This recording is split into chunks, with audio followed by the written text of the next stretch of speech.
Su Changkong sat cross-legged on a meditation cushion, circulating through a full cycle, barely squeezing out a thin, pitiful strand of spiritual energy from his dantian. That strand of spiritual energy slowly circulated through his meridians and returned to the dantian with almost no increase. He opened his eyes, was silent for a moment, and let out a long sigh. 20 years. When he had first transmigrated, Su Changkong had firmly believed that he was most likely the destined protagonist of legend. A system, an old master, or a heaven-defying constitution. Surely at least one should have come. But after 20 years none had appeared. Instead, with his pitiful cultivation talent, he had firmly remained at the 5th level of Qi introduction. If not for his father being the sect leader, he would have been crushed to dust by the geniuses in the sect long ago. Thinking of this, Su Changkong sighed again. Just at this moment a cold voice suddenly rang out in his mind. Ding.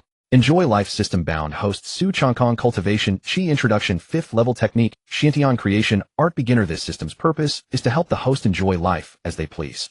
Any enjoyable behavior will receive rewards of varying degrees. Su Changkong, upon hearing the voice in his mind, was suddenly stunned. System. The next moment he sprang up from the meditation cushion like a coiled spring. What the hell, system? Why did you only come now? 20 years. Do you know how I've lived these 20 years? When he was young, because he carried memories of his past life, casually copying a couple of Tang and Song poems would leave the sect elders dumbfounded. At that time the entire Xiantian sect believed he was a peerless child prodigy with extraordinary talent. Over time, even Su Changkong himself came to believe it. It was only when he formally began cultivation that reality dealt him a heavy blow. He was simply a useless piece of trash for cultivation. I'm sorry, host. This system has been in a slow awakening state for the past 20 years. From today onward this system will help the host reach the pinnacle of life. Detected beginner's gift pack. Open. What else is there to say? Open, open, open. Su Changkong said without hesitation and added, for a gift pack 20 years late, there should at least be some interest, right? Beginner's gift pack opened. Reward cultivation increased by 1 major realm. Reward imperial grade technique carefree longevity scripture. To ensure the host can enjoy life in peace, cultivation concealment mode has been automatically activated. Current displayed cultivation Qi introduction 5th level. The moment the system's voice fell, Su Changkong's expression suddenly changed. Deep in his dantian something seemed to explode and a vast torrent of spiritual energy surged out, instantly flooding his limbs and bones. Qi introduction 6th level, 7th level, 8th level. Qi introduction 9th level. The next moment the barrier between the Qi introduction stage and the spirit spring stage shattered, and a spring of spiritual energy opened in the center of his dantian, continuously gushing pure spiritual power. Spirit spring 1st level, 2nd level. Until spirit spring 5th level, the wildly rising aura finally stabilized. In just a few breaths, Su Changkong's cultivation had directly crossed a major realm, skyrocketing to spirit spring 5th level. Before he could adapt to the surging power within him, a vast and profound influx of information poured into his mind. Carefree longevity scripture and imperial grade technique can operate autonomously. The more relaxed and at ease the host's mind, the faster the technique operates, and the purer the cultivated spiritual energy. After reading the technique description, Su Changkong was completely stunned. This is tailor-made for me, isn't it? Effort doesn't exist. Inward competition. Whoever wants to can go ahead. Su Changkong was born to enjoy life. With that thought, Su Changkong made an immediate decision. He pushed open the door and walked into the courtyard, went to the lounge chair that had accompanied him for over a decade, and flopped down onto it with practiced ease. Since the more relaxed he was, the faster he cultivated. What could be more relaxing than a midday nap? In just a moment the courtyard was filled with the sound of steady breathing. Ding. Detected that the host is enjoying sleep. Carefree longevity scripture proficiency slightly increased. Cultivation slightly increased. Su Changkong was sleeping soundly when a vigorous roar suddenly came from outside the courtyard gate. You brat. Sleeping again in broad daylight. Su Changkong didn't even open his eyes, knowing who it was. His father Su Baishan, the current sect leader of Xiantian sect. Dad, keep your voice down. Su Changkong lazily waved behind him. I'm cultivating. Su Batian looked at his son sprawled on the lounge chair, veins bulging on his forehead. You call this cultivation? What else? Su Changkong turned over, adjusting to a more comfortable position. You know what my talent is like, father. I've cultivated hard for over a decade, and how much has my cultivation grown? Besides, if effort could solve everything, why would there be geniuses, eh? Su Batian opened his mouth, but the scolding words on the tip of his tongue couldn't come out. He knew, of course, that Su Changkong was not lazy by nature. In earlier years for cultivation, this boy had sat in the cultivation room for whole nights. But over a decade, even the strongest spirit could not withstand repeated disappointments. Su Batian was silent for a long time, then finally reached out his rough hand and patted Su Changkong's shoulder heavily twice. Changkong, there are myriad paths, and cultivation is not the only one. Our Xiantian sect, besides cultivation techniques, also has many lineages such as alchemy, talismans, formations, and artifact refining. Your cultivation talent is a bit lacking, but you might still find a path elsewhere. Su Batian paused, his voice softening. Think about it yourself. With that, he put his hands behind his back and turned to walk out of the courtyard. Su Changkong watched his father's back, feeling a bit mixed. Just then the system's prompt sounded again in his mind. Ding. Detected that the host is enjoying fatherly care. Mind relaxed. Reward comprehension slightly increased. Su Changkong's eyes lit up. Getting scolded and still getting a reward. Wait, come to think of it, sleeping itself is cultivation and enjoyment is also cultivation. So what was there to worry about? With that thought, Su Changkong suddenly slapped his thigh. Damn, how can I let my mind wander during cultivation? He lay back down, closed his eyes with an expression more serious than ever. Continued to cultivate diligently. An hour later, Su Changkong slowly woke up. The first thing he did upon opening his eyes was to silently chant in his mind, "System, display the panel." A pale golden light screen appeared before him. Host Su Changkong, cultivation, spirit spring, 5th layer, external chi guidance, 5th layer technique, Shantian creation, art beginner, carefree longevity, art minor achievement. Upon seeing the last line, a smile involuntarily curled at the corner of his mouth. Only slept for an hour, and the carefree longevity art went from beginner to minor achievement. At this rate, it would probably take no more than a day or two for his cultivation to break through again. This is not cultivation, this is literally cheating by idling. But after laughing, Su Changkong soon frowned again. Not good, not good.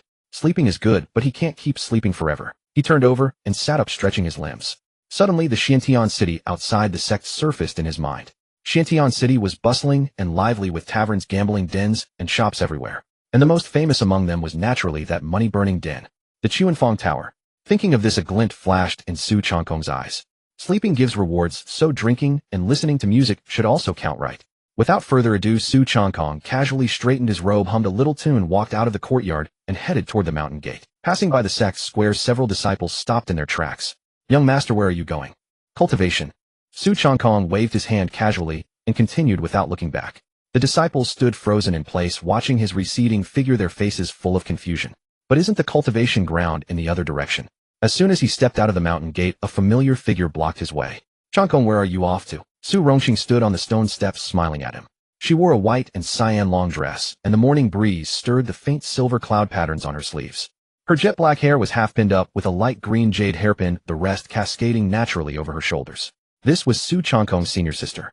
In Su Changkong's memory, most of his childhood was spent with this senior sister.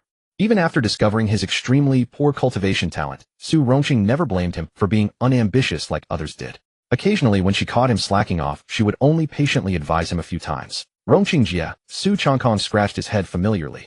"I'm just feeling too cooped up on the mountain, so I'm going to take a stroll in Shantian City." Seeing him putting on this nonchalant act, Su Rongqing knew exactly what he was thinking. She naturally raised her hand, ruffled Su Changkong's hair like she used to when they were children, and smoothed the stray hairs on his forehead. Her tone carried a hint of helplessness and indulgence. "All right, if you want to go, then go. Your senior sister didn't say you can't leave." "Got it." Su Changkong crossed his thumb and index finger, making a gesture Su Rongqing had never seen before. "Love you, senior sister." With that, he turned and walked down the stone steps without looking back. Watching that strange gesture and hearing that unabashedly direct statement, Su Rongqing was momentarily stunned. A flicker of surprise in her eyes, and a faint blush seemed to fly across her fair cheeks. Watching the young man's figure gradually disappear, she finally let out a soft sigh and shook her head helplessly. "This rascal," she murmured softly, but the corners of her mouth couldn't help but lift slightly. On a main street in Shantian City, both sides of the road were crowded with vendors of all sizes, their cries rising and falling. Take a look, take a look. A newly matured white-tailed fox demon, soft and supple, only 100 low-grade spirit stones, take her home directly. Top quality chi guidance pills. 10 low-grade spirit stones, each, no cheating. Fellow cultivators passing by, don't miss out. Su Changkong, with his hands behind his back, walked slowly through the crowd, occasionally glancing at the stalls on either side. Boring. No novelty at all. Using a half-blood fox demon as a gimmick is fine, but wrapping her up so tightly, hiding and covering. How could business be good? He doesn't understand the art of doing business at all. Before long, Su Changkong arrived at the entrance of Chuanfong Tower. The old Madame Hua Jia, who was always standing guard at the door, brightened up and came out to greet him, waving her scented handkerchief. "Oh, my young master Su, you finally come. The girls upstairs have been missing you terribly these days." Su Changkong waved his hand, not buying it. "Cut the act. Is Xiao Shui here?" "Yes, yes, yes." Hua Jia slapped her thigh. "Since young master Su is here, even if she weren't, I'd have to drag her back." Turning around, she raised her voice and shouted upstairs, "Xiao Shui, a VIP guest. Coming, coming." A soft, sweet voice drifted down from the stairway. She naturally took Su Changkong's arm and led him upstairs with a smile. The two went upstairs, turned a corner, and pushed open the door of the innermost private room. Xiao Shui quickly prepared fruits, melons, and tea, then went behind the screen and laboriously carried out a large wooden tub. She turned back. Young Master Su the usual. Su Changkong, already familiar with the routine, threw himself into the specially made soft couch. The couch was extremely unusual, resembling both a bed and a sofa covered with thick animal furs. Once he lay down, he sank into it comfortable enough to make one sigh. He closed his eyes and slowly hummed a single word from his nose, mm. Suddenly Su Changkong reached out and grabbed Xiao Shui's fair wrist. Xiao Shui let out a startled cry, her body going limp, nearly falling into the tub, but he held her steady. Young master. She looked up, her eyes filled with a mix of panic and shyness, a blush coloring her cheeks. Ding. Detected host performing a primitive human instinct, carefree longevity, art proficiency, slightly increased cultivation, slightly increased. Reward: a pack of spiritual energy cigarettes. Item description: after a meal. Oh, after the deed, a cigarette and cultivation is like a god. Note: using it can slightly enhance cultivation and calm the mind. A glint flashed in Su Changkong's eyes. Damn, this system is so considerate. He immediately took out a spiritual energy cigarette and lit it, taking a long, satisfying drag. Beside him, Xiao Shui, like a pool of soft mud, lay on his chest, breathing lightly, when she suddenly caught a strange, fragrant scent. Young master, what is this? Xiao Shui stared at the object, asking curiously. Su Changkong took a deep breath, then exhaled, looking at Xiao Shui with a thoughtful expression, as if considering something. Seeing Su Changkong's posture, Xiao Shui's face turned pale. She hurriedly waved her hands and backed away. Wait. Young master, wait a moment. I'll go call Xiao Wu to help. Su Changkong was taken aback, watching her flee, as if facing a great enemy. He waved his hand. Go ahead. Ding. Detected that the host has completed 2 cycles of cultivation. Cultivation base is continuously improving. 1 shurchen later. Su Changkong walked down the stairs refreshed, and casually tossed a heavy spirit stone pouch. Hua Jie caught the pouch, steadily weighed it in her hand, and immediately broke into a wide grin. At this point, someone might ask, Changkong, why are you giving so much? Naturally, because Xiao Shui and Xiao Wu, the twin sisters, had just entered this entertainment establishment when they met Su Changkong. The twin sisters never entertained other guests. Their daily life consisted of either resting in their room or idly wandering around waiting for Su Changkong's next visit. Say, Sister Hua, how is that thing I mentioned last time progressing? Su Changkong asked, a look of anticipation in his eyes. As for what that thing was, of course it was black silk stockings. Otherwise, something always felt missing. Hua Jie replied, in just these 2 days, as soon as the item is ready, I'll have someone deliver it to you. Su Changkong nodded, then walked out, heading back to Shantian sect. On the way, he murmured to himself, system, display, status panel. Host: Su Changkong, cultivation, spirit spring, 6th layer, external display, Qi introduction, 5th layer, techniques, Shantian creation, art, minor achievement, carefree longevity, sutra, minor achievement. Seeing his cultivation base had increased by 1 layer, Su Changkong was in a great mood. Don't touch me. Please don't touch me. Slap. A crisp slap interrupted the girl's plea. This prince fancies you, but your fortune. In this Shantian city, there is no woman I Zhao Yuan dare not play with. A arrogant and domineering male voice followed, laced with alcohol and malice. Hold her down for this prince. Today, whoever dares to stop me, I'll exterminate their entire clan. Su Changkong stopped in his tracks, furrowed his brow, and looked over the crowd. Several guards were holding down a tattered girl. She looked around helplessly, her eyes full of pleading. Causing trouble on my turf. Su Changkong pushed through the crowd, stepped forward, and slapped Zhao Yuan hard across the face. Slap. Zhao Yuan was slapped sideways, half of his face swelling visibly. He covered his cheek, first stunned, then furious. How dare you hit me? Do you know who I am? Su Changkong didn't even look at him. He simply spoke to the empty space beside him. Ada Air, make your move. As the words fell, 2 figures appeared like ghosts behind Su Changkong. The guards brought by Zhao Yuan were sent flying before they could even see their movements, crashing into street stalls. After dealing with the guards, Ada and Air both turned to look at Zhao Yuan.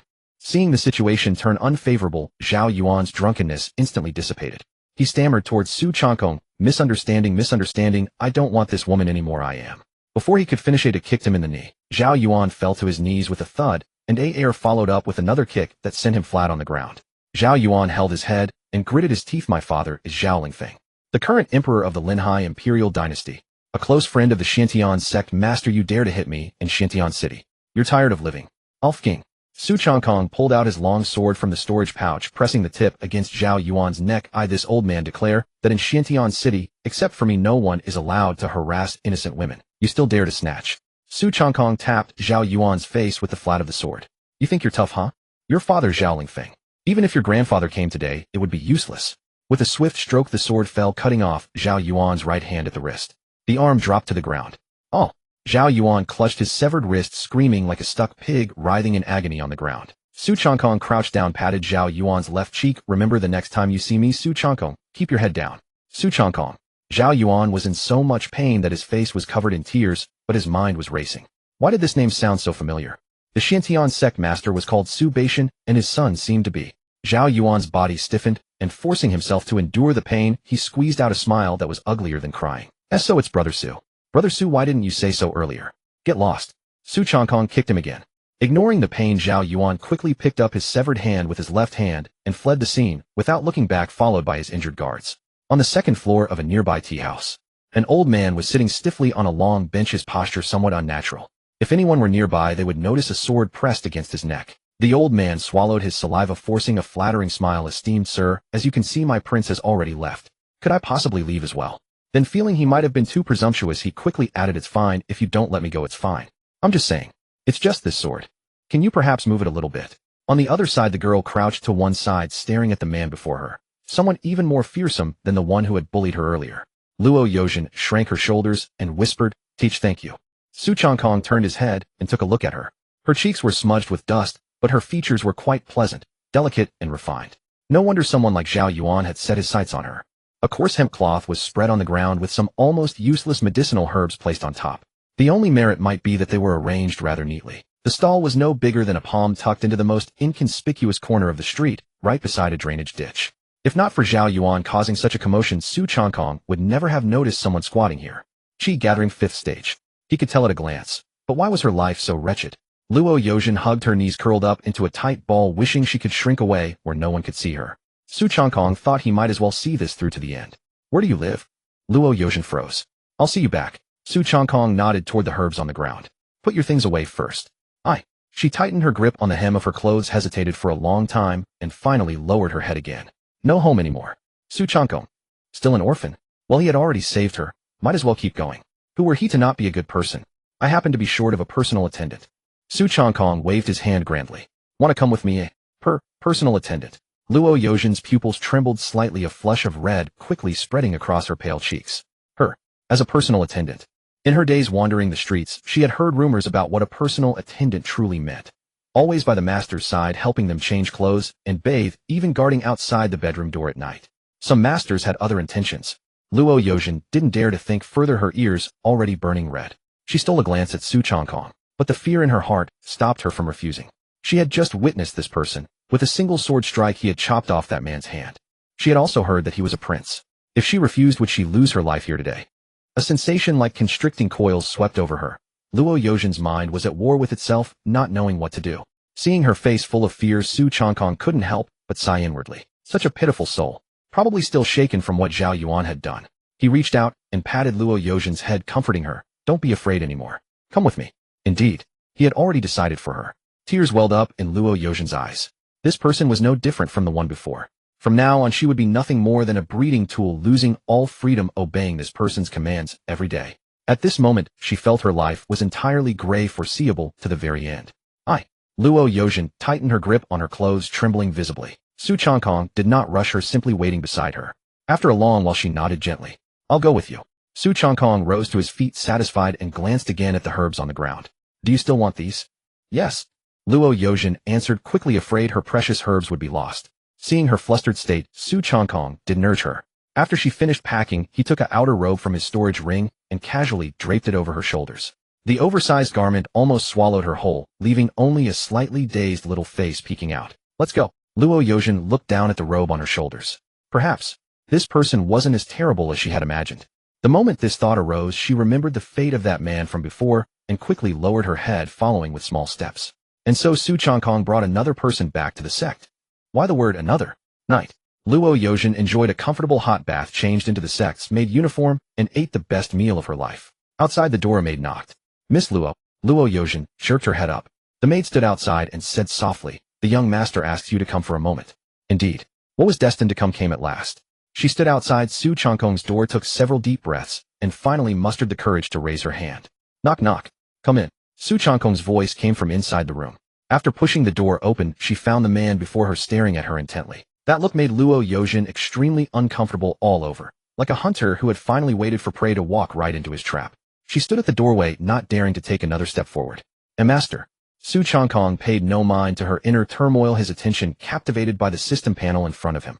Ding. Congratulations, host, on taming a fox-eared girl. Reward Saint Rank Technique Inyan Union Scripture. Reward Cultivation boosted by 3 major realms. Host Su Changkong.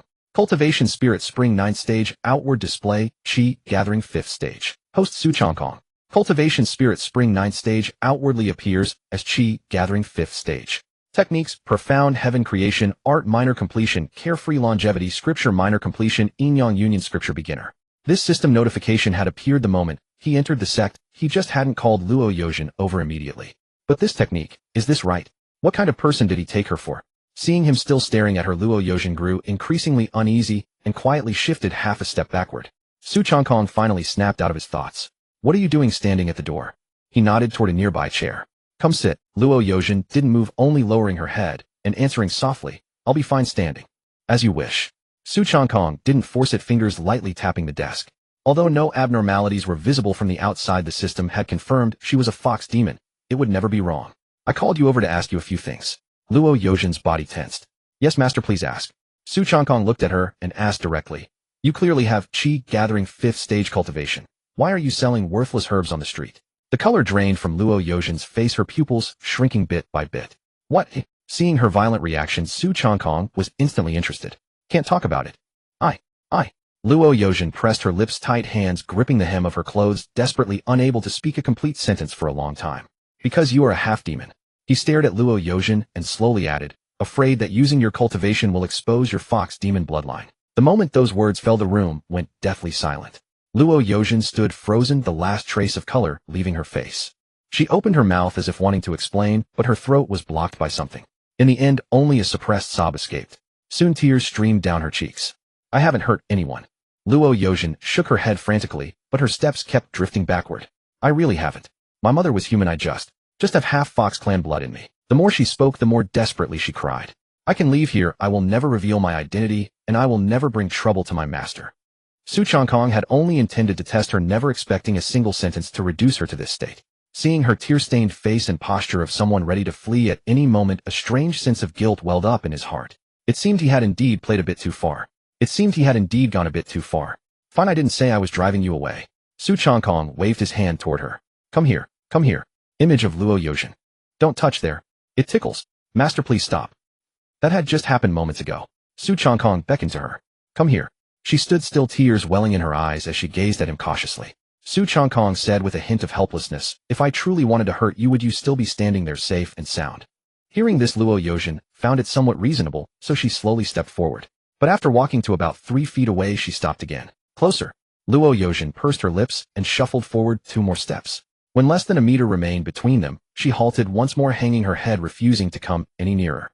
When the distance was still about a meter, Su Changkong's patience had already run dry. He reached out with his right hand and pulled her into his embrace. Luo Yojin stumbled and fell straight into his arms.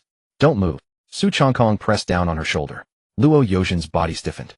Although she had long anticipated this day might come, she never imagined it would happen on the very first day. Su Changkong had no idea what was running through her mind. He simply looked down at the top of her head. Show me your fox ears. Huh.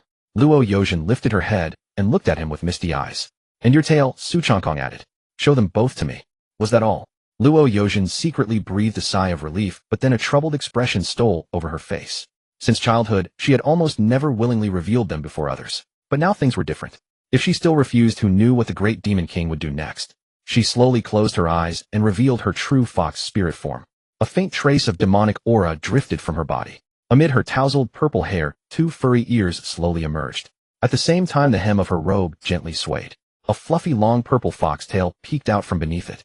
Perhaps because it had been hidden for so long, the tail stretched lightly twice before curling nervously around her leg. Su Changkong's gaze was instantly drawn to it. It matched the purple hair on her head perfectly. The aura around her seemed to shift as well. Though she was still a bit timid, there was now a trace of the Fox clan's unique agility about her. Su Changkong tentatively reached out his fingertip, lightly brushing the tip of her ear. The furry ear twitched violently. Luo Yojin flinched, as if startled, instinctively shrinking deeper into his embrace. With a trembling breath, she whispered, "Don't touch there." But who was Su Changkong? Good heavens! The young master of the Xiantian sect. The top profligate of Xiantian City. The only son of Su Batian. Could a mere "don't touch" possibly stop him? What he did next made it abundantly clear that it could not. If I can't touch the ears, then the tail should be fine, right? It's also. Before she could finish, Su Changkong reached out with his right hand, grabbed her tail, and began stroking it up and down. Warm, fluffy, and smooth. Su Changkong's eyes brightened slightly. This feeling. Not bad at all. Luo Yozhen let out an involuntary soft moan. Her entire tail stiffened at once, then instinctively tried to shrink back. But the tail was still in Su Changkong's grasp. She struggled twice, but couldn't break free, so she could only look back at him with tearful eyes. Master, what's wrong? Luo Yozhen bit her lip, her ears trembling uncontrollably. The tail? You can't touch it like that either. Who am I? The girl froze for a moment. She answered, Master. If even your master can't touch it, then who can? Hearing such an outrageous declaration, Luo Yozhen felt as if something might sprout from her head. For a moment she had no idea how to refute him. In the end, blushing deeply, she could only nestle in Su Changkong's arms and let him do as he pleased. Gradually a wave of dizziness washed over her, as if something inside her was about to burst forth. Such a strange feeling. This is Su Changkong glanced down and noticed that the girl in his arms had a dazed, dreamy look in her eyes. She seemed to try to hold back, but a soft moan still escaped her throat uncontrollably. Ding. Detected host is enjoying the pleasure of raising a pet. Reward cultivation increased by 1 level. A surge of pure spiritual power poured out from Su Changkong's body. His formerly obstructed mystic meridians were suddenly forced open by that surge of spiritual power. Host Su Changkong. Cultivation Mystic Meridian 1st level outward display, Qi Introduction 5th level. Art Xiantian Creation Art Minor Accomplishment Wandering Immortal Longevity Scripture Minor Accomplishment Yinyang Union Dao Art Beginner. Su Changkong stared at the panel materializing before his eyes. That actually worked. Just by stroking a fox tail his cultivation had broken through. His gaze fell back on Luo Yozhen, and his eyes instantly lit up. He hadn't just picked up a fox spirit. He had found a treasure. His hand, which had been stroking her foxtail, slowly shifted direction and slipped inside. A smooth texture met his touch with nothing tangled or messy. Perhaps because she had been tired, there was a faint trace of moisture. The moment his finger touched it, Luo Yozhen's entire body shuddered violently. That place was clearly far more sensitive than the rest of her tail. Luo Yozhen abruptly opened her eyes, her dazed gaze instantly turning clear, while a wisp of green smoke rose from the top of her head again. The next moment, she suddenly exerted her strength and broke free from his embrace. Why, you're not allowed to touch there. Before her voice even faded, she dashed out of the room, clutching her tail, leaving behind only a blur of purple afterimage. Bang! The door slammed against the wall and slowly rebounded. Su Changkong remained seated in his original posture. He rubbed his cheek with his left hand and looked at his right hand. After a moment of silence, he let out a light cough. Perhaps he really had gone a bit too far. On the other side of the courtyard, Luo Yozhen was curled up entirely inside her bedding. The side of the quilt facing the door had a small gap. She stared straight at the doorway while murmuring to herself. It's over, it's over. The great demon king will be furious and kill me for sure. It was not until dawn the next day that Luo Yozhen finally crawled out from under the covers. She hesitated in the courtyard for a long time, then finally gathered her courage and crept quietly to Su Changkong's door. The girl lowered her head, her hands twisting together nervously. When he comes out, she must apologize first. No matter what the great demon king demands, she would agree to it. Luo Yozhen had just rehearsed her words in her mind when a soft sound came from the door before her. Click. The door opened from within. Su Changkong stretched lazily as he stepped over the threshold. That was quite a good sleep. Mid-sentence, he suddenly sensed something standing beside him. He turned his head and saw that it was Luo Yozhen. Wait. Su Changkong lowered his arms and looked in surprise at the girl who had been waiting at his door since dawn. What are you doing here? You're here. Luo Yozhen's body stiffened. All the words she had carefully prepared throughout the night vanished from her mind in an instant. She whispered softly, I came to let you kill me. What? Su Changkong doubted his ears. Luo Yozhen closed her eyes, thrust her neck forward, and adopted the posture of a hero facing death. I resisted you last night. Her voice trembled, yet she steeled herself and continued, go ahead and kill me. Su Changkong stood at the doorway staring at her for a long while. The value of having taken her in seemed to be rising even higher. She not only helped trigger system rewards for him, but her way of thinking was extraordinarily eccentric. Delightful, truly delightful. He raised his hand and gently flicked Luo Yozhen's forehead. What on earth goes on in that head of yours all day, eh? Heaven alone knew how much courage it had taken for her to speak those words just now. She had lain awake all night, her mind consumed with how to survive the coming day, even rehearsing her pleas for mercy over a dozen times in advance. Though she hadn't uttered a single word of it, at least she had made the effort. Luo Yozhen cautiously lifted her eyes and swiftly stole a glance at Su Changkong, attempting to discern even a trace of murderous intent in his expression. Nothing. She glanced again. Still nothing. Only then did her body tense since the previous night begin to relax. Su Changkong observed all her subtle movements, finding the situation increasingly amusing. Though picking on such a timid fox might stir a touch of guilt, who could resist teasing her when she looked like this? Come inside with me, Su Changkong said coldly. Without another word, he turned and walked into the room. Luo Yozhen remained where she stood, her heart, which had just settled, rising once more. Staring at Su Changkong's retreating back, only one thought occupied her mind. What should she do? What should she do? Her earlier judgment had apparently been wrong. The great demon lord was indeed still angry. But the arrow was already knocked and escape was no longer possible. One step toward the door, and she would surely be beaten to paste in the next instant. Luo Yozhen bit her lip, and ultimately found the courage to step forward, walking inside. Within the room, Su Changkong sat on the bed and beckoned her with a curl of his finger. Come here. Witnessing this, Luo Yozhen's mind automatically filled in what might happen next, but what difference would it make? Since resistance was hopeless, she might as well submit. As soon as this thought took hold, Luo Yozhen's tense body actually relaxed. She walked straight ahead, without hesitation. Su Changkong had been expecting her to dawdle in fear, but she proved surprisingly cooperative. Lacking any reaction whatsoever only made him feel somewhat deprived of amusement. Tail. Luo Yozhen's body stiffened slightly. What did he mean? Seeing her stand motionless, Su Changkong lifted his chin. Show me your tail. Luo Yozhen fell silent. She had already braced herself for the worst, even telling herself beforehand that she must not resist no matter what occurred. So Su Changkong had only called her into the room to stroke her tail. The young woman raised her head, her eyes clouded with suspicion. Just this? What else did you expect? Su Changkong was utterly bewildered. What did you think I wanted? Luo Yozhen's cheeks flushed an obvious red, and she quickly turned her face away. In nothing. A fluffy purple fox tail emerged from behind, but it remained tightly rigid from her owner's embarrassment, its tip trembling slightly and unnaturally. Su Changkong gathered the fox into his arms and gently cupped the tail. This time, though Luo Yozhen's body remained somewhat tense, she did not struggle as she had the previous night. Instead, she quietly nestled into his embrace, allowing that hand to glide slowly upward from the tail's tip. Ding. Detected that the host is enjoying the pleasure of raising a pet. Reward: all abilities are continuously receiving minor improvements. This reward differed from last time, even though they were essentially the same activity. Su Changkong silently thought, system, why is this reward different? In response to the host, rewards will be determined based on the weight of the host's actions and the level of pleasure derived from the experience. The host's previous encounter was a first-time experience with both action weight and pleasure level exceeding those of routine activities, thus yielding a greater reward. So that's how it works. Su Changkong finally understood. He had not expected the system's reward mechanism to be so rigorous, distinguishing between initial experiences and repeated enjoyment. However, since the rewards were linked to the level of pleasure, could he increase his happiness to boost the rewards as well? Su Changkong's eyes brightened slightly.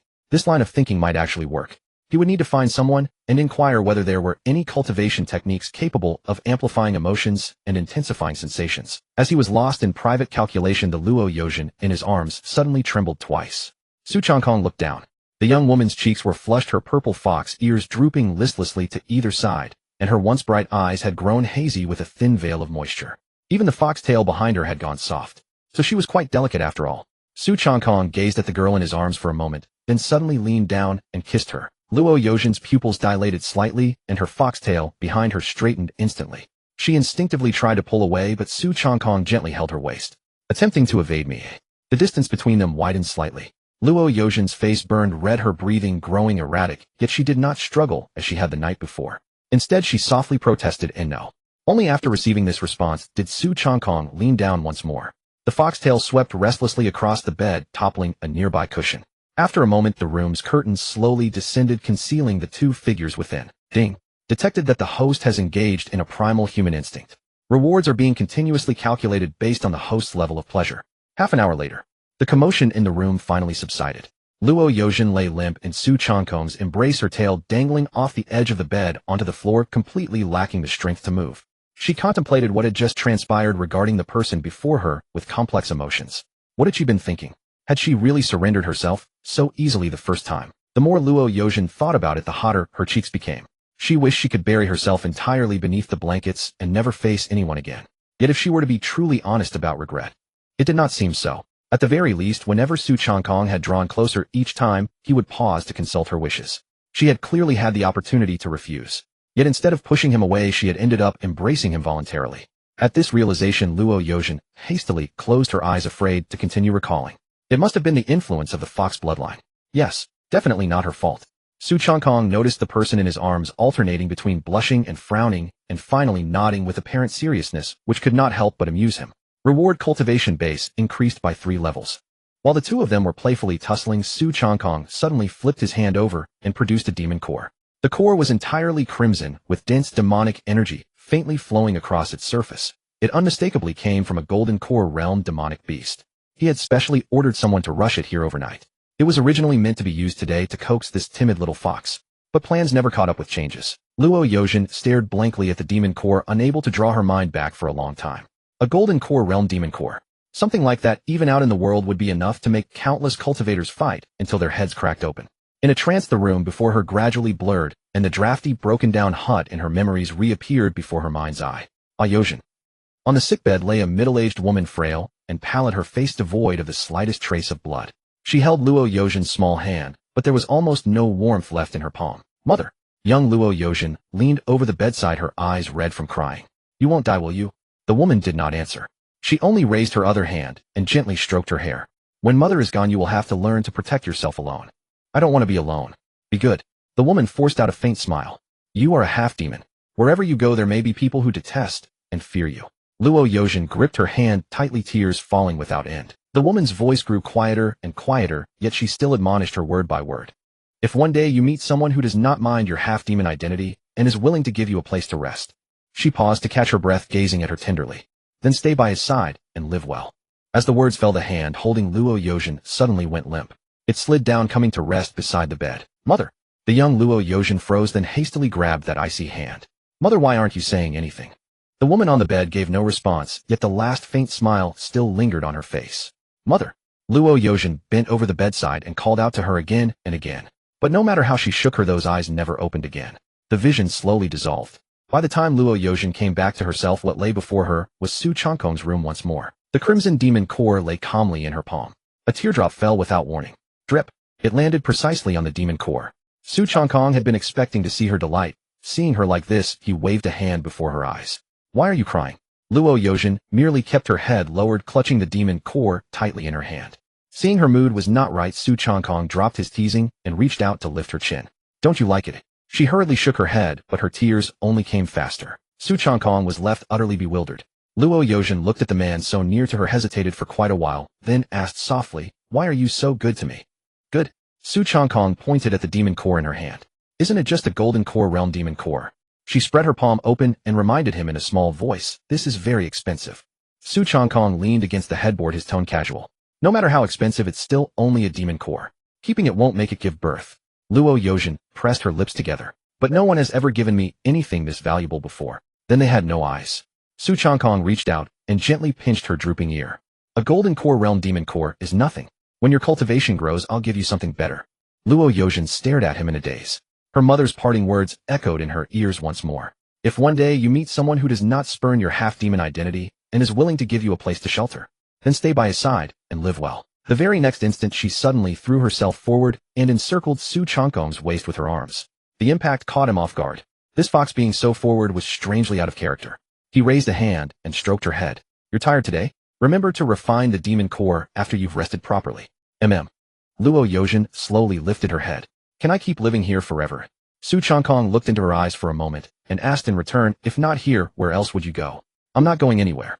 Luo Yojin nestled back against his chest, her tone exceedingly firm. Even if you chase me away, I won't leave. A smile curled at the corner of Su Changkong's mouth. Then it settled. The courtyard just happens to need a fox to guard the door. I'm not a dog. You both wag your tails. There's not much difference. The foxtail behind Luo Yojin lashed him sharply. How can there be no difference? Aren't they pretty much the same? How can they be the same? The girl grew angrier as she spoke and opened her mouth to bite his shoulder. Su Changkong raised a hand against her forehead, letting her claw and flail in his arms. Senior brother. A girl's voice sounded suddenly from outside the door.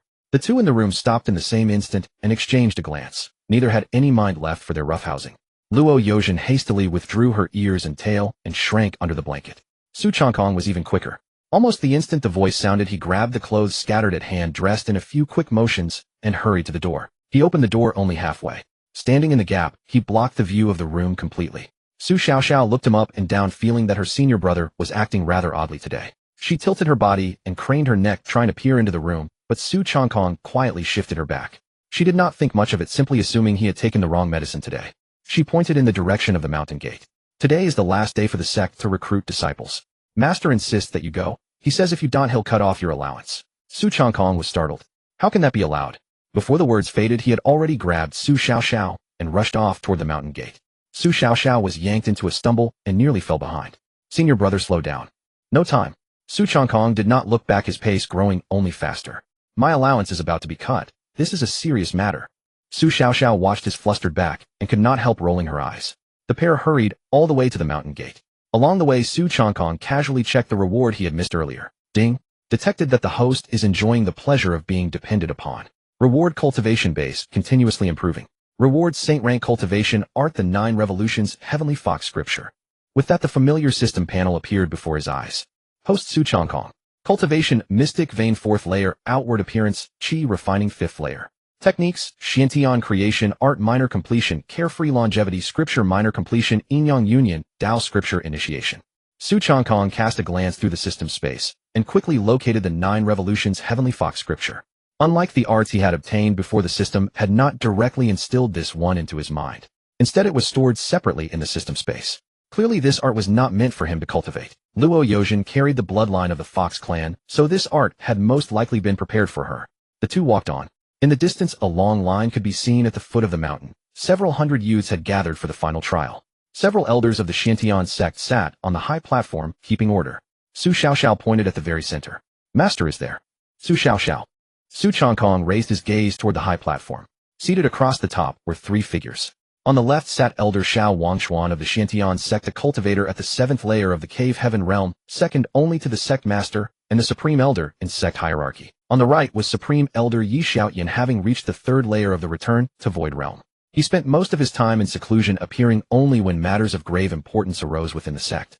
As for the figure seated at the center, it was none other than his father Su Beishan, sect master of the Xiantian sect. He had reached the 9th layer of the Return to Void realm, and was also recognized as the strongest cultivator throughout the entire Dongxian region by far. The Xiantian sect's unshaken position as the foremost of the 4 great sects rested upon Su Beishan's nearly invincible prowess. And this was precisely the foundation of Su Changkong's unruly confidence since childhood. The cultivation realms of this world from lowest to highest were as follows: Qi, Gathering Realm, Spirit Spring Realm, Mystic Meridian Realm, Condensation Mansion, Realm Golden Core Realm, Origin, Soul Realm, Heaven, and Man Realm, Dharma Appearance Realm, Cave Heaven Realm, Return to Void Realm. Today was the final day for the Xiantian sect to accept disciples. The youths gathered here had already passed the preliminary assessments of temperament and combat prowess. Only the final trial remained: selection by the sect's high-ranking elders and the 6 main peaks. Those chosen by any of the 6 peaks could bypass the outer sect and become inner disciples directly. Exceptional talents might even be taken on personally by a peak master or elder, rising straight to the rank of true transmission disciple. As for those overlooked by all 6 peaks, they would enter the outer sect and begin their cultivation from the lowest rung. Should they wish, they were free to leave.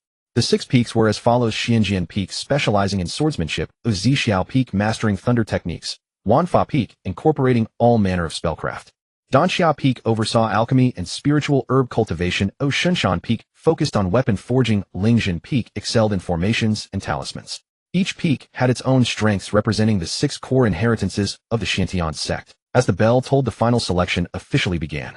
The youths who had passed previous trials ascended the square in order, and the overseeing elder announced their spiritual roots, cultivation level, and combat results before handing them over to the 6 peaks for disposition. The first dozen or so candidates were merely above average in aptitude, and they were swiftly claimed by various peaks, until a young woman clad in white stepped onto the square. The moment the spirit testing steel lit up, a piercing cold aura spread from its surface, and a thin layer of frost quickly formed on the nearby ground. The elder in charge showed a slight change in expression. Supreme Grade Ice, Spiritual Root, 7th layer of the Spirit Spring Realm, 1st place in the combat assessment. As his words fell, the once calm, high-ranking elders of the 6 peaks simultaneously perked up. Gu Xuanzhen spoke first. An ice spiritual root is suited for spellcraft. This girl should join my Wanfa peak. Nonsense, Chu Lingxiao cut in bluntly. She used a sword during the combat assessment. Naturally, she should join Xianjian peak. Yuan Linchuan quietly raised his hand beside them. Ice and thunder both belong to the rare forces of heaven and earth. It would not be unreasonable for her to join my Zixiao peak. Gu Xuanzhen and Chu Lingxiao turned to look at him simultaneously. When did Zixiao peak start accepting ice spiritual roots? Today. Han Zhushan crossed his arms and rumbled in a deep voice. The sword she holds is terrible. If she joins my Shinshan peak, I shall personally forge her a fine one. Your Shinshan peak teaches weapon forging, Chu Lingxiao said, frowning.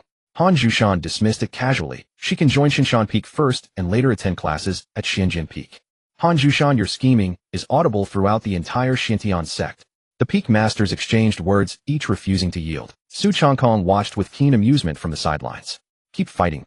Seeing them suddenly pause, he could not resist urging, why have you stopped? Su Beishan's forehead veins bulged. Unruly brat. Shut your mouth. Father, I am merely concerned about the allocation of the sect's talents, Su Changkong replied without a trace of embarrassment.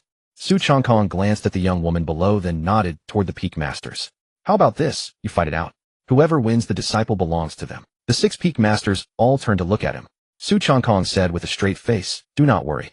I will serve as the referee. It will be absolutely fair. Feeling his cultivation slightly increase within his body, Su Changkong's eyes gleamed faintly. As expected, the disciple recruitment itself held little interest.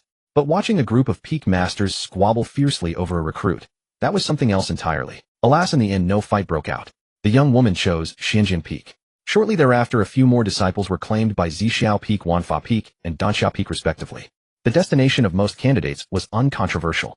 Those with obvious spiritual root affinities entered the corresponding peaks. Those of ordinary talent proceeded to the outer sect for further cultivation. After watching for a while, Su Changkong lost interest and gradually leaned back against the chair. Before long, he was on the verge of falling asleep. In a drowsy haze, murmurs suddenly rose from below. Lin Fan actually won by breaking through his realm, defeating 2 7th-layer Qi gathering cultivators and reaching this stage. Wasn't he the one who was just broken off from and expelled from his family? I heard he was once a prodigy. How come his cultivation is only at the 5th layer of the Qi gathering realm now, eh? You don't know? Lin Fan reached the 1st layer of the Mystic Meridian realm by age 15, but his cultivation has been regressing ever since, which is why he ended up like this. The once prodigy Lin Fan has fallen to a despised good-for-nothing. At the mention of the name, Lin Fan, Su Changkong's closed eyes fluttered slightly. Betrothal broken off. Expelled from his clan. Once a genius, his cultivation inexplicably regressed. How familiar these terms sounded. At the center of the square, a young man in black clothing walked forward steadily. Facing the constant murmurs around him, he kept his head bowed and remained silent. Over this period, his father had passed away, his fiancée had come to sever their engagement, and the clan elders had cast him out. One after another, had it not been for the single breath of will still sustaining him, he would long have been crushed. Lin Fan arrived before the spirit-testing steel and slowly pressed his palm against it. After a moment, an exceedingly faint gray light shimmered across the steel's surface. Inferior grade mixed spiritual root, 5th layer of the Qi gathering realm. 5th layer of the Qi gathering realm at 18, coupled with an inferior grade mixed spiritual root. Such aptitude, even if admitted to the outer sect, would yield very limited future accomplishments. The assessing elder did not consult the 6 peak masters, instead turning directly to the elder responsible for outer sect affairs. Yet that elder's expression was equally troubled. The spiritual root was far too poor. Accepting such a disciple would serve scarcely any purpose beyond enlivening the atmosphere. The young man in black stood at the center of the square, his hands hanging at his sides, gradually clenching into fists. He had fought through all previous rounds, even defeating 2 7th-layer Qi gathering cultivators in combat. Yet his spiritual root was far too inferior. That single flaw was enough to negate everything he had achieved thus far. The assessing elder waited a moment longer. Seeing no sign that the outer sect elder intended to accept him, he prepared to announce the result. From the high platform, Su Changkong, however, was already fully awake. Lin Fan, a fallen genius. Regressed cultivation. Broken betrothal. Expelled from his clan. Having defeated 2 Qi gathering 7th-layer cultivators beyond his realm. Good heavens. What waste. This was the most textbook protagonist template imaginable. Wait. Su Changkong sat bolt upright, speaking before the assessing elder could declare the result. All eyes on the square instantly converged upon him. Lin Fan also raised his head, looking toward the young man on the high platform for the first time. Su Changkong studied him for a moment, harboring only one thought. If this fellow did not harbor some old grandpa within him, or possess some heaven-defying artifact capable of absorbing cultivation, he would eat the chair right there and then. Are you willing to join my Xiaoyao Peak? Su Changkong asked. Xiaoyao Peak. Everyone present exchanged bewildered glances. When did Xiantian's sect gain such a peak? Lin Fan couldn't help but wonder. Did Xiantian's sect have such a place? He had done his research before coming. The 6 great peaks, the elders, and the sect master. Had his intelligence been incomplete? Lin Fan unconsciously glanced around, only to discover that even the elder in charge of the examination wore an expression of astonishment. Clearly they too were unaware of the origin of Xiaoyao Peak. Xiao Wangshuan asked in confusion. Young master, what is this Xiaoyao Peak? I just created it. Su Changkong wore an indifferent expression. This? Xiao Wangshuan turned his gaze toward another figure to the right. Su Batian rubbed his eyes and said wearily, if he says it exists, then it exists. Meanwhile, Yi Xiaotian showed no surprise whatsoever. If Su Batian could control his son, he wouldn't be Su Batian. But what of it? Who could blame him for being born into such a family and indulged as a result? Su Changkong had already turned his attention back to Lin Fan with no intention of explaining further. Have you made your decision? Lin Fan hesitated only briefly. Whether Xiaoyao Peak existed or not was irrelevant. What mattered was that the young master before him was willing to accept him. As long as he could remain in Xiantian sect, he would still have a chance to rise again. At this thought, Lin Fan no longer hesitated and knelt on one knee. This disciple is willing. Su Changkong nodded approvingly. Excellent. From today onward you are the senior disciple of my Xiaoyao peak. Lin Fan raised his head, his expression momentarily stiff. Senior disciple. That meant Xiaoyao peak might currently have only him as its sole disciple. After the disciple recruitment concluded, Su Changkong casually arranged quarters for Lin Fan. After all, Xiaoyao peak had only just been named, so this newly acquired senior disciple could only stay temporarily. Inside the grand hall of Xiantian sect, Su Batian sat upon the main seat holding the list Su Changkong had just handed him, his eye twitching incessantly. 1 demon core from the Guishu realm, 3 demon cores each from the Yuanhun to Dantian realms, plus 100 million high-grade spirit stones. And you wanted an exact change. How about you just go fly to heaven? Su Changkong blinked and said, Father, that's not very fair. If I could fly to heaven, would I need to ask you for anything? Su Batian felt as though darkness was closing in before him, and he sneered coldly. Dare you ask for even more? How embarrassing to do so. Su Changkong rubbed his hands together, his face instantly bursting with smiles. However, since you've brought it up, please help me build another Xiaoyao peak as well. I just took on a disciple in front of so many people, yet I have nowhere to live. How awkward would that look? Done. Su Batian agreed unusually readily. Su Changkong's eyes lit up. Really? Really? Su Batian set down the list, slowly leaned back in his seat, and a cryptic smile crossed his face. Once you break through to the Xianmai realm, everything on this list, including Xiaoyao peak, will be yours. Is that all? Su Changkong secretly chuckled. He had expected something more difficult. System, raise my outward cultivation level to the first stage of the Xianmai realm. Ding. Outward cultivation has been adjusted to the first stage of the Xianmai realm. The next moment, Su Changkong's aura, previously only at the 5th stage of the Qi gathering realm, surged upward rapidly. 6th stage, 7th stage, 8th stage. Spirit Spring realm. Only when he reached the first stage of the Xianmai realm did the rising aura gradually stabilize. Su Baishan's smile froze instantly. He had merely intended to use these rewards to spur on his son, who spent his days indulging in pleasure, and motivate him to cultivate seriously. Yet no sooner had he finished speaking than the aura surged straight to the first stage of Xianmai. Then, Su Baishan's gaze turned icy as he stared at the person before him. He rose and appeared in a single step at Su Changkong's side, reaching out to grip his wrist. Vast spiritual power surged into Su Changkong's body. After a moment, he slowly released his grip, his expression growing increasingly complicated. He was indeed his son. There was no possibility of possession. His cultivation was sound, as well as foundation solid, with no hidden dangers from forced breakthroughs. This brat had truly reached the first stage of Xuanmai, and some special method that even Su Batian had failed to detect. When did you break through? Su Changkong asked. Just now. Su Changkong averted his gaze somewhat guiltily. Perhaps it was accumulation over a long period finally bearing fruit. Feeling that explanation lacked substance, he added. Although my cultivation was slow before, I've always eaten well and rested well. Continuous breakthroughs now are only natural. Natural, my foot. Su Batian glared at the rascal before him, his good mood vanishing entirely. In all his years of life, he had never once heard that eating well and drinking well could produce a Xianmai realm expert. Su Batian sat back down, looking at him with warmth in his eyes. Everyone has their own secrets. Since you will not speak, I will not compel you. Su Changkong secretly exhaled in relief. If his old man kept pressing, he truly wouldn't find a proper excuse. How could he say he was a genius deliberately concealing his cultivation? That would be utterly ridiculous. Su Changkong looked at him expectantly and asked, So, father, about my list. Su Batian no longer cared about those material things, immersed instead in the joy of his son's breakthrough. I will have your senior sister deliver the items on that list to you, and construction on Xiaoyao Peak will begin immediately. Thank you, father. Su Changkong beamed, turning to leave. Stop. Su Batian suddenly called out to him. Su Changkong halted and turned back in confusion. Su Batian abruptly realized he had forgotten to ask what his son needed all these things for.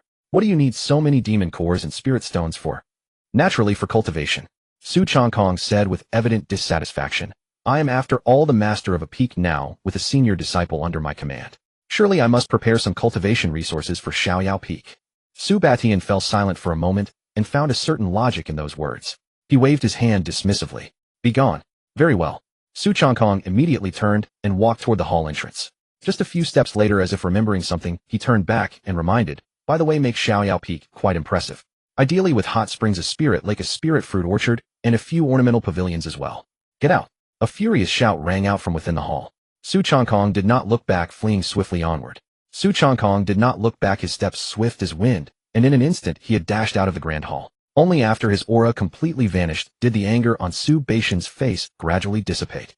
The grand hall fell quiet for a moment. He sighed softly and swept his hand forward, causing the smooth space before him to split open. With a single step, the scenery around him transformed. When Su Batian reappeared, he had arrived deep within the rear mountains of Xintian sect. Far from the sect's peaks, this area was seldom visited by anyone. Lush vegetation filled the mountainside, the wind rustling through the treetops, leaving only a faint whispering sound. Su Batian followed the familiar path and eventually stopped before an ancient tree with dense foliage. Su Batian slowly approached the ancient tree. Beneath it stood a stone stele inscribed with only 3 characters. Changkong. He reached out and brushed away fallen leaves from the stele. Ninger Changkong has broken through to the Xinmai realm. Su Batian sat beside the stele, wiping its surface with his hand, and remained silent for a long time. If you were still here, you would surely be very happy. He leaned against the stele and spoke haltingly for some time. Light faded gradually from the forest, leaving only his soft murmurs before the stele. Eventually, he even leaned against the cold stone stele and slowly drifted to sleep. Early the next morning, Su Rongqing arrived outside Su Changkong's courtyard. Rather than walking in directly, she knocked on the door. Knock, knock, knock. Coming. Soon a lazy voice drifted from within. Moments later, the door swung open. Su Changkong stood behind the door, yawning and rubbing his eyes. Sister Rongqing, what do you need so early? I think you've truly slept yourself silly. Su Rongqing handed him a storage ring. You only received so many things from Master yesterday, and you've already forgotten. Su Changkong suddenly realized. His father had indeed mentioned that his senior sister would deliver the items. He quickly reached out and took the ring, giving it a quick glance. Inside, demon cores were neatly arranged alongside towering piles of high-grade spirit stones, almost forming a small mountain. Oh my, thank you so much for troubling yourself to come all this way so early, Sister Rongqing. Su Changkong stowed the storage ring, his smile extraordinarily warm. Su Rongqing simply stood at the doorway, watching him quietly. The two locked gazes for a few seconds. Su Changkong asked, Is there anything else? Su Rongqing's lips curved upward, and she tilted her head, glancing into the room. You keep calling me Sister Rongqing. Won't you invite me in for a seat? Oh well.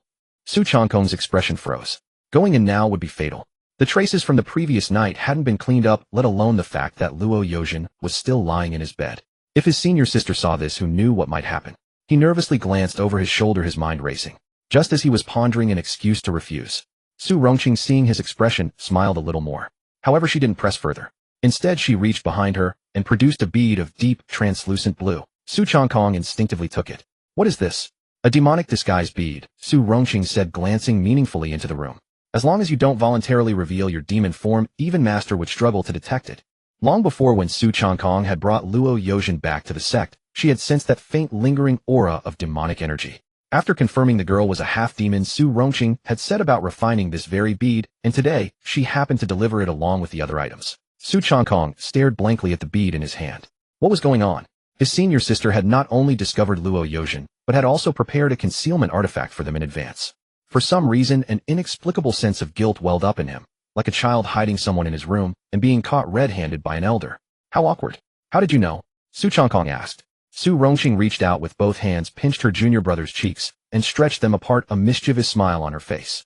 The demonic aura on that girl is quite faint. She must be part human, part demon. But it couldn't escape me. The fact that she stays with you means you already know her identity. Of course I know. Su Changkong shook off her grip and rubbed his reddened cheeks, straightening his posture immediately. I saved her in her time of need. Its righteous conduct, absolutely no improper intentions. Is that so? Su Rongqing's gaze drifted toward the room, her voice drawing out. But I've heard that a fox demon's tail is quite a sensitive place. Su Changkong covered his face.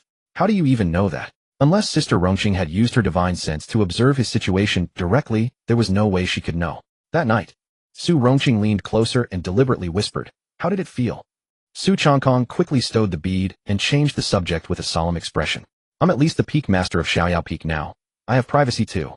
Sister Rongqing, you can't snoop on my personal matters anytime you like. Privacy. Su Rongqing studied him from head to toe, her thoughts drifting back over a decade.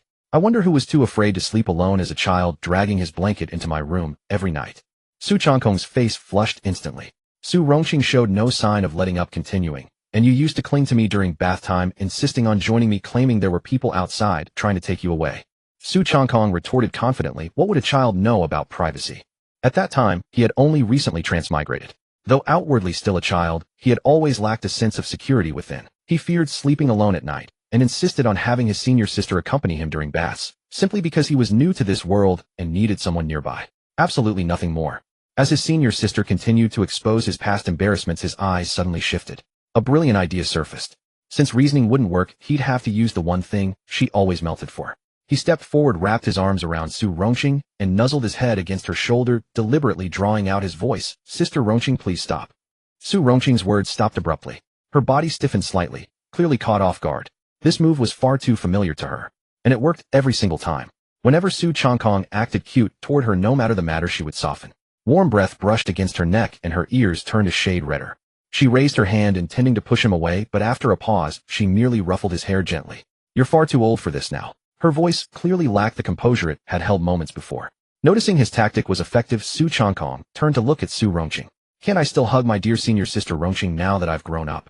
Their faces were inches apart, no more than 2 or 3 centimeters between them. Su Rongqing froze, and after a long moment finally said, "Let go. You promise first, you won't mention this anymore." Su Rongqing pressed her lips together, her gaze darting awkwardly away. "Fine, I won't." Only then did Su Changkong release her, satisfied.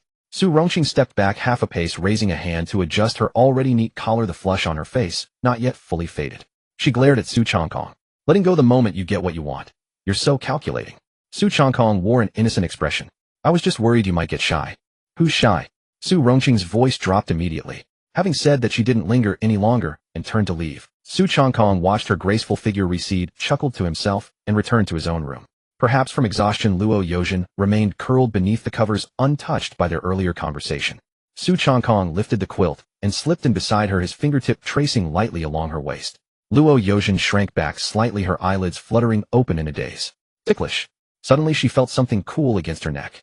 Luo Yozhen looked down and saw a deep blue bead hanging against her chest. "What is this?" Luo Yozhen asked. Su Changkong propped himself up beside her and explained, "A demonic disguise bead. Wear it, and as long as you don't voluntarily reveal your demon form, others will barely detect it." Luo Yozhen nodded, only partially understanding. She extended her right hand and attempted to draw upon the power within her body. A pale violet glow emerged from her fingertips. Yet once that energy surfaced, there was not a trace of demonic aura. It was indistinguishable from the spiritual energy of a human cultivator. Luo Yozhen paused, surprised, and pushed a little harder. The result was the same. "My demonic power." She looked up, astonishment in her eyes. "Has it turned into spiritual energy?" "Not transformed." Su Changkong pinched the bead gently. "It simply conceals your demonic aura. To others you appear as an ordinary human cultivator. Demonic disguise bead." "Master." Luo Yozhen gazed at him with tender affection. Su Changkong's breath caught in his throat. It was early morning, and he had just woken up. He could hardly withstand such a gaze from her. Hiss. He could barely hold himself back. An hour later, Su Changkong dressed himself and glanced back at the fox, who had fallen asleep again, a deep sense of satisfaction welling within him. However, not long after stepping out of the room, he felt something was off. Had he forgotten something? He had a nagging feeling that he was supposed to meet someone today. Damn it. Lin Fan. Inside a room at Xintian sect, Lin Fan sat cross-legged on his bed, having waited for a full night. He had expected someone to come arrange his cultivation matters shortly, but from last night until now not a single soul had appeared. Could it be that he had walked into a den of scoundrels? Lin Fan shook his head in resignation. Yet the next moment he convinced himself he had nothing to complain about. As far as he was concerned, he was merely a good-for-nothing with a bit of combat talent. Someone willing to accept him was already a tremendous favor. Recalling the outer sect elder's disdainful expression from the day before, Lin Fan understood even more clearly. If Su Changkong had not spoken up, he would never have been admitted to the outer sect in the first place. Just then the door was suddenly pushed open. Su Changkong stepped inside. Lin Fan quickly rose to his feet, but when he opened his mouth he momentarily could not think of what to call him. Su Changkong casually waved his hand and said, "Just call me young master. I do not care for so many rules here." "Yes, young master," Lin Fan immediately replied. Su Changkong studied Lin Fan for a while, then frowned. Why had he not broken through yet? Shouldn't the protagonist advance 1 realm per day? Never mind. Let it go. He then retrieved over a dozen cultivation manuals from his storage ring and tossed them onto the table. The quality ranged from heaven grade to mystery grade. As for why Su Changkong did not learn them himself, what would he not need to read them himself? He then threw a storage bag to Lin Fan. "Xiaoyao Peak has not yet been built. For now you will have to make do staying here. The storage bag contains cultivation resources. Come find me if you lack anything." With that, Su Changkong turned and left. Lin Fan stood frozen, unable to process what had just happened. He extended his right hand, opening his mouth to say something, but found Su Changkong had already walked out of the room. Lin Fan looked down at the storage bag in his hand. This Xiaoyao Peak. Was it really a legitimate peak? Filled with doubt, he extended his divine sense into the bag. And in the next instant, Lin Fan's eyes widened in shock. Oh my god. A full 1,000,000 high-grade spirit stones alongside massive piles of pills and cultivation resources nearly filling the entire storage space. Lin Fan instinctively glanced around. The room held only him. Were these truly given to him? Lin Fan tightly gripped the storage bag alight, slowly igniting in his eyes. The young master had treated him so generously he absolutely could not let him down. With this thought, Lin Fan immediately sat cross-legged on his bed, took out the spirit stones, and began to cultivate. Half an hour later. Ha ha ha. Boisterous laughter suddenly erupted from within the room. Passing disciples cast curious glances toward the room, but finding no other commotion they moved on. Chi gathering sixth realm. I've broken through. Lin Fan sat on his bed, his laughter growing louder, while his vision gradually blurred. A tear slipped from the corner of his eye, reaching his lips, carrying a faint saltiness. 3 years. A full 3 years. His cultivation had not only failed to advance, but had actually regressed. No matter how hard he cultivated, an invisible barrier always remained within his body, causing all spiritual energy to inexplicably vanish. This time during cultivation, he did not feel the usual obstruction. Instead, everything flowed smoothly without a single barrier. This long-lost sensation made Lin Fan almost believe he was dreaming. He clenched his fists, his gaze steadily growing resolute. The young master's grace towards me is as vast as the mountains. From this day forward, I shall be the one to protect him.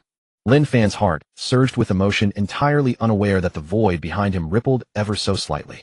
A phantom figure of an elderly man slowly materialized, watching him guiltily. Ahem. This kid surely has no idea that all the spiritual energy he accumulated over the past 3 years was drained by this old master, right? The old man stroked his beard, attempting to console himself. This old master did it to survive. Besides, being chosen by this old master is the young man's blessing. He had originally expected that after entering Xiantian sect, Lin Fan would face considerable hardship, at which point he would reveal himself at the right moment, impart cultivation techniques, and help him rise to greatness. But as it turned out, he might not be needed at all. Just as the old man began to wonder whether it was still necessary to appear, Lin Fan had already closed his eyes once more and resumed his cultivation. A vast amount of spiritual energy surged from the high-grade spirit stones, rapidly flowing into his body. The old man instinctively drew closer, then suddenly stopped in his tracks. No. If he continued siphoning, the kid would certainly come looking for revenge sooner or later. The old man quietly retreated to his original spot, eyeing the spiritual energy drifting past with hungry longing. After a brief moment, he could no longer resist and swallowed hard. Just one sip. The very last sip. Suddenly Lin Fan noticed that the spiritual energy he had just gathered in his dantian began to dwindle again. That familiar sensation caused his expression to change abruptly. He instantly threw open his eyes. There, directly behind him, a phantom figure of an elderly man was gaping wide, sipping sip after sip of the spiritual energy surging from the spirit stones. As Lin Fan stopped circulating his cultivation technique, the surrounding spiritual energy dispersed. Ed as well. The old man, having sucked dry, instinctively opened his eyes. Their gazes met. Eventually, it was the old man who reacted first. He nonchalantly straightened his posture, clasped his hands behind his back, and resumed an expression of profound depth. Boy, you can finally see this old master now. Lin Fan clenched his fists, his face twisted with fury. He understood. He comprehended. He realized everything. The moment he laid eyes on this creature, everything that had happened over the past 3 years became crystal clear. Lin Fan took a deep breath, his voice trembling. It was you who caused my cultivation to regress instead of advance over the past 3 years, eh? You made the once brilliant genius Lin Fan fall to the status of a mocked cripple. Young man, do not judge solely by immediate gains and losses. The old man cleared his throat and struck a pose befitting a venerable elder. Before my passing, I was a powerhouse at the Tao integration realm. Countless prodigies knelt outside my mountain gate begging for a single word of guidance from me. What you have lost is merely some cultivation base, but in exchange you have gained an opportunity capable of altering your destiny. Lin Fan regarded him with an expressionless face and reached into his storage bag to withdraw a communication stone. Changkong had specifically left this for him before departing. With merely an injection of spiritual energy, one could instantly contact him. Upon recognizing the communication stone, the old man's expression shifted slightly. Of course he knew what this item was. He hastily asked, "What do you intend to do with that communication stone?" Lin Fan gritted his teeth and spoke each word deliberately. "I wish to see whether a remnant soul at the Tao integration realm can withstand the combined assault of the entire Xiantian sect." "Young man, let us speak calmly, let us speak calmly." The old man hurried forward to intervene. If the disciples of the Xiantian sect were to surround him, he might not have feared them at the height of his strength. But now he was left with only a remnant soul. That meant certain death, especially with Su Baishan, who had sat in the master's seat yesterday. Just thinking of that face made the old man's lips twitch involuntarily. Before his death, he had also had dealings with Su Batian. Back then, relying on his higher cultivation realm, he had underestimated the other man and ended up being beaten beyond his level. Now, with only half a soul remaining, if Su Batian were to actually make a move, today might truly leave him with no path to heaven and no way down to earth. Meanwhile, Su Changkong returned to his courtyard and began studying his system. Why have my recent rewards only been minor cultivation boosts or slight increases in technique proficiency? Returning to the host, it is because these things are inherently within your grasp. Neither the weight of the event nor the satisfaction it brings you is sufficient to trigger higher-tier rewards. Just then a startled cry erupted from within the room. "Aunt!" Su Changkong's expression darkened instantly, and his figure vanished from where he stood. Who would dare provoke such danger? Bang! The door was smashed open. Luo Yozhen sat on the bed, turning her head with wide-eyed curiosity towards something behind her. Seeing her unharmed, Su Changkong exhaled silently in relief. He had briefly feared that Luo Yozhen's identity had been exposed, and someone had broken in to capture her. After calming down and thinking it through, with the demon-repelling pearl concealing her aura, as long as Luo Yozhen did not intentionally reveal her demon clan features, ordinary people simply would not detect anything unusual. "What is it?" Su Changkong quickly approached the bedside. Luo Yozhen slowly turned around, exposing her back. It turned out that just now she had tried cultivating for a while. The technique had not circulated long before her body began frantically absorbing the surrounding spiritual energy. Then she felt a strange, itching sensation, and when she came to her senses she discovered she had grown an extra tail. Her single fox tail had multiplied into two. Su Changkong's eyes lit up immediately. He stepped forward, grasping one tail in each hand, carefully feeling the differences between them. "Ah!" Luo Yozhen's body trembled slightly as a numbing sensation rapidly spread along her tailbone. She quickly braced herself against the bed, and her voice softened considerably. "Master, I think my bloodline has awakened." Bloodline awakening. Su Changkong toyed with the foxtails in his hand, lost in thought. Given Luo Yozhen's past living conditions, let alone cultivation, even whether she could eat her fill each day was a question. Her demon bloodline had long gone, without spiritual energy nourishment, so naturally it had remained dormant. This time, after the bloodline had been withered for so many years, it finally had a chance to be nourished, and it erupted directly. Su Changkong pondered the plot lines from the Taoist novels he had read in his past life. If it continued growing gradually like this, would she ultimately become a nine-tailed heavenly fox? At this thought, he took out numerous resources from his storage ring to help Luo Yozhen further awaken her bloodline. Looking at the heavenly materials and earthly treasures piled before her, Luo Yozhen's eyes began to mist over once more. Taking advantage of her emotional state, Su Changkong suddenly leaned close to her ear and whispered, "Later, when we are facing each other, you first place your foot here, then like this, and then like that." Luo Yozhen's expression shifted from deep emotion to confusion and finally to utter astonishment. Is this even allowed? Was her master some kind of pervert? Why was his mind filled with all these bizarre things? Yet in the end she did not refuse. What could she do about her own master? She could not truly push him away after all. Luo Yozhen adjusted her posture, propping herself up on her elbows behind her, and slowly positioned her legs. The finest ingredients often require only the simplest cooking methods. With little need for elaborate techniques, merely a basic up and down motion was enough to deliver an extraordinary experience. An hour later, after sharing a simple meal with Luo Yozhen, Su Changkong was about to head out when he pushed open the courtyard gate and spotted Fan Lin standing outside. There was a hint of confusion in Fan Lin's eyes, mixed with considerable hesitation and 90% determination. Another 90% determination. Ning Tianxi, the old man concealed within the ring, dared not reveal himself, and could only hide inside, continuously urging him on. "You stubborn boy, why are you being so obstinate? After all, this old man counts as some kind of opportunity. What do you mean by handing me over right away?" Hearing these words, a flicker of hesitation did cross Fan Lin's eyes, but the next moment his gaze steadied again, and he raised his hand to slap himself hard. Snap! The sharp sound echoed outside the courtyard. "Damn it," Fan Lin gritted his teeth, his face twisted with self-reproach. "I actually harbored the thought of concealing this trivial opportunity from the young master. I am truly a beast." Witnessing this scene, Ning Tianxi opened his mouth, but said nothing more. He now deeply regretted his earlier actions. If he had known how fiercely loyal this youth was to Su Changkong, he should have revealed himself 1 or 2 days earlier. Even an hour earlier would have been preferable. No, he could not simply wait for disaster to strike. Pei Xianxi studied Su Changkong through the ring and quickly made up his mind. He would need to find a way to escape later. If all else failed, he would seize control of this kid and use him as a hostage. But the moment the thought arose, a suffocating pressure descended upon him all at once. Pei Xianxi's remnant soul shuddered violently. In that instant, he found himself surrounded by mountains of corpses and seas of blood with killing intent, so cold and piercing, radiating from every direction. He could not breathe. He could not escape. Even his divine sense felt as though an invisible claw gripped it tightly. Any slight increase in pressure would shatter his soul on the spot. Pei Xianxi dared not hesitate any longer and hastily suppressed the thought of kidnapping Su Changkong entirely. Only when he no longer harbored the slightest malicious intent did that terrifying killing aura slowly recede. Pei Xianxi remained hidden within the ring, afraid to move for a long while. Something was wrong. 9 out of 10 something was terribly wrong.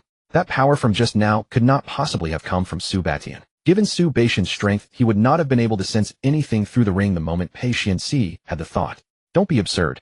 Within the Xiantian sect lay some great terror beyond his comprehension. Su Changkong watched him slap himself, the bright red mark still visible on his right cheek, and could not help but ask, "What is with that look?" Fan Lin looked up, and only then realized Su Changkong had somehow appeared before him. Remembering Ning Tianxi hidden in the ring, he took a deep breath and immediately prepared to lay everything bare. "Young master, Hey!" Su Changkong raised his hand to interrupt him. Who does not have their own secrets and opportunities? He patted Fan Lin on the shoulder in a relaxed manner. "Since it fell into your hands, it is yours now. You do not need to tell me everything." Hearing these words, Fan Lin stood frozen.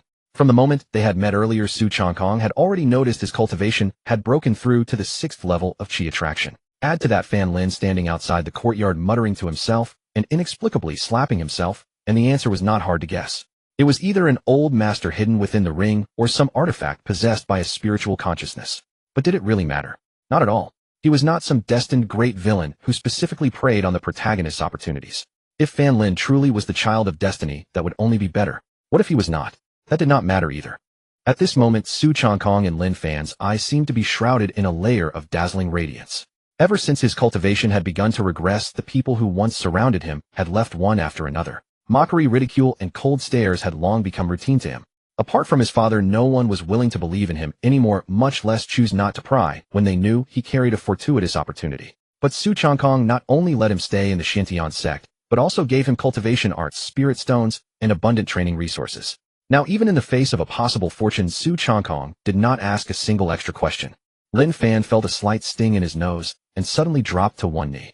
"Young master, Lin Fan will never forget your kindness. From now on, whatever you command, even if it means crossing mountains of blades and seas of flames, I will never retreat half a step." "No, get up first." Su Changkong was startled by his sudden movement.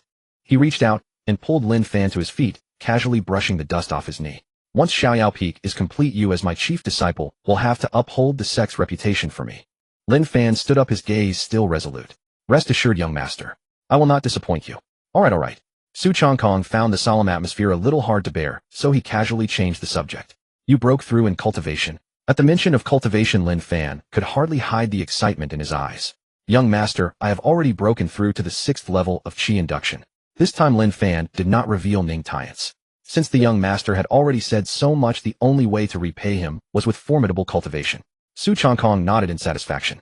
This was the standard treatment for a protagonist. "Since you can cultivate normally now." Su Changkong took out another jade bottle from his storage ring. "There are a few origin stabilizing pills inside. Use them to firmly stabilize your foundation." Lin Fan quickly caught the jade bottle. "Thank you, young master." Within the ring, Ning Tian's expression shifted slightly as he caught the medicinal fragrance wafting from the jade bottle. A 6th grade origin stabilizing pill. Giving a pill like this to a Qi induction disciple. What a waste of a heavenly treasure.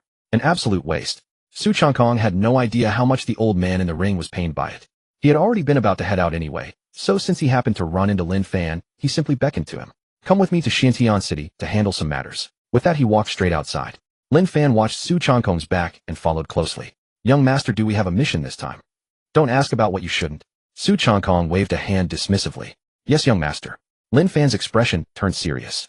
Since the young master was unwilling to state it openly, this operation must be extremely important.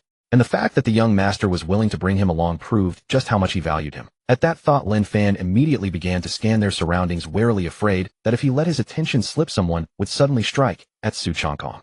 But they were still within the Xiantian sect. If anyone dared to attack Su Changkong inside the sect, they would probably be pounded into minced meat before they even got close. Outside the Chuanfang Tower, Lin Fan stood at the entrance, raised his head to look at the gaudy plaque above, then peered through the open doors at the women inside, who were scantily dressed and wearing seductive smiles. "This?" Lin Fan hesitated for a moment, then could not help whispering, "Young master, did we come to the wrong place?" Su Changkong, however, paid him no attention at all. Amid Madame Hua's enthusiastic flattery, he had already walked into Chuanfang Tower with the familiarity of an old patron. Seeing this, Lin Fan could only steel himself and follow. Su Changkong pointed at Lin Fan behind him and instructed Madame Hua, "Just arrange 2 girls for him, and have Xiao Shui and Xiao Wu come over too." Madame Hua followed his gaze with a glance, then immediately revealed a knowing smile.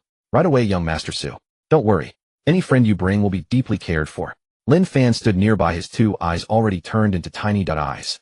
Before his brain could even make sense of what was happening, 2 young women had taken hold of his arms, one on each side. By the time Lin Fan snapped back to his senses, he had already been brought to the door of a room. No, this won't do. Ladies, this absolutely cannot be. The door closed behind him, sealing his flustered voice inside. Su Changkong's purpose in bringing Lin Fan here was very simple. Young people who had never seen the world were the easiest to have their minds clouded by beauty. By letting him experience the many facets of life in advance, he could avoid meeting a few pretty women in the future and being tricked into throwing away even his life. This was called tempering one's state of mind ahead of time. It absolutely was not about corrupting a sect disciple. Inside the private room, Xiao Shui and Xiao Wu sat on either side of Su Changkong. After enjoying himself for a while, he suddenly sensed that something was wrong. Why is it so deserted today? Xuanfang Tower had always been full of offerings. The main hall not only provided food and drink, but also songs, dances, and all kinds of performances. In the past, although it was never packed with a sea of people, it had also never been like today, when one could hardly spot a single customer for quite a while. I don't know. Xiao Wu blinked and instinctively looked toward Xiao Shui. She was an utter homebody who basically never stepped outside. Her daily life consisted of hiding in her room reading storybooks. Whatever happened in the outside world, she usually learned it from Xiao Shui. Xiao Shui paused what she was doing with her mouth, tilted her head, and thought for a moment. I think a new brothel named Xuanhuan Pavilion opened in the south. I hear it's caused quite a stir lately, and lots of people are flocking over there. A newly opened brothel can steal away all of the customers from this place. Of course, it's not just a brothel. Xiao Shui had Xiao Wu take over her spot, then continued. I heard there's a flower queen at Xuanhuan Pavilion who's stunningly beautiful. Almost everyone who goes there does, so just for a chance to see her. Did they notify you in advance before they opened? Su Changkong listened to Xiao Shui and found the matter more and more intriguing. Xiantian City was nominally managed by the city lord's residence, but everyone knew the one who truly had the final say was still the Xiantian sect. Although the Xiantian sect basically never interfered, Su Changkong did. Since he came of age, no matter which brothel in the city opened for business, the proprietors had to first come to him to announce their arrival and offer a token of respect. This was not a rule Su Changkong had forcibly imposed. It was mainly because he was well-informed and experienced in this field, and everyone was happy to invite him over ahead of time to inspect the quality of the girls. While he was at it, he would also divide up the territories for each establishment so that everyone could make money. But this Xuanhuan Pavilion, it dared to open its doors in Xiantian City without giving him even a single word of notice. Not only had it barged uninvited into other people's territory, but how could he not even know about such a beautiful flower queen? How could this be allowed? Su Changkong stroked his chin, the interest in his eyes growing stronger. An hour later, ding, detected that the host carried out primal human instincts X2, continuing to improve in all aspects. Su Changkong straightened his clothes and walked out of the private room. As soon as he entered the main hall, he saw Lin Fan sitting alone in a corner, exhaustion written all over his face. Compared with how he was before entering, it was as if all of his vitality and spirit had been drained away. Lin Fan saw Su Changkong emerge, and after a moment of silence could not help asking, "Young master, is this our task?" He had gone from resistance at first to reluctance, and then to enjoyment. This novel experience was exceedingly pleasurable, yet in Lin Fan's mind, Su Changkong should not be someone so devoted to pleasure and comfort. Su Changkong sat down beside him, suppressing the smile at the corner of his mouth, and patted his shoulder with a serious expression. "You are still young. It is better to witness the wickedness of the world early than to be swindled out of your entire fortune by a woman later." As for why he had brought Lin Fan along, what could be more interesting than personally leading an honest man astray? Lin Fan was stunned for a moment. So that was it. The young master had not brought him here for pleasure, but to temper his heart and let him acclimate early to the temptations of beauty. At this moment, the exhaustion clinging to Lin Fan vanished without a trace. The young master had done all of this for his sake. Yet just now he had not only failed to grasp the young master's good intentions, but had even harbored doubts in his heart. That was truly inexcusable. Rest assured, young master. Lin Fan straightened up again, his gaze resolute. Through the trial just now, this disciple's state of mind has already improved. If I encounter the temptations of beauty in the future, I will never be easily shaken. Su Changkong looked at his earnest manner and nodded with satisfaction. He had not expected Lin Fan to grasp his good intentions so quickly. Truly a teachable lad. Inside the ring, Ning Tiance fell into a long silence. So this was how the young master of the Xiantian sect trained his disciples. Having lived for so many years, this was the first time he had seen such an unconventional sect inheritance. "Young master, are we going back to the sect now?" Lin Fan asked. "Back to the sect? Keep up." The closer they drew to the Xuanhuan Pavilion, the more crowded the streets became. Before long, a lavishly decorated pavilion appeared before the two. Lanterns hung high in front of the building, and the doors and windows were exquisitely carved. Even before drawing near, a thick fragrance of rouge and powder wafted through the air. The interior of the Xuanhuan Pavilion was extremely spacious. Despite the number of people present today, it did not seem crowded. Su Changkong swaggered in with his hands clasped behind his back and casually took a seat near the center. Lin Fan meanwhile stood straight back behind him. To outsiders he looked like a loyal guard. The Xuanhuan pavilion was brightly lit, and most of the women coming and going were scantily dressed, every gesture carrying a hint of allure. Even the maids tasked merely with serving tea and water had looks above the average. As for the women who truly upheld the Xuanhuan pavilion's reputation, each was exceptionally beautiful and possessed her own unique charm. At the center of the hall stood a stage where several women were singing and dancing. Many guests looked as if their souls had been stolen, staring fixedly at the stage and forgetting to drink, even with their wine cups raised to their lips. After scanning the room, Changkong did not see the famed courtesan he had heard about. He propped his right leg on a chair and rested his elbow on his knee. He tilted his head to glance at Lin Fan, then jerked his chin toward the teapot on the table. A single look was all it took. Lin Fan immediately understood, picked up the pot, and dutifully poured him a cup of tea. Changkong. He raised a hand to cover his face and shook his head helplessly. Was this kid always this obedient? Could he not see that with this overbearing aura he had clearly come to pick a fight? Forget it. This lad still needed polishing. Changkong waved behind him.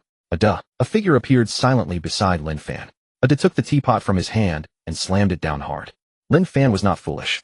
Judging by Changkong's reaction just now, he quickly realized that he had misunderstood the young master's intent. Crack! The teapot crashed to the ground. The music on stage abruptly ceased, and the once boisterous Xuanhuan pavilion fell silent. All the guests turned their heads in unison, fixing their gazes on Changkong. Ahem. Changkong cleared his throat, and after mustering his elegant rhetoric said, "All of you get the hell out of here." Then before anyone knew it, someone stood up and dashed toward the door without looking back.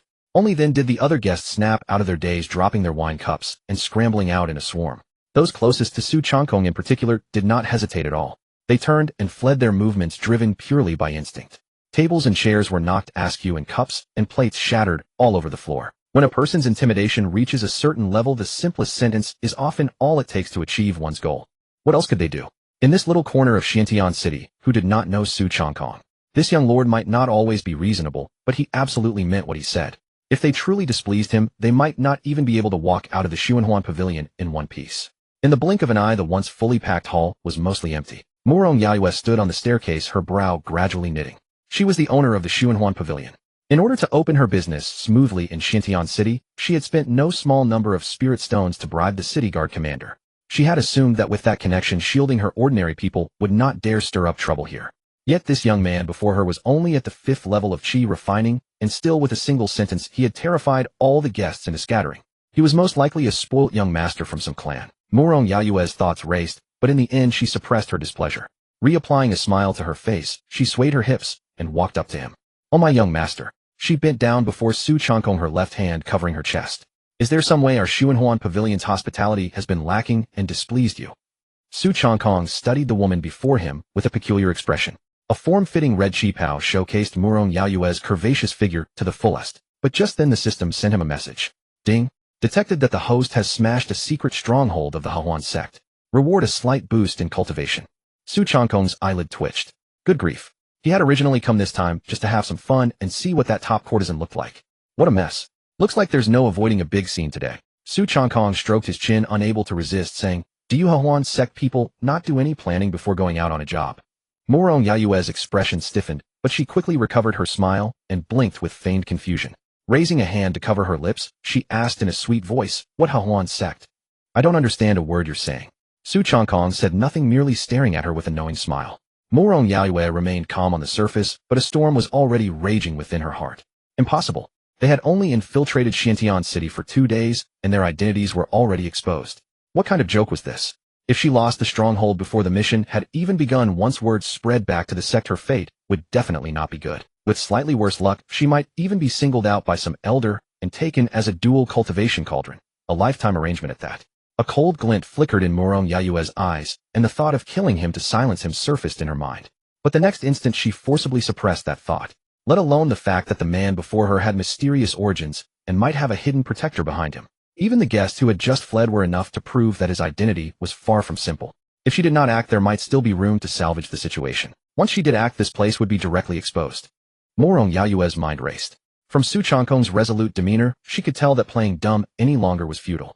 Now that her identity had been exposed, her only option was to find a way to silence him. With that thought, Murong Yaoyue slowly straightened her posture, deliberately ignoring the man and woman standing behind Changkong. She extended her right hand forward, a charming smile returning to her lips. "Sir, there are too many years here. This is no place for conversation." Murong Yaoyue stepped slightly aside, clearing the path to the upper floor. Please follow me. Then let us go. Su Changkong agreed without hesitation, turning to his subordinate Lin Fan behind him. Wait here for me. As for Ada, he would naturally vanish shortly. Lin Fan opened his mouth, but upon seeing his young master's eager demeanor, he silently swallowed his words. How did this look like walking into a trap? It looked more like he was desperate for someone to make a move. Murong Yaoyue turned and headed toward the stairs while Su Changkong followed at a leisurely pace, his gaze lingering on the woman's figure ahead. Her gait was quite rhythmic. Ding. Host is appreciating something beautiful. Reward slight relaxation of mental state. Su Changkong paused. What was wrong with appreciating beauty?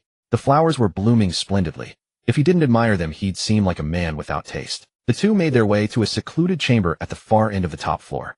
Once Su Changkong entered, Murong Yaoyue casually shut the door behind him.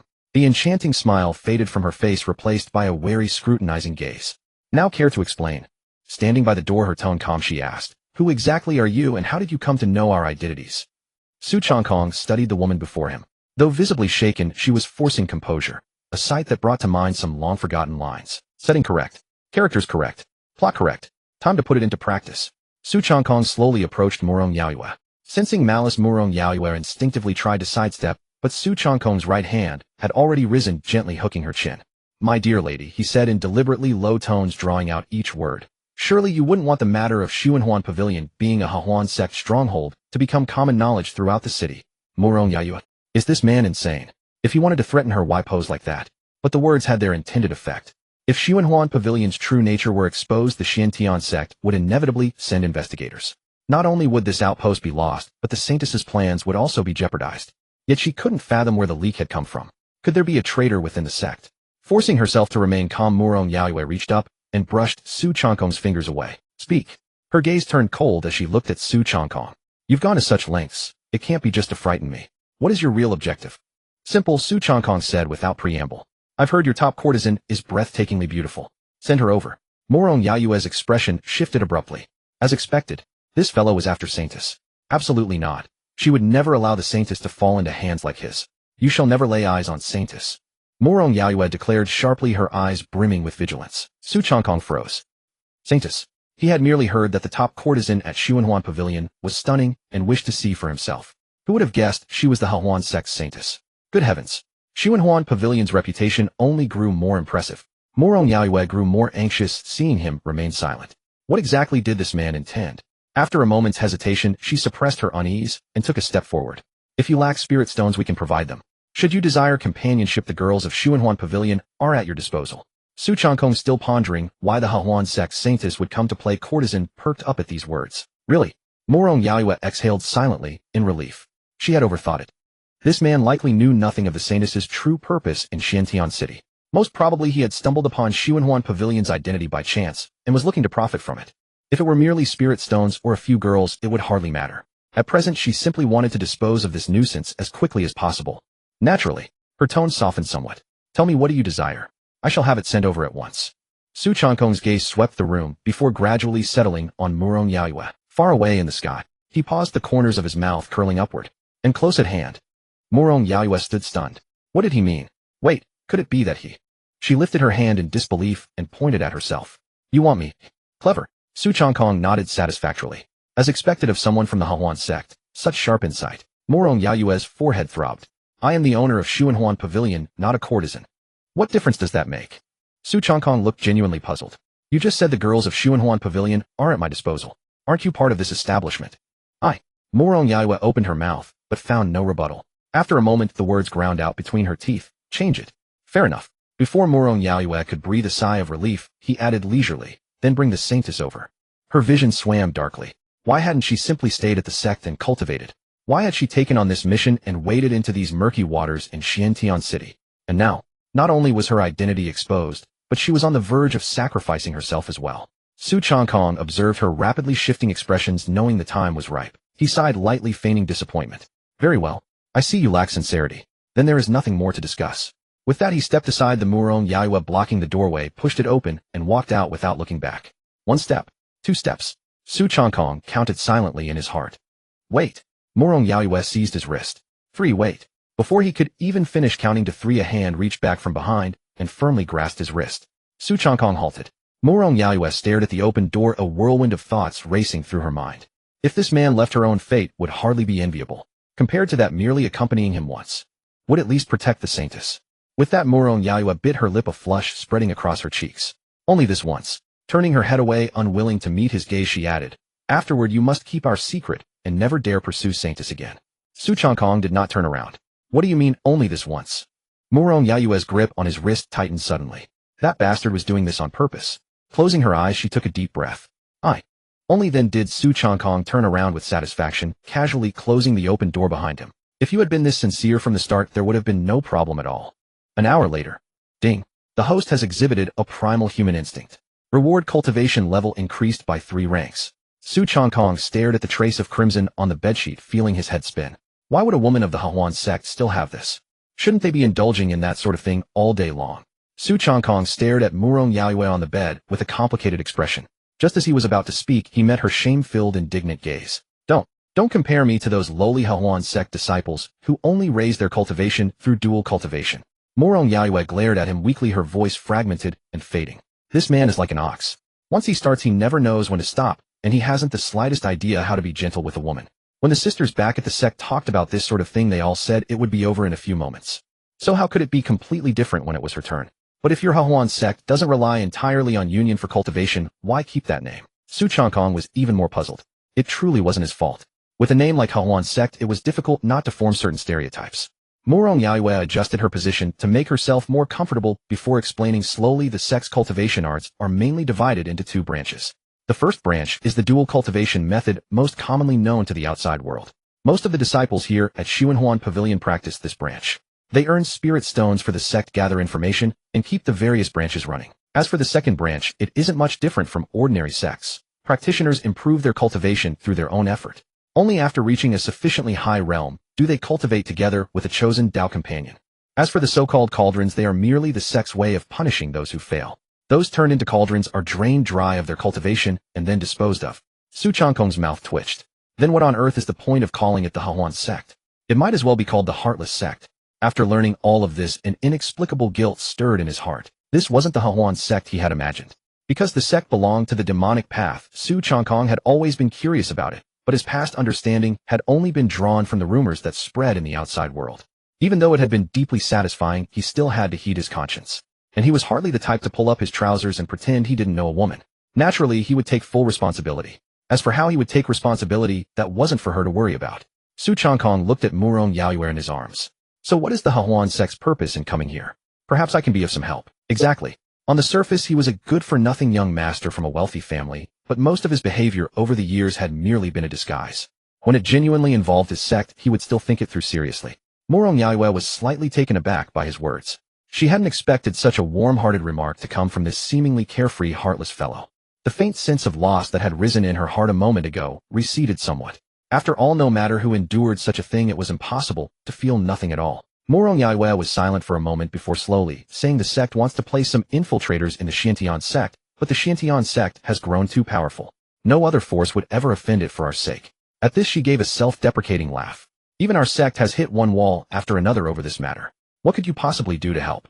In her eyes, Su Changkong was simply a young master from some great family who had come out seeking pleasure. Even if his family background was impressive, he couldn't possibly interfere in the internal affairs of the Xiantian sect. Who says there's no way? Are you going undercover? Su Changkong's eyes lit up. Go undercover in the Xiantian sect? Isn't that just asking for death? Oh. Murong Yayue froze, unable to grasp his meaning for a moment. Su Changkong leaned in closer with a mysterious look. I do have some connections in the Xiantian sect. What? Murong Yayue's expression shifted. She abruptly felt that her choice had been the right one. Who could have imagined that a young master who had come to her door with a threatening air would know someone from the Xiantian sect? And judging by his manner, since he could arrange for people to enter, he was surely no insignificant figure. And from the sound of it, since he could arrange for someone to enter, he was absolutely no ordinary person. Let me think it over. Murong Yayue did not agree immediately. She had not agreed right away. The matter was too important, and she had to discuss it with the saintess first. She could not make a decision on her own. Fine. Su Changkong rose from the bed and handed her a communication stone. Once you've decided, you can use this to reach me. He opened the door, then glanced back and added, oh, by the way, I'm Lin Hao, the eldest young master of the Lin family. To keep this game going, he naturally couldn't reveal his true identity. With that, he went downstairs. Lin Fan was sitting at his seat drinking tea. As he poured, the pot went dry again. So bored. He set down the teapot and his gaze drifted uncontrollably around the room. The Xuanhuan Pavilion was filled with lightly dressed women whose figures were graceful, and alluring. As they came and went, their movements stirred wave after wave of fragrant breeze. Watching them, a restless heat inexplicably rose in his heart. How strange. Why did he feel this way? This place was simply too much for a vigorous young man full of energy to endure. What are you thinking about? Su Changkong looked at his foolish, love-struck expression. At the sound of his voice, Lin Fan shot to his feet, so abruptly that even Su Changkong jumped in surprise. Lin Fan turned around and answered between heavy breaths, "Nothing. It's getting late. Maybe we should head back." Su Changkong scratched his cheek and turned his gaze outside.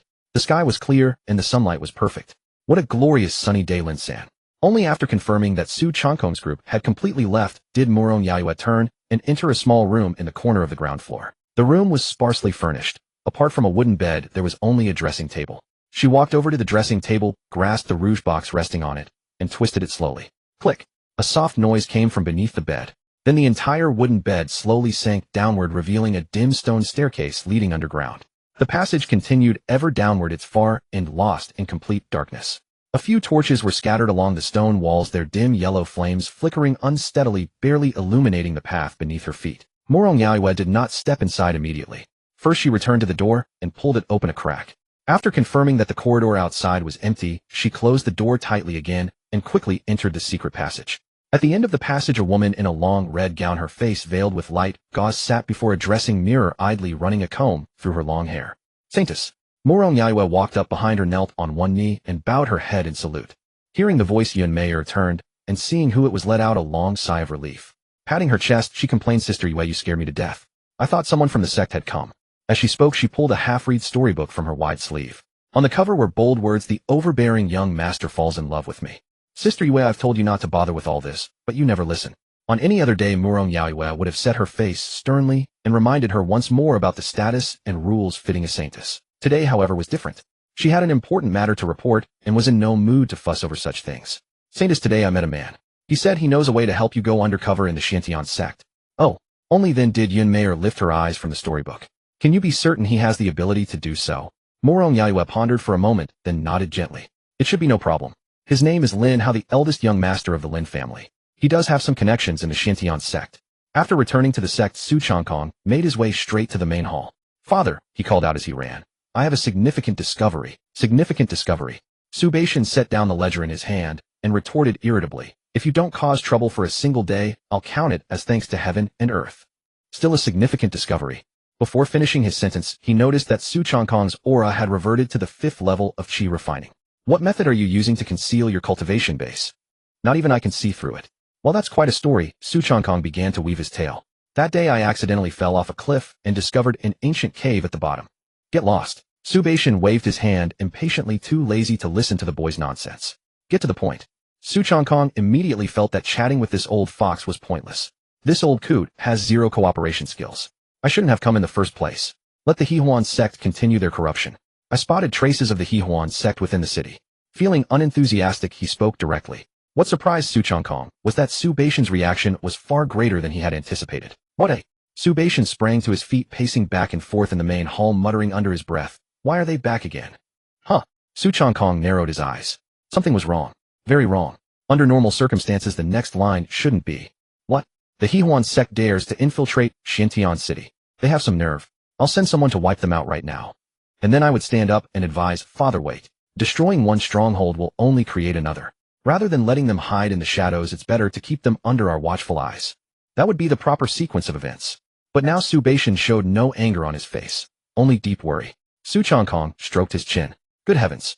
The value of the Sunhuan Pavilion continues to rise." "Nonsense. I'll send someone to destroy them now," Su Changkong said, deliberately testing his father. "No, no, no." Su Beishan raised his hand without hesitation to stop him. "Destroying one stronghold will only create another. Rather than letting them hide in the shadows, it's better to keep them under our watchful eyes." As he spoke, he realized his son was staring at him with a peculiar expression. "What's with that face?" Su Beishan frowned.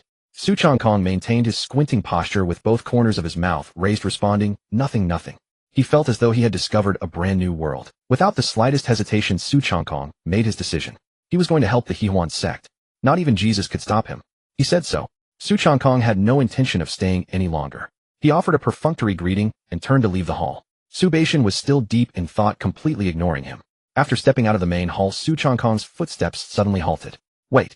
This old coot didn't ask once where the Hehuan sect's stronghold was located. Forget it, it doesn't matter. Just then Su Xiaoxiao, who had somehow caught wind of the fun, drifted over. Senior brother, what were you doing in there? The two exchanged glances for a few seconds. Neither said much, and they simultaneously made for a secluded corner. Su Changkong lowered his voice and briefly explained the situation. It's not appropriate, Su Xiaoxiao said, her brows tightly knitted with obvious worry. How can we invite the Hehuan sect into the sect over mere amusement? Su Changkong offered no rebuttal. He simply leaned back, half closing his eyes and staring straight at her. Su Xiaoxiao's worried expression held for only 2 breaths. Then her lips gradually curved upward. Su Changkong smiled along with her. Neither of them mentioned the matter again. Naturally, what neither mentioned was the word not appropriate. If Su Changkong was the number 1 chaotic demon of Xintian sect, then who was number 2? Too difficult to guess. On his way back to the courtyard, Su Changkong continued to fantasize about what would come next. Then he would wait for news from Murong Yaoyue. He was confident the Hehuan sect wouldn't be foolish enough to refuse him. As he walked, Su Changkong quietly murmured in his heart, "System, open the panel." A pale golden light screen materialized before his eyes. Host Su Changkong. Cultivation, profound veins, 7th level outward display, chi refining, 5th level techniques, profound heaven creation art, small success, carefree longevity, sutra, small success, yin yang union, Tao scripture, small success. Seeing his cultivation status, Su Changkong nodded in satisfaction. Excellent, excellent. With this cultivation speed, who could compete? Young master. Young master. A frantic cry came from ahead. A Xintian sect disciple sprinted towards Su Changkong, clutching a storage bag in his hands. Young master, someone came to the gate and said to deliver this to you. The disciple extended the storage bag. For me, eh? Su Changkong was somewhat surprised, momentarily unable to recall who might have sent it. He took the bag and swept his divine sense inside, his expression turning grave in an instant. The next moment he swiftly concealed the bag within his robes and looked up at the disciple. You didn't look inside, did you? Absolutely not. The disciple shook his head repeatedly. The messenger specifically warned that this item is of utmost importance and must not be seen by anyone other than the young master. Well done. You have proper awareness.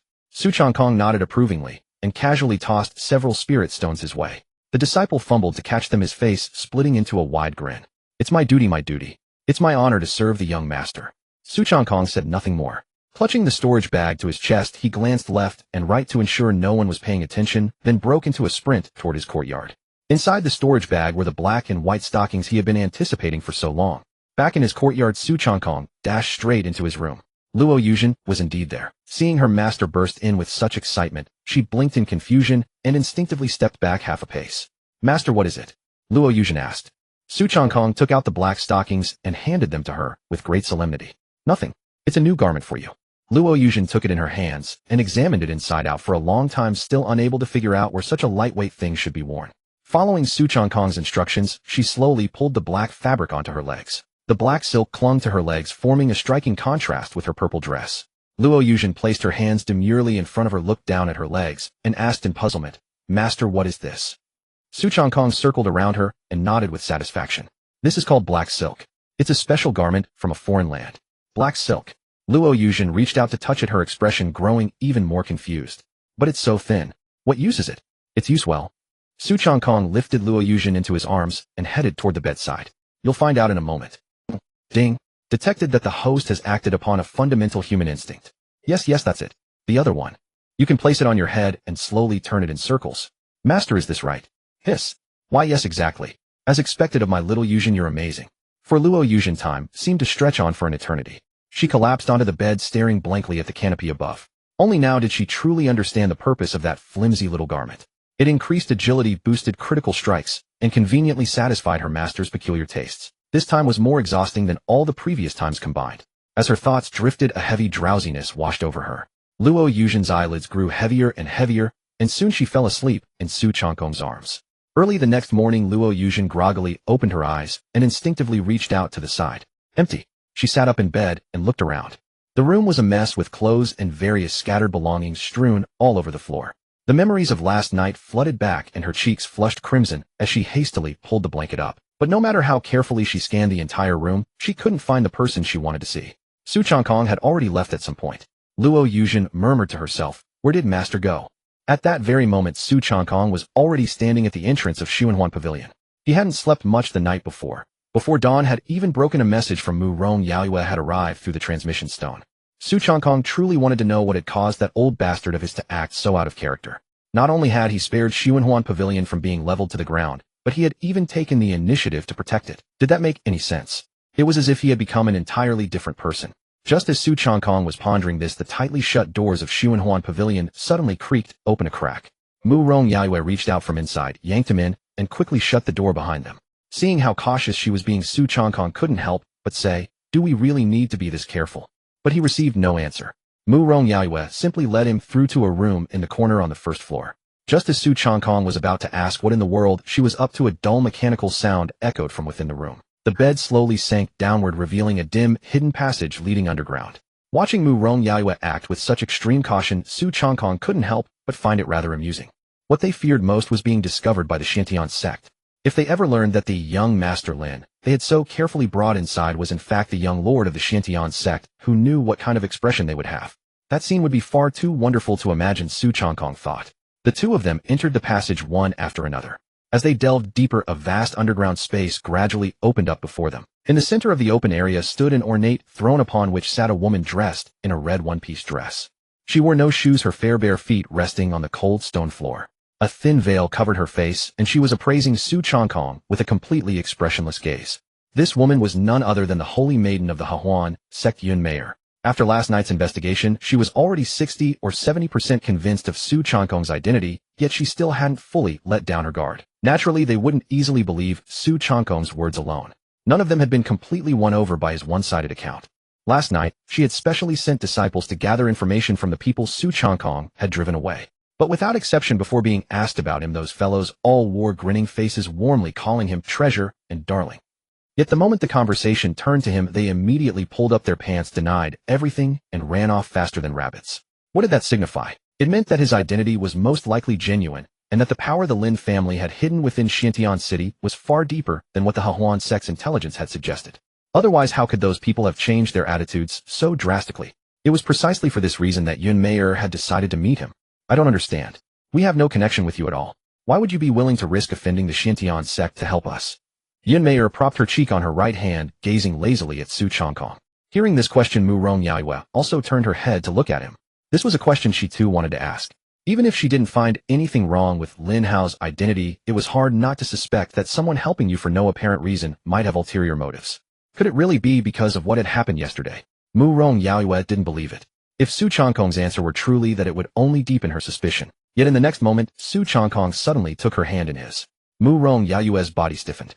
Before she could even react, Su Changkong had already turned around, gazing at her with eyes filled with 7 parts deep affection and 3 parts solitary courage. Because I love her. What? Mu Rong Yaiyue's eyes flew wide open. Instinctively, she tried to pull her hand back, only to find that Su Changkong was holding it tightly. She struggled twice, but couldn't break free, so she could only glare at him, both shocked and furious. What nonsense are you? Xiaoya, don't speak just yet. Su Changkong raised a finger to silence her, then took a deep breath and began his performance. My name is Su Changkong, and I am about to start lying. The very first time I saw her, I had already fallen deeply in love with her. Later, after much inquiry, I learned that Xiaoya was actually a member of the Hahuan sect. Who's Xiaoya? Mu Rong Yaiyue's face burned bright red, and she wished she could kick him straight out the door. Xiaoya, let me finish. With undiminished passion, Su Changkong continued. After learning of her identity, I didn't retreat in the slightest. Instead, I finally found an opportunity to get close to her. When I came to Xuanhuan Pavilion yesterday and saw her once more, I realized in that instant that my feelings could no longer be suppressed. He held Mu Rong Yaiyue's hand, his tone carrying 7 parts conviction and 3 parts sincerity.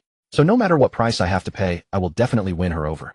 Yun Meier leaned slightly back, her gaze settling on Mu Rong Yaiyue, whose eyes were darting everywhere and whose cheeks were flushed crimson. Seeing that expression, she felt that what Su Changkong had said was probably true. No wonder when the subject had come up last night, she had been so hesitant, her words disjointed and incoherent.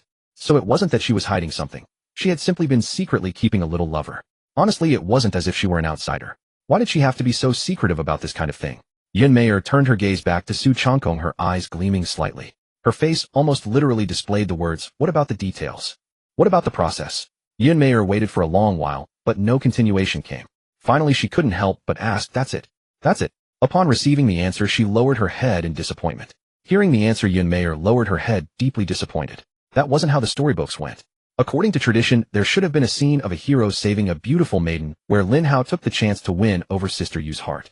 Then as the two grew closer, they would gradually fall for each other. He would unexpectedly discover that Sister Yu bore a heavy responsibility for her sect, and in the end, he would be willing to stand against the Shantian sect itself to protect his woman. And this was it. You never saved Sister Yu. Yun Meier refused to give up. No. Your family never interfered or tried to force you apart. Su Changkong shot her a strange look. We only met for the first time yesterday. How could there be so many complications? Yesterday, Yun Mei turned to look at Mu Rong Yaoyue. Mu Rong Yaoyue finally saw her chance and quickly explained, Holy maiden, I'm not even. Xiaoya. Su Changkong tightly grasped her hand, his gaze full of affection. Though we have known each other only briefly, some people need only a single glance to be certain for a lifetime. Mu Rong Yaoyue's lips twitched, and she viciously stomped on the top of his foot. Su Changkong's eyelid twitched in pain, yet the tenderness in his gaze did not diminish in the slightest. Watching their little gestures, the lingering suspicion in Yun Mei's heart quickly faded. Sister, you refused to admit it with her words, yet her actions were so intimate. She really was just shy? Yun Mei. The three discussed for a while, and soon settled on a general plan. Su Changkong revealed information about Xiaoyao Peak, indicating that once it was built he could figure out a way to arrange for 1 or 2 people to enter. Not only would she accept disciples from Xiaoyao Peak, but even outer sect disciples of the Xiantian sect would suffice. With her strength and abilities, as long as she successfully infiltrated, she would eventually climb to a higher position step by step. Hearing this, Su Changkong paused in surprise. Wasn't it Mu Rong Yaoyue who was supposed to go in? How had it suddenly become Yun Mei? But then he thought about it again. Mu Rong Yaoyue had indeed not specified yesterday who would be the one to infiltrate the Xiantian sect. All along he had subconsciously assumed it would be her. Then it's settled, Su Changkong nodded. Once Xiaoyao Peak is completed, I'll contact little Yu again. He planned to ask Mu Rong Yaoyue separately about the purpose of sending a spy from the Hahuan sect once he stepped outside. Go ahead, go ahead. Yun Mei waved her hand, showing no intention to detain him at all. Only when the sound of mechanisms closing echoed from above the passage did she pick up the novel beside her again and turn to the place she had left off. But after reading only a few lines, she furrowed her brow and muttered softly, how strange. It's completely different from what's written in the novel. Yun Mei scratched her head, unable to fathom why it was so different. Meanwhile, after exiting the passage, Mu Rong Yaoyue suddenly realized that Su Changkong was still holding her hand. She quickly pulled away, forcefully turning her head aside, and asked softly, what you just said? Is it all true? Although those words sounded full of holes, which woman had never harbored fantasies about such things? Even if she didn't believe a single word, a trace had ultimately been left in her heart. After all, if you want to build a good relationship with an unfamiliar woman, the fastest way is to let her know you are interested in her. As long as she doesn't despise you, your guard will drop significantly. Because at that moment, regardless of your actual relationship, in a woman's eyes you are her suitor. However, Su Changkong was clearly not in such a situation now. The relationship between them had long surpassed ordinary pursuit. Certain things had already been done, so playing the naive fool now would be rather late. Upon hearing her doubt, Su Changkong chose not to give a precise answer. At a moment like this, if you rush to explain, Mu Rong Yaoyue would at most stop asking verbally, but who knows what she might be thinking inside. Su Changkong suddenly turned and pinned her against the wall. Mu Rong Yaoyue's eyes widened slightly, and her hands instinctively pressed against his chest, trying to push him away. But her shoulders had already been firmly held by Su Changkong. The next moment he leaned down and kissed her directly. One must understand that women are emotional beings. Often, they do not overthink the authenticity of something. And at times like this, all it takes is to make a woman feel truly loved. Even if she is deceiving herself, she will come to believe it. At first, Mu Rong Yaoyue wanted to push the man kissing her away. But as time passed, that resistance gradually dissipated, and her hands clutching his clothes grew tighter. Su Changkong was slightly stunned. Because Mu Rong Yaoyue had also begun to respond. It was not just him leading the dance. After a long while, the two slowly parted. Su Changkong released his hold and looked into Mu Rong Yaoyue's eyes with a gentle gaze. If I didn't truly love you, why would I have made enemies of the Xiantian sect? The explanation came after the kiss. Under the influence of emotion, precise thinking was often impossible. Even if something clicked later, she wouldn't dwell on it further. Leaning against the wall and catching her breath, Mu Rong Yaoyue gave him a faintly resentful look. Then why didn't you just talk to me properly? Why resort to threats? Hearing this, the corners of Su Changkong's mouth curved upward. Now Mu Rong Yaoyue was no longer questioning whether his words were true or false. She was merely complaining about his method of courting her. Su Changkong looked down at her. If I hadn't pretended to be forceful during our first meeting, would we be here now? So you threatened me, and it's still my fault. Absolutely my fault. Su Changkong answered, immediately reaching up to pinch her cheek. I'll use a gentler approach next time. Mu Rong Yaoyue slapped his hand away in flustered anger. Who says there'll be a next time for us? Just thinking about the past 2 days made her angry. At first, when she was suddenly threatened, she only wanted to stabilize Su Changkong and shake off this trouble as quickly as possible. But as events unfolded, she not only failed to cast him off, but found herself sinking deeper. With her hands clasped behind her back, her fingers unconsciously twisted together, and she couldn't help but glance at Su Changkong again. Could this fellow really like her that much? Seeing her evasive gaze, Su Changkong knew the timing was right. He decided to add the final spark, leaning down, supporting one leg with one hand, and wrapping the other around her waist, lifting her into his arms. Hey, what are you doing? Morong Yaiyue let out a startled cry and instinctively wrapped her arms around his neck. But Su Changkong said nothing, carrying her straight into yesterday's room and setting her down on the bed. Wait, when did I agree to this? Gentle. Be gentle. Long after the room finally fell quiet, Morong Yaiyue lay curled in Su Changkong's embrace, her fingertips absent-mindedly tracing circles on his chest, yet a trace of worry lingered in her heart. If the holy maiden's infiltration of the Xiantian sect were discovered, and the sect traced it back to Lin Hao, he would inevitably be implicated. After hesitating for a moment, she still spoke up. Actually, you don't have to help the holy maiden infiltrate. We can think of other ways. Hearing her begin to consider his well-being, Su Changkong felt as though a string of affection points appeared above Morong Yaiyue's head. It seemed his efforts today had not been in vain. No need. Su Changkong shook his head, his tone serious. For you, what risk is too great to take? Morong Yaiyue no longer urged him, simply nestling closer into his arms. If something truly went wrong, worst case, she would find a way to escape with him. The affair had originated from the Hahuan sect, and she would never let him bear the consequences alone. She wouldn't let him suffer alone below. With this thought, she slowly closed her eyes, savoring this fleeting tranquility. Su Changkong gently stroked her long hair, barely managing to suppress a grin. She could never have imagined that the person she worried the Xiantian sect would target was none other than the young master of the Xiantian sect himself. Was he perhaps being a bit too perfect? After a moment's thought, Su Changkong dismissed the notion. He was not the type to deny responsibility after the act. When it came to women, he always took full accountability. Su Changkong took this opportunity to probe sideways. But even if you really were undercover in the Xiantian sect, what could you do? Their strength is overwhelming. One misstep, and you might not even be able to escape. Why do you ask? Morong Yaiyue did not answer directly, her eyes turning wary. She did trust Su Changkong at the moment, and did not believe this man would turn around and sell her out. But when it came to sect missions, Morong Yaiyue would not reveal them so easily. Su Changkong pulled her closer against his chest and whispered softly by her ear, I'm just worried about you.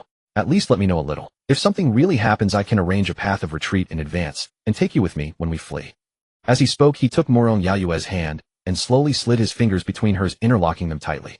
When that day comes, the sky will be vast and the sea wide. We'll fly together as one. Morong Yaiyue felt his warm breath against her ear, her cheeks growing hot as her mind went completely blank. Fly together as one. Those words struck her like a critical blow, leaving her dizzy and disoriented. Before she knew it, the answer slipped out. I'm not entirely sure either. I only know our sect master has been telling us to deliver something to Subation, but as for what it actually is, I have no idea. Just as he suspected. With that answer, Su Changkong grew even more certain of his earlier theory, that old man definitely had a guilty conscience. From his attitude, he clearly knew something. If that thing were harmful to the old man, there would be no need to go through all this trouble. He could just strike directly. This looked more like some old affair he was unwilling to face. With this in mind, Su Changkong casually asked, is your sect master male or female? Female. Morong Yaiyue gave him a strange look. It all matched. Everything matched. It must be a debt of romance his old man had incurred in his youth. That meant he might have older brothers or sisters or younger siblings. A grand drama of seduction and abandonment instantly played out in Su Changkong's mind. In his youth, his old man must have been a reckless philanderer who provoked the Hahuan sect master only to later deny everything. Now she had come knocking with a token of love while he hid in the Xiantian sect, playing deaf and dumb, refusing to meet her. If so, he might indeed have an older brother or sister or younger siblings out there somewhere. Tisk tisk tsk. Old man, I never thought you were this kind of person. At that very moment, Subation, who was handling sect affairs, sneezed without any warning. What's going on? At my cultivation level, how can I still sneeze? Su Changkong, deep in thought, suddenly felt a jab at his waist, and the train of thought he had just pieced together was cut short. Alright, it's getting late. The place will open soon. You should hurry back. Morong Yaiyue rose from his embrace, gathered the clothes scattered nearby, and thrust them into his hands. In her heart, if Su Changkong were discovered here, it would increase the chance of them being exposed. Even if the probability was small, it could not be ignored. Wait. Su Changkong stopped Morong Yaiyue. Shouldn't we have a farewell round? Morong Yaiyue froze for a moment, looked at those sincere eyes, and flung the clothes right into his face. Get lost now. Su Changkong had originally wanted to raise his cultivation a bit more, but helpless against Morong Yaiyue's unyielding attitude, he could only slink away in disgrace. What was that about? Wasn't it perfectly normal to add a little ritual before parting? Woman with no sense of romance. After returning to the sect, he found a figure already standing at the entrance waiting for him. It was Han Jushan, the peak master of the Divine Weapons Peak. Young lord, you're finally back. Han Jushan hurried over and took out a token from his chest. The token was carved entirely from green jade with the characters Xiaoyao boldly engraved on its face. Xiaoyao Peak is now fully built. Apart from the residence you requested, I also had a hot spring, a spirit lake, and a spiritual fruit orchard added on the peak. With that, Han Jushan produced another storage ring. The Divine Weapons Peak warehouse happened to have a batch of magic treasures that are of no use for the time being.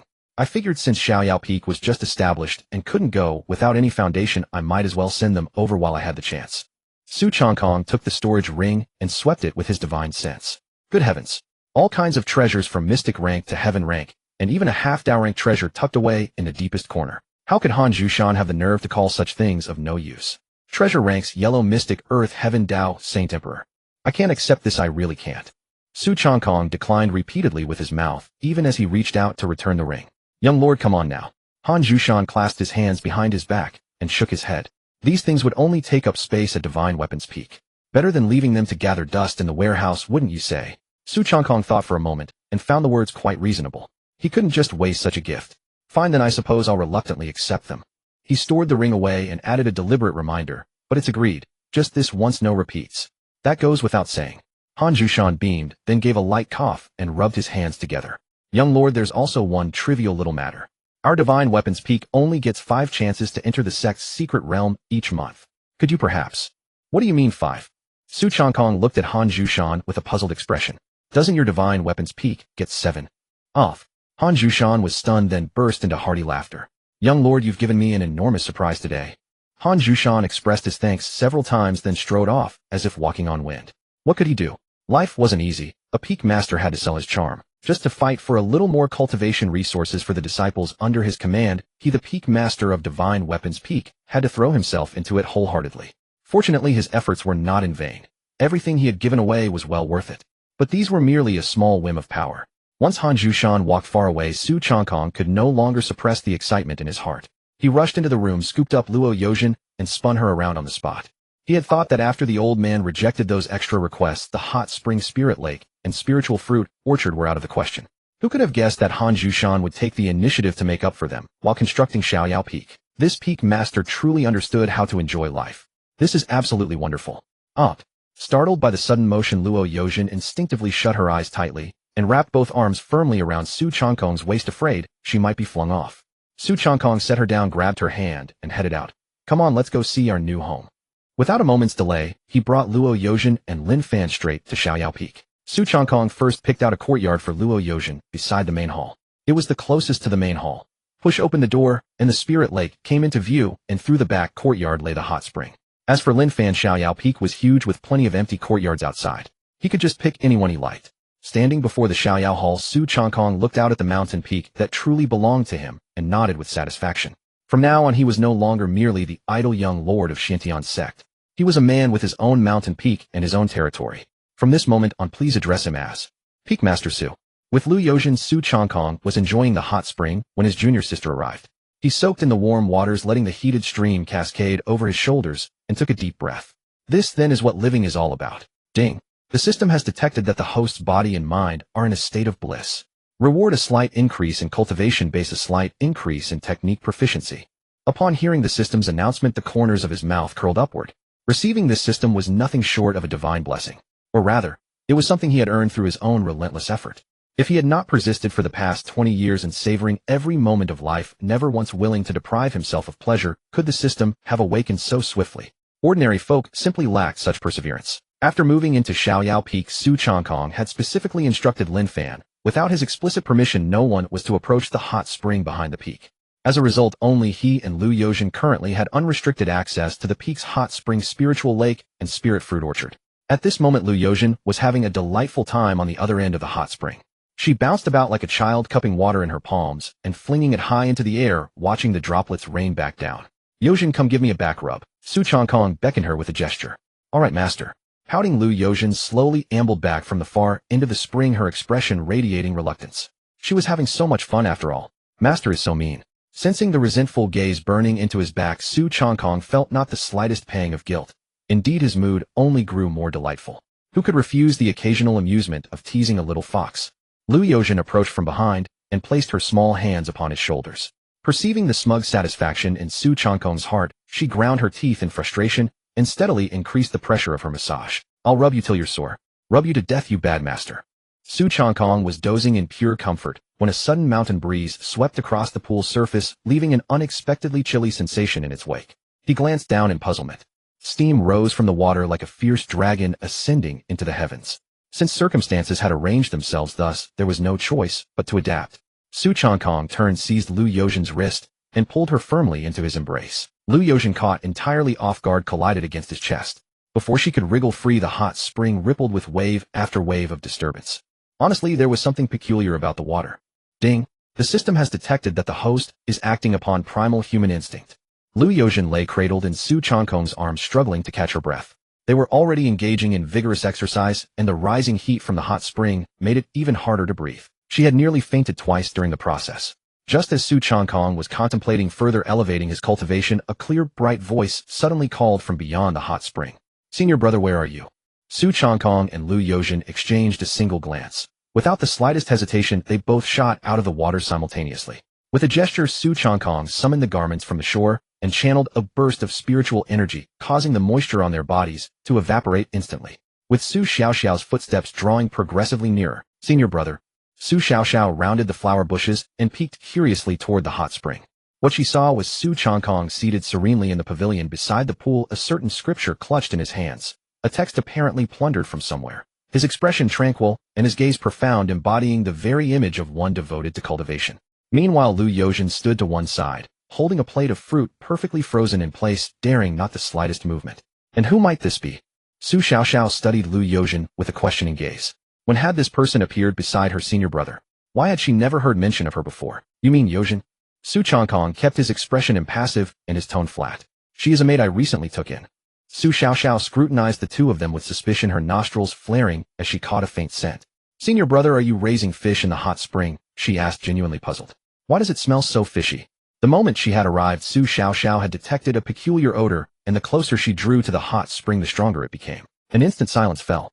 Lu Yozhen lowered her head, her cheeks flushing crimson all the way to her ears. Su Changkong, however, turned a page of his scripture without so much as a flicker of alarm. "What do you know? This is simply the scent left behind after the hot spring was recently cleared and dredged." Suddenly, he realized the scripture was being held upside down and promptly righted it. One could only say that experience bred cunning. In moments of greatest peril, one must never allow even the faintest hint of panic to surface. "Is that so?" Su Xiaoxiao glanced down at the hot spring. She did not understand why dredging a hot spring would produce such an odor. She had never heard of such a thing before. Su Changkong closed the scripture, rose to his feet, and blocked her line of sight. "Naturally. Now weren't you come looking for me?" If she continued looking, she might uncover something truly incriminating. That would make explanation all but impossible today. The three walked back along the path. No sooner had they reached the courtyard entrance when Lu Yozhen halted, whispering softly, "Master, I shall return to my quarters first." Before Su Changkong could respond, Lu Yozhen bowed her head and quickened her pace into a near run, disappearing into her courtyard within moments. The atmosphere had grown far too awkward for her to endure. "Master." Su Xiaoxiao's eyes gradually grew peculiar. "I never imagined my senior brother harbored such preferences." Su Changkong cleared his throat twice and decisively sidestepped the topic. "What did you come for precisely?" The moment the matter was raised, Su Xiaoxiao's countenance darkened. "You have the audacity to ask." She planted her hands on her hips and glared up at Su Changkong, speaking with fierce indignation. "You had Xiaoyao Peak completed and never thought to inform me. I went to your former residence today and waited forever, yet you never appeared. If a passing disciple hadn't happened to tell me you had relocated here, who knows how long, I would still have been waiting." As she spoke, she waved her hand and her storage ring erupted with bedding, wardrobes, and a dressing table, all landing neatly before the courtyard entrance. "I came today specifically to move in." Even before arriving, Su Xiaoxiao had already packed her belongings. "Wait, I haven't agreed to anything yet," Su Changkong said, helplessly gazing at the towering pile before him. If he truly allowed this ancestor to move in, would he ever know peace again? "Your agreement is irrelevant," Su Xiaoxiao declared, levitating her luggage with spiritual energy and striding into the nearest vacant courtyard. "A junior sister ought to follow her senior brother. Since you've moved here, on what grounds do you abandon me behind?" Witnessing this shameless display, Su Changkong finally understood the feelings of those who had endured her before him. After unloading her belongings, Su Xiaoxiao stood at the doorway and clapped her hands in satisfaction. "From now on, wherever senior brother resides, there I shall reside too." This smooth series of maneuvers caused Su Changkong's lip to twitch. He raised his hand, contemplating whether he might still salvage some opposition, yet before he could open his mouth, Su Xiaoxiao slammed the courtyard gate shut with a resounding bang, leaving Su Changkong standing entirely alone outside. What sort of conduct was this? How could she show no respect whatsoever for the Peak's master? How could such a situation be permitted to stand?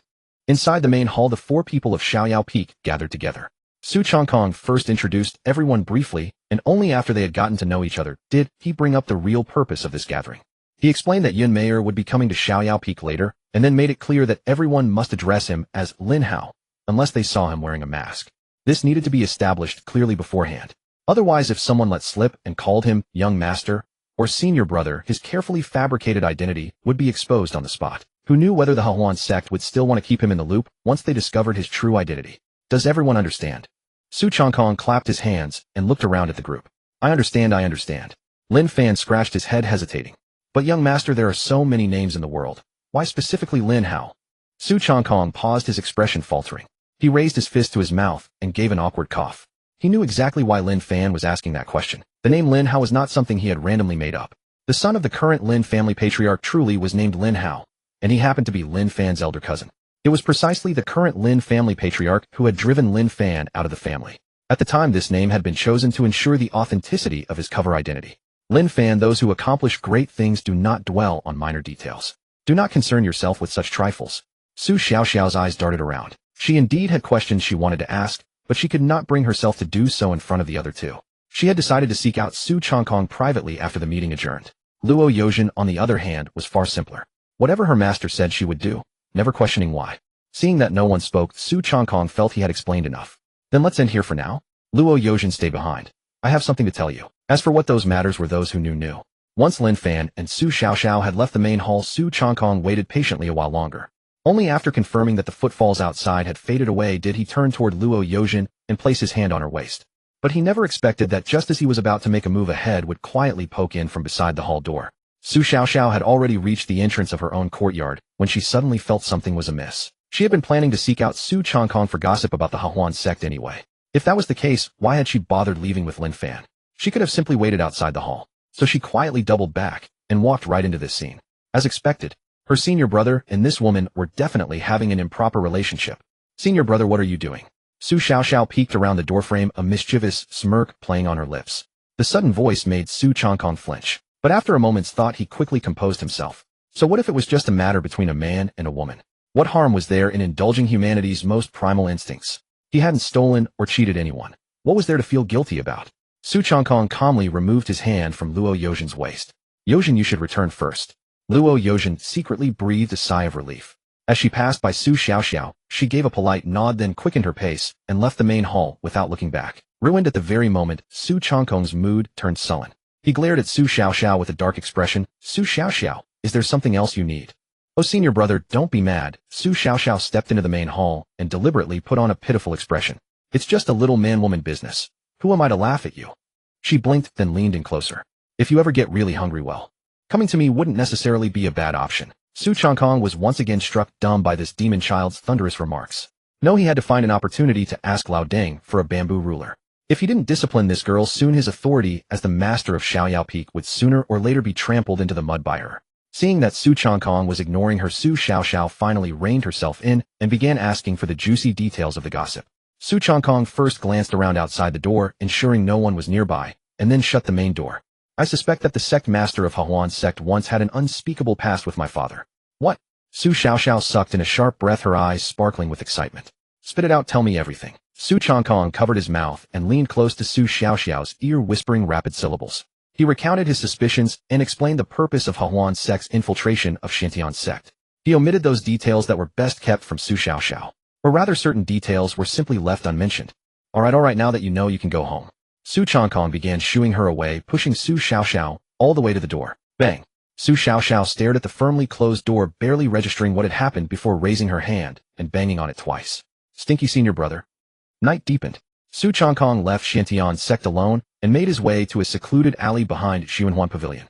This was an entrance built exclusively for internal Hahuan sect members, designed to avoid drawing too much attention. At the end of the alley lay an inconspicuous wooden door with no markings anywhere around it. This hidden entrance served the Hahuan sect insiders exclusively. It kept them away from the guests at the main gate of Xuanhuan Pavilion and prevented their dealings from appearing too brazen. Without knowing its exact location in advance, anyone walking past would simply assume it was an abandoned storage shed. Morong Yaoyue was there to receive him.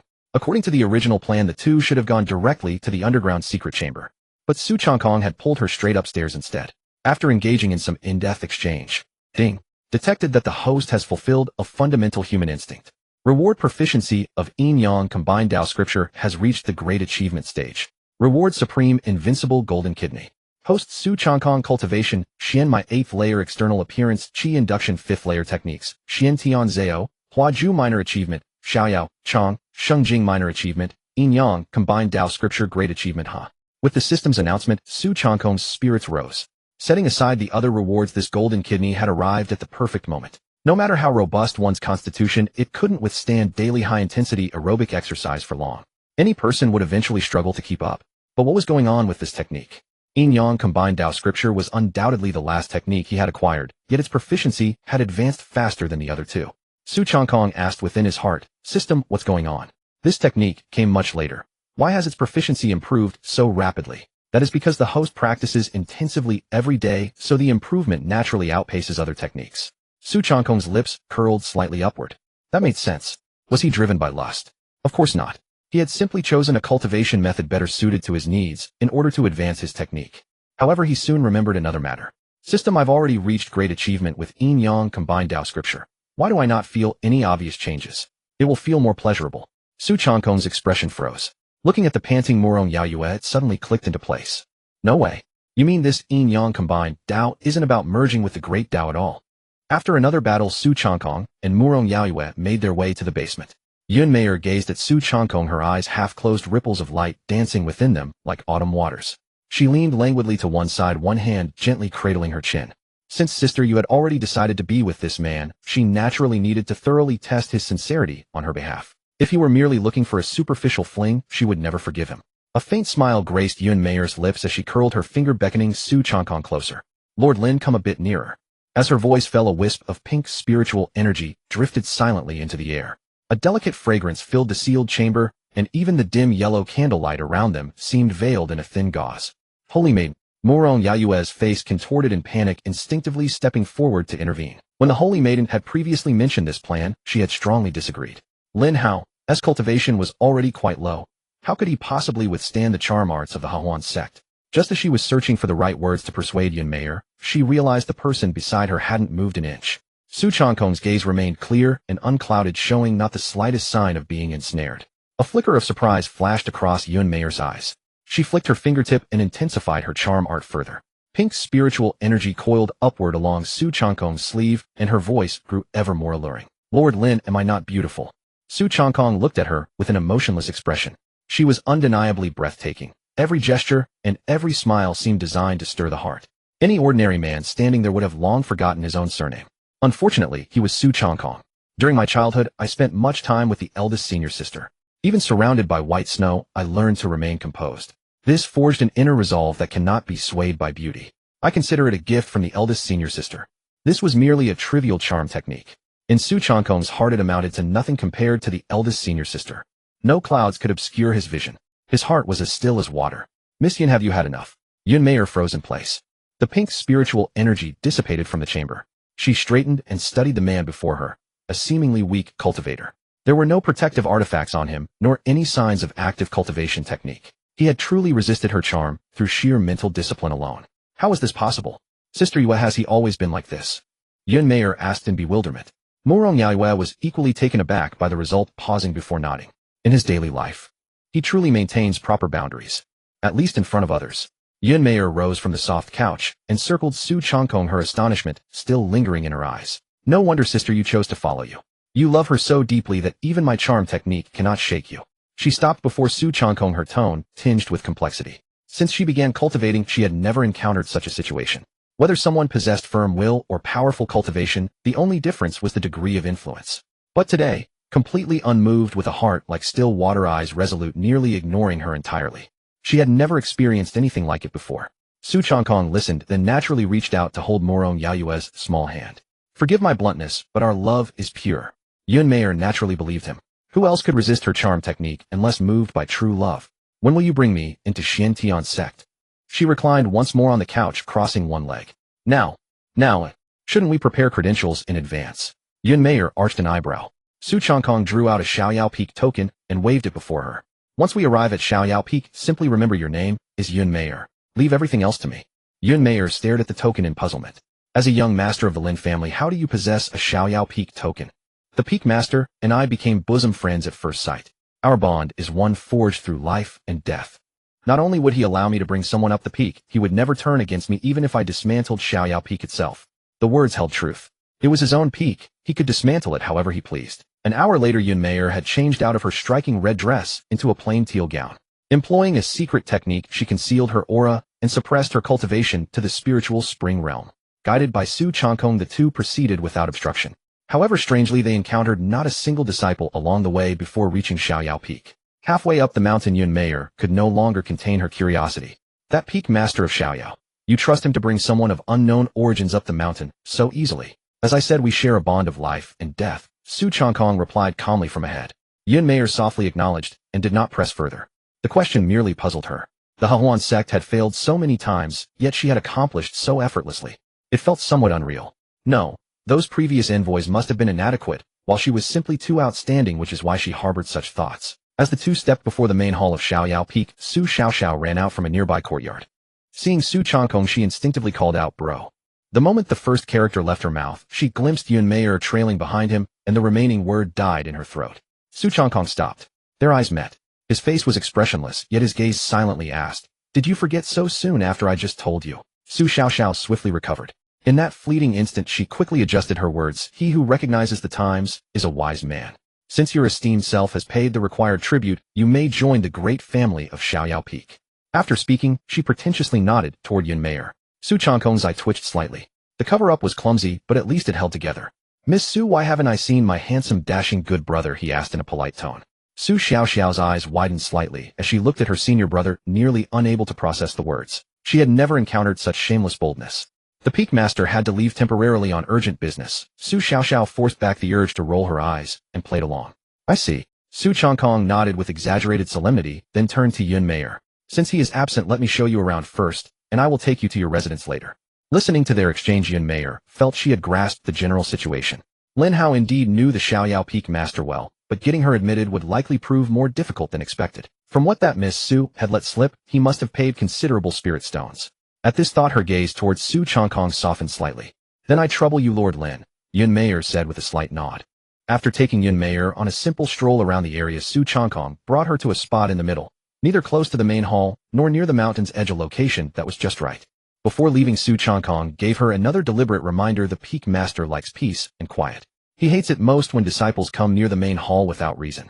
If no one is accompanying you, don't ever go there by yourself. He made sure she would not go over there without someone guiding her no matter what. Yun Meier found the whole thing a bit baffling, but she couldn't worry about it too much. She was here as an undercover agent after all. As long as she could find a way to meet Su Beishan, no matter how strange Xiaoyao Peak seemed, it had nothing to do with her. It was just that she occasionally felt her master had sold herself short, humbling herself like this for the sake of a man.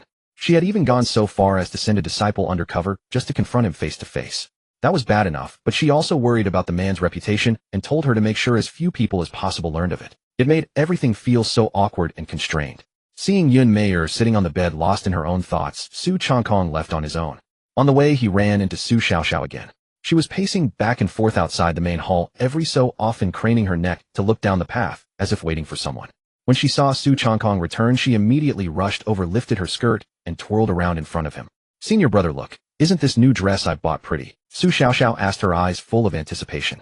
Pretty," Su Changkong replied absent-mindedly. He was still thinking, since their new guest had already entered Xiaoyao Peak, there shouldn't be any problem with coming clean about his identity now. But what occasion should he pick so that it wouldn't seem too deliberate?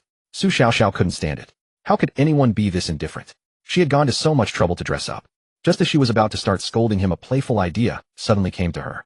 She had once discussed this with a fellow female disciple she got along with. Men seemed to like weird and exciting scenarios. A gleam flickered in Su Xiaoxiao's eyes, and suddenly, she had an electrifying idea. She adjusted her expression, pulled her small face taut into a cold look, and tried to force out a hint of contempt and haughty superiority. Unfortunately, no matter how she changed, a loli was still a loli. Su Xiaoxiao lifted her right leg, extended it towards Su Changkong, and said, "Lick it." Su Changkong. A few crows happened to fly over the main hall, their cause especially harsh. The moment she said it, Su Xiaoxiao regretted it. Because your uncle Changkong was a master of magical tools, in just that short span of time, he had already produced 2 highly targeted magic treasures. In his left hand was the heaven-grade treasure, the body-fixing mirror. One beam of its light could immobilize someone for a short while. In his right hand was the half-Dao grade treasure, the spirit-sealing ruler. One strike from it could briefly seal an opponent's spiritual power. At the sight of these 2 treasures, Su Xiaoxiao turned around to flee without a trace of hesitation. But she had only taken 2 steps when the mirror behind her began to glow. A beam of mirror light swept down. Su Xiaoxiao's body stiffened, her lifted foot still hanging in midair, her entire person frozen in place.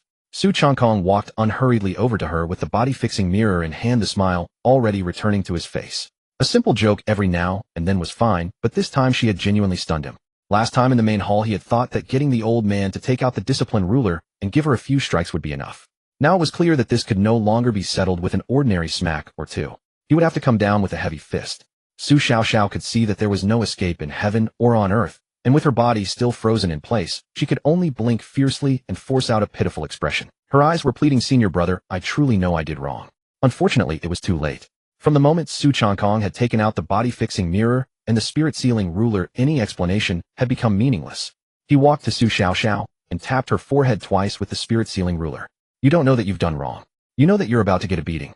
As soon as he finished speaking, Su Changkong hoisted her over his shoulder and carried her straight into the main hall. He had used the spirit-sealing ruler first to seal off her spiritual power so she could not run away, and only then did he lift the body-fixing mirror's effect. He wanted her to watch herself be punished and see what despair really meant. No sooner had Su Xiaoxiao regained her mobility than she was pinned over Su Changkong's knee before she could run. Su Changkong pressed Su Xiaoxiao over his knee and pulled the clothing at her back down a little. "Senior brother, I really know I was wrong. I won't dare do it again next time. Can you spank me somewhere else?" Whoa. A few minutes later, Su Xiaoxiao was clutching her already swollen bottom, howling in pain. The moment she tried to sit, she shot straight back up and nearly got to meet all the ancestral masters of the Xiantian sect on the spot. I hate senior brother the most." Su Changkong frowned at the sight. She had been spanked plenty of times since she was little, so why was she still this mischievous? Was human nature really that hard to change? Why couldn't she learn from him? How he had grown from an idle, dissipated young master into a young master of persistence, effort, and absolute diligence. It was the dawn of a great motivational era. Still, Su Changkong knew that Su Xiaoxiao did not have a mean bone in her body. She just often spoke without thinking, and with her quirky, mischievous temperament, all sorts of bizarre ideas could pop into her head, which was why she kept causing misunderstandings. Su Changkong sighed and took out a box of medicinal ointment from his storage ring. All right, stop yowling. Lie down." Su Xiaoxiao pouted in grievance. "Oh." She obediently lay down on the bed, knowing well enough to expose the sore spot herself. It seemed she really was in considerable pain this time. "It's not that I want to scold you, but where on earth did you come up with such an outrageous phrase?" Su Changkong said as he spread the ointment over her. "Last time when I was chatting with some other girls, they all said you men enjoy this kind of weird and kinky stuff." The more Su Xiaoxiao thought about it, the angrier she became. Gritting her teeth, she said, "Liars. They're all liars." It clearly hadn't worked at all. It had only earned her a beating. Su Changkong gave a light cough and immediately put on an earnest expression. "That's pure nonsense. I don't like that. Don't learn this messy stuff from them in the future." Or to be precise, it wasn't that he disliked it. It was that when Su Xiaoxiao with her appearance and figure made such a move, it simply could not rouse any interest. This sort of thing would suit someone like Sister Rongqing or Murong Yayue. "Really?" Su Xiaoxiao turned around, fixing her tearful eyes on Su Changkong. "Really? Of course it's true." Su Changkong shifted his gaze, not daring to meet her eyes, afraid of exposing his true thoughts. But with Murong Yayue on his mind, his hand unconsciously wandered to the wrong place. By the time he noticed the feeling under his hand was a bit off, there was no time to stop. "Senior brother, where are you putting that?" A voice that was both angry and shy burst out from beside him. Snapped back to his senses by that cry, Su Changkong's movements froze. When he lowered his head and saw clearly what had happened, he immediately pulled his hand back and shoved the ointment into Su Xiaoxiao's hands. "Ahem. You can take care of the rest yourself." Su Xiaoxiao glared at Su Changkong as he fled in panic, a blush creeping onto her face. A master of words, after all, was only a master of words. Time flies, and 3 days passed in the blink of an eye. During these days, Yun Meier made several attempts to secretly meet Su Beishan, but each time she was intercepted by disciples before she could get close. Su Kongtian had not granted her the status of a true disciple like Lin Fan. Within the sect, the most central areas were generally off limits to ordinary disciples. On one occasion, she was even detained on the spot. Fortunately, that mysterious masked man, the Lord of Xiaoyao Peak, intervened in time, rescuing her from the patrolling disciples. Through this incident, Meier grew even more convinced that Elian Hao was reliable. This man not only carried weight within Xiantian sect, but also possessed genuinely strong connections. Yet Su Kongtian was barely holding back. The more Yun Meier concealed things, the more he yearned to know. That curiosity kept him restless at night, and only by holding Luo Yozhen could he manage to sleep soundly. If he didn't get to the bottom of this soon, he would surely drive himself to nervous exhaustion. After careful thought, Su Kongtian finally devised a brilliant scheme to draw information from her. A man who lives for entertainment cannot endure days without amusement. That is what makes life worth living. In the afternoon, he hurried to Yun Meier's residence. "A great misfortune has befallen us. Su Kantian said with a terrified expression, "My good brother has noticed your suspicious behavior these past few days and is beginning to suspect something." "What?" Yunmei suddenly rose to her feet, pacing back and forth across the room unconsciously. "How can we possibly resolve this?" Just as both of them sat in restless anticipation, Su Kantian did not respond immediately, instead feigning deep contemplation for a moment before appearing to suddenly recall something. "Why don't you tell me your detailed plan?" Su Kantian paused, then continued, "Based on my observations over the past 2 days, you have no intention of harming Shantian's sect. My good brother is quite reasonable. Once I share the full truth with him, he won't report us." This? Yunmei hesitated, considering whether the plan was even feasible, but the thought of that peak lord already watching her sent fresh panic through her chest. If he pressed the matter seriously, everything she had worked toward would be forfeited, and remaining at Shantian's sect might become impossible. "Stop hesitating. Time waits for no one." Seeing her still wavering, Su Kantian decided to stoke the flames further. "Don't you want the sect to see you in a new light? Others must have attempted this before, yet none succeeded. They all returned empty-handed." A subtle shift crossed Yunmei's eyes. Su Kantian seized the opening immediately. "Consider this. If everyone else failed yet you alone succeeded, how would your master regard you upon your return to the sect? And those peers who have never acknowledged you, their envy and resentment would force them to admit your superiority." Each word struck directly at Yunmei's heart. Though she had no desire to undertake this task, who wouldn't crave their master's approval and their peers' reverence? The thought of her master's pleased expression and those jealous, unwilling faces hardened her resolve. Yunmei clenched her teeth as if making a pivotal decision. She sighed deeply. "Very well, but you must promise to persuade the peak lord as best you can." Upon hearing this, Su Kantian hid a satisfied smile within. He had finally succeeded in fooling her. "Rest assured I will handle this matter." He nodded solemnly. Yunmei took a seat on the chair and began recounting the events. "My master, who serves as the leader of the Hahuan sect, once shared a bond with the leader of Shantian's sect." According to Yunmei's account, Su Batian was equally wild and free-spirited in his youth. When he chanced rescued the then leader of the Hahuan sect, she fell deeply and completely in love with him. Though orthodox and demonic sects were natural enemies, Su Batian never cared for such distinctions. The Hahuan sect leader followed him faithfully for many years, yet unfortunately, her devoted companionship could not compete with the sudden appearance of Su Kongtian's mother. Even so, she never left his side, remaining quietly by Su Batian's presence. It was not until a certain incident occurred later that their connection was completely severed, and they never crossed paths again. Even Yunmei was unaware of what that incident entailed. Having absorbed this long-buried secret, Su Kantian felt a profound clarity spread through him, like a man who had quit smoking for a month finally taking that first deep drag. My goodness. He pieced it together and grasped the general situation. To put it plainly, it was a classic case where the childhood sweetheart lost to the sudden arrival. Did the old man not understand that only children make choices while adults take everything? After living with him all these years, she had yet to grasp even a fraction of his essence. Setting aside his jests as those distant memories resurfaced in his mind, Su Kongtian's mood grew somewhat complicated. In his memory, his mother passed away not long after his birth. From that point forward, no woman ever appeared beside the old man. Yet during his childhood, he often watched the old man walk alone toward the back mountain, returning only after a full day had passed. This is why Su Kongtian's youth was mostly spent with the eldest senior sister. It was only after he began cultivating and was discovered to have a worthless spiritual root that the old man gradually paid more attention to him. Perhaps because his mother had left him early, the old man indulged him in nearly everything. Though he scolded him frequently, before long, whatever Su Kantian desired would still find its way to him. Just as Su Kantian was lost in remembrance, a familiar system notification suddenly echoed within his mind. Ding! The host is experiencing the various aspects of life. Congratulations to the host for receiving a rankless item, Xiaoyao Sword. Xiaoyao Sword has no fixed rank, its power will increase alongside the wielder's strength. What ultimate level it may reach is for the host to discover independently. What exactly is this? According to Su Kongtian's understanding, items with defined ranks were rarely the finest. The truly exceptional ones tended to lack any ranking whatsoever. This principle had been distilled from years of novel reading experience in his past life.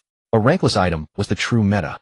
At that moment, Yunmei watched him furrow his brow, then express surprise, and now wear a smile growing nearly frantic with worry.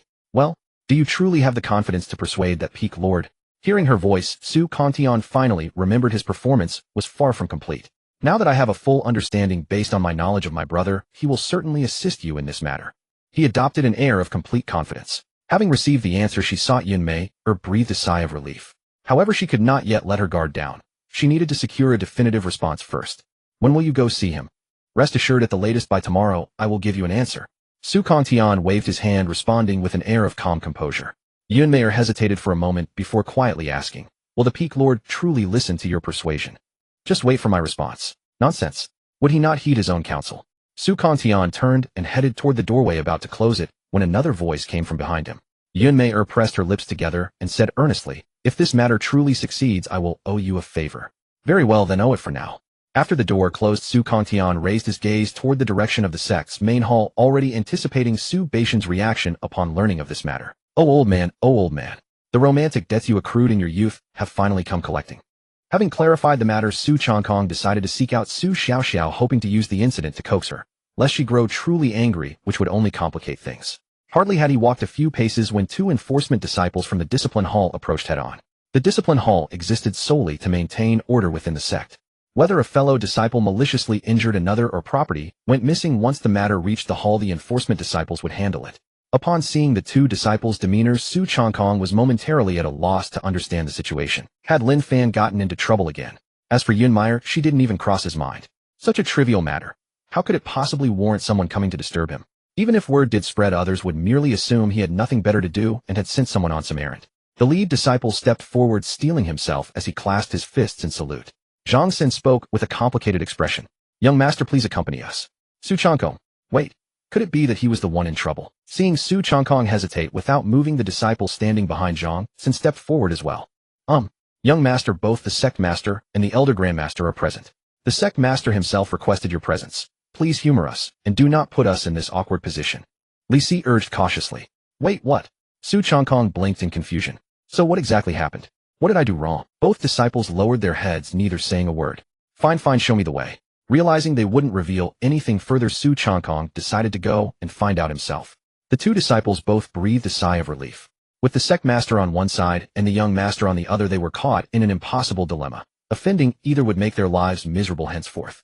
The three made their way to the discipline hall. Outside, a crowd of curious disciples had already gathered. As soon as Su Changkong appeared, countless gazes fell upon him. Inside, Su Batian sat upon the highest seat, with Elder Grandmaster Xiao Wangchuan standing at his side. As for why Xiao Wangchuan was present, it was because the discipline hall was an internal authority, and its director could not be held by an ordinary elder. Thus, Elder Grandmaster Xiao Wangchuan had long concurrently held the position. But today, with Su Batian himself in attendance, he could only stand faithfully to the side. In the center of the hall, a young woman of about 20 knelt upon the ground. Her eyes were red and swollen, with clear tear tracks marking her cheeks. One could tell she had been weeping. Su Changkong regarded the scene, yet his confusion deepened rather than subsided. So what did this have to do with him? While Su Batian had not yet spoken, he tugged Zhang San aside and lowered his voice. Surely you can tell me what's happening now. Zhang San paused. Young master does not know. He had assumed that upon witnessing the scene, Su Changkong would already understand why he had been brought here. That girl on the ground had, for reasons unknown, rushed straight to the discipline hall in tears, and afterward demanded they arrest Su Changkong. But no one dared actually go after him. In the end, the matter had to be reported up through the ranks until the sect master became aware of it, whereupon he ordered them to fetch the young master. Having heard the full account, Su Changkong scratched his head. Had he blacked out from drinking at some point and accidentally defiled this woman? Did she say what for? No. She simply kept crying and demanding to find you. Su Baishan, seeing everyone had arrived, wasted no further time. Glancing down at Lu Rian with impatience, he asked, "My son is here. Speak, what did he do to you?" It was not that he bore ill will.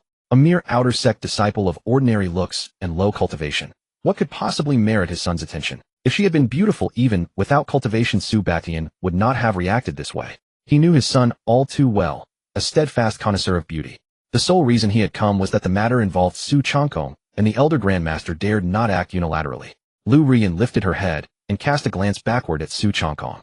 A couple of days prior, her cultivation had been on the verge of breaking through to the spirit spring realm, but she lacked the pills necessary to aid her advancement. After a full day of deliberation, Lu Rian had decided to falsely accuse someone of stealing her pills, but the target status could not be too low, or they might very well press the matter seriously.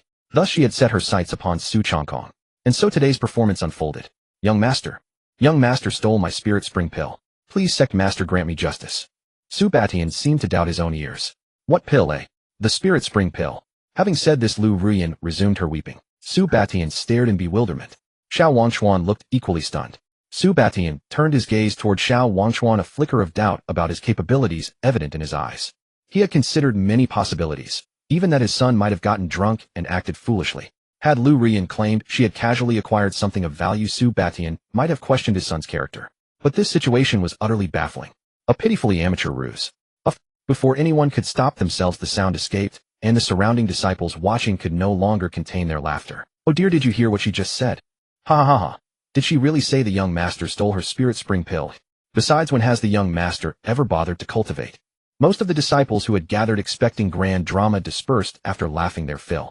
Lu Rian, seeing the situation had unraveled from her design. Wasn't the young master supposed to carelessly toss her a pill? Why had it gone so wrong? She hastily rose to her feet, desperate to salvage the situation. The young master did steal it. Why are you all laughing? Silence. Xiao Wangchuan bellowed. He could bear it no longer. Today's humiliation ran deeper than any before. He had only sought to curry favor with the sect master. And what had he gotten in return? This absurdity. Recalling the look the sect master had thrown his way, he suddenly felt his position as elder grandmaster might be in jeopardy. Xiao Wangchuan's expression darkened further, but he managed a strained smile and turned to Su Changkong. Young master, regarding her accusation, do you admit it? I deny it. Su Changkong finally understood. Just some fool wasting his time. A spirit spring pill. How many times in his life had he even seen one? He could count them on one hand. Only upon arriving had the atmosphere briefly thrown him off guard. Having received his answer, Xiao Wangchuan didn't even bother with the trial. Without the slightest hesitation, he waved his hand and ordered the enforcement disciples nearby, maliciously framing a fellow disciple and disrupting the discipline hall's order, throw her into the underground prison and await punishment. Once again it fell to Zhang San and Li Si. They seized Lu Rian on either side and, disregarding her cries, dragged her straight out of the hall. Only after Lu Rian's voice had completely faded did Xiao Wangchuan turn around with a rigid expression. Sect master, look at the mess we've made here. Haha. Then let it be. Su Batian did not want to linger another moment, rose to his feet, and left without looking back. After all these years, this was the first time he had ever encountered such a situation. For the sake of a single spirit spring pill, she deliberately framed the sect's young master, and forced both the sect leader and the grand elder to personally intervene. In a certain sense, Lu Rian was quite the talent indeed. That very afternoon, the judgment of the discipline hall spread throughout the Xiantian sect, maliciously slandering a fellow disciple and disrupting the order of the discipline hall. This was a particularly heinous offense. His cultivation was stripped away, and he was expelled from the sect. Thus a great emperor faded into obscurity. Unfortunately, this was not a romance novel. No one believed a word of it. To Su Changkong, this farce could only be regarded as a trivial detour that had wasted half a day. As for his reputation, it could hardly sink any lower. Besides, even if he had truly seized the spirit spring pill, so what? Suddenly a system notification echoed in Su Changkong's mind. Ding. We have detected that the person who framed the host has received due punishment. Congratulations to the host for obtaining the divine ability Dharma Idol of Heaven and Earth. A trivial matter like this could still earn a reward. System, you are invincible. Moreover, this time it was not an ordinary cultivation technique, but a divine ability. It seems truly fitting that Lu Rian, a great emperor, would receive a reward unlike ordinary people. Wait. Su Changkong rubbed his eyes and examined the notification once more. System, is this correct? The Dharma Idol of Heaven and Earth was not non-existent in this world. But what did that have to do with him, a mere human? That was an innate divine ability that only the few ancient bloodlines of the primordial domain could possibly awaken.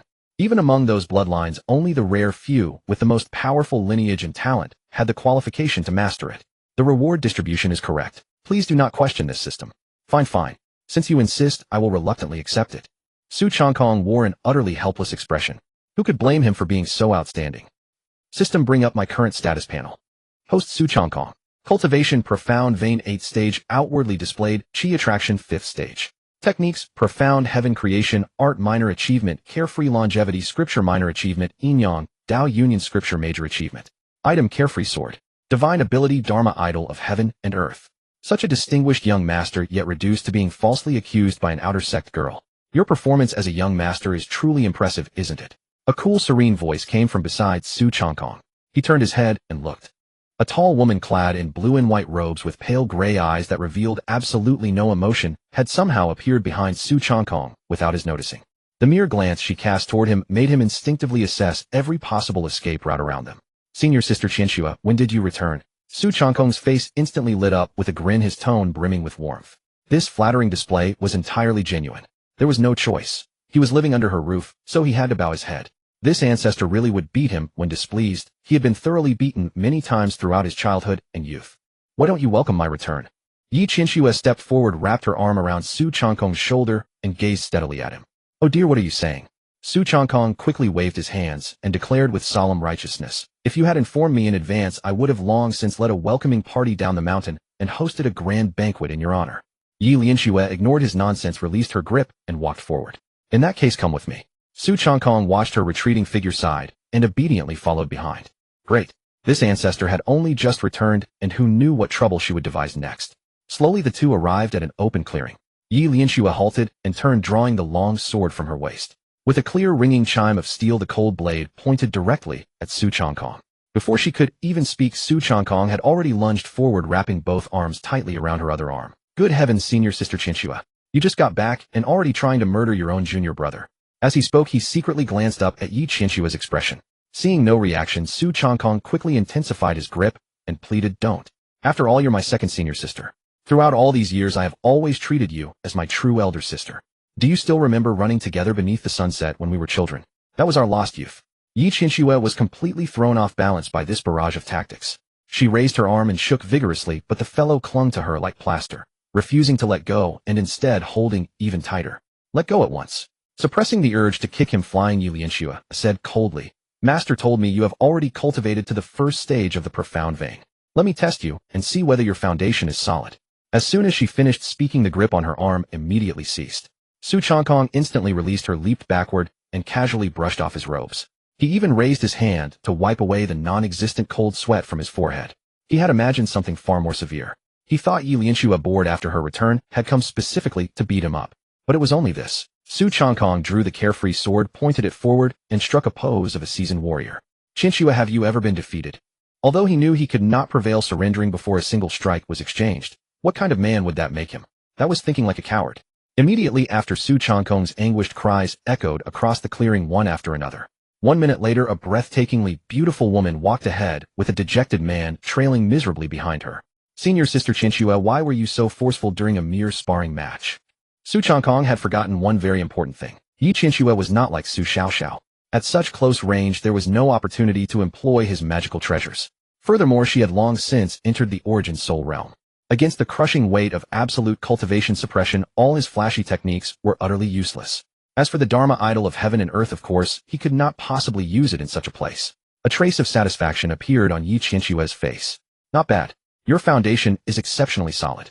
It seems your claims of being unable to cultivate all these years were indeed deceiving us. As she spoke, her gaze grew even colder. It appears your so-called inability to cultivate was in fact nothing but deception. This is a false accusation. How could this be called deception? I call it concealing my prowess. In a fraction of a moment, Su Changkong instantly devised his explanation. Think about it, senior sister Chinchua. When everyone believes I am merely at the 5th stage of Qi attraction, and then at a critical moment, I suddenly reveal my true cultivation. Isn't that absolutely dazzling? As he spoke, he raised his hand and gestured enthusiastically, growing more convinced with each word. It would simply astonish the entire crowd. Yi Chinchua watched him quietly. Though she knew this excuse was fabricated on the spot, she could do nothing about it. Still, she had never intended to pursue this matter. Su Changkong was willing to cultivate, and his foundation was stable. For her, that was already sufficient. Enough. Let us return at once. Excellent. Goodbye, senior sister Chinchua. The moment he heard he was finally granted release, the smile instantly returned to Su Changkong's face. Before his words had even faded, he had already dashed away in a blur, terrified that Yi Chinchua might suddenly change her mind and drag him back for another beating. Carefree sword. Yi Chinchua. The farce on the mountain had passed without major incident. Su Changkong returned to his modest quarters, opened the door, and collapsed onto his bed with an exhausted sigh. Though he had been falsely accused and humiliated publicly, he had ultimately turned the situation around and gained a divine ability as compensation. If one considered the overall return on investment, this was hardly a loss. He closed his eyes and began reviewing his new divine ability, Dharma idol of heaven and earth. According to the system's description, this was a primordial divine ability passed down from the ancient era, capable of manifesting a colossal heavenly avatar that could crush countless enemies. However, the enormous spiritual energy consumption made it nearly impossible for ordinary cultivators to utilize. After escaping the execution ground, Su Changkong hurried, without pause, to Su Rongqing's residence. He had already made up his mind to arrange a meeting between his old father and someone from the Hahuan sect. His father's happiness was something he would protect. But first he needed to confirm with senior sister whether Su Badian had truly had something going on with the Hahuan sect master back in the day. Rongqing Jieyu. Su Changkong pushed open the door to Su Rongqing's residence, but had barely taken a single step inside when he froze where he stood. In the center of the room sat a wooden bathtub. Su Rongqing reclined within it, her raven black hair damp and clinging to her shoulders. The water's surface was blanketed with flower petals, generously concealing every inch of the breathtaking beauty beneath. Pity those petals on the water's surface obscured the world's most captivating sight. Aren't you going to leave? Seeing him standing dumbfounded at the doorway, Su Rongqing chided him softly. Though the petals covered everything, the young man before her was no longer the childish boy who used to trail behind her. Being stared at like this, she couldn't help but feel a trace of shyness. All right. Su Changkong snapped back to his senses, let his gaze sweep over her once more in a fleeting moment, and then retreated from the room, pulling the door shut behind him. Su Rongqing watched that utterly shameless glance, and shook her head in exasperation. He was already a grown man, yet still so careless. Did he really think she hadn't noticed? Thinking of that steely gaze Su Changkong had just given her, she sank deeper into the water until only half her steam-warmed, flushed face remained visible. Outside the door, Su Changkong leaned against it, the image from moments ago still lingering in his mind. He muttered under his breath, "Honestly, why so many petals just for a bath?" The door behind him suddenly swung open. What if there had been no petals? Then naturally, Su Changkong instinctively went to answer, but halfway through his sentence, he suddenly froze rigid. That voice! He slowly turned his head, and saw Su Rongqing already dressed in fresh clothes standing behind him with a half-smile on her lips. Su Changkong gave a goofy laugh. "Rongqing Jie, come on, we're family." Still so cheeky. Su Rongqing, hearing such an impudent remark, raised her hand and lightly tapped his shoulder. What she never expected was this. Su Changkong let out a cry of pain as though struck by a devastating blow and stumbled forward dramatically. Ow ow. To keep from falling, he instinctively wrapped his arms around Su Rongqing's waist and leaned his entire body against her. Absolutely not taking advantage. Su Changkong lowered his head and took a quiet breath in. So fragrant. Su Rongqing could hardly believe that such a light tap had caused such an exaggerated reaction. Not bothering to consider their current posture, worry immediately appeared on her face. What's wrong? Are you hurt? It's nothing. Su Changkong buried his face against her neck, his voice sounding weak and breathless. Just let me rest a moment, it'll pass. Rest a moment. Su Rongqing paused, then noticed the restless hand at her waist, and immediately understood she had been played for a fool. She shoved him away sharply and glared at him, thoroughly annoyed. All day with nothing better to do, so you come running here to tease your Rongqing Jie, is that it? Su Changkong wasn't offended in the least. He patted his chest and said earnestly, how could I? Rongqing Jie is the most important person in my heart. You and your flattery. Though Su Rongqing said this, the corners of her eyes couldn't help but soften. She turned and walked back into the room, sitting down at her vanity table. Su Changkong followed closely behind. Naturally, he had no intention of staying outside, honestly. He followed her right in and pulled the door shut behind him. His eyes fell on Su Rongqing, who was about to comb her hair, and he eagerly reached past her to grab the comb first. Rongqing Jie, let me do it. I've never combed your hair before. You know how to comb hair. A flicker of surprise crossed Su Rongqing's eyes. Su Changkong stood behind her and gathered that cascade of raven black hair in his hands. I can learn if I don't know how. Hardly had the words left his mouth when his right hand got caught. Su Rongqing's brows knit slightly. Be careful. Slip of the hand. Pure accident. That doesn't count. Su Rongqing looked at his face in the mirror, feigning composure, and the corners of her mouth curled upward slightly. You, every time you come to me with something on your mind, are exactly like this. Su Changkong softened his movements, carefully working through the tangled lock of hair. What? So in Rongqing Jie's eyes, I'm that kind of person? He wore an expression of utter devastation, as though grievously wronged. Su Rongqing could no longer hold it in and burst into laughter. In the mirror, her features were gentle, the embarrassment and annoyance from earlier, when he had walked in on her bathing, completely gone. Watching her in the mirror, Su Changkong's hands gradually slowed. Over the years, he had encountered many women. The playful ones, the enchanting ones, the cold and aloof ones, the radiant and vibrant ones. Yet no matter who they were, none could replace the person beside him who had grown up alongside him. Sensing the sudden quiet behind her, Su Rongqing looked up into the mirror. Their gazes met in the mirror. Why did you stop talking all of a sudden? I just realized something. Su Changkong leaned forward slightly close to her ear. Rongqing Jie, you seem to be getting more and more beautiful. Warm breath tickled her ear, and Su Rongqing's body shivered ever so slightly. She looked away and said in a deliberately calm tone, smooth talker. I'm telling the truth. Su Changkong gathered her long hair behind her shoulders and picked up the hair ribbon from the table, yet hesitated, unsure how to proceed. After pondering for a long while, he finally gave up. This is indeed a bit beyond my abilities. Su Rongqing helplessly held out her hand. Give it here. After handing the ribbon over, Su Changkong's gaze inadvertently fell upon a wooden box in the corner. The wooden box looked quite old, its surface varnish worn in places, yet there wasn't a speck of dust on it. Clearly someone wiped it regularly. What's this? He reached out to take it. Seeing Su Changkong's move, Su Rongqing didn't even care about her hair anymore and snatched the wooden box into her arms first. Nothing important. Su Changkong noticed her suddenly tense demeanor and grew even more curious. Is there something you can't let me know about? Su Rongqing shot him an exasperated glare. You're allowed to secretly keep a fox, yet I can't have a few secrets of my own. Having said that, the tips of her ears discreetly flushed pink. Hearing that explanation, Su Changkong felt an inexplicable discomfort in his heart, but he didn't press further. Everyone has their own secrets after all. He himself had plenty of things he kept hidden from Su Rongqing. What right did he have to demand she be completely open with him? Noticing the person behind her had grown somewhat dejected, Su Rongqing reached out and grasped his wrist, speaking slowly. Fine, I'll tell you another time then. First, what did you want to talk to me about this time?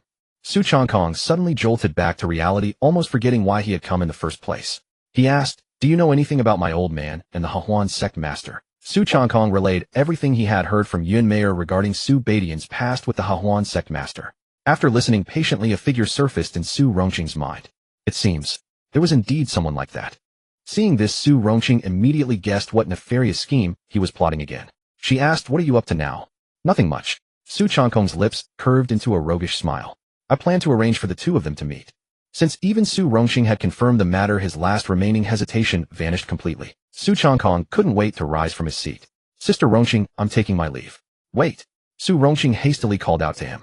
Don't make a fuss about this, and more importantly, don't let anyone else find out. Rest assured, I always know how far to push things. Watching Su Changkong's retreating figure, Su Rongqing opened her mouth to say something, but ultimately decided against persuading him any further. Throughout the entire Xiantian sect, the one who lacked most sense of propriety was precisely the one who kept claiming he knew his limits. The door closed once more. Su Rongqing sat where she was for a moment, then reached out to pick up the wooden box beside her. The lid opened slowly. A yellowed piece of paper lay quietly inside, its handwriting crooked and uneven. When I grow up, I'll marry Sister Rongqing as my wife. At the bottom, a tiny handprint, Su Changkong's from those childhood days, had been pressed into the paper. Su Rongqing gazed at those words, her fingertips gently tracing the surface. Seems you've forgotten every word you ever said. By evening at the Sunhuan Pavilion, Su Changkong had barely reached the doorway when he heard voices rising in argument from within. Morong Yayue, don't push your luck. I've already told you, I'm not going. Morong Yayue's voice was ice cold, clearly growing impatient with the persistence. Su Changkong frowned and strode into the pavilion. Within Xiantian City, no one dared behave so brazenly. A man in fine silk robes stood with his attendants blocking Morong Yayue's path. He recognized this man. After Lin Fan had joined Xiaoyao Peak, Su Changkong had arranged an investigation into the Lin family. This was the real Lin Hao, eldest young master of the Lin family. Su Changkong walked between them, without expression, took Morong Yayue's hand in one grip, and without warning delivered a slap with the other. Smack! The sharp sound of the slap echoed through the hall. Lin Hao clutched his face and whirled around. What the fuck, smack? Before he could finish, another blow landed on the opposite cheek. Seeing this, Su Changkong nodded with satisfaction. Now that was balanced. Two red palm prints marked Lin Hao's face, one on each side. His instinct drove him to grasp his sword for a counterattack, but the moment he recognized the face before him, he froze entirely. Su. Young Master Su. His attendant behind him had gone deathly pale and already dropped to his knees with a thud. You hold your head too high, Su Changkong said coldly. At these words, Lin Hao seemed to break free from some paralyzing spell without the slightest hesitation. He acted on pure instinct and knelt down. My lord, I. Smack. Another slap struck his face. Su Changkong wiped his hand along his sleeve twice. Who gave you permission to speak before me? Lin Hao clutched his face, kneeling on the ground, dare not make a single sound. You may speak now. Yes. Lin Hao endured the pain on his face and explained with a trace of fear. This humble one did not know the young master was also here. Had I known Miss Morong knew the young master, even with 10 times my courage, I would never have dared to harass her. So you're saying if I didn't know her, you would have forced her to go with you? No, this humble one absolutely had no such intention. A cold sweat beaded on Lin Hao's forehead. Get lost. Su Changkong had no patience for further words. Lin Hao fled as though granted a reprieve, not even bothering with his attendant as he ran outside. His attendant hurried after him, calling out, Young master, wait for me. Only after running a considerable distance did Lin Hao dare to stop. He turned to check that only his attendant followed, no one else in pursuit, before finally allowing himself to breathe easy. What the fuck, what terrible luck. Tell me about it. His attendant agreed from nearby. Suddenly Lin Hao felt his attendant had grown taller without him noticing. He actually had to look up to see him now. Before he could speak, the world around him flipped violently. Only then did Lin Hao see a familiar headless corpse still standing where he had been wearing his own clothes. At the same moment, a thin crimson line appeared around his attendant's neck. His face still held a smile as his head slowly slid from his shoulders. Thud, thud. Both Lin Hao's and his attendant's heads hit the ground in succession. The two headless bodies swayed briefly before crashing down. In the next instant, the shadow beneath them rippled like water, slowly swallowing the corpses along with the bloodstains on the ground until everything vanished. Inside the Sunhuan Pavilion, aside from Su Changkong, no outsiders remained. The moment they had seen him strike, the guests had vanished as quickly as before. Staff members hid at a distance, watching their boss with a mixture of curiosity and fear. Sister Yu has fallen in love. That was so cool just now. I've always disliked that Lin Hao. Sister Yu is so lucky. Morong Yaoyue could hardly bear the hushed whispers around her. She grabbed Su Changkong and pulled him toward the stairs. In the room, Morong Yaoyue's face remained cold. After all this time, you... Before she could finish, Su Changkong pulled her tightly into his arms and captured her lips in a fierce kiss. A flicker of surprise flashed in Morong Yaoyue's eyes as she pressed her hands against his chest, struggling weakly. When he refused to let go, her gaze shifted, and she suddenly bit his lip. "Are you a dog or something?" Su Changkong winced in pain and finally pulled back slightly. Morong Yaoyue wiped her lips with her hand, her expression still displeased. "Lin Hao, the eldest young master of the Lin family. And you, young Master Su. How many of your words can I actually trust?" Su Changkong leaned close to her again. "That I like you. That much is certainly true." Morong Yaoyue's eyes trembled slightly, but the coldness on her face remained unchanged. "Do you think a few sweet words will make this disappear? Well then." Su Changkong hesitated, testing the waters. "How about another kiss?" Morong Yaoyue quietly took 2 steps backward, watching him warily. "Try coming any closer and see what happens." All right. Su Changkong knew he couldn't brush this off as before, so he explained. "I had originally planned to interact with you as an ordinary person." He paused for a moment, then spread his arms wide. "I'm done pretending. I am the young master of the Xiantian sect. I've laid all my cards on the table." Hearing this nonsensical justification, Morong Yaoyue nearly broke her stern composure. She quickly recovered her cold expression and demanded, "Cut the nonsense. Tell me, why did you deceive me?" Su Changkong spread his hands with an innocent look. "If I had revealed my identity from the beginning, would we even be here now, eh?" Morong Yaoyue lowered her head in silence. Of course not. If she had known earlier that the person before her was the young master of the Xiantian sect, she would have immediately taken him back to the sect. "Besides, I came today specifically to tell you who I am," Su Changkong said. Morong Yaoyue lifted her head. "Really?" "Certainly." Su Changkong stepped forward, took her hand, and pressed it against his chest. "If you don't believe me, feel my heart." Morong Yaoyue's expression softened somewhat, though she made no move to let him off the hook entirely. "Beyond your identity, how many other things have you kept from me?" Su Changkong lowered his head and gently pressed his lips to hers. "None." Morong Yaoyue turned her head away. "Very well. I suppose I'll forgive you this time." Morong Yaoyue's expression softened somewhat, though she made no move to let him off the hook entirely. "Beyond your identity, how many other things have you kept from me?" Su Changkong lowered his head and gently pressed his lips to hers. "None." Morong Yaoyue turned her head away. "Very well. I suppose I'll forgive you this time." Su Changkong reached out once more and drew the beauty before him into his embrace. Just as their intimate moment unfolded, Morong Yaoyue captured Su Changkong's wandering hand. Her cheeks flushed crimson as she murmured, "It's that time of the month." "What time?" Moments later, Su Changkong finally caught on. His entire body went rigid as though cracking in two right where he stood. It was like 2 armies poised for battle with hundreds of millions of troops fully mobilized and adrenaline surging. Only for someone to suddenly inform you that the enemy has called in sick for the day. How could such a thing be tolerated? It would not only crush the soldiers' morale, but also make them hesitant in future battles. He needed to find another way. Su Changkong leaned close to her ear. As he grew more detailed in his description, Morong Yaoyue's blush spread rapidly to the roots of her ears. That place could be done like this too. Absolutely not. She shot it down immediately. Su Changkong was hardly surprised and continued to feel the softness in his hands. A rejection was to be expected. It would have shocked him far more if she had agreed. Morong Yaoyue abruptly changed the subject, "But we could." She left the rest unsaid and quietly squatted down. Su Changkong's eyes widened. Could it be? Ryup. He tilted his head back slightly, unable to help, but let out a soft breath. Ding. System detected the host fulfilling a primal human instinct. Congratulations to the host for receiving a comprehensive yet modest enhancement. Su Changkong paid no mind to the system's reward. Instead, he sat on the bed with a guilty expression, staring up at the ceiling. This ceiling is really white. Morong Yaoyue stood beside the bed, her eyes wide open, her chest heaving rapidly, her right hand clenched into a tight fist. It was as though rage had climbed all the way to her throat. Just moments ago, Su Changkong had suddenly pressed down on her head. At first, she had no idea what was happening. By the time she understood, it was far too late. How could a person be so wicked? Morong Yaoyue grabbed a nearby pillow and smashed it violently against his face. "You bastard." Su Changkong hugged the pillow and shuffled toward the corner of the bed. I couldn't help myself. And you still have the nerve to say that." Another pillow came flying at him. Su Changkong caught it effortlessly. Seeing that Morong Yaoyue was still furious, he hastily tried to make amends. "Next time I'll definitely give you advance notice." Morong Yaoyue was about to curse him further when a knock sounded at the door. "Sister Yue, what's wrong?" Yun Mayer's voice drifted in. Su Changkong was startled. Bloody hell, why is this girl not staying at Xiaoyao Peak? What's she doing here? The two exchanged a glance and hurriedly picked up the scattered clothes from the floor, clumsily pulling them on. "Sister Yue, are you in there?" Coming. Morong Yaoyue had already dressed swiftly. After confirming Su Changkong was properly dressed, as well, she walked over and opened the door. "Saintus, how did you come to be here?" "Sect Master, what brings you?" Yu Xingyan's face carried a trace of amusement. What were you planning to let this seed of mine stand outside the door all day? No, please come in, sect master. Morong Yaoyue quickly stepped aside. Yun Meier regarded her sister Yu with a suspicious gaze. Why was everything so strange today?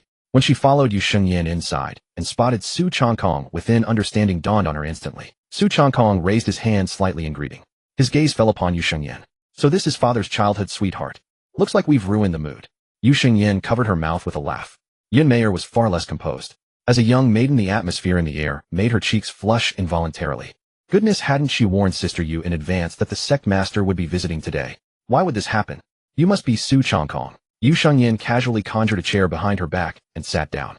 Su Changkong showed a hint of surprise. You. Never mind the U's and I's. Yu Xingyan cut him off.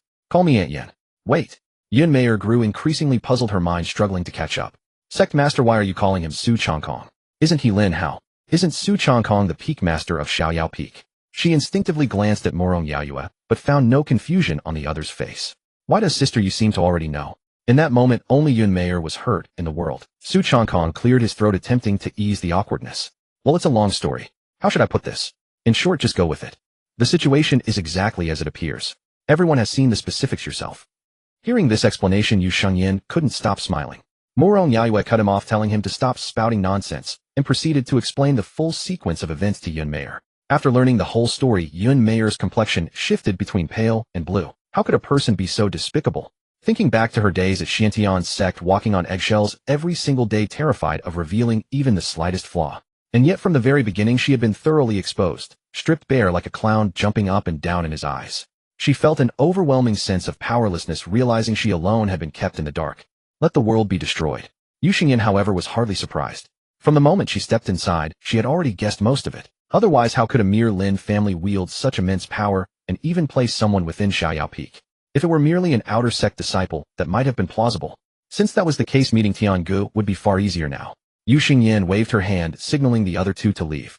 Yun Meier and Morong Yaoyue both understood that serious matters were about to be discussed, and they withdrew accordingly. Xiaokong, why did you do this? Yu Xingyan asked. Reason? Naturally, it was because he wanted to surprise father. And if father still harbored feelings for her, it would at least fill a little emptiness in his heart. But Su Changkong could never answer so plainly. He adjusted his emotions, his tone carrying 3 parts regret and 7 parts sorrow. At first I didn't understand the situation. I only did it for fun. But later, when I learned about your and father's past, I felt deeply regretful. How could such a thing be allowed? Should you really let each other slip away like this? As he spoke those final words, he clenched his fist and slashed downward with unwavering determination in his eyes. That is why I have made up my mind. No matter what, I will surely reunite the two of you. A soft sob interrupted his next words. Yu Xingyan's eyes had already glistened with tears halfway through his speech. She took out a handkerchief and gently wiped the tears from the corners of her eyes. When she looked at Su Changkong again, her gaze was filled with relief and deep emotion. The rumors from the outside world were unreliable. Lazy idler. Reckless playboy. He was clearly a boy full of loyalty and righteousness. What a fine young man. Yu Xingyan took out a communication stone. Take this. No matter what happens between your father and me, if you ever face any trouble in the future, you can always come to Aunt Yen. Even if he refuses to help you, I will. Yu Xingyan. That evening, Su Changkong had already arranged for Madame Yen to hide within Luo Yozhen's courtyard. Yun Meier, Morong Yaoyue, and Su Xiaoxiao had also been summoned, all taking refuge inside. Inside the sect's main hall, Su Batian was reviewing the recent developments of the sect. As Su Changkong stepped through the doorway, he didn't even look up before speaking. It's the middle of the night. Aren't you supposed to be enjoying your pleasures on Carefree Peak? What brings you here? Su Changkong was caught off guard by the remark. Come on, father, can I not visit you without a reason? Don't give me that. Su Batian sneered. Have the spirit stones I gave you last time already run out? None of that. Su Changkong nearly answered on instinct before catching himself. He had come on important business today. Besides, where would 1 billion high-grade spirit stones go so quickly? Su Changkong rubbed his hands together with a grin. I noticed you've been working rather hard lately, so I prepared a little something for you at Carefree Peak. He certainly wasn't going to mention it outright. First he'd mislead his father, then leave the rest to Madame Yen. Su Batian's brows furrowed slightly. A gift? Had the sun risen from the west? What's wrong? Seeing his father's silence, Su Changkong deliberately added, Don't tell me you don't even have time for your own son. This surprise took me days to prepare. Su Batian still sensed something off, but after a moment's thought, he reasoned this rebellious son of his had grown stronger in cultivation lately. Perhaps he had truly changed. A hint of approval flickered in his eyes. Very well. I shall accompany you to see it. Carefree Peak. Su Changkong led the way, cautioning, just so you know, no peeking with your divine sense ahead of time, or the surprise will be ruined. All right, I'll follow your lead. Su Batian trailed behind with his hands clasped behind his back, a barely concealed smile playing on his lips. What could possibly be so mysterious? Perhaps his son had truly grown up and learned to care for his father after all. The two made their way to the open courtyard outside the main hall. Su Batian glanced left and right, trying to locate the gift his son had spoken of. But after scanning the area for some time, all he saw were ordinary buildings. Nothing more. Where's the gift? He asked, puzzled. Su Changkong turned around, took 2 steps back, and simply stood there gazing at him in silence. Before Su Batian could furrow his brow in confusion, a soft voice called from behind. Tianji. His entire body stiffened as though struck by lightning. That voice. After a long moment, Su Batian slowly turned around. The figure standing not far away met his eyes, which were filled with disbelief. How can you? For years, Su Batian had refused to face these feelings. Yu Xingyan had visited Xintian's sect numerous times only to be turned away at the gates.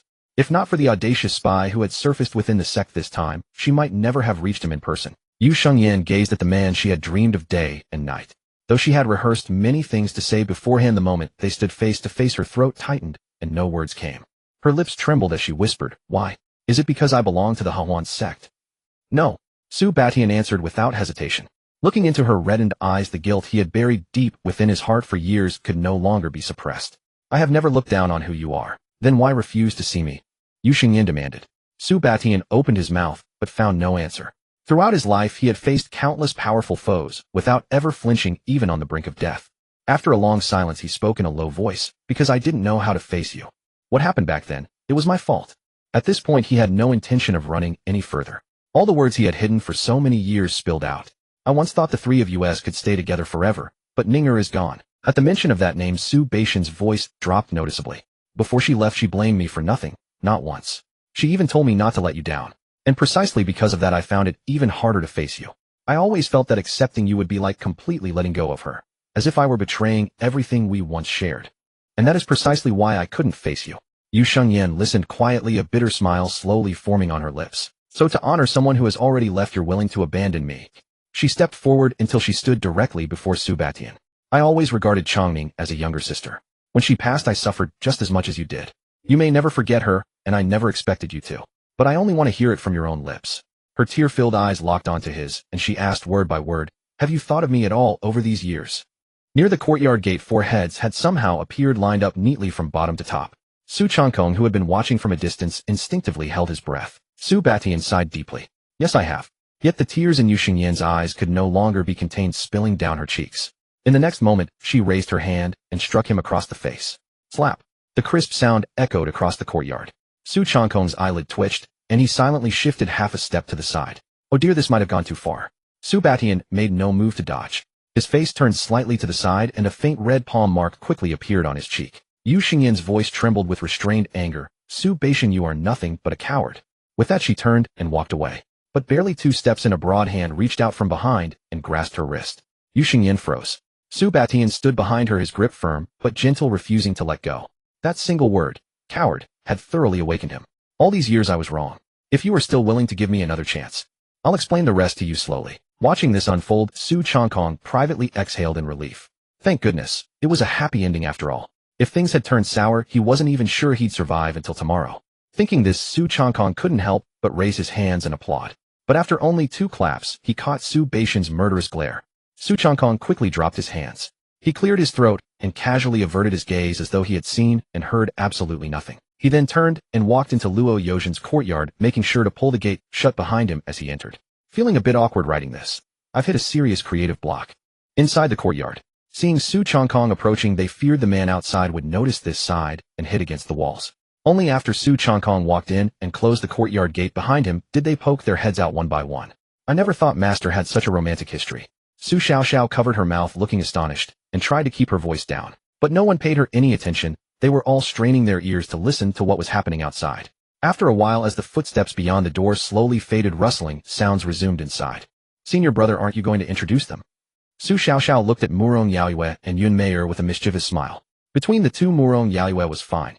After all, she was already Su Changkong's woman, but Yun Meier couldn't stand it. She wasn't Su Changkong's to claim anyway. Staying any longer would only make her a third wheel. The mission is already complete, so I'll be going now." With that, Yun Meier hurried off. Su Xiaoxiao tilted her head, still wanting to tease, when she suddenly felt herself grow light and was lifted into midair. She turned around and saw that Su Changkong had grabbed her by the scruff of her neck. Senior brother, what are you doing? Su Changkong carried her to the wall, kicked her rear, and sent her flying over it. Off you go. Su Xiaoxiao scrambled over the courtyard wall in a fluster, and her furious voice soon came from outside. Senior brother, you jerk. Su Changkong clapped his hands. Even Yin Mayer knows not to be a third wheel, but you insisted on staying. Now besides him only Luo Yozhen and Murong Yaiyue remained.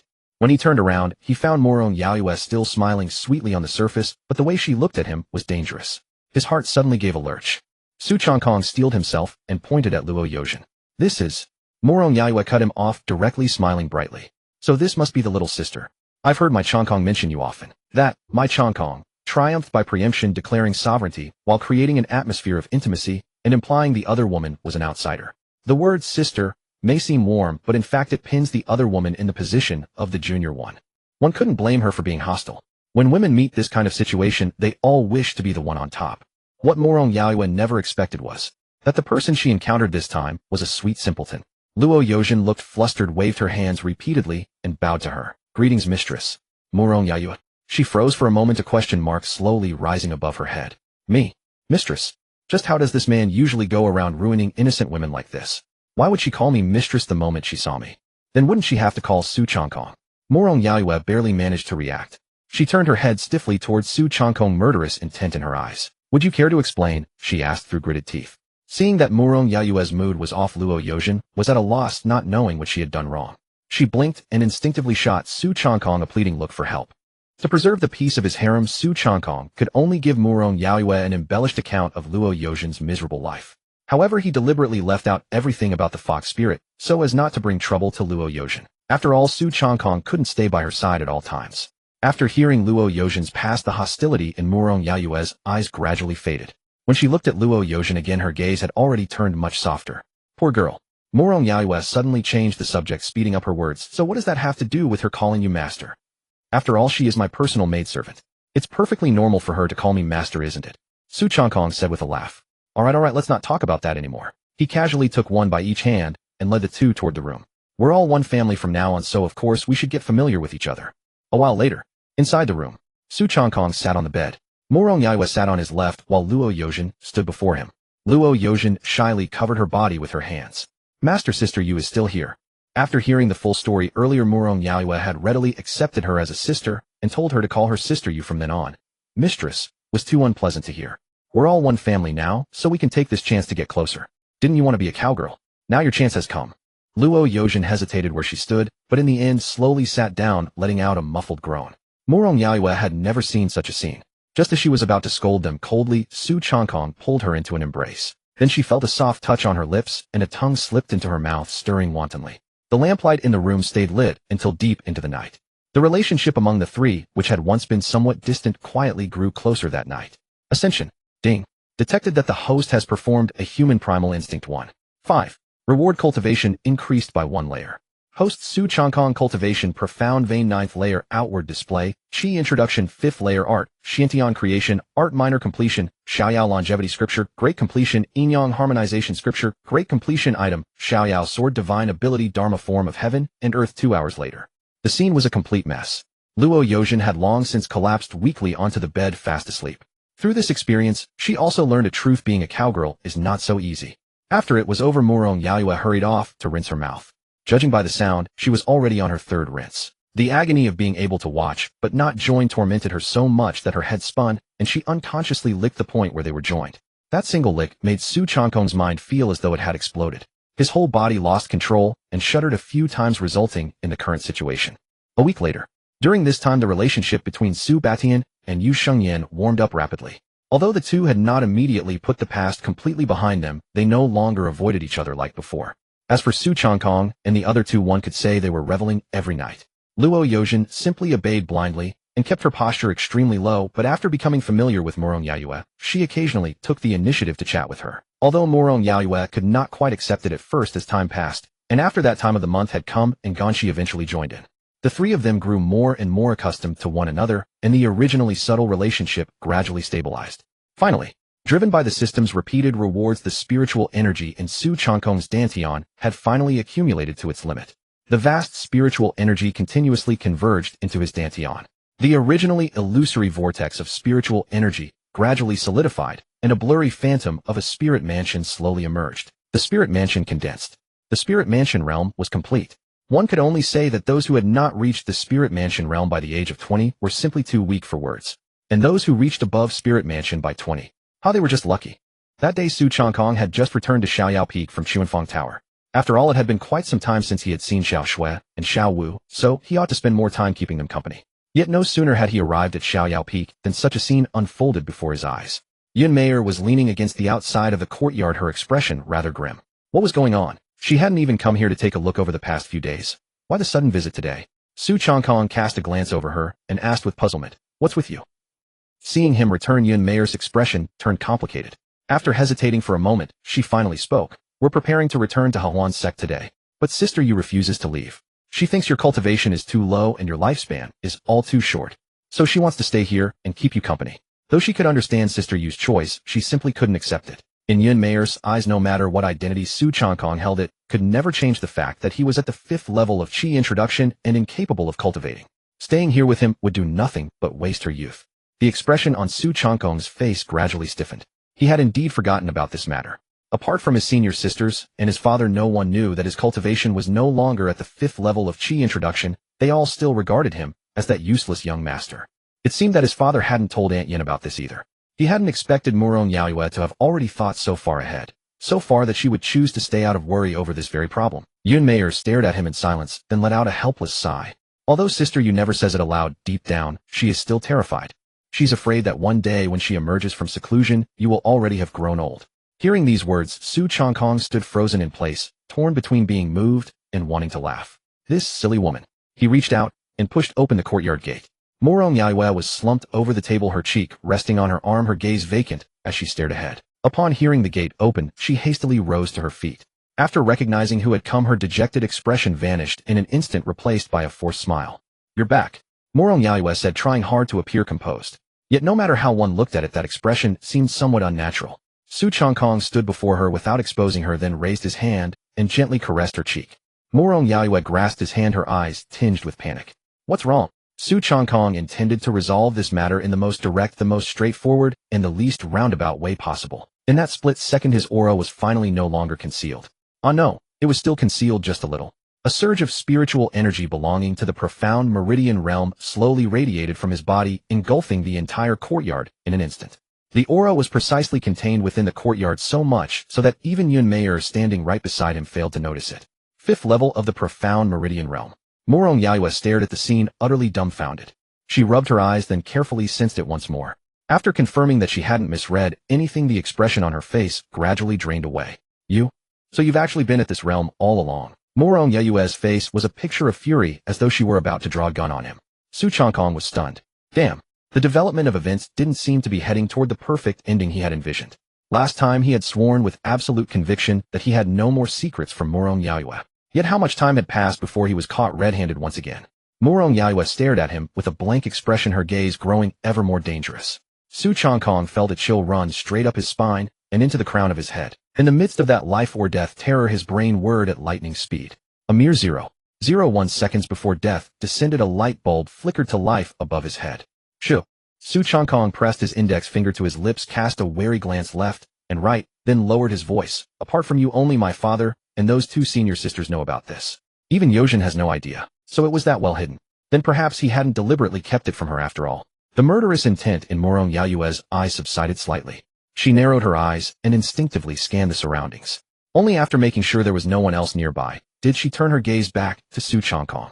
Seeing this, Su Changkong immediately pressed his advantage. He took Murong Yaoyue's hands in his own and looked into her eyes with deep affection. "I originally planned to tell you when the right moment came, but under the present circumstances I can't afford to worry about that anymore." Su Changkong's voice dropped even lower.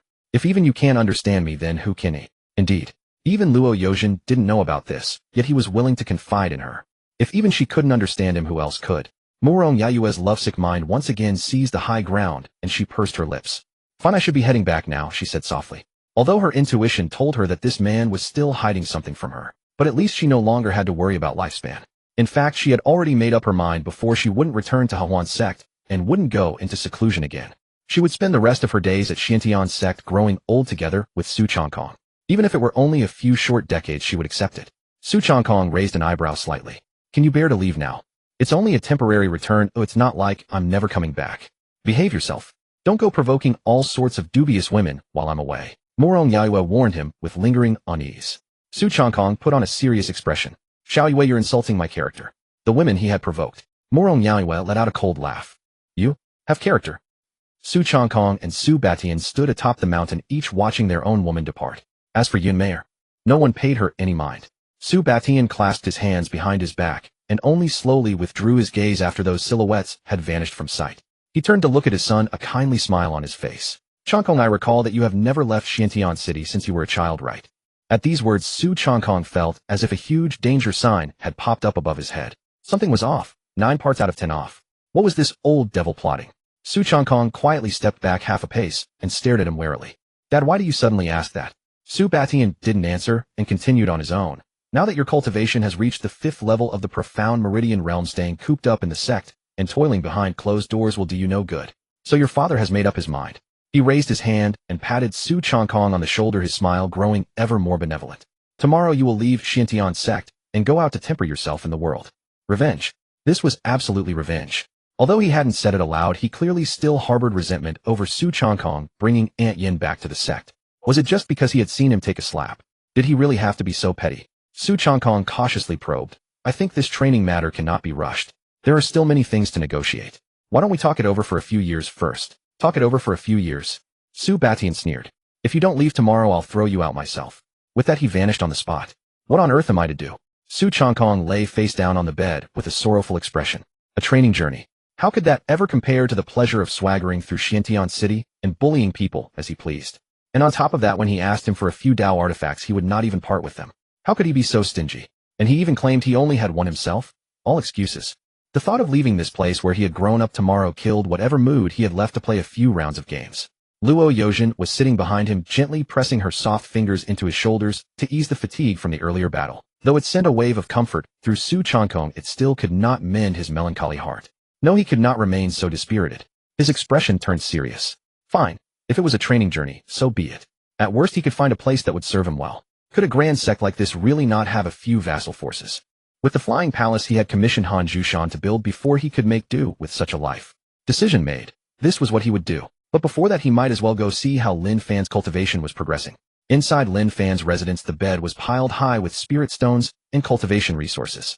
During this period, Lin Fan had cultivated day and night without pause except for sleeping.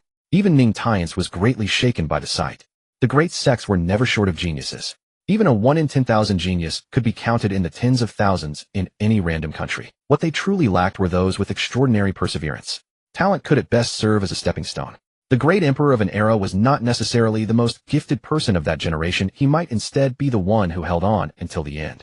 Lin Fan suddenly opened his eyes and exhaled a deep breath of murky air. A moment ago, he had completed the liquefaction of spiritual energy and successfully condensed a spiritual spring in his dantian. The spiritual spring realm achieved. At that moment, Su Changkong walked in. Oh, already reached the spiritual spring realm. It seemed his earlier judgment had been right. It had been no time at all, yet Lin Fan had already broken through several minor realms. Fortunately, he was here. Otherwise, Xiantian sect would only have itself to blame for being blind and letting a treasure slip away. The world knew the Xiantian sect master was powerful, but few knew that behind every successful man stood a son silently supporting him. Truly moving. Lin Fan's face lit up at the sight of the visitor. Young lord, he said, rising excitedly. In Lin Fan's eyes, what difference was there between Su Changkong and a beam of white moonlight? It was like an office drone suddenly being invited by the world's richest man to join his team. Through fire and water, brother Su. Su Changkong patted him on the shoulder and said earnestly, your young lord is going away for a while. During this time, cultivate well and win some glory for our Xiaoyao Peak. Got it? Yes, I promise to complete the mission. Lin Fan's expression was solemn and his eyes were filled with determination. He absolutely would not let the young lord down. Su Changkong nodded in satisfaction and trusted the Xiaoyao token to him and casually tossed over some more resources. After all, cultivation resources were the last thing he lacked since he had no use for them. Letting them sit idle was just as well. After he left, Ning Tiance slowly floated out from the ring with an expression that said he had expected as much. Seeing his look, Lin Fan asked Senior Ning, what's wrong? During this time, Ning Tiance had taught Lin Fan a great deal about alchemy and some special cultivation arts. This had greatly eased their relationship. Judging from your young lord's surface aura, his cultivation has already reached the 5th level of the mystic vein. Indeed, After the Morong Yayue incident last time, Su Changkong simply changed his outwardly displayed cultivation to the 5th level of the mystic vein. At first it shocked the entire sect, from top to bottom everyone found the news unbelievable. But the facts were right there, and whether they believed it or not there was nothing they could do. So what? Lin Fan said matter-of-factly. Someone like the young lord. How could he only be at the 5th level of Qi initiation? He was definitely hiding his strength before. Ning Tian's mouth twitched. He had forgotten that this fellow was Su Changkong's most devoted fan. Even if Su Changkong advanced a whole major realm, everyday Lin Fan would only gaze at him in adoration and say as expected of the young lord. The next day, Su Changkong had originally planned to bid everyone farewell one by one before departing. But today Su Xiaoxiao had gone who knew where he searched for ages without seeing a single trace of her. Forget it. At Xiaoyao Peak the spirit ship, the Xiaoyao, was about to depart. Luo Yozhen looked up at the colossal thing before her and felt as if her previous perception of the world was about to crumble. The ship was over a kilometer long, a full 500 meters across at its widest. Its entire body was forged from spirit wood and rare ores, its surface densely carved with formation runes. Dozens of pavilions sat atop it, shrouded in drifting clouds and mist. This was no spirit ship at all. It was clearly a flying palace that could sail through the sky. It was equipped with every kind of entertainment facility and even had a prop room. Such outrageous luxury. She wondered inwardly, is this what a training journey is supposed to be like? Su Changkong stroked the giant toy before him. This was something he had specially begged the old man for to make up for never having a car in his past life. Later, feeling the original spirit ship was too crude, he had redesigned and rebuilt it several times, turning it into what it was today. Su Changkong waved his hands and shouted, "Xiaoyao, take off." Since its construction, it had never once left the bounds of Xiantian City. Today, it was finally going to be let loose. Su Changkong was standing at the door about to close it when a voice interrupted his movement. Wait! A figure flew in from the edge of the sky and landed beside the Xiaoyao in the blink of an eye. Yi Qingxue. Why was she here? Su Changkong hurriedly raised his hand, ready to press the button. He could not worry about that now, run. But when he heard her next words, he silently withdrew the hand that had been on the button. Yi Qingxue, with a rare look of embarrassment on her face, cleared her throat lightly. Give me a ride. I was just about to return to my family. So she had only wanted to hitch a ride. Su Changkong breathed a sigh of relief. Yi Qingxue's sudden appearance had startled him. He had thought something might be wrong. Sister Qingxue, hurry up and get on board. Su Changkong patted the Xiaoyao beside him and said with great confidence, with the Xiaoyao's speed, I'll have you home in the blink of an eye. Without too much ceremony, the three of them set off on their journey. But Yi Qingxue regretted it.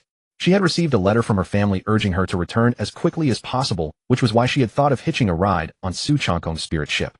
But the sound reaching her ears made an uncontrollable heat spread through Yi Qingxue's body. No matter how she recited the heart-calming mantra, she could not settle down. She glared at the door of Su Changkong's room and returned to her own room, her face flushed with shame and anger.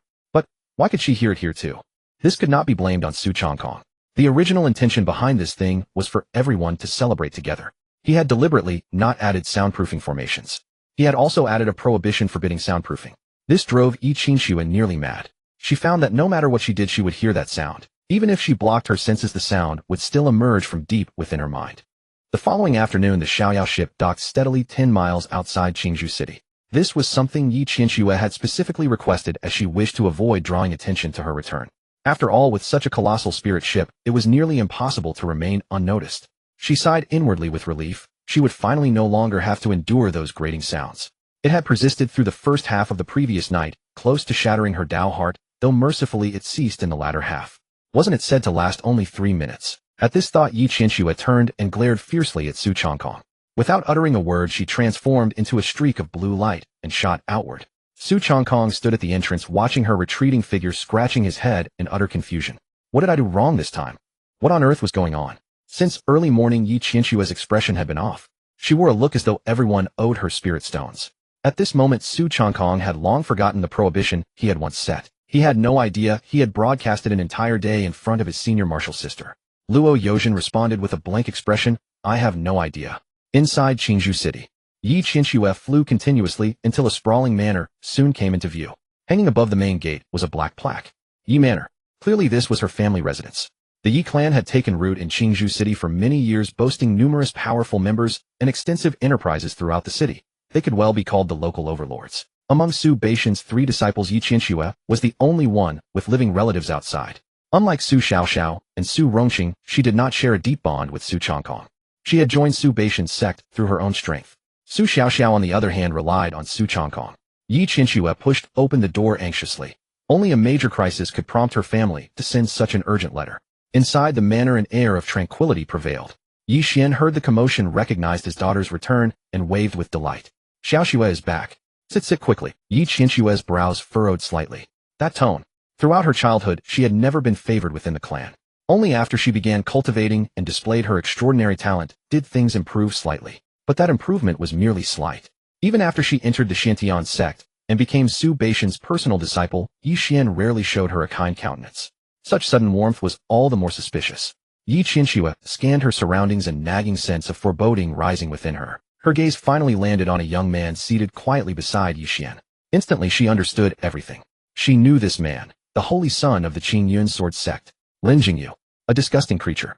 Ever since they had crossed paths once on her way home, he had relentlessly pestered her. Now, having realized direct approaches to her failed, he had turned his schemes toward the Yi family.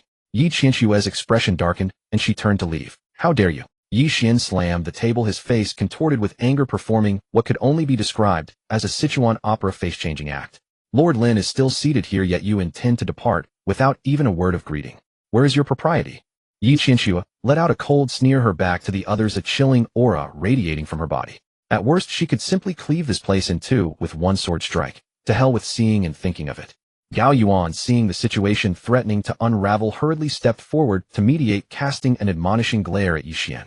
Really now? The child has barely returned, and you must shout at her. Yi Qianxue merely gazed indifferently at her parents, scoffing inwardly. One playing the tyrant, the other the peacemaker, their age-old routine. Too lazy to continue this performance, she fixed her gaze upon Lin Jingyu. Speak. After all this effort to lure me back, what exactly do you want? Ah, Gao Yuan interrupted. How can you call it luring? We did bring you back for an urgent matter.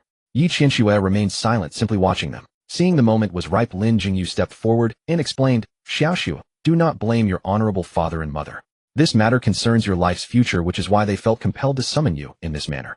Exactly. Yi Xian chimed in from the side. Lord Lin has come to propose a match for you. He has also secured a quota for your younger brother to join the Qingyun sword sect. A hint of discontent crossed his face. We had originally intended for your brother to enter the Shantian sect, but since you refused to petition Sect Master Su on his behalf, we had no choice but to seek another solution. Join the Shantian sect. Yi Qianxue felt as though she had heard the greatest joke. Others might not know her brother's true nature, but she certainly did. He spent his days in idleness, flaunting the Yi family's influence to wreak havoc throughout Qingzhou City. In absurdity, he even surpassed Su Changkong. At the very least, Su Changkong had never bullied ordinary people under the pretext of his power. Since her enrollment under Su Baishan, her family had repeatedly brought up this matter only for her to flatly reject each request. Now that things had come to this, Yi Qianxue fully understood the situation. Yi Xian and Gao Yuan had always preferred sons over daughters, fixating their attention solely on their son from her earliest years. Gao Yuan at least put on a decent show on the surface. But Yi Xian couldn't even be bothered to pretend. His disgust was written plainly across his face, as though his daughter were a stain upon his lineage. And now, to secure a place in the Qingyun sword sect for that so-called younger brother, they were willing to sell their own daughter. So you have betrothed me to this fellow? Yi Qianxue asked. Daughter. Gao Yuan patted Yi Qianshue's hand, radiating the air of someone certain of her wisdom. This is all for your own good. You are no longer young. Where will you find a man as outstanding as Lord Lin? He is the holy son of the Qingyun sword sect, and may very well inherit the position of sect master.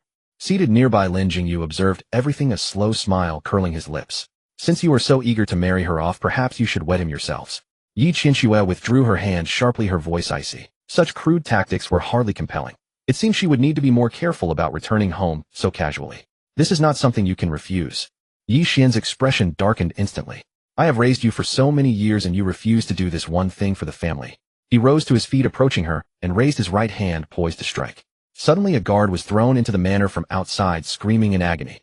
This shrill cry left Yi Xian's raised hand suspended in midair. Everyone inside the mansion turned toward the door to see who was bold enough to tweak the tiger's whiskers. Throughout Qingzhou City, who did not know the Yi family? There was a saying in the city: one night veils the sky. The one who had just arrived was in strength, background, and looks a cut above the ordinary.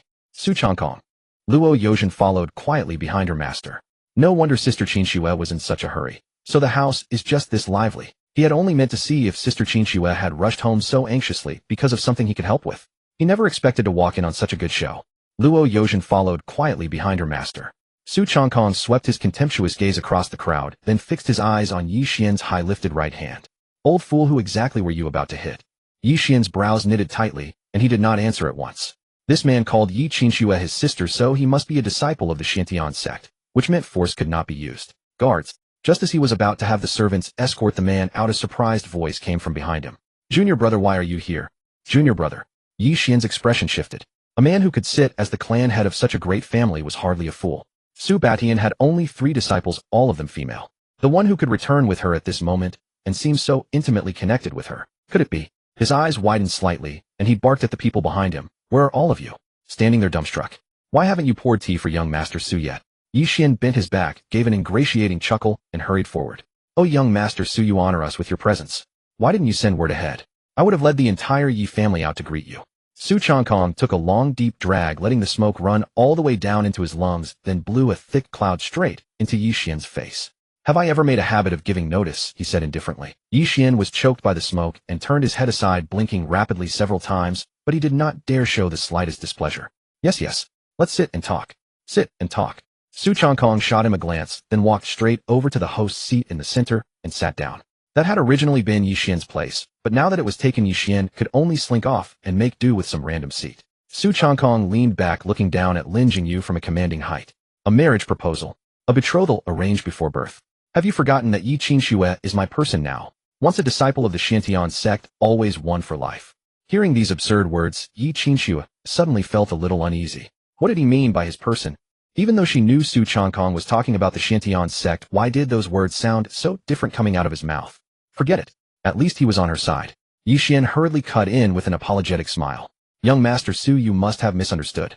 Though Xiao Xue is a disciple of the Shantian sect, and the in-marriage is still a matter for her parents to decide. Young Master Lin holds a noble status, and as the holy son of the Qingyun sword sect, the two of them can be considered a perfect match. Su Changkong's face slowly darkened, and his voice dropped even lower. Sister Qinxue does things in the name of the Shantian sect. Whoever dares to force her is showing me no respect. He lifted his eyelids and cast a cold look at Yi Xian. Are you in your dotage? Who the hell do you think you are? Being singled out and rebuked in front of everyone, the smile on Yi Xian's face finally could not hold. Unfortunately, no matter how furious he was, he could only swallow his anger and endure it. Su Changkong was not finished. Since you dare to set up a stage here, don't think that being Sister Qinxue's father lets you spout nonsense in front of me. No matter who it is, if their words don't sit well with me, I'll give them no face. Yi Xian's face alternated between green and pale. His lips trembled a few times, but in the end he still did not dare to retort. The Qingyun sword sect was ranked alongside the Shantian sect as one of the 4 great sects, but in his heart, he knew very well. The Qingyun sword sect would not offend the Shantian sect for the sake of a mere Yi family. Even if it meant offending Lin Jingyu, Yi Xian did not want to offend Su Changkong. A villain must be ground down by a villain. Facing Lin Jingyu, he could still use his elder's authority and the marriage arrangement to stall. But facing someone as completely unreasonable as Su Changkong, he did not dare say so much as a harsh word. The air was silent for a few seconds. Lin Jingyu had remained seated in place ever since Su Changkong entered, saying nothing.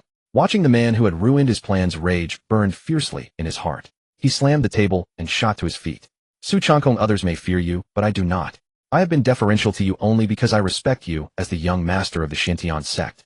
But this behavior of yours is going too far. Su Changkong looked as though he had just heard a joke, his expression utterly composed. Out here in the world, what matters is background and connections. Which road are you walking? Lin Jingyu raised his chin slightly, a trace of arrogance resurfacing on his face. My name is Lin Jingyu. If you don't like using names, you may call me the holy son of the Qingyun sword sect. I can bear that title. He smiled inwardly. The 4 great sects kept one another in check. As the holy son of the Qingyun sword sect, he was highly likely to succeed as sect master in the future. Since both belonged to the 4 great sects, even if he could not completely suppress Su Changkong, he could at least give him pause. And yet Su Changkong only nodded as if suddenly understanding something. So you're just a little punk after all. Lin Jingyu's smile vanished. What did you say? Can't understand. Su Changkong rose to his feet, his right hand gripping the underside of the table. Then there's no need to listen. As the words fell, his arm suddenly exploded with force, and he flipped the table over. The teapot and teacups crashed to the floor, shards scattering everywhere. The crowd stumbled back in fright. Lin Jingyu stared in disbelief, amazed that this man would dare to do such a thing. Have you lost your mind? Su Changkong walked slowly to Lin Jingyu and looked directly into those furious eyes. Then he raised his hand and lightly slapped Lin Jingyu's face twice. Trying to scare me with the Qingyun sword sect. But let me tell you, if you really have the guts, take your men and go for a stroll around the Shantian sect. A trace of mockery curled at the corner of his mouth. Let's see whether you end up tearing down the Shantian sect, or my father plants a flag in your sect. Lin Jingyu's face flushed crimson, and his body trembled uncontrollably. What a monstrous humiliation, absolutely monstrous. At that moment, he even wanted to use their close proximity to strike out, and kill Su Changkong on the spot. But could he? No, he could not. Doing so would gain him nothing except mutual destruction with his opponent. Lin Jingyu slowly raised his head, feeling the rage surging in his heart, and suddenly smiled with release. This was precisely the time for cultivation. The humiliation suffered today was not necessarily anything but a trial. Endurance was precisely. Smack! Su Changkong slapped his face again. Seeing him angry one moment, and laughing the next, a flicker of surprise appeared in his eyes. Is this guy crazy? He could not be bothered to deal with him any further. He walked over to Yi Qinxue, took her hand firmly, and announced to everyone, I am taking her away today. I'd like to see who dares to stop me. The mansion fell dead silent. Yi Qinxue looked at their intertwined hands as if she wanted to say something, but thinking of her family's circumstances, she ultimately said nothing. Letting them misunderstand was fine. At least they would not come to trouble her anymore. After Su Changkong departed with his entourage, Lin Jingyu could no longer contain his fury. His gaze, sharp with killing intent, fell upon Yi Xian and his wife, and he was on the verge of attacking the pair. But then he reconsidered. Even without Su Changkong present, the two were still relatives of a direct disciple of the Xintian sect. If word reached Su Changkong, he would undoubtedly seize the opportunity to strike back. Could not act. Once again, unable to act. Ha ha ha. Lin Jingyu suddenly threw his head back and laughed. There was no joy in his laughter, only a deep suppressed desolation and rage. Suddenly Lin Jingyu shouted toward the heavens. Su Changkong, we are irreconcilable. Yi Xian and Gao Yuan exchanged bewildered glances, unsure of what to do. Su Changkong had left and managed to infuriate Lin Jingyu to the brink of madness. Now they seemed to have offended both sides. Gao Yuan looked anxiously at Yi Xian, her expression pleading, as if asking, what are we to do? Could her son still join the Qingyun sword sect? Yi Xian summoned the composure befitting a family head, steeled his courage, and asked cautiously, Young Master Lin, what of my son's admission to the Qingyun sword sect? Get lost. Seeing his scheme fail, Lin Jingyu had no patience for pretense before these two. A pampered young master with not a shred of cultivation talent daring to dream of joining the Qingyun sword sect. If Yi Qinxue had truly succeeded, perhaps he might have been willing to do her a favor out of obligation to her. But now, with nothing to show, she hoped to have everything. Idle fantasies. Lin Jingyu snorted contemptuously, flicked his sleeve, and strode away from the Yi residence. Gao Yuan, drained of all strength, collapsed back onto her chair. It's over. Everything is ruined. Outside Qingzhou City, Lin Jingyu walked along the road, growing angrier with each passing thought. He had spent a month meticulously planning this. He sent people to investigate the Yi family's background, then pandered to their desires using a sect quota to bribe Yi Qinshue's parents. And now it had all been ruined by Su Changkong, that worthless young master. Not only that, but he had been thoroughly humiliated in front of everyone. Su Changkong. Lin Jingyu grit his teeth, forcing the name between clenched molars. He walked on, then suddenly stopped. In the middle of the road ahead, two figures had appeared unexpectedly. Both wore wide-brimmed bamboo hats and loose black robes, their features hidden from view. Judging from their silhouettes, they were likely two women. Lin Jingyu, consumed entirely by his wrath, had no mind to concern himself with them. He took a step to the side. The two women shifted a pace in the same direction, once again blocking his path. Lin Jingyu frowned and tried another direction.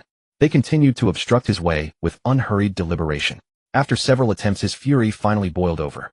A good dog does not block the road. Move along. As the words left his lips, Lin Jingyu grasped his sword hilt. His blade flashed forth in a streak of cold light, sweeping horizontally toward the two figures ahead. Yet in the next instant, the sword stopped dead midair. One of the women had extended merely 2 fingers and firmly gripped his blade. Lin Jingyu froze, instinctively wrenching backward to pull his sword free. But no matter how fiercely he channeled his spiritual energy, the sword that had accompanied him for years remained pinned fast in midair, utterly immovable. His expression shifted sharply. To catch his strike with 2 fingers meant this person's cultivation far surpassed his own. Wait. Lin Jingyu opened his mouth to explain, but a cold, killing intent surged toward him from the side. The other woman raised her right hand. Dark spiritual energy coalesced rapidly in her palm, transforming in an instant into a 3-foot-long sword that shot straight for Lin Jingyu's chest. So fast, Lin Jingyu had no time for hesitation. He promptly released his sword and threw himself backward. A sharp tearing sound echoed. A clean gash appeared across his chest. He landed several meters away and glanced down at his chest, a cold sweat breaking across his back. Had he been even a moment slower, he would not be standing there alive. Without the slightest hesitation, Lin Jingyu knew this battle was far beyond his ability. "Seniorly, save me," he cried out. Scarcely had the words left his lips when a terrifying aura swept over the area. Following, it was a razor-sharp sword intent hurtling directly toward the 2 women. Just as the sword intent was about to strike its target, the 2 women vanished into thin air, as though they had never existed at all. A middle-aged man appearing to be in his 40s materialized overhead. He scanned the surroundings with his divine sense, but found no trace. Lin Jingyu spotted his savior and immediately cried out, "It must be Su Changkong." Those were certainly his people. Seniorly shook his head slightly. No, those two earlier were not of the human race. A series of question marks floated above Lin Jingyu's head. If they were not Su Changkong's people, then who could they be? Rivals from within the sect? Random passers-by? What had he possibly done to offend them? Meanwhile, Su Changkong held Luo Yozhen's hand with his left and Yi Qinshue's with his right as he flew toward the Xiaoyao vessel. Yi Qinshu followed silently, allowing herself to be led along. The three descended gently before the Xiaoyao vessel. Yi Qinshu lowered her head and looked at the hand still clasped in Su Changkong's. He had not released it since leaving the Yi estate. Have you held my hand long enough? Su Changkong blinked, observing the usually cold demeanor of his senior sister, and decided to push his luck a little further. First, he would divert the topic and test how compliant Sister Qinshu was. Perhaps there was room to advance things further. So instead of letting go, he deliberately adopted an annoyed tone. Sister Qinshu, I'm not saying this to scold you, but how could you not tell me about such a situation? If I hadn't arrived today, would you have actually agreed to it? Yi Qinshu tilted her head. Had he delayed a moment longer, she would have drawn her sword, but she bore with him, remembering his help. I only found out when I got here. Su Changkong immediately put on a stern countenance. And what of it? If I hadn't arrived in time today, would you still have sat there and let them manipulate you? Yi Qinshu frowned, not quite understanding his point, when she suddenly felt a gentle squeeze in her palm. Let go. Su Changkong sensed the danger and instantly feigned an expression of sudden realization. This was due to the urgency of the situation. I was afraid you might do something reckless and run back. You understand what I mean, right? Is it still urgent now? Yi Qinshu said coolly. She certainly did not believe that nonsense. Did she not know the true nature of her junior brother? It's hard to say. Su Changkong shook his head and glanced warily back along their path. Who knows if that old man hasn't come after us? Before he finished speaking, he felt a tremendous force seize his wrist. Turning his head, he saw a palm rapidly enlarging before his eyes. By the time he realized what was happening, Su Changkong found himself lying on the ground. Yi Qinshu calmly withdrew her hand, turned, and walked toward the Xiaoyao vessel. Do you think that because I helped you today, I will let you manipulate me at will? Luo Yozhen hastily covered her mouth, but her shoulders continued to tremble with suppressed laughter. Su Changkong leaned up and shook his head. This Yi Qinshu, after being used, she turned cold and ungrateful. Cold-blooded woman. This young master won't bother dwelling on it. He stood up, patted his back, and glanced to the side. Let's go, Yozhen. We'll head inside the Xiaoyao vessel. Su Changkong slumped onto the sofa with a look of pure enjoyment, comfortably squinting his eyes. This device not only featured basic functions like massage and heating, but also came with vibration effects, a true battlefield asset. He raised his gaze to look at Yi Qinshu across from him, and said leisurely, Sister Qinshu, shall I escort you back to the sect now? I'm not returning. Yi Qinshu pondered for a moment, then shook her head. My cultivation has reached a bottleneck. Let's train together instead. Huh? Su Changkong sat bolt upright, staring straight at the person in front of him. Train together. What was he supposed to do now? He'd have to suffer terribly. Those plans he had in mind. With Yi Qinshu by his side, there was no way he could carry them out. Don't want to. After a long silence, Yi Qinshu raised an eyebrow slightly. Wanna? Of course I want. Wanna my ass. Though he said that out loud, his heart was already sinking. If only Kong had been born first, why did Xuan need to exist? Forget it. He'd just have to treat it as having a beautiful woman following him. Though he couldn't actually eat her, at least he could enjoy the view. He leaned back again, his gaze falling on Yi Qinshu's face. A standard, oval face with cold, refined features. Even just sitting quietly, she carried an aura of detachment that kept others at arm's length. As expected of his senior sister, truly beautiful. Su Changkong silently gave a thumbs up in his heart. What are you looking at? Yi Qinshu frowned. Feeling that blatant, unguarded gaze made her uneasy throughout her body. Back then, during the sect competition, she had defeated all opponents along the way, claiming first place and successfully becoming a disciple under Su Batian. Ever since joining the sect, no one in the sect had addressed her as a daughter of heaven. Never mind someone staring at her so brazenly. Even those who dared approach her were few and far between. Su Changkong hadn't yet realized the danger when he unconsciously replied, because you're beautiful. In an instant, a chill wrapped around his entire body. Su Changkong's eyes widened in shock as he realized he'd spoken his thoughts aloud. It was over, completely over. It seemed he wouldn't be able to play happily with Yozhen today. He instinctively closed his eyes and shrank his neck, already bracing for a kick. After waiting a moment, the anticipated pain never came. Only then did Su Changkong slowly open his eyes. Yi Qinshu was merely holding her forehead and shaking her head, not resorting to physical action as she usually would. When are you going to change this lecherous nature of yours? You can't blame me for this. Su Changkong pushed his luck further. Yi Qinshu lowered her hand and glared coldly at him. Blame me? Of course. Su Changkong replied without hesitation. It's because Sister Qinshu is too beautiful, making it impossible for me not to glance a few more times. Luo Yozhen heard this and silently retreated to her room, unable to bear watching what happened next. She pouted slightly, muttering to herself, Master really is something, using sweet words without even considering who he's talking to. as she expected. The next moment, a loud bang echoed through the hall. Su Changkong, clutching his head, collapsed onto the sofa. Damn it, this vicious woman. A gentleman seeks revenge, and 10 years is not too late. Sooner or later he'd make her pay for everything she'd done today. Enough, stop pretending. Yi Qianxue lifted him up with one hand. Do you have any wine in the Xiaoyao vessel, eh? Although the matter was overthinking about how his parents had callously pushed him forward without hesitation for a single spot in the Qingyun sword sect, her mood remained consistently dampened. It was said that drinking when in low spirits could bring some comfort. Today she wanted to see what made this substance so remarkable. Wine. Su Changkong's eyes lit up, sensing that his plan for vengeance was about to unfold. We have some, Sister Qianxue. You've come to the right person for this. You might not find me knowledgeable about cultivation, but I know exactly which wines are worth drinking. As a regular at wine shops, he had long since evolved from purchasing wine to sending people to brew it himself. Su Changkong's storage ring contained every variety of spirit wine imaginable, and the one best suited for Yi Qianxue was none other than the Deepwater Bomb. As for why it suited her, never mind that. When someone's in a bad mood, they need something strong. Then why aren't you serving it? Yi Qianxue urged, noticing his foolish grin. Coming. Su Changkong took out 2 pots of wine directly from his storage ring, placing them on the table, then brought out several wine cups of different sizes. He first filled the larger cup with clear wine carrying a peach blossom fragrance, then poured the transparent strong liquor into the smaller cup. With a dong sound, the small cup was dropped into the large one. The Deepwater Bomb was complete. Watching his masterpiece before him, the corners of his mouth curled upward slightly. Today he would show her what losing control after drinking meant. Yi Qianxue watched this strange method in confusion. What are you doing? Even someone who'd never eaten pork had seen a pig run. Wouldn't ordinary people just pick up a bowl or cup and drink directly? How did it end up like this for her? While explaining, Su Changkong mixed another cup for himself. This is called a Deepwater Bomb. People who truly understand wine drink it this way. Really? Yi Qianxue tilted her head, her gaze falling on Su Changkong's face, seemingly trying to find some flaw. Unfortunately, she couldn't detect anything. Su Changkong simply pushed the wine cup toward her with a natural expression. The peach blossom brew is fragrant, but not harsh. Paired with this pot of ice-soul liquor, it starts sweet, then turns fierce. Perfect for when one's spirits are low. Most importantly, it must be consumed in one gulp, otherwise you won't taste the true essence of this wine. Yi Qianxue lowered her head to smell it. A faint peach blossom fragrance hit her nose. Though she always felt Su Changkong had ill intentions, the other person had already consumed the cup in one swallow right in front of her. Su Changkong calmly finished it in one gulp. This kind of wine meant nothing to him.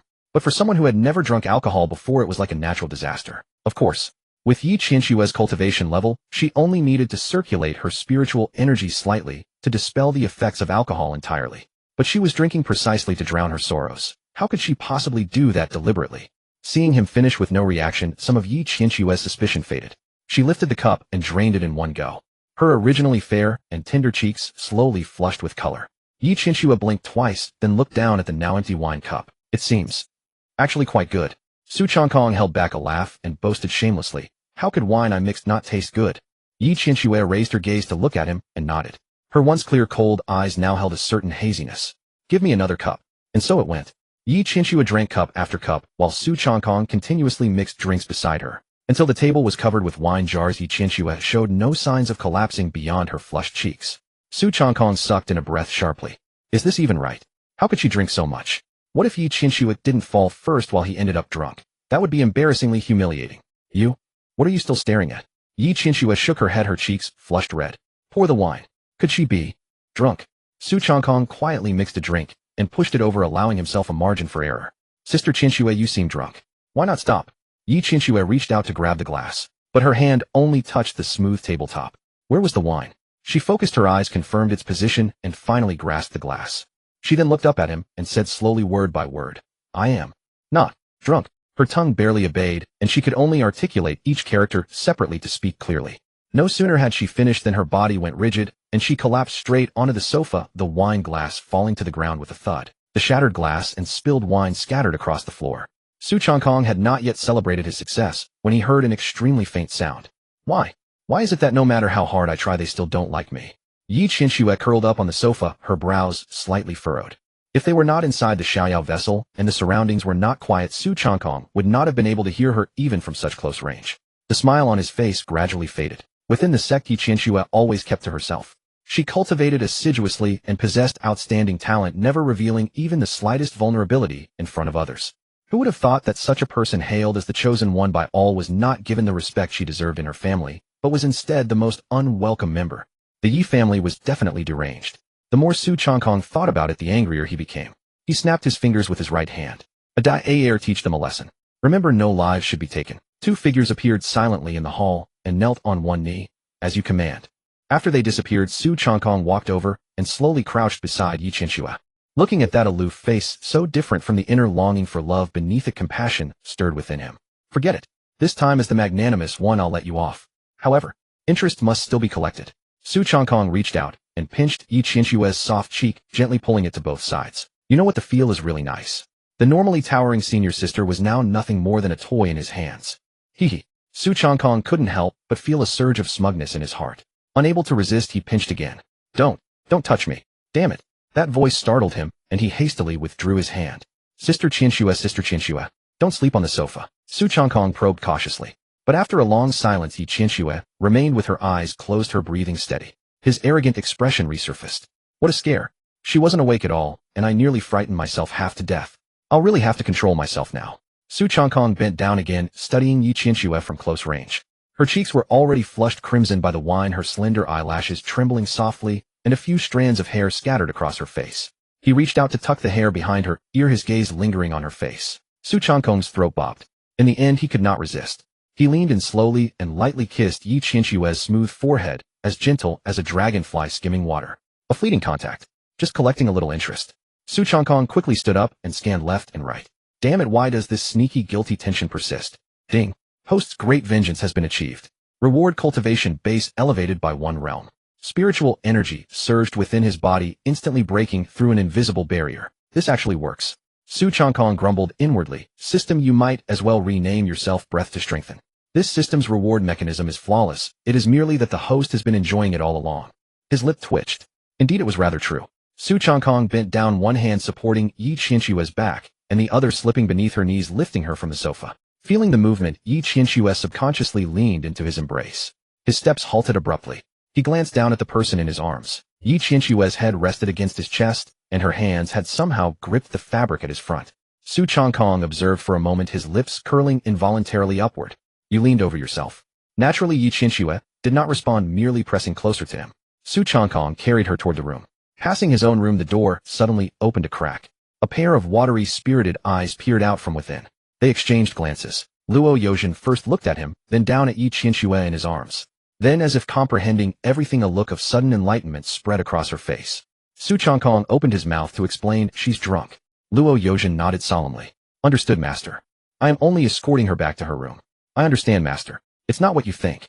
Luo Yozhen nodded again and zipped her lips with her fingers. I saw nothing. Hardly had she finished when the door was shut from within. Su Changkong stood at the doorway, his expression shifting repeatedly. What? You understood nothing? Indeed, you understood nothing. What do you mean I saw nothing? He glanced down at Yi Qianxue in his arms and weighed her in his hold. All your fault.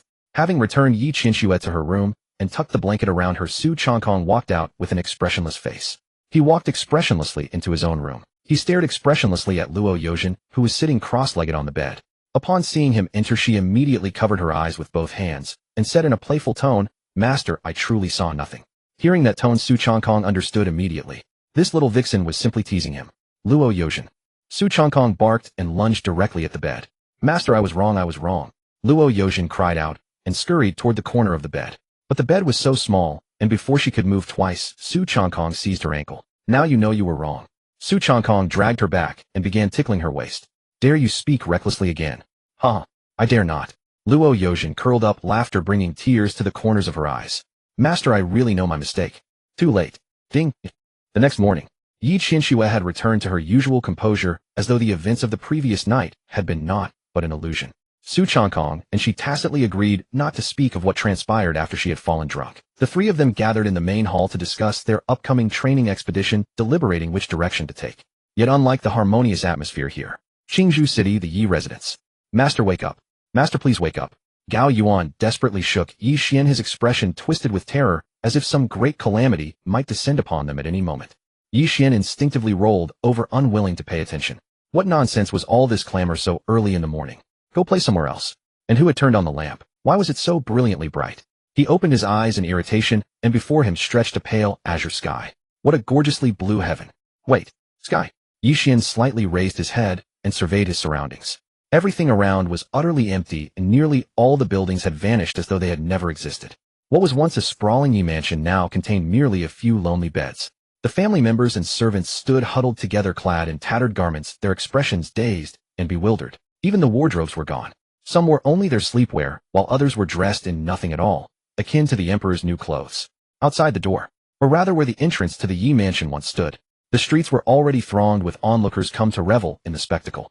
Everyone craned their necks, terrified of missing even a fragment. How did the Grand Yi estate suddenly dwindle to mere beds? Hey, tell me about it. I didn't hear the slightest sound last night. Somewhere in the crowd an unknown voice sighed. But speaking of which, Madame Gao does have quite the figure. The air fell silent for a single heartbeat. Then a thrill-seeker immediately pounced, shouting aloud. Whose subordinate is this? How ferocious! Laughter erupted from the crowd like thunder. Gao Yuan glanced down at his nearly naked form, his face flushing crimson, as he frantically seized a quilt to wrap himself. Begone from my sight, or I shall gouge your eyes out. The words carried no real authority. For all the Yi family's considerable standing in the region, they could hardly slot every passerby. The onlookers were emboldened, yet the moment anyone dared make a move they would scatter like startled birds. But at present who cared? All waited expectantly for Yi Xian to emerge and assume control. Yi Xian finally roused himself completely, only to discover some items perched upon his head without his knowledge. His expression darkened instantly, and he sprang from the bed. Where in the world have I ended up? Is this still the Yi mansion? No one answered. Yi Xian trembled with rage, about to unleash a torrent of curses, but before he could, his vision darkened, and his body went rigid as he collapsed backward. Master!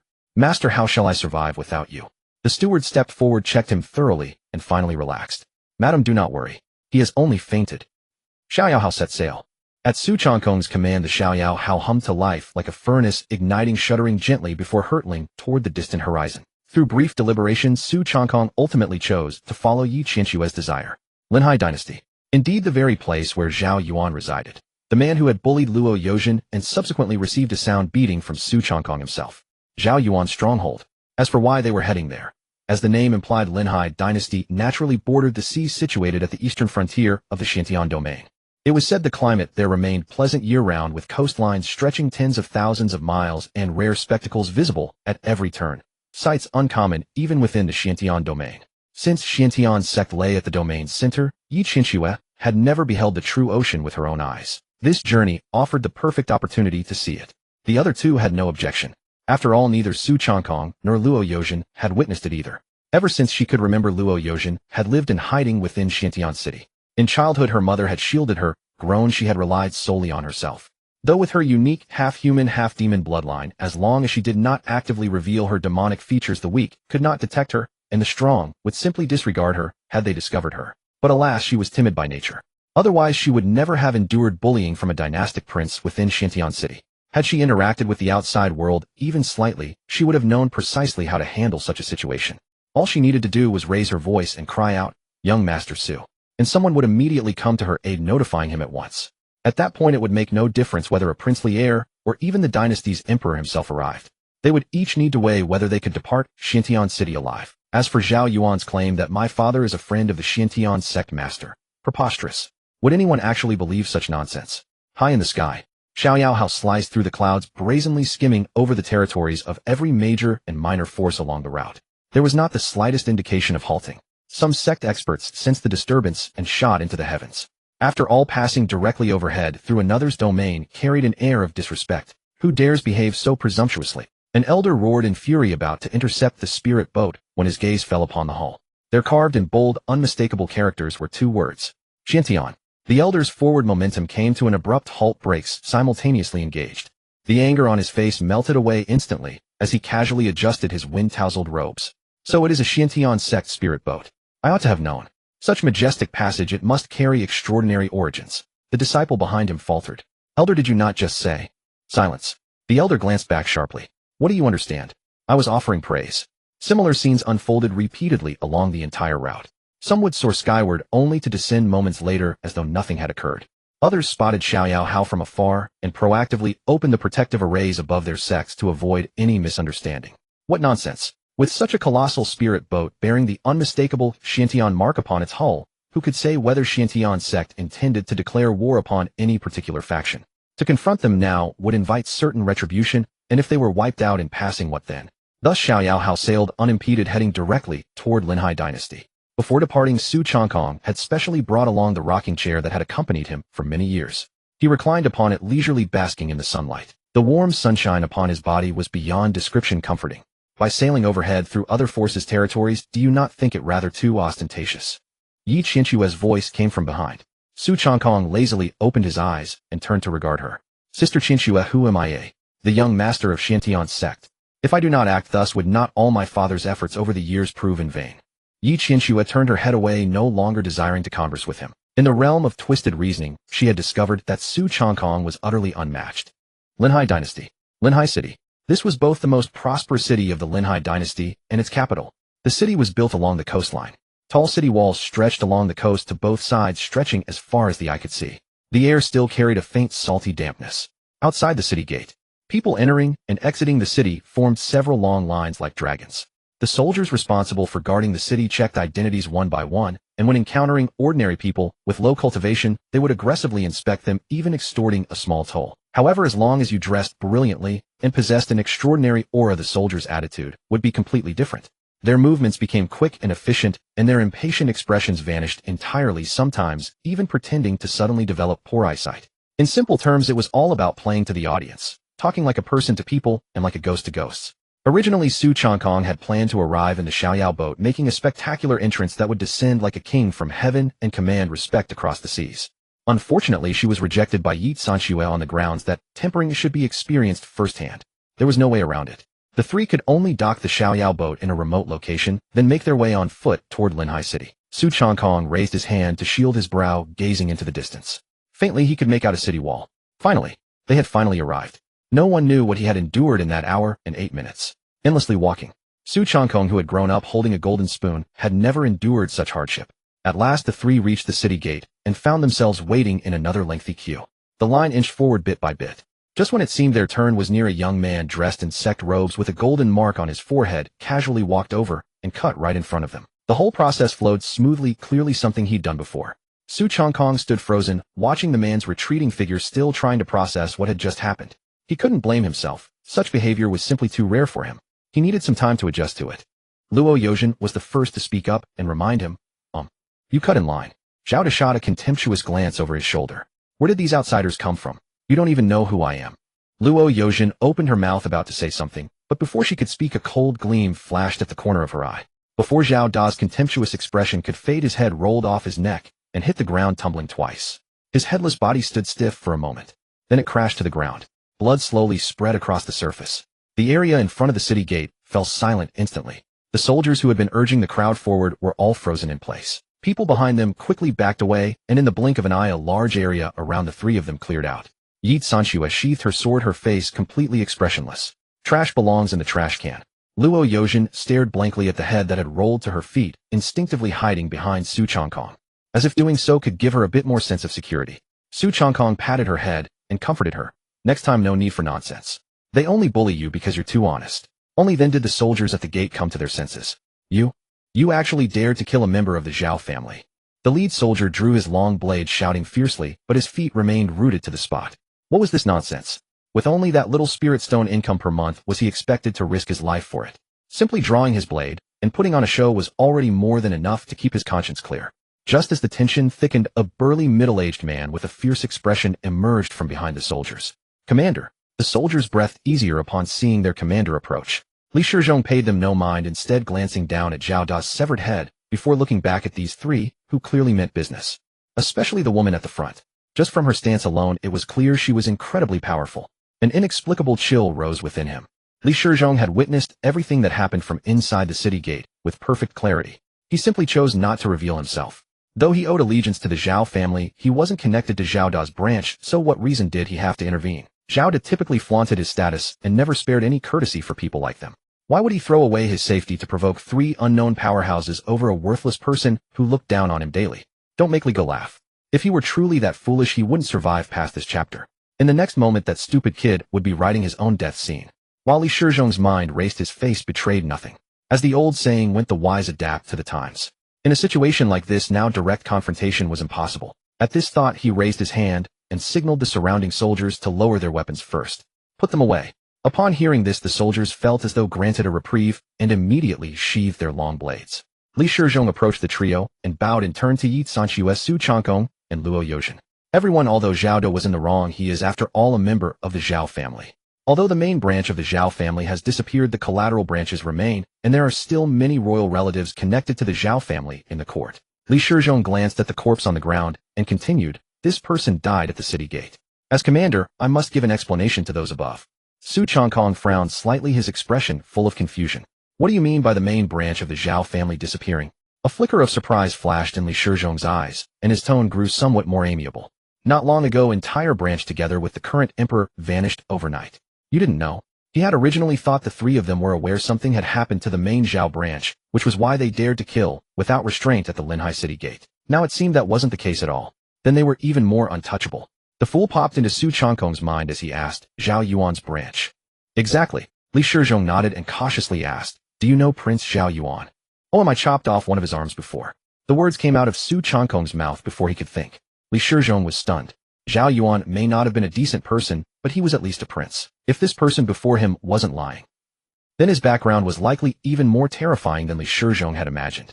He immediately made up his mind that even if he offended those above, he couldn't offend these three standing before him. "I see." Li Shizhong nodded. As for what exactly so meant, even he probably didn't know. Anyway, going along with it first would definitely not be wrong. Su Changkong and Luo Yozhen exchanged glances. Damn it. Counting backwards, the disappearance of the Zhao main branch coincided exactly with the time after he saved Luo Yozhen and severed Zhao Yuan's arm. Could it really be that coincidental? He definitely didn't do this. He had never sent anyone to the Linhai dynasty. A name quickly surfaced in his mind. Su Batian. Damn it. That old bastard sent someone to spy on me again. Su Changkong asked after processing the information. With the Zhao family's main branch eliminated, who now holds power in the Linhai dynasty? Li Shizhong shook his head. No one, not yet. After the emperor and several legitimate princes vanished, the Zhao family's collateral branches, imperial relatives, and court ministers have all set their sights on the throne. On the surface things remain calm, but beneath chaos has long consumed the realm. Su Changkong's eyes gradually brightened. The mandate of heaven rotates. Perhaps this year it could fall to him. If others could vie for the imperial throne, why not he, Su Changkong? Of course, such thoughts were merely for private contemplation. Should he truly dare act upon them, he would not even need to wait for Su Baishan's arrival. He would hardly survive past Yi Qianxue's trial alone. Having gathered sufficient understanding of the situation, Su Changkong had no intention of lingering at the city gate any longer. "Let's go," he announced, and with Yi Qianxue and Luo Yozhen, he headed straight into the city. As for identity inspections, tell me who among them would be foolish enough to challenge him. Zhao Da's severed head still lay upon the ground. Li Shizhong stood frozen in place, ultimately choosing not to intercept them. Though he was uncertain whether Su Changkong's words were true, he equally could not confirm them as false. "Hurry and clean this up. Do not obstruct others from entering the city." Linhai City, Xingyun Commerce Guild. As one of the preeminent merchant houses within the Xiantian region, their presence could be found in virtually every city of any significance. Restaurants, auction houses, pill refineries, armory, pavilions. Wherever profit and spirit stones could be made, the Xingyun Commerce Guild had laid its claim. The branch within Linhai City was constructed with extraordinary grandeur. Its 9-story tower rose in the most prosperous district of the city, where carriages and horse-drawn vehicles flowed endlessly, and those who passed were invariably wealthy or noble. Upon the arrival of Su Changkong and his two companions, a perceptive maid immediately approached. "Honored guests, might I inquire whether you seek dining accommodations, lodging, or perhaps wish to attend tonight's auction?" Su Changkong paused mid-step. "There is an auction tonight as well." The maid nodded with a gentle smile. "Indeed it is. This auction features not only the unique spiritual treasures exclusive to Linhai's coastal waters, but reportedly also an ancient artifact salvaged from a deep-sea ruin." Su Changkong had originally intended only to find a place to rest his head. Upon hearing this, interest ignited within him. "First, arrange the finest rooms for us and reserve 3 seats at the auction. Additionally, present every signature dish upon your menu. Once a cultivator reaches a certain realm, their need for sustenance gradually diminishes. Some mighty experts undergoing seclusion for months, or even years, require no food whatsoever. Precisely for this reason, premier restaurants no longer pursued mere fullness, but instead devoted their efforts entirely to flavor. Spirit beast meat, spiritual fruits, pure spring water paired with various precious spices. Dining became an indulgence rather than mere sustenance. The maid's smile widened further. This young master had scarcely opened his mouth before requesting the finest rooms, auction positions, and all signature dishes. Clearly he was a man of abundant spirit stones. "Please welcome honored guests." The maid stepped aside and respectfully led the trio into the Commerce Guild. Hardly had they taken their seats when a handsome young man approached, accompanied by another maid. "Honored guests, I hear it was you who slew Zhao De at the city gates today." Su Changkong lifted his gaze and studied him from head to toe. A smile graced the young man's face, his eyes lacking hostility and instead revealing subtle flattery. But Yi Qianxue cared not for such niceties. Seated nearby, her right hand had already slipped quietly onto her sword hilt. Should his next words prove even slightly unfavorable, that blade would fly at a moment's notice. The handsome youth noticed her gesture, his breath catching as he hastily explained, "Miss, please do not misunderstand. I have not come seeking vengeance for Zhao Da." He bowed respectfully to all three. "I am Zhao Qingchen, a collateral member of the imperial family. Zhao Da frequently bullied us side-branch disciples, flaunting the authority of the main lineage. Upon hearing today that he was slain by a single sword strike, I felt immense satisfaction and specifically came to forge a connection." Su Changkong asked with keen interest, "You are a member of the imperial family, yet you come seeking alliance with the one who killed a Zhao. Are you not afraid of what others might think?" Zhao Qingchen's expression remained utterly unchanged. With the Zhao family's main branch destroyed, everyone in the Linhai dynasty now lives in fear. Who would dare stand up for a mere Zhao Da now? Pausing briefly, he continued, "Besides, an enemy of my enemy need not remain forever an adversary." Su Changkong understood. This man likely coveted the imperial throne as well. Yet they had only slain one Zhao Da at the city gate. How had Zhao Qingchen become aware of them so swiftly? Could it truly be, as he claimed, simply satisfaction at Zhao Da's death driving this visit? Do not make Suga laugh. One might deceive others, but one should not deceive oneself. It seemed Li Shizhong had already circulated word of their deeds. This Zhao Qingchen standing before him was clearly his patron. If so, what the other party truly valued was never the strength they had displayed at the city gate. To put it plainly, Zhao Qingchen was gambling that the power behind them could serve his ambitions. At this thought, Su Changkong shifted his posture, a faint smile curling his lips as he regarded Zhao Qingchen with an inscrutable expression. Their eyes met. Zhao Qingchen's heart tightened. It was as though his deepest schemes had been laid completely bare before the other man. A flicker of panic crossed his mind. Instinctively scanning his surroundings, he lowered his voice and probed tentatively, "There is a rest chamber upstairs. Might I invite you all to converse there?" "No." Yi Qianxue, by nature cold and disdainful of pretense, refused without a second thought. Luo Yozhen, ever docile and silent, kept her gaze fixed upon Su Changkong, as though wherever he went she would follow without question. Zhao Qingchen looked to Su Changkong with hopeful anticipation. This was his last remaining opportunity. Su Changkong did not answer immediately. Instead, he lifted his teacup and took a leisurely sip. He was contemplating. This matter was clearly one that would yield little return for him. Even if he were to control the entire Linhai dynasty, it would hold minimal significance for his ambitions. Spirit stones. Cultivation techniques.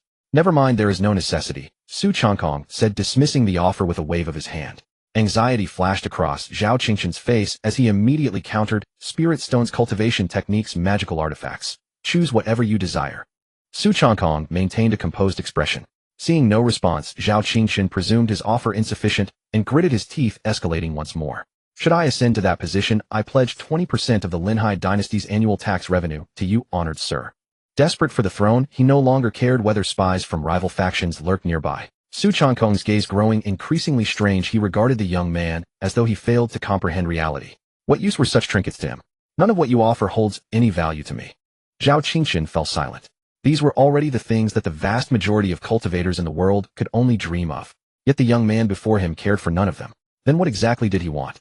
"If there's nothing else, we still have to eat." Su Changkong was growing impatient. Why was this man sticking to him like a plaster? Zhao Qingchen stood in place, his expression shifting constantly. Seeing that Su Changkong was already about to drive him away, he seemed to suddenly think of something. "Wait. The imperial clan still has the Shanghai palace." Su Changkong revealed a trace of interest. Zhao Qingchen noticed this subtle change and immediately said, "That palace is built upon the shed shell of an ancient primordial turtle, and it can move freely across the sea.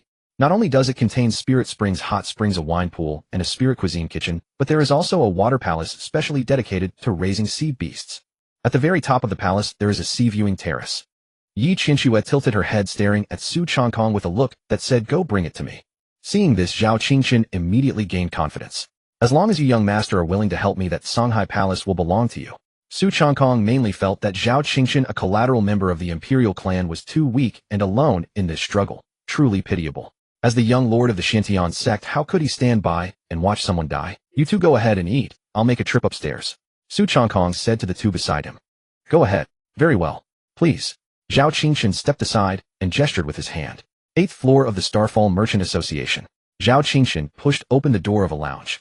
The room was elegantly furnished with sound isolation formations carved around the doors and windows. Su Changkong walked in and casually found a chair to sit down. "All right, there's no one else here. Say whatever you need to say." Zhao Qingchen warily activated all the sound isolation formations around them and glanced toward the door. He did not even allow the close maidservant who had always attended to him to enter. Only when the door was completely shut did Zhao Qingshan walk over and sit down across from Su Changkong. Then I'll speak plainly. Currently apart from me the contenders for the throne are Prime Ministers Zhou Fei and Zhao Jia. Behind me stands Grand General Han Lai who has reached the Dharma form realm. Behind both Zhou Fei and Zhao Jia stand powerful figures of the Dharma form realm. Although there is an old ancestor of the Cave Heaven realm in the Imperial Palace, he is not of the Imperial bloodline and has already declared that he will not interfere as long as the dynasty does not fall. So this time the Dharma form realm represents the strongest combat power. In that case, how do you want me to help you? Su Changkong asked. All I need is for the strong expert behind you, young master, to show up at the critical moment. Deal. And just like that, the position of the supreme sovereign of a dynasty was decided. As for whether there would be any changes, that would depend on Su Changkong's mood. Nightfall. Starfall Merchant Association Auction House. Inside the heaven-grade private box, only Su Changkong and Zhao Qingshan were present. Yi Qinshu disliked such crowded and noisy occasions, so before the auction began she returned to her room early. As for Luo Yozhen, Su Changkong felt that the upcoming scene was not quite suitable for her, so he had her go back together with Yi Qinshu. At that moment the private box was filled with spirit fruits, fine wine, and all kinds of pastries. The next moment the lights in the auction hall dimmed one by one. Above the high platform a beam of spiritual light lit up. A woman in a red dress slowly ascended the stage wearing the classic professional fake smile. Welcome everyone to the Starfall Merchant Association. The auction now begins. As soon as she finished speaking, a maidservant beside her brought up an exquisite wooden box. The red cloth was lifted, revealing a medicinal herb emitting a faint spiritual glow. The next few lots were all magical instruments, pills, and spiritual materials. In the eyes of the ordinary cultivators below, they might be considered rare treasures hard to come by. But in Su Changkong's eyes they were no different from scrap metal. Su Changkong leaned lazily against the soft chair, his eyelids growing heavier and heavier. This was so boring. There was nothing fresh at all. Zhao Qingshan noticed his undisguised disdain and revealed, everything before was just an appetizer. The real highlight is a map of a deep-sea ruin. Su Changkong's eyelids were already fighting each other. It was truly too boring with nothing novel at all. Half an hour later, just as he was drowsy and about to fall asleep, the red-dressed woman's voice came from the stage. The next item is one of the highlights of tonight. Young master. Young master. Zhao Qingshan shook his shoulder. Only then did Su Changkong open his eyes and yawn. At the center of the high platform lay a dark yellow beast hide densely covered with sea route patterns, its edges stained with dried dark red bloodstains. The red-dressed woman unfurled the beast hide. After unanimous authentication by several appraisers of the Starfall Merchant Association, this map is not a forgery. The place indicated by the map might very well be related to a certain secret realm in the deep sea. The moment those words were spoken, countless burning gazes fell upon the beast hide. The Linhai dynasty was built upon the sea. Everyone knew that the deep sea had countless dangers, yet also buried countless opportunities. A secret realm that had never been discovered by anyone was enough to drive any force present mad with desire. Su Changkong sat up straight, finally showing some interest. He was planning to head out to sea anyway. Having a treasure map was far better than aimlessly wandering around. The starting bid is 100,000 high-grade spirit stones, and each bid must not be less than 10,000. The red-dressed woman scanned the entire hall and announced in a clear voice, the starting bid is 100,000 high-grade spirit stones, and each bid must not be less than 10,000. As soon as her voice fell, someone below immediately made a bid. 110,000. 150,000. 200,000. The price kept climbing, and in an instant surpassed 500,000. Su Changkong didn't want to listen to these people dithering any longer, so he directly raised his hand. 1 million. The voice was transmitted throughout the entire auction hall through the formation in the private box. The back-and-forth bidding voices that had been rising and falling quieted down. Below the stage the crowd raised their heads one after another and looked towards Su Changkong's private box. Zhao Qingshan couldn't help but quietly remind him, raising by 10,000 at a time is enough, otherwise the price will be driven far too high. Su Changkong waved his hand dismissively. I've never cared about spirit stones. I have no interest in spirit stones either. The muscles at the corner of Zhao Qingshan's mouth twitched, and he did not continue. 1 million high-grade spirit stones had already far exceeded what many people could afford. Seeing no one raise the bid for a long time, the red-dressed woman raised the auction hammer in her hand. 1 million high-grade spirit stones going once. 1 million high-grade spirit stones going twice. Just as the auction hammer was about to fall, a voice suddenly came from the private box opposite Su Changkong. 1,100,000. Zhao Qingshan's expression changed. He recognized the person opposite. It was one of his greatest rivals. Prime Minister Zhou Fei. Before he had a chance to tell Su Changkong, Su's voice sounded in his ear once more. 2 million. Zhou Fei showed a hint of surprise. Although Zhao Qingshan had considerable wealth, how could he possibly bid so high for an uncertain map? Could it be? He also knows this relic is connected to the Sea clan that mysteriously disappeared tens of thousands of years ago. 2,100,000. Zhuofei decided to give this young man one last chance. If he continued competing, then he would have to arrange someone to seize it after the auction ended. Su Changkong heard this and sneered contemptuously. Although these millions meant nothing to him as spending money, was he a fool? Would he act like some fool letting others deliberately drive up the price and paying 10 or 100 times more to buy something? This wasn't some modern city. This was the legendary cultivation world. Just send someone to grab it after the auction, and wouldn't that solve everything? Su Changkong pointed to the opposite private room. Who's in the opposite booth? Zhao Qingxin suddenly felt a chill, his eyelid twitching. Prime Minister Zhuofei. As naturally sinister as ever. Zhuofei. I heard you're not only competing with me for this, but also aiming to eliminate the Ultraman warriors. Excellent. Now he even had a pretext to move. Soon the auction concluded. Su Changkong didn't return directly to his room, but headed to the Hehuan sect's branch in this location, Zuichuan Tower. Though bearing the reputation of a pleasure house, it differed from ordinary establishments. The women here sold their art, not their bodies. Playing zither dancing, accompanying guests with wine and conversation, they maintained a careful distance in every gesture and word, visible yet untouchable. The further they kept themselves, the more it drove those men wild with desire. Once they understood the preferences of certain important figures, they would select suitable disciples to approach them, prompting the men to willingly spend heavy sums to redeem them. From then on, they could remain by their side under legitimate pretenses. As for whether the redeemed woman became a confidant or a spy planted by the Hehuan sect, that was difficult to say. Su Changkong stood outside Zuichuan Tower, gazing up at the brightly illuminated pavilion. As expected of Aunt Yin, turning espionage into a thriving enterprise, the madam emerged from within the tower with a flower-like smile. In 1 second, she scrutinized the person before her from head to toe. Whether in temperament or appearance, he was only slightly inferior to the beloved protagonist, undoubtedly another wealthy catch. Please come in, sir, she said respectfully. Su Changkong didn't step inside, but instead calmly uttered, "The king of heaven conquers the earth's tiger." The madam's pupils contracted, and she quickly raised her head to examine his features more closely. When did such a figure emerge within the sect? But since he knew the secret code, there could be no mistake. Her smile didn't waver as she took his arm and led him to a discreet corner within Zuichuan Tower. Only after confirming no one was around did she lower her voice to respond. "Junior brother works too hard." Su Changkong hesitated. He had no idea how Aunt Yin had come up with such coded phrases, but to prove his identity, he forced himself to continue. If asked how to replenish, the madam's expression turned serious. The Yin-Yang Dual Cultivation Manual. The code matched. The ingratiating smile vanished from her face, replaced by genuine respect. "Junior brother, which branch of the sect do you hail from?" Su Changkong produced the token. Jade born from smoke had left him flashing it before her. Upon recognizing it, the madam quickly bowed her head. "Subordinate greets the honored one." Su Changkong put away the token and ordered, "Arrange a room for me, and have your top performer come so I can inspect her. See if she's grown rusty." The madam froze. Why was this one demanding to inspect the top performer upon arrival? Such things could affect mission efficiency. Many important figures cared most about that particular matter. For her own future, the madam couldn't help but ask, "May I inquire how the honored one intends to inspect?" Of course, by examining her zither skills, dance artistry, and allure techniques. What else could it be? The madam coughed lightly, realizing her thoughts had strayed astray, and offered an awkward smile. "It's nothing at all." Moments later, Su Changkong was led into an exceedingly luxurious room. A faint fragrance wafted from the incense burner, and through the window one could overlook the main hall of Zuichuan Tower. As Su Changkong had barely settled, the door opened once more. Several women of varied beauty entered in procession. Some carried gyukins, others held jade flutes, and 2 had sheer silk sashes at their waists. Clearly the tower's most skilled dancers. They lined up and bowed in unison. "Greetings, honored one." Witnessing this familiar scene, Su Changkong couldn't help but relax. It had been so long since he'd felt this way.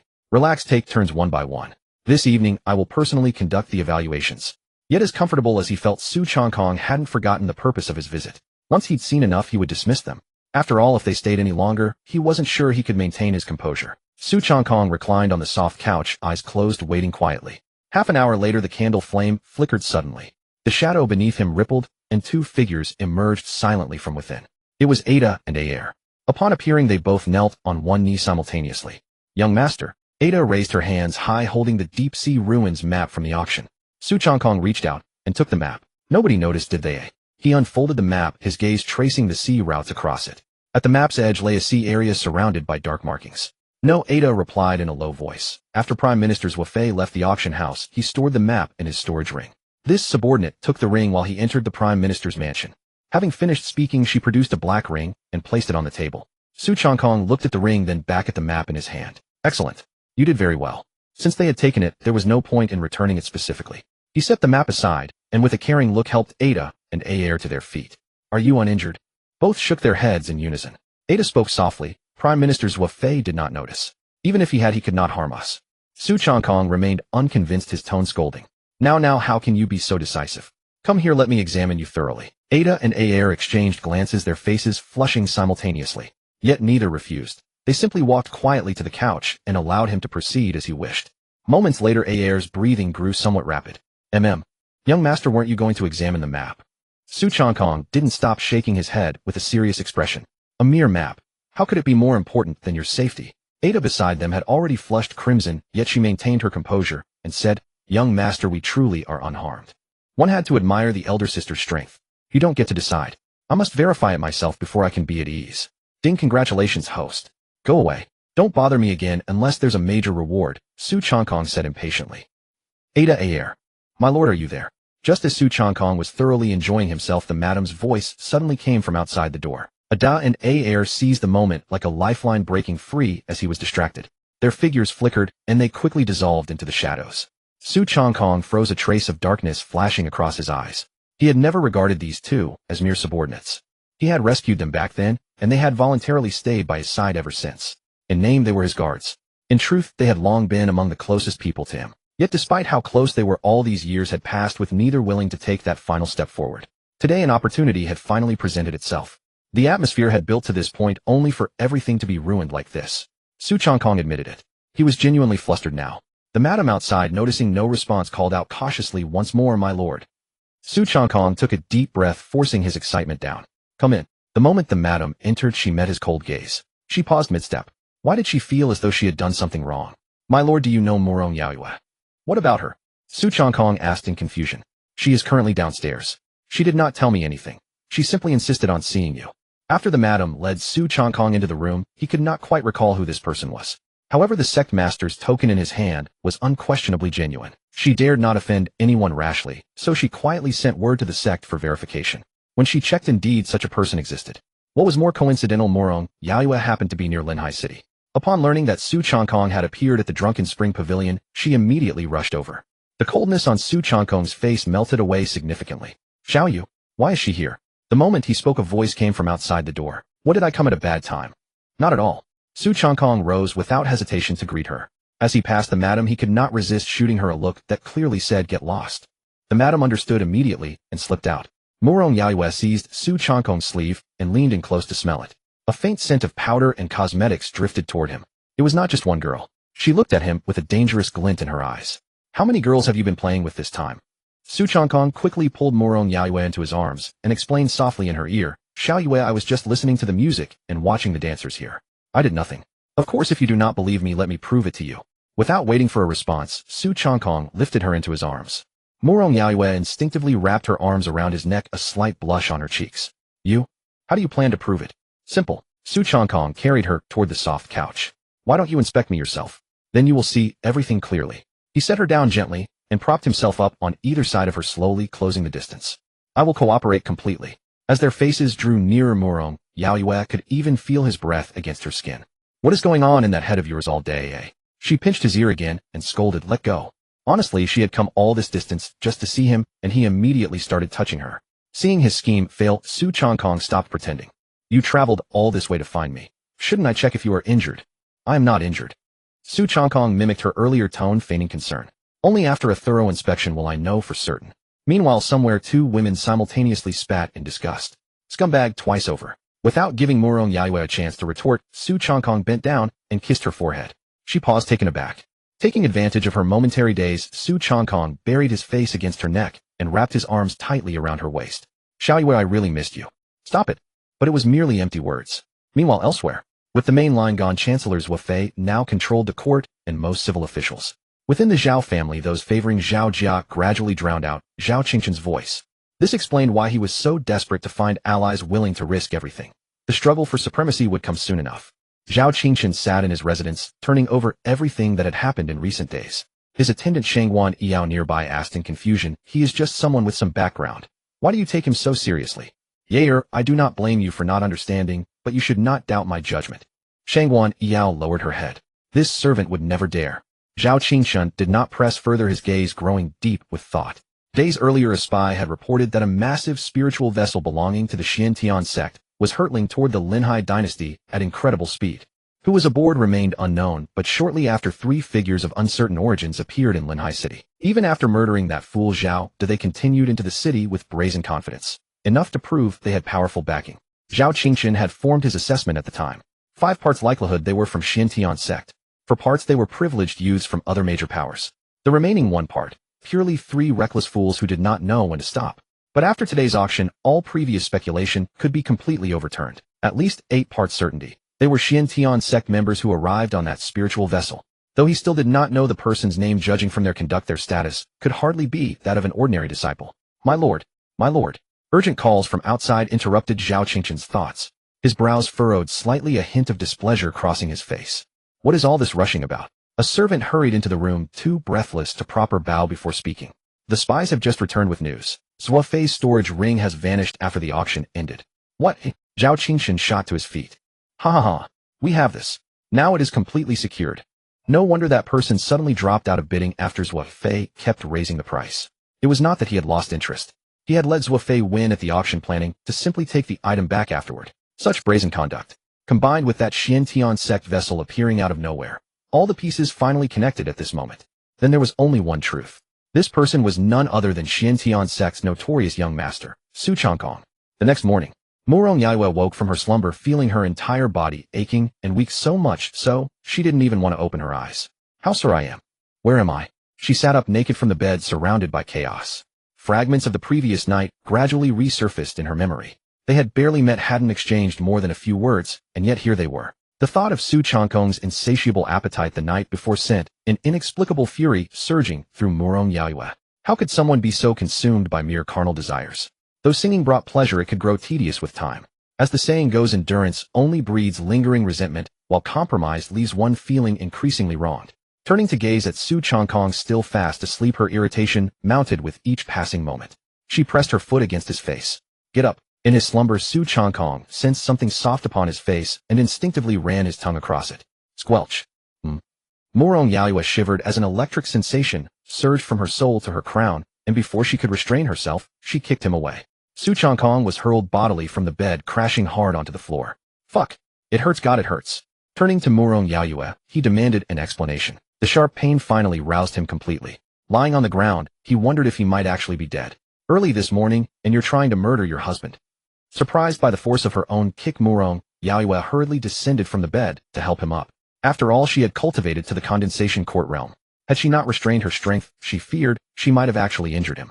Once she confirmed he was merely feigning pain, her lingering remorse vanished, completely replaced by an exasperated eye roll. Who told you to move around? You deserve it. Su Changkong found himself on the verge of tears, awakening soundly from sleep only to be kicked off the bed and blamed for moving. How was he supposed to know what had transpired while unconscious? What did I do to earn that kick? Murong Yaiwe raised her head with a guilty conscience, avoiding his gaze as a blush crept across her ears. I don't care. It's your fault regardless. All right. Su Changkong cradled her face and pressed a gentle kiss to her soft lips. It's all my fault. Arguing logic with a woman, particularly one harboring grievances, was folly. Such behavior was utterly foolish. At moments like these, a simple coaxing would suffice. Whether this approach worked on others remained uncertain, but against Murong Yaiwe it proved precisely on target. Then I'll forgive you, she murmured softly, cheeks flushing. Despite their time together, she found herself unable to stay angry whenever he acted this way. Oh, what was the reason behind it all? By the time they parted ways, half an hour had already elapsed. Su Changkong wanted to take her to the Xingyun Chamber of Commerce, but Murong Yaiwe had been dispatched on an errand this time and lacked the availability. They lingered together a while longer before parting. The Xingyun Chamber of Commerce had arranged a suite for them rather than 3 separate rooms. Beyond their individual chambers lay a shared hall.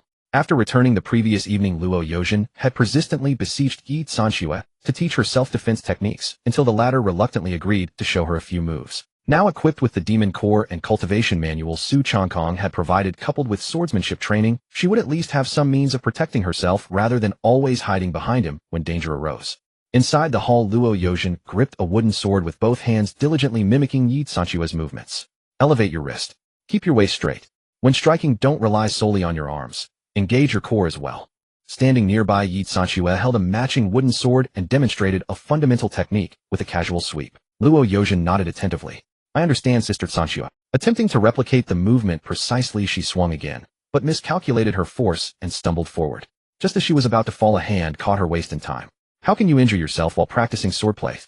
Upon recognizing the familiar voice, Luo Yozhen quickly turned around. Master, where did you go last night? I took the liberty of familiarizing myself with our upcoming training route. Employing a deft conversational pivot, Su Changkong retrieved a map and presented it to Yi Sanxue. Sister Sanxue, take a look at this. Yi Sanxue accepted the map and spread it flat across the table. A route marked by dark lines extended from the harbor outside Linhai City, deep into the ocean, ultimately terminating at a sea area circled in black. The path from start to finish was clearly delineated. Curious, Luo Yozhen leaned in. Master, what is this? A map of the deep sea ruins. Are we heading there next? Luo Yozhen asked, pointing to the black circle at the map's end. Naturally, Su Changkong replied, drawing her close and speaking softly. Didn't I just mention it? Our training destination. After studying it for a moment, Yi Sanxue rolled up the map and asked puzzledly, the map appears legitimate. Where did you obtain it? I bid on it at an auction, Su Changkong admitted, rubbing his nose instinctively. You actually went out of your way to purchase something like this? Yi Sanxue scoffed in disbelief. Not causing trouble was already commendable. Now he was worrying about their training. What are you talking about? I was merely concerned about wandering aimlessly. Su Changkong bristled at the remark. He had made a rare effort to do something worthwhile, and instead of praise he was met with skepticism. At that moment, Luo Yozhen crept closer and inhaled twice, detecting 3 familiar scents. A hint of complaint flickered in her gaze, but after secretly glancing at Yi Sanxue and then back at Su Changkong, it quickly faded away. Master, why do you smell like so many women? Yi Sanxue's slight shift in opinion toward him dissolved instantly. She had known it all along. How could someone like him suddenly become so considerate? He must have been gallivanting somewhere the night before and stumbled upon this map by chance. Su Changkong felt the temperature around them drop sharply. So many women sent on you. You've been quite busy, haven't you? Yi Sanxue's lips curled into a cold smile, her expression frosty. He could have been cultivating, yet instead, he brought a maid on this training expedition, and then sneaked off to flirt with other women. A strange irritation bubbled up within Yi Sanxue at the thought. Wait, what right did she have to care how many women he pursued? Yet the mere thought of Su Changkong spending the night with several women provoked an unexpected urge in her to punch him. Yi Sanxue's brow furrowed slightly. Could it be because she was his senior sister, unable to bear seeing Su Changkong behave so recklessly? It must be that. She simply worried he would become indulged in feminine distractions and neglect his cultivation, leaving her unable to account for his failure upon their return. That was the only reason, absolutely nothing else. Though Yi Sanxue had convinced herself internally, the chill in her expression remained undiminished. Watching her shifting countenance, Su Changkong silently took 2 steps backward. What was that ominous red character hovering above his head? At that critical moment, a voice asked, "Are you there?" Zhao Qingxin requested to join the battlefield. The chill radiating from Yi Ningxue momentarily stalled. No matter their internal discord, they could not allow outsiders to witness their strife. Yes, of course. Su Changkong replied, not waiting for Yi Ningxue to speak, and strode over to open the door. In that instant, he felt that Zhao Qingxin was truly someone he could rely on. A savior. Standing outside the door was indeed Zhao Qingxin. After tossing and turning all night, unable to sleep, he had finally come to a realization. Since childhood, he had harbored a secret dream. While everyone in this world strived for cultivation and power, Zhao Qingxin was different. He dreamed of becoming emperor. From the age of 14, he had secretly plotted, hoping one day to ascend that throne. But the current emperor was in his prime, and the princes were unshakable. Zhao Qingxin saw no opportunity, and could only bury this ambition deep in his heart. Yet as the saying goes, heaven never seals off all exits. Now those who had suppressed him were gone. Zhao Qingxin had never felt so close to achieving his dream. This plan was within reach. If he could seize this opportunity, he would seize the future. Zhao Qingxin cupped his hands as usual. In their eyes, he still did not know their true identities and could not address them by real names. After returning last night, I thought it over. To show my sincerity, I have decided to deliver the promised floating palace to you ahead of schedule. As he spoke, Zhao Qingxin opened his palm. A miniature palace the size of a palm appeared before Su Changkong. Su Changkong took it and examined it carefully in his hand. The palace was predominantly blue and white, with water-repelling spirit pearls embedded in the eaves and dense water element array patterns engraved on its base. Though shrunk countless times, the pavilion's courtyards and corridors remained clearly visible. Is this the sea palace you mentioned? Indeed, Zhao Qingxin explained. It has been refined into an artifact form. Simply infuse it with spiritual energy, and it will return to its original size.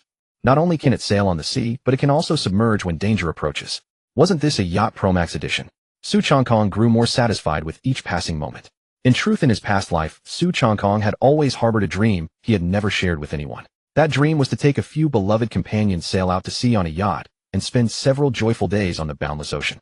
Unexpectedly, what he failed to achieve in his previous life, he had now obtained in this fantasy world. an even more luxurious sea palace. Su Changkong stored the palace in his ring, draped his arm over Zhao Qingqian's shoulder, and said with satisfaction, "You have been thoughtful." Hearing those 3 words, Zhao Qingqian's heart, which had been in suspense all night, finally settled. Yet for some reason Su Changkong felt that the other's complexion was gradually becoming ruddy. Sensing something amiss, he silently released his grip. The atmosphere between them turned subtly awkward. Zhao Qingqian quickly stepped back half a pace and adjusted his collar. "It pleases me that you are satisfied." Su Changkong watched the other's unnatural demeanor, the corner of his mouth twitching slightly. "Why are you blushing like a teapot spouting bubbles?" He looked at the person before him anew. The skin was fair and delicate, the features delicate, and the figure much slimmer than an ordinary man's. Most importantly, there was a hint of shyness that only a woman would possess. A bold suspicion arose in his mind. Without any hesitation, Su Changkong placed his hand directly on Zhao Qingqian's chest. Soft. The air grew still for a few seconds. Luo Yojin and Yi Ningxue stood frozen at the scene. Did their master junior brother swing both ways? Zhao Qingqian blinked, slowly lowering his head to look at the hand that had even given a couple of squeezes. "Had your fill, eh?" Her tone was calm, but her voice trembled with barely suppressed fury. "So you really are a woman," Su Changkong realized. Zhao Qingqian could no longer contain herself. The identity she had hidden for so many years had been uncovered by this playboy in such a crude and direct manner. Seeing her expression grow increasingly dangerous, Su Changkong quickly stepped back and waved his hand. "Don't be rash, I was just confirming." Knowing he was in the wrong, his tone softened. "After all, it had only been a guess. Is this how you confirm?"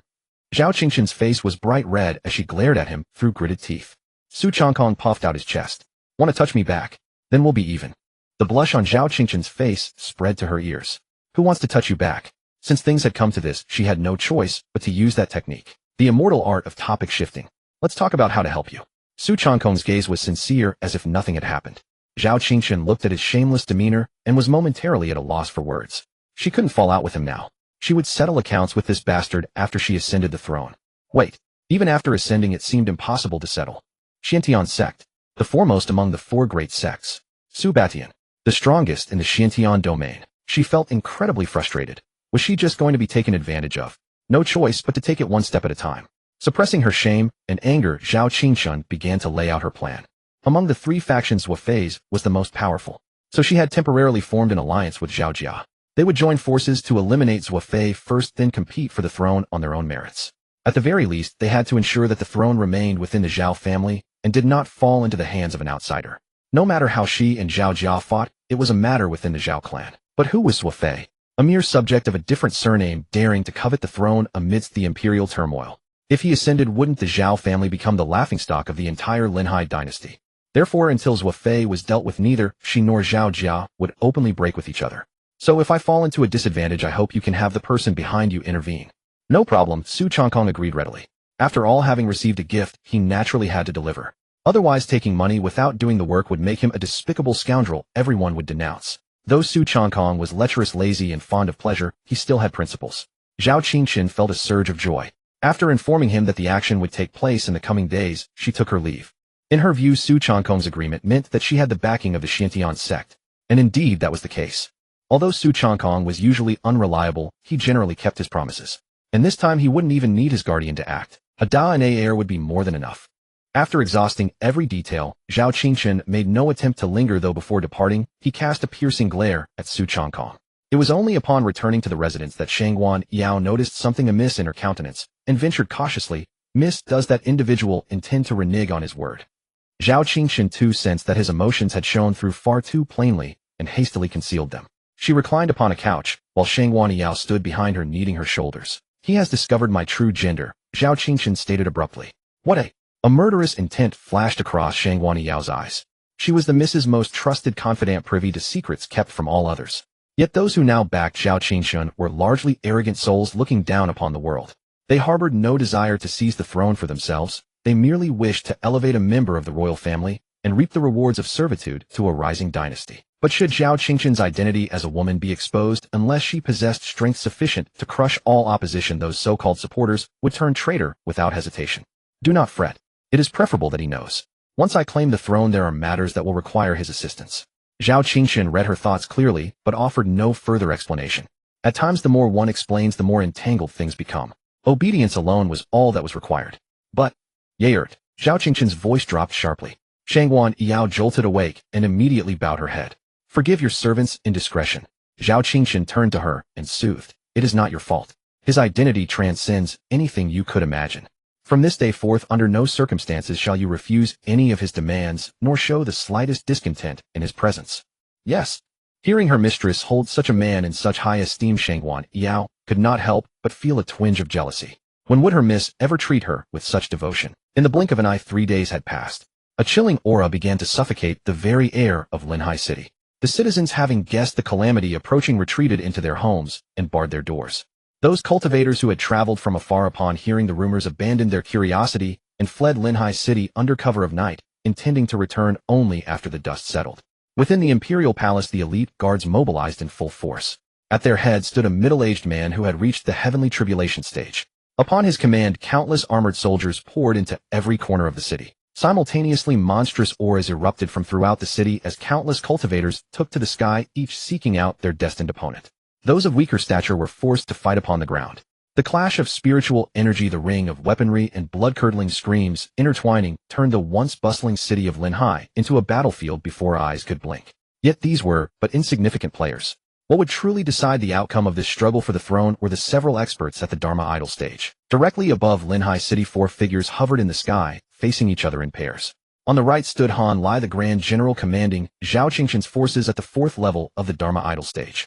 Standing beside him was Zhao Fenghu, the ancestral elder of the Zhao family's collateral branch at the 6th level of Dharma idol stage, the highest cultivation present. On the left, Chancellor Zhou Fei at the 5th level of Dharma idol stage, and his invited friend Li Shu also at the 5th level. Judging by personal cultivation alone, Zhao Fenghu entirely overshadowed the other 3. Han Lai, however, being only at the 3rd level, was the weakest among the 4. Thus, while the overall strength of both sides appeared evenly matched, the true outcome would depend upon each side's techniques and cooperation. Before either side moved, their oppressive auras had already collided. A deep rumbling boom echoed through the high heavens, and the clouds shrouding Linhai City rolled aside in both directions. Elder Zhao Zhou Fei stood with his hands clasped behind his back, offering a placating smile. The main line of the Zhao family has perished. Why continue guarding a royal house that exists in name only? Should you agree to withdraw once I ascend the throne, the Zhao family shall retain its present status. The contest between Chu and Han had now taken definite shape. If even one of the enemy's side defected, victory would be achieved without lifting a finger. Zhao Fenghu, hearing this, let out a derisive snort. You are but a treacherous usurper. What right do you have to demand that this old man withdraw? How the Zhao family conducts its own struggles is the Zhao family's affair. A man of no surname at all dares to set his sights upon the throne. The smile on Zhou Fei's face faded slightly as he turned his gaze toward Han Lai. And what of General Han? Surely he is not as obstinate as this old relic. Whatever the Zhao family offers you, this chancellor can offer equally. Moreover, upon my coronation you shall remain Grand General of the Linhai dynasty, commanding the imperial guards with authority surpassing what you hold today. Han Lai remained expressionless throughout. Only after Zhou Fei finished speaking did he raise his hand. A pitch-black spear materialized in his palm out of thin air. Gripping the shaft with all 5 fingers, Han Lai pointed the spearhead directly at Zhou Fei. Fierce spear intent erupted forth, piercing through the clouds above in an instant. Would you test whether my spear is sharp enough? Li Shu stepped forward, unleashing the oppressive aura of the Dharma idol stage directly at Han Lai, colliding with that spear intent. Visible ripples of spiritual energy radiated outward in all directions. Since you refuse to see reason, Zhou Fei's smile vanished, replaced by boundless killing intent. Then I shall see you on your way. He had originally intended to seize victory without drawing blood, planning to eliminate them one by one once he had firmly secured the throne. A pity. Why could they not simply endure a few more years? Zhou Fei had no intention of testing the waters. He directly manifested his Dharma idol. A colossal figure roughly 10 zhang tall slowly coalesced behind him. The Dharma idol wore purple scholarly robes and a tall official's cap. In its left hand rested a square official seal, while its right hand gripped a long white jade brush. Countless ancient scrolls and volumes floated behind the Dharma idol, with densely packed characters flying forth from within, transforming into a river of black ink that spiraled across the firmament. A Dharma idol takes the shape of the individual.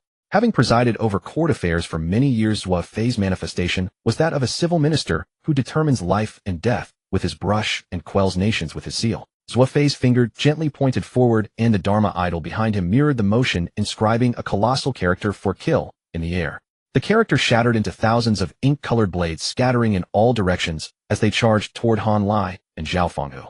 Han Lai's spear trembled violently. A Dharma idol of a heavily armored war general wielding a spear erupted from the ground behind him, raising its weapon to sweep aside the overwhelming barrage of ink blades with ease. The Dharma idol behind Zhao Fenghu donned golden imperial robes with the royal family's dragon aura coiling around its form. Among the Zhao family bloodline aside from the emperor, all who reached the Dharma idol stage manifest nearly identical images. The two Dharma idols joined their efforts and effortlessly neutralized Zhou Fei's assault. At this moment, Li Shu also formed seals with both hands. A colossal 9-palace 8-trigram disc unfolded beneath his feet, brimming with innumerable mysteries. A talisman master's Dharma form slowly coalesced, clad in a star-patterned Taoist robe and holding an ancient compass in its hand. Behind the Dharma form, 9 formation banners of varying colors floated while starlight swirled around it, and the phantasmal silhouettes of the 8 gates continuously shifted positions. Indeed, as his name suggested, Li Shu was a talisman master. His strengths lay in divination formation casting and restricting the enemy's mobility. In group battles, someone like him was often far more troublesome than an ordinary Dharma form. "Ko an earth lock," Li Shu said calmly.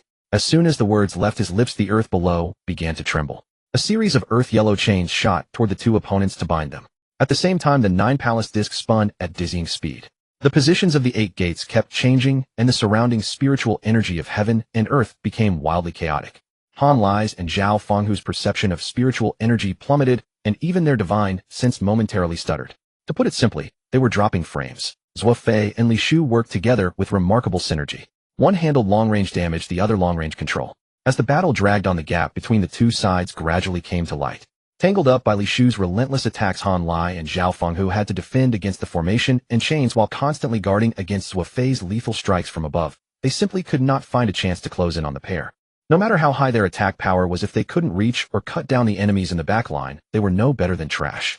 Zhou Fei stood on the shoulder of his literary avatar, waving the long white jade brush in his hand without pause. Ink-black characters materialized in the void, transforming into a storm of killing techniques that rained down on the two. Han Lai shattered the oncoming character's suppress with a thrust of his spear, but his expression grew grimmer by the moment. What in the name of the underworld? How could there be such an insidious combination? How were old-timers like them supposed to fight this? If they kept this up, they would inevitably be whittled to death. Zhao Fenghu clearly realized this as well. He abruptly raised his head, gaze locking onto the 9 formation banners floating behind Li Shu. "Brother Han, this old man will clear a path for you. Go kill Zhou Fei." The next moment, Zhao Fenghu charged straight at the torrent of chains without dodging or flinching, slamming into them with his physical body. The instant the restraints vanished, a sharp gleam blazed into Han Lai's eyes. With the path ahead completely clear, the one standing at the far end was none other than Zhou Fei. Not good. Zhou Fei's heart jolted. Han Lai had already transformed into a streak of black light, spear in hand, charging straight at him. The terrifying spear intent shredded all the inked characters around Zhou Fei. "Zhou Fei, taste your grandfather's spear." Han Lai roared, his vital essence blazing within him as his already formidable aura surged once more. This strike left Han Lai no room to retreat. He sought nothing less than a one-shot kill. After all, Zhao Fenghu had risked injury to buy him this opening. If he missed this chance, Li Shu would re-establish the formation, and approaching Zhou Fei again would be far from easy. Literary avatar suppressed the nation. At this critical moment, Zhou Fei could no longer afford to keep his trump card hidden.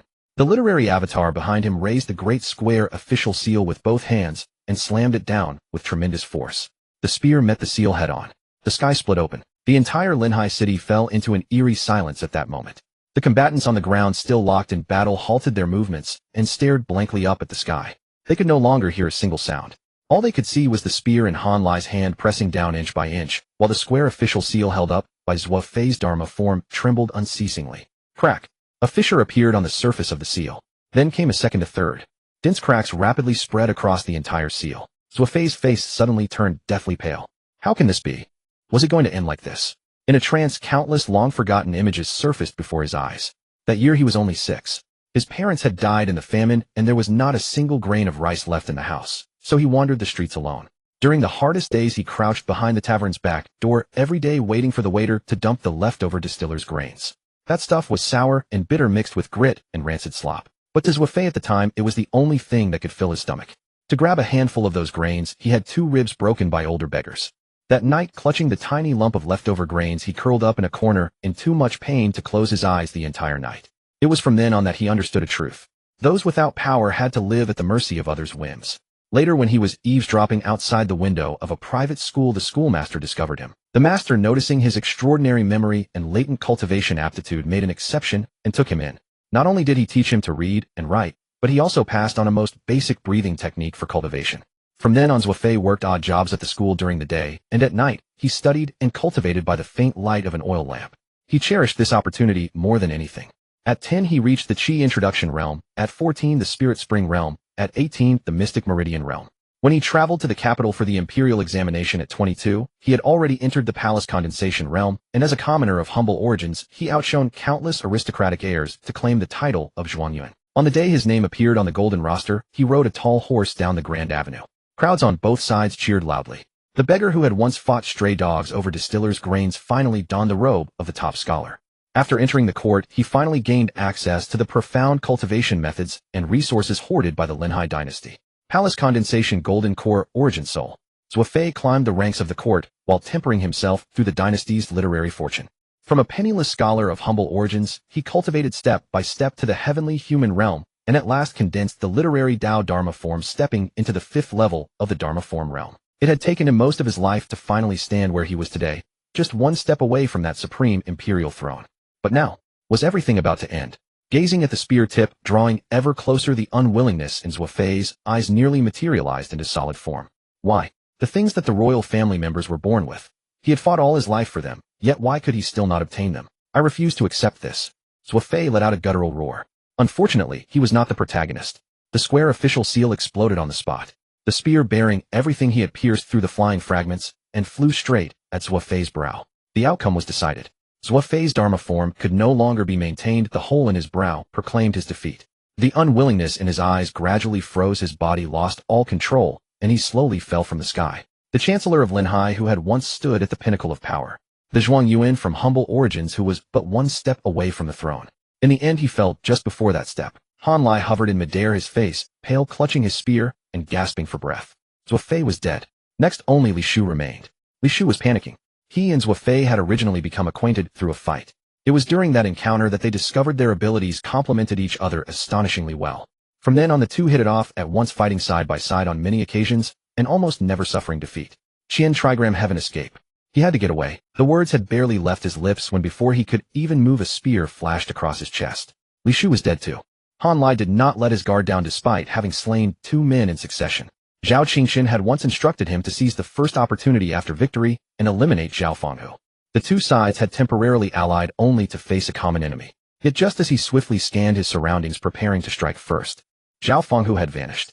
The next instant, a devastating sense of peril surged from the depths of his heart and pierced straight to the crown of his skull.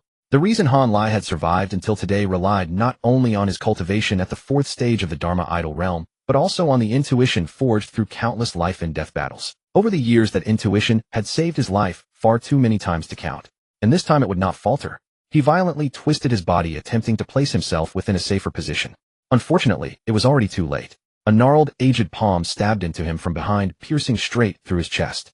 Blood trickled slowly from between those fingers. Han Lai's body stiffened instantly. Bowing his head to gaze at the hand protruding from his chest, his eyes were filled with utter disbelief. As expected of General Han, truly remarkable. You even sensed it coming. Zhao Fenghu's sinister voice drifted from behind him. Only at this moment did Han Lai fully understand. During the battle just now, Zhao Fenghu had been deliberately holding back the entire time. His claim of withstanding Li Shu's formation and clearing a path towards Zhuofei was nothing but a deliberate ploy to create an opening that would force Han Lai to burn his essence blood and engage Zhuofei to the death. Only after Han Lai killed Zhuofei and casually eliminated Li Shu when his defenses were at their weakest did Zhao Fenghu lie in ambush waiting for the final strike. And now take a good look behind you. A pitch-black longsword thrust into Zhao Fenghu from behind. The attacker was none other than Ada. When exactly, Zhao Fenghu attempted to turn and see who had struck, but barely moved before Ada exerted her force. In an instant, Zhao Fenghu was split into 2 halves. His body was torn apart from the chest, the left and right halves plummeting in opposite directions. Han Lai stared blankly at the scene, momentarily uncertain whether the black-clad woman was friend or foe. General Han, she is on our side. Descend and tend to your wounds. Zhao Qingxin's voice came from the ground below. Upon seeing Han Lai ambushed, she had nearly leapt from her seat herself. After all, even if they ultimately won, if Han Lai perished, securing the throne would become exceedingly difficult. Su Changkong could protect her only temporarily, not for life. Fortunately, someone under Su Changkong's command had intervened promptly. Han Lai had sustained a fatal wound, but nothing more. It was manageable. As long as he did not die, all would be well. Hearing Zhao Qingxin's words, Han Lai finally breathed a sigh of relief. Clutching the bloodied hole in his chest, he descended slowly toward the ground. But the moment his feet touched the earth and he lifted his head, that shadowy figure had long since vanished. With Zhuofei, Li Shu, and Zhao Fenghu all dead, the remaining combatants had completely lost any will to resist. Someone threw down their weapon first. Then one by one more and more chose to surrender. Especially the lowliest soldiers. How many spirit stones did they earn in a month? What was there to fight to the death for? The Dharma Idol Realm experts overhead were all dead. What purpose did charging forward serve other than to paint the ground a little redder? In this battle, Han Lai was without question the MVP. As for Zhao Qingchen, she had purely ridden on others' efforts. Afterward, Luo Yozhen took it in stride. In her view, once Su Changkong had intervened, the outcome had been all but decided. It was only Yi Qinxue whose gaze carried a trace of astonishment. Who was that person just now? She had watched Su Changkong grow up. When had such formidable women joined his ranks? She had not known it all. Yi Qinxue had originally suspected that her master had secretly dispatched a sect elder to protect Su Changkong. But based on the cultivation technique and aura she had observed, the person clearly had no connection to Xintian's sect. You mean Ada? She's my bodyguard, Su Changkong replied. Yi Qinxue nodded thoughtfully. To carry such a guard everywhere coupled with an unconfirmed personal protector, no wonder he acted without fear of heaven or earth in ordinary matters. Her thoughts drifted back to the time she first returned to the family. If that Lin Jingyu had truly clashed with him, given his nature, he would likely have simply ordered the man killed outright. Zhao Qingchen did not rush to ascend the throne. First, she purged the entire court from top to bottom. Then, following custom, she performed the ritual of 3 refusals and 3 admonitions before ordering preparations for the coronation ceremony. On the surface, this was to stabilize the court and silence the criticisms of the realm. In truth, the primary reason was that Han Lai lay gravely wounded, and she feared someone might launch a desperate counterattack. She was admittedly somewhat afraid. Those Wei and the others were dead. They had cultivated their networks over many years. No one knew how many death squads and hidden contingencies still lurked in the shadows. They had worked so hard to reach this point.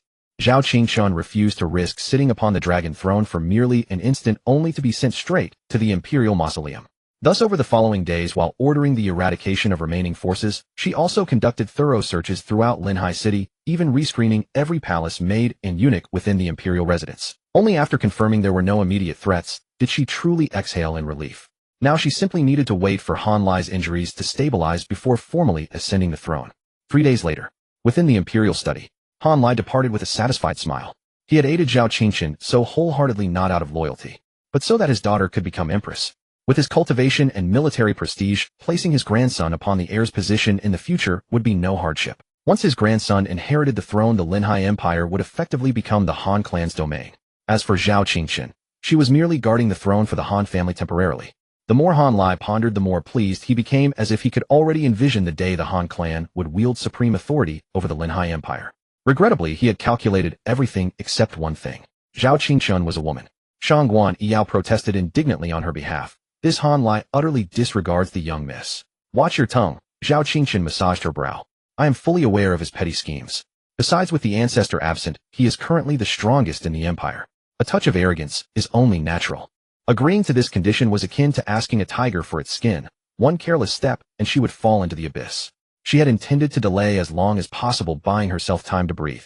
But judging from Han Lai's demeanor, just now he could hardly wait any longer. Could it be?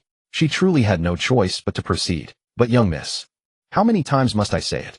Call me by my title during official matters. Yes, your majesty. Zhao Qingchen sighed deeply as though she had finally made up her mind. Yair, go invite Su Changkong. She paused, then added specifically, be courteous, and ensure he comes alone. Over these past few days, she and Su Changkong had already been fully candid. It was better to speak of such matters sooner rather than later. Fortunately, Su Changkong had shown no reaction whatsoever. Shangguan Yao hesitated. Though she did not know what her sovereign intended, she obediently complied. Yes, your majesty. Once she left the imperial study, Zhao Qingchen leaned back against her chair, a cold gleam flashing in her eyes. Han Lai, I do hope you will appreciate the grand gift I have prepared for you. Though she was not a man, did not one stand ready and available right here? What was going on? Hadn't the transaction with Zhao Qingchen already been completed? What did she want now? Su Changkong was at a loss. Your majesty, he has arrived. Shangguan Yao pushed open the door first and respectfully invited Su Changkong inside. Young Master Su, please sit quickly, Zhao Qingchen said with a face full of warmth. Su Changkong had no concerns and simply sat down heavily. Speak, what do you want with me? He watched her hesitant expression, her mouth opening and closing, and urged her on. Let's just say it, stop beating around the bush. We are all busy people. Those words almost caused Zhao Qingchen to break down completely. It was true she was not someone with free time, but what about Su Changkong? Did he have anything to be busy with? Zhao Qingchen took a deep breath, forcing down her inner complaints, and then recounted the matter of Han Lai's daughter Han Ting from beginning to end. After hearing this, Su Changkong's expression turned strange. So Han Lai wants you to marry his daughter as empress, and then have your child become the crown prince. Exactly. Zhao Qingshan nodded. But aren't you a woman? That is precisely why I have asked you here. Zhao Qingshan stared at him intently and laid out the plan. Su Changkong was blinded by this glaring green light and instinctively leaned back in his seat. In these times, how could someone be so disciplined? Putting a green hat on oneself. Absolutely not, he refused righteously. Although I may covet wealth and pleasure, I cannot bring myself to do such a despicable thing. They actually wanted him to stand in for the wedding consummation. What kind of joke was this? Wasn't this irresponsible to the girl? Young Master Su. Zhao Qingshan looked at him without expression. I have not even mentioned the reward yet. Su Changkong frowned. What kind of person do you take me for? Is this merely a matter of how much the reward is? Which young master could not withstand such a test? Yao and I. Zhao Qingshan said calmly. Shangguan Yao opened her eyes wide, looking incredulously at her sovereign, then at Su Changkong. She seemed to think. Actually, that was not bad. Realizing what she was thinking, Shangguan Yao's delicate face flushed instantly, and she hurriedly lowered her head, daring not to look at the two again. Su Changkong also found it somewhat fantastical gazing into Zhao Qingshan's eyes as if trying to discern something. But Zhao Qingshan simply stared back at him quietly. 1 second, 2 seconds. Gradually both of them began to lose their composure. A slight upward curve began to form at the corners of Su Changkong's mouth. Zhao Qingshan meanwhile averted her gaze, her ears turning red. After all, no matter what, she was still a maiden who had not left her family, unable to maintain complete composure. You are using this to test the young master. Hearing this response, Zhao Qingshan's brows knitted together tightly. Even like this could she still not get him to agree. But immediately after Su Changkong's next words changed her mind. Which young master could withstand such a test? Su Changkong cleared his throat lightly.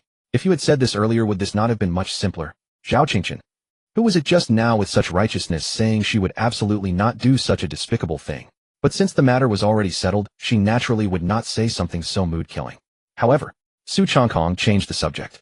I want Han Ting to agree willingly, not through some shameful means. This? Zhao Qingshan hesitated. She had originally planned to simply get her drunk and let Su Changkong take care of the rest. After all, she could just find some excuses to delay afterward. If she could not get pregnant the first time, she could always arrange another opportunity when Su Changkong next visited the Linhai dynasty. But now that Su Changkong insisted on Han Ting's willing consent, things had become more complicated. What is wrong? Su Changkong narrowed his eyes. You did not actually plan to get her drunk and just throw her on my bed, did you? Zhao Qingshan remained silent. In the adult world, silence meant consent. Seeing her like this, Su Changkong understood immediately. Then why did you not get yourself drunk and send yourself over? What did you think was the reason I am included in the reward? Zhao Qingshan had intended to accompany Han Ting to get drunk that night, then let Su Changkong come in. Su Changkong was a bit slow to process this. For him, was this not rather pleasant? He had originally thought he was being asked to help with some dirty work. Now it seemed the only one suffering would be Han Lai. Zhao Qingshan had thought of a simple solution. If you really feel uneasy about this, I can go talk to Han Ting honestly first. But let us make this clear up front. You will handle the aftermath. If the conversation did not go well, Su Changkong would deal with it anyway. The risks would not fall on her. Su Changkong was not that naive. How could he agree so readily to such an obvious scheme? He suddenly stood up, placing both hands on the table, his expression serious. I want to see her portrait first. Zhao Qingshan's lip twitched. She had thought he would demand some harsh condition. It turned out he was just worried about Han Ting's appearance. However, this was not really an issue. Though Han Lai looked fearsome, his daughter was renowned throughout Linhai City as a noble lady of impeccable countenance and demeanor. Soon after, Shangguan Yao entered carrying a portrait. Clearly, Zhao Qingshan had ordered it prepared long before Su Changkong's arrival. Su Changkong took the portrait and slowly unrolled it. After just one glance, his previously stern expression softened. When do we begin our plan? What a quick change of face, no beans needed. Fortunately, Zhao Qingshan had strong adaptability. I can have Yao take you to the side hall, first to wait, then summon Han Ting to meet with you. Then what are we waiting for? Su Changkong folded the portrait and turned to Shangguan Yao. Yao, let us go. Yao. Shangguan Yao's eyes widened, nearly losing her balance at this sudden address. Was not this change too abrupt? Though according to the terms they had just agreed upon, she would eventually belong to him.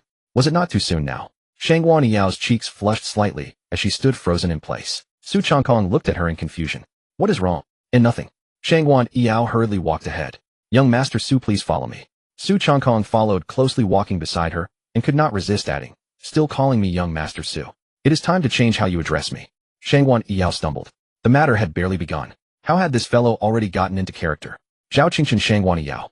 Shangguan Yao did not dare raise her head, so she could only keep leading the way.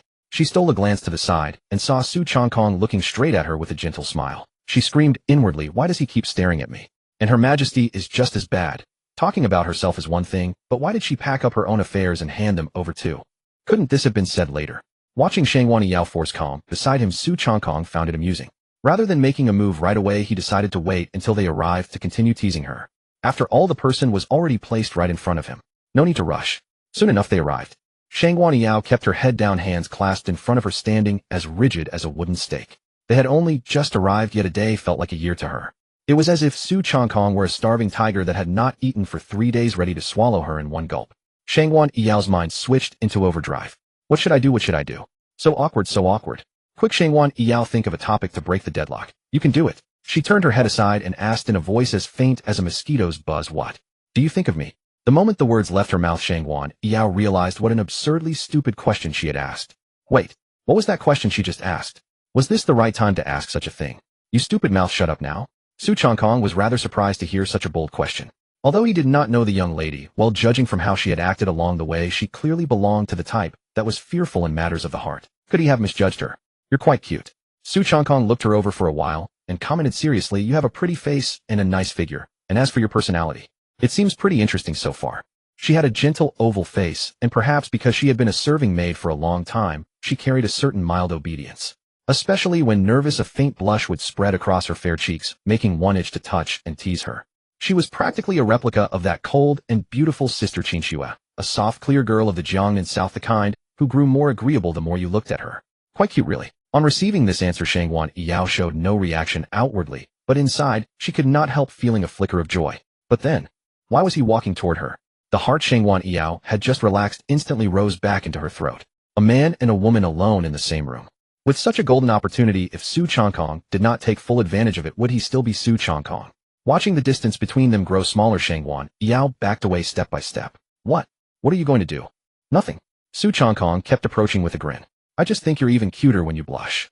It made one want to play with her for a while. Who's blushing? Shangguan Yao retorted instinctively.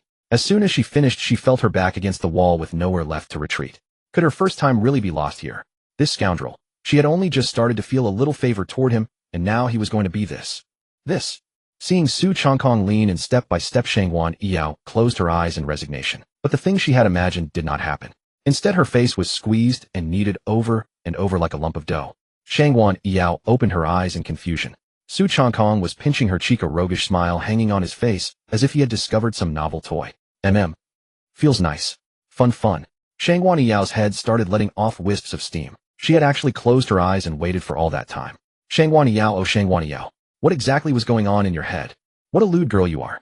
Meanwhile, in the imperial study, a female guard led Han Ting inside. After Zhao Qingchen dismissed everyone outside, her gaze settled on Han Ting. Han Ting's expression was calm.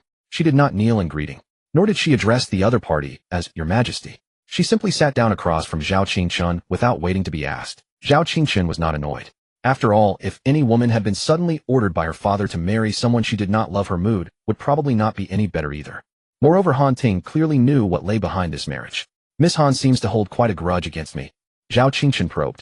Han Ting raised her eyes to look at her and did not beat around the bush. Your Majesty knows perfectly well. My father told me to marry you, and now you call me over alone. It can't be to develop a relationship, can it? Having grown up as the young lady of the Han family, born with a golden spoon in her mouth, Han Ting could not accept her entire remaining life being decided by a single sentence. Who she was to marry, when she was to marry, even what the children she gave birth to in the future were supposed to do. When it came to these things, she, the person involved, had not the least right to decide. But she could not defy Han Lai. Even knowing what she had to face, she could make no move. Her greatest resistance was nothing more than pulling a long face like she was doing right now. Seeing her like this only confirmed Zhao Qingchen's thoughts. It was good that she had resentment. What she feared was Han Ting sharing the same heart as Han Lai. Since Miss Han doesn't want to marry me, Zhao Qingchen leaned forward slightly. I will give you a chance now. What do you mean, eh? Han Ting frowned slightly. The next thing I say may sound rather absurd. Han Ting folded her arms across her chest and let out a disdainful laugh. The most absurd thing in my life is already about to happen. What could be more absurd than that? Zhao Qingchen was silent for a moment. There is one thing. For example, the person you are to marry is actually a woman. Han Ting was dumbfounded. What did she mean the person she was going to marry was actually a woman? Wasn't she to marry? Wait. For the first time, a visible change appeared on her otherwise calm face. Han Ting shot to her feet, closed the distance to Zhao Qingchen in a few steps, and reached out to grab her chest. Zhao Qingchen was completely stunned for a moment. What are you doing? Soft. Han Ting stood frozen, a little lost. She looked down at her own hand, then raised her head to look at Zhao Qingchen, the shock in her eyes slowly turning into confusion. She really was a woman. Had enough groping. Zhao Qingchen reminded her, suppressing her anger. Every single one of them was so rude. Su Changkong was one, and now Han Ting was another. Han Ting snapped back to reality and hurriedly pulled back her hand. Sorry. Even as her mouth said sorry, her gaze slipped down to steal a look between the other woman's thighs. It was hidden rather deeply. How had she never noticed it before? Han Ting sat back, down, her mind clearly still not recovered. So my father racked his brains to make me marry you and give the Han family a future crown prince. And the result is that you're a woman. Now it was Zhao Qingshan's turn to remain calm. She nodded. Han Ting was pleased. Whenever she thought of Han Lai's smug look these past days, as if the Han family's throne was already within easy reach, she felt delighted. The beads on that abacus of his are about to go flying everywhere. So what do you mean by telling me this now, eh? Han Ting quickly grasped the point. Surely you're not just trying to let me know in advance so I can live as a widow for the rest of my life. Naturally not. Zhao Qingshan felt somewhat embarrassed. The following words were truly difficult to utter. Living as a widow? That's not the case. Han Ting was about to ask further. Your Majesty, if a woman cannot live as a widow, then what else could she do? Zhao Qingshan slowly averted his gaze. So, I have found a man for you. Bang! Han Ting stood up and slapped the table. Zhao Qingshan, what do you take me for? Was she to marry Zhao Qingshan only to find out there was another man behind her back? What was this supposed to be? Zhao Qingshan had anticipated this reaction, and even if it were more intense, she would not have been surprised. Please sit down. I will not sit. Han Ting's face was cold. If you don't give me a reasonable explanation today, I'll tell my father everything. I never intended to force you. Zhao Qingshan, being a woman herself, could certainly empathize. Previously she had considered getting Han Ting drunk as her only option, but now that Su Changkong was handling the situation, there was nothing to worry about. She comforted her. If you refuse, we shall stop here, and I will find another way to deal with your father. Hearing this, Han Ting's expression softened slightly. At least the other party had not intended to hide this and turn things into a fait accompli. She sat back down but kept her arms crossed, asking coldly, "Who is the man you found for me?" Su Changkong. No further explanation was needed. Those 3 words spoke for themselves. That's Su Changkong from the Xiantian sect. Han Ting's earlier fury vanished, instantly replaced by 1 part anticipation and 7 parts confusion. Zhao Qingshan observed Han Ting's rapid expression change. Indeed, Han Ting's throat moved up and down as those 3 words replayed in her mind. Su Changkong, the man she had dreamed of seeing again since long ago. Without realizing it, Han Ting glanced around, and the cold demeanor from moments before had completely disappeared. Is he here? Zhao Qingshan leaned back slightly. Something was wrong, very wrong. There had to be a story between them. Or so it seemed, yet Su Changkong had shown no reaction upon seeing her portrait, as though he did not truly know her. He is in the adjacent room, she replied. Not wanting to waste more time talking to this cross-dressing figure, Han Ting immediately rose to leave. Hey. Zhao Qingshan hurriedly grabbed her arm. What's the rush? I'll have someone sent for him. If Su Changkong and Yaoer were in the middle of something, bursting in now would certainly offend them deeply. Han Ting shook off her grip. Why bother asking him to come? I'll go find him myself. Zhao Qingshan, brother Su, huh? Zhao Qingshan suddenly had an idea. This was Su Changkong's own instruction. Han Ting paused, turning around. Really? Indeed. Zhao Qingshan nodded solemnly. He said to wait here, and he would send someone to call him. Han Ting sat back down quietly, and took out a mirror to tidy herself up. Then let us wait for him. Zhao Qingshan felt a wave of exhaustion. She had imagined dozens of possibilities, but never once considered that Han Ting already knew Su Changkong, and judging by her current demeanor, her admiration for him seemed to be off the charts. But why did Su Changkong appear not to recognize her at all? Never mind. She would wait until he arrived and see what happened. Zhao Qingshan stopped trying to guess. She instructed the guards in the distance to go fetch him.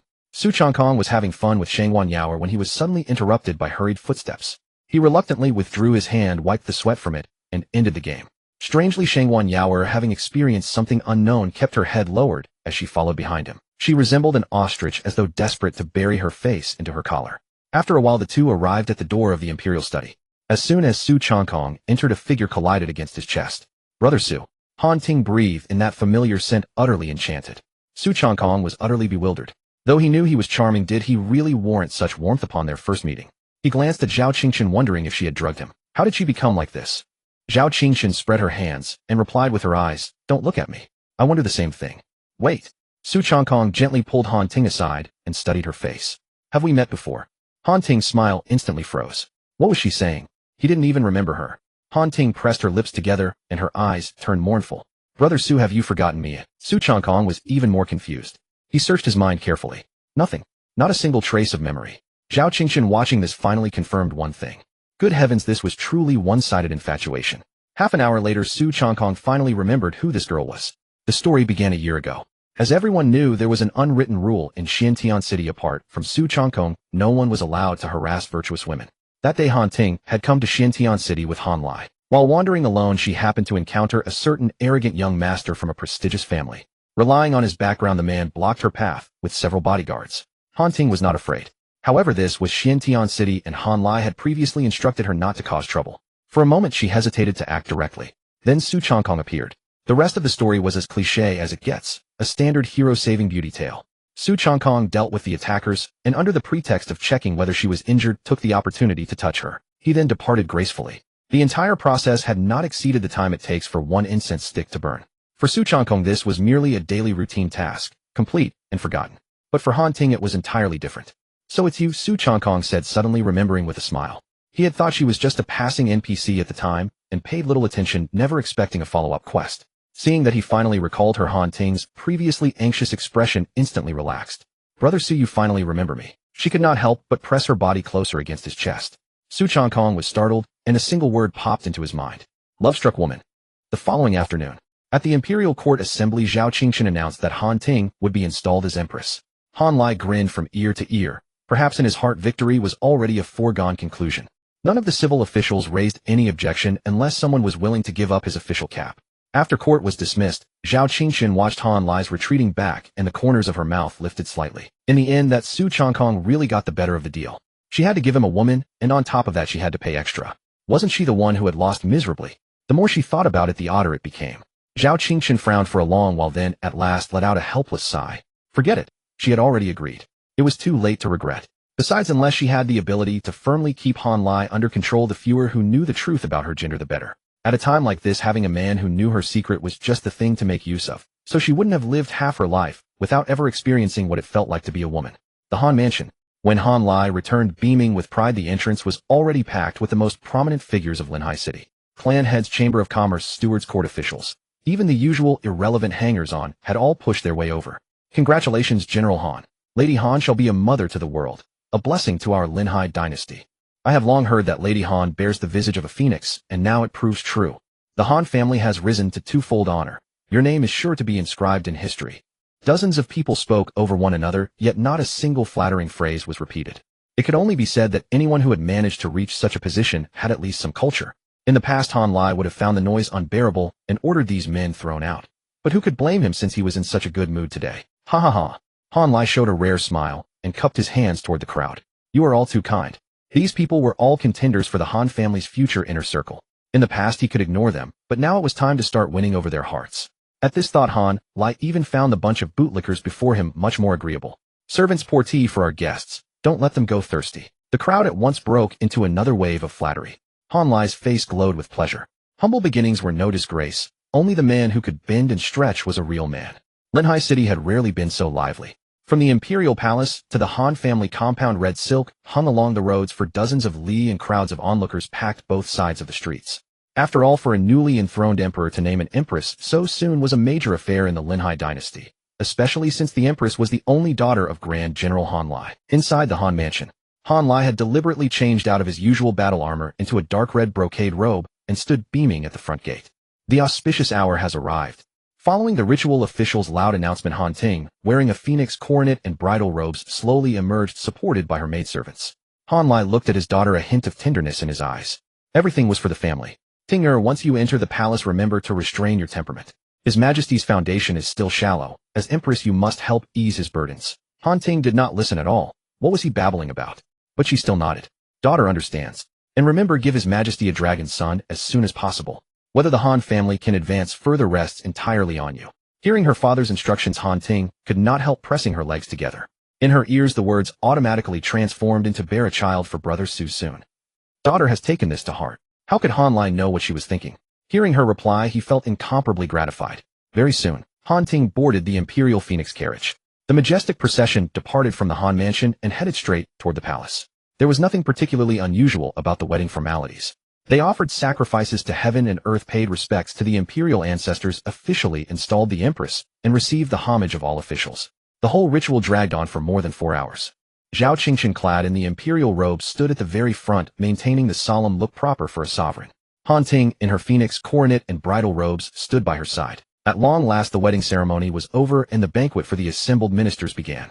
Han Lai was in high spirits today and turned down no toast. Cup after cup went down. Finally, he even carried his wine cup over to Zhao Qingchen. Your Majesty, Han Lai said with drunkenness in his eyes, I have fought countless battles in my life, yet I have only this one daughter. I pray your Majesty will not disappoint her. Zhao Qingchen held her wine cup, her expression turning playful. Rest assured, General Han.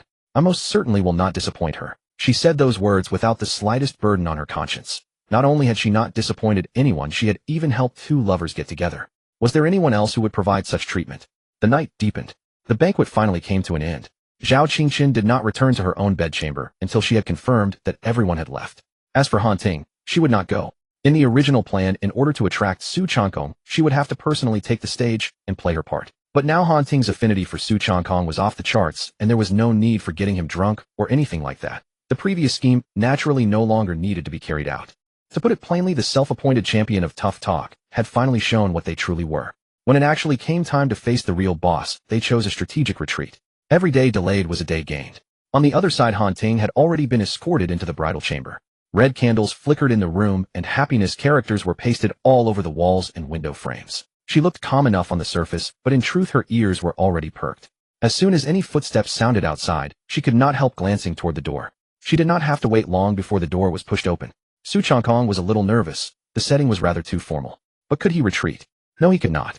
Su Changkong was not the kind to flee before battle, nor was he some loudmouth king. He was the real deal. After pumping himself up, he turned, closed the door, walked to the bedside, and slowly lifted the red bridal veil. Beneath it was Han Ting's long-awaited face, her eyes carrying 7 parts longing and 3 parts impatience. Brother Su, Han Ting called softly. Whether because of the red candlelight or not, her face flushed fiercely, yet she never shifted her gaze away. Su Changkong sat down beside her. Are you afraid? Han Ting was taken aback for a moment, then shook her head without a second thought. Why would I be afraid? This is all I have ever dreamed of. When she finished speaking, she even reached out and grabbed Su Changkong's sleeve as if afraid he would change his mind and run away the next second. Saying that puts a lot of pressure on me. Su Changkong looked at the small hand tugging his sleeve. Why? What if I don't do well? Won't that destroy the fantasy you've treasured for so long? Han Ting's cheeks flushed a shade deeper. Brother Su would never. Such trust. Su Changkong had no idea where it came from. But since things had already reached this point, he naturally would not spoil the mood. He reached up and removed the rather heavy phoenix crown from Han Ting's head, setting it aside. Freed from its restraint, her jet black hair cascaded down over her shoulders. Han Ting instinctively raised her head. They were already not far apart. With that small movement, they could almost feel each other's breath. The next moment, Su Changkong cupped her chin and lowered his head to kiss her. Han Ting's body visibly tensed. The hand gripping his sleeve instinctively tightened, but after only a brief moment, that tension gradually melted away. She even began to actively respond. Su Changkong was about to pull back slightly, but Han Ting seemed to sense it, and her grip on his hand changed into an embrace around his neck. A long while passed. Only then did the two of them separate slightly. Han Ting was already breathless, yet she still refused to let go. Su Changkong raised his hand and gently smoothed her disheveled hair. Still nervous, Han Ting pursed her lips. A little. Then we'll take it slow. Su Changkong didn't tease her. His hand traced gently through her hair, came to rest on her back, and drew her into his embrace. Han Ting quieted down, resting her head against his shoulder. But the quiet didn't last long. Her small hand began to misbehave again, sneaking towards Su Changkong's waist. Su Changkong narrowed his eyes. How could anyone be so wicked? The next moment he reached out, hooked his arm around her waist, and pulled her into his arms. What a bad girl. Let your teacher see exactly what else you know how to do. Han Ting gave a startled cry, but before she could say anything her mouth was sealed. Before anyone noticed, the bed curtains had fallen shut. Ding. The system has detected that the host defeated a challenger. Congratulations, host. Your cultivation base has increased by 1 level. An hour later. Wait. From the room came Han Ting's weak and exhausted pleas for mercy. She truly couldn't hold on any longer. Su Changkong was rather surprised. He had thought she was a jade maiden, yet she turned out to be so fragile. Still, this wasn't Han Ting's fault. With the dual support of the supreme invincible golden kidney, and the Yin-Yang Union scripture, being able to wage a fierce battle with him for an entire hour on her very first time was already enough to rank her among the very finest, as rare as phoenix feathers and Qilin horns. Su Changkong sat up feeling refreshed and at ease. Han Ting, by contrast, had become considerably quieter. The infatuated woman who had been 7 parts longing and 3 parts impatience was gone, replaced by a thoroughly subdued little quail. Perhaps because the earthquake had gone on a little too long, Han Ting still gave a faint shiver from time to time. Su Changkong gently tucked the blanket around her, not intending to trouble her further. However unwilling she felt inside, Han Ting had already lost the ability to resist, so she docilely accepted the outcome. Brother Su, where are you going? She forced her eyes open. I'm going out for a stroll. You go to sleep first. Don't wait for me. Han Ting wanted to say something more, but her eyelids were already fighting, so she could only respond with a soft sound. Outside Zhao Qingqian's bedchamber. For some reason tonight the palace maids who usually stood the night watch were nowhere to be found, and even the door to the bedchamber had not been shut tight, leaving a narrow gap. If Su Changkong hadn't happened to walk past, he might not have noticed at all. What was Zhao Qingqian doing? How could she be so careless? His original intention was to do a good deed and close the door properly for her. After all, she was the sovereign of a nation, leaving her door wide open at night. What if she met with some unexpected mishap? But for some reason, though he had clearly meant to shut the door, he accidentally pushed it open instead as he drew near. Su Changkong paused, watching the bedchamber doors slowly swing wide. Why should his thoughts run completely counter to his actions? He thought to himself, is this heaven's will? It seems I have no choice but to obey. Having successfully found himself an excuse, the last bit of burden in Su Changkong's heart vanished in an instant, and he sauntered inside with a swagger. As he went further in, he soon saw a figure lying on the bed. Zhao Qingqian lay there quietly, her back turned to the entrance. She lay completely still, as if fast asleep. Zhao Qingqian. Su Changkong called out tentatively. There was no response. Su Changkong strolled to the bedside, bent down close to her ear, and spoke with a trace of an elusive smile in his voice. Isn't it a little too late to be pretending to sleep now? The instant those words were spoken, Zhao Qingqian's breath nearly halted for a beat. Still she did not open her eyes, but an exceedingly clear thought flashed across her mind. She had been seen through. Having obtained the answer he wanted, Su Changkong no longer intended to keep probing. He slowly slipped her outer garment from her body, exposing smooth shoulders and back. His palm brushed lightly over the skin, and with every movement, Zhao Qingqian's heartbeat quickened by a notch. She was clearly awake, yet she insisted on pretending. Gradually those large hands, as if on cruise control, began to explore inward on their own, until the sensation under his touch changed, and only then did they stop. This sensation she had never felt before made Zhao Qingqian's breathing involuntarily turn ragged. What is this? Why does it feel so tingly and numb? How strange. Before she could make sense of it, that unfamiliar sensation suddenly swelled, like an electric current flashing through her whole body. A buzz rang in her mind, leaving it completely blank. An uncontainable soft moan escaped through her nose. Is your majesty awake now? Su Changkong's voice came from behind her. No matter how one heard it, it carried a provocative edge. Furious at having been exposed, Zhao Qingqian stopped pretending to sleep. She turned and yanked him toward her. Caught slightly off guard, Su Changkong was pulled directly onto the bed. There was no trace of panic on his face. He merely looked curiously at the female knight, who now sat astride him. Does your majesty also wish to take matters into her own hands and reap the rewards? The aura Zhao Qingqian had just gathered was scattered more than half by that single remark. The fierce bearing she had worn moments before was instantly like being splashed with a bucket of cold water. All her spirit left her. Su Changkong kept his hands obediently at his sides, even wearing an expression that said, I'm at your disposal. What are you standing there in a daze for? Your subject is waiting. Zhao Qingqian was at a complete loss. What should she do next? She had stepped into a blind spot in her knowledge. After Su Changkong waited for a long time and saw that she still made no move, he urged, Your Majesty, you don't actually know what to do you? Shut up. Zhao Qingqian's cheeks reddened at once. I was just thinking. Thinking about what? Zhao Qingqian held her tongue for a long time, then finally steeled herself and bent down. So what if I don't know how? I may not have eaten pork, but I have seen a pig run. Yet just as the distance between them grew shorter and shorter, her movements slowed down noticeably once again. Su Changkong looked at the face close before him, and a thought surfaced in his mind. A classic armchair theorist. Forget it, I'll do it. Zhao Qingqian instinctively wanted to retort, but the words reached her lips, and she silently swallowed them back. The next second their positions were swapped once again. Remember to be gentle. Ding, host detected as master of severe punishment theory.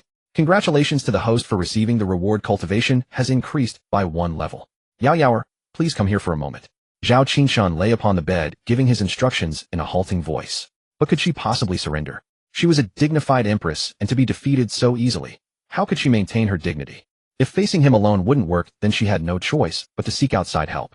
With that thought, Zhao Qingqian urged in an anxious voice, Quick! Shangguan Yao was utterly confused about what was troubling his majesty this late at night, but sensing his urgent tone, she did not press the matter. Su Changkong shuddered at the commotion, rested for a moment, and then sat back upon the bed.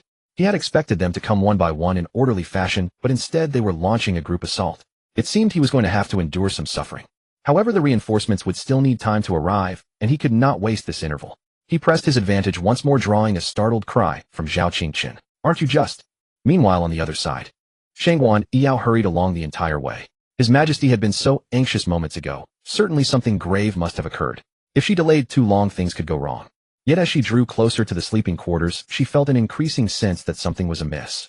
A series of suppressed exclamations seeped out from inside, coming in fits and starts. Shangguan Yao's face changed. Could there be an enemy attack? No wonder His Majesty had been speaking in halting phrases, unable to form even a complete sentence. No, she had to hurry inside and help. As she was about to speed up, a voice came from within. Zhao Qingqian's laced with tremors. Slower. Take it slower. Shangguan Yiyao came to an abrupt halt. She stood frozen, her expression gradually growing strange. Listening more closely, she realized there was someone else inside besides His Majesty. Su Changkong's voice as well. Shangguan Yiyao stood rigid outside the door. This. Then why had His Majesty called her here? Was she somehow part of their arrangement as well? The moment this thought crossed her mind, Shangguan Yiyao was thoroughly unsettled. She stood at the door wrestling with herself for a long while, raising her hand several times only to let it drop again, until finally, she bit down hard and mustered the courage to knock softly on the doorframe. Your Majesty. Shangguan Yiyao's voice came out softer than usual. Are you all right? But the silence that answered her was absolute. Then came a few soft murmurs. If she hadn't known the situation, she would have assumed they were being unfaithful. Yaoer has arrived, you need to leave quickly. She's already here, so why not let her in? You chose her after all. Su Changkong showed no fear of being caught, adding fuel to the fire. Let Yaoer come in. Did she actually have to go in? Shangguan Yiyao pushed the door open halfway and froze in place. Although she had suspected something, the reality hit her with a force entirely beyond what she had imagined. Am I perhaps interrupting something? Not at all, you've arrived at the perfect moment. Su Changkong said this without a hint of shame, extending his hand in invitation. Shangguan Yiyao looked at Zhao Qingqian with pleading eyes, but he simply buried his face in the pillow, pretending to see nothing and know nothing. Obviously, she wasn't eager to face the situation she had just walked into. Let us skip ahead for a moment. Ding! A new achievement has been unlocked. Master and servant united. Congratulations to the host for receiving the reward. Cultivation has increased by 2 levels. With each system prompt, Su Changkong felt energized and driven by an increasingly powerful motivation. So it went for 3 whole days. On the first day, the ministers stood in the main hall from early morning until the sun was high overhead, yet Zhao Qingqian never showed his face. They looked at one another in bewilderment.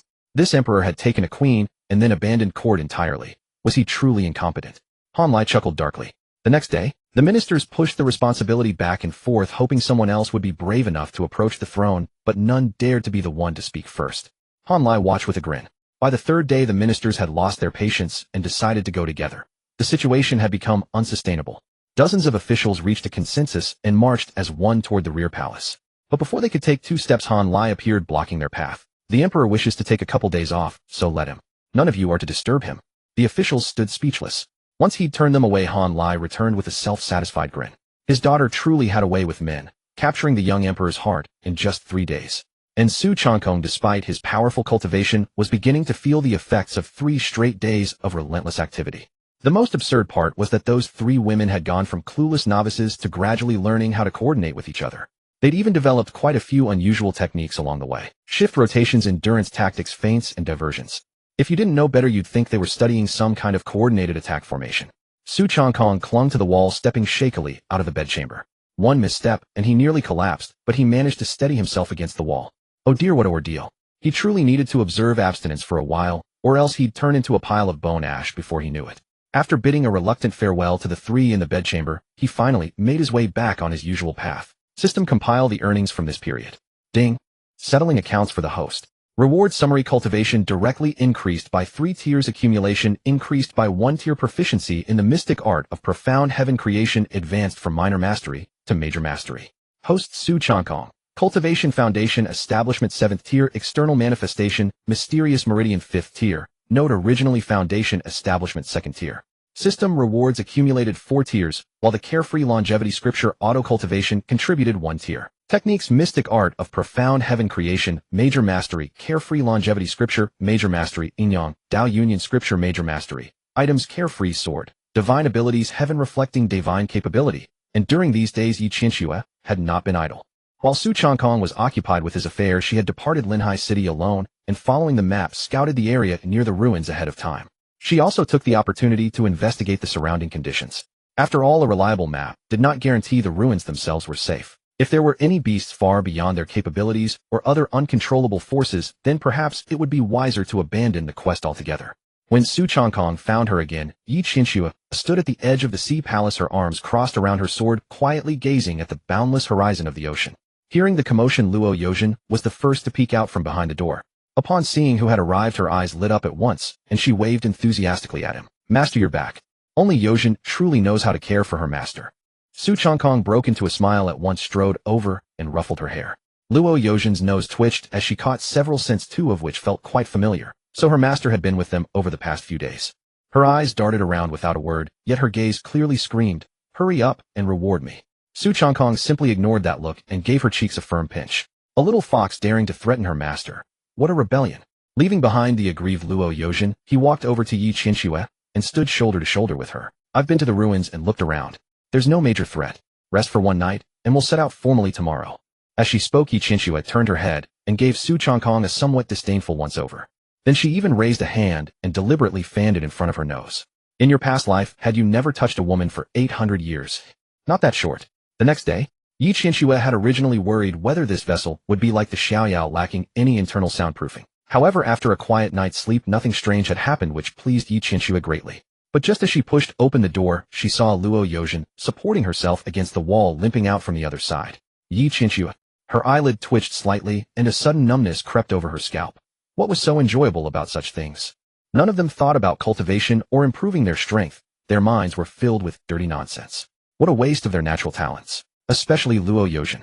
During this period, she had watched with her own eyes as Luo Yozhen advanced from the Qi introduction stage all the way to the second level of the Spirit Spring realm. Although she started a bit late, her talent was high enough that such a gap hardly mattered. If she kept cultivating at this pace, her future achievements would definitely not be low. The more Yi Qinxue thought about it, the more confused she became. In the end, she simply looked away, out of sight, out of mind.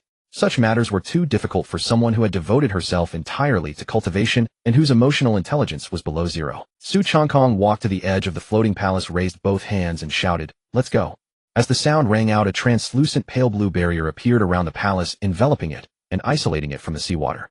Then, under everyone's curious gaze, the floating palace slowly sank downward, and seawater gradually washed over its exterior. Soon the last ray of sunlight overhead was completely swallowed by the sea surface.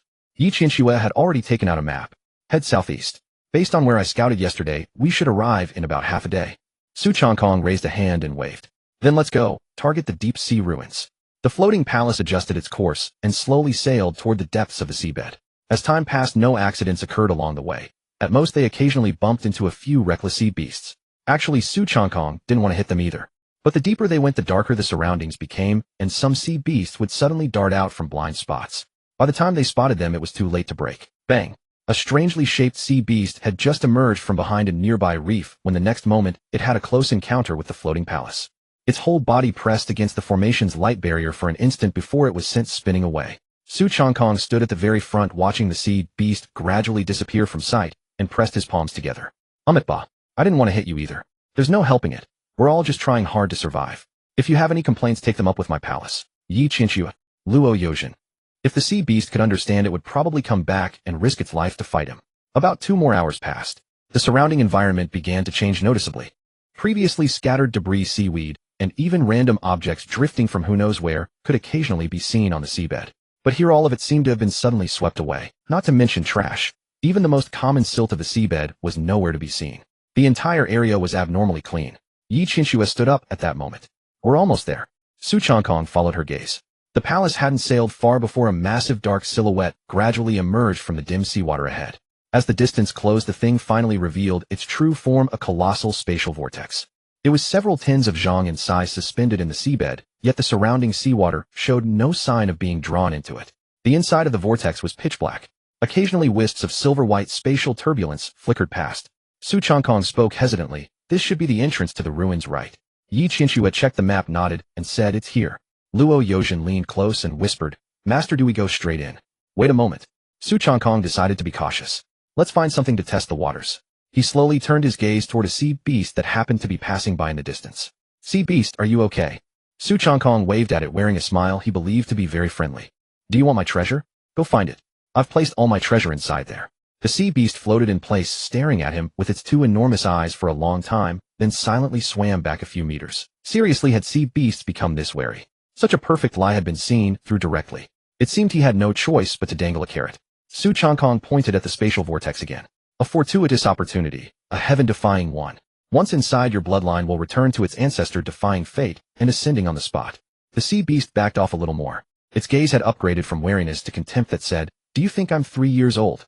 It seemed to be saying, "I may be a sea beast, but I'm not stupid." Seeing that his persuasion had made no progress, Su Changkong sighed, regretfully, even with a hint of heartache. It seems that between man and beast there is ultimately a lack of trust.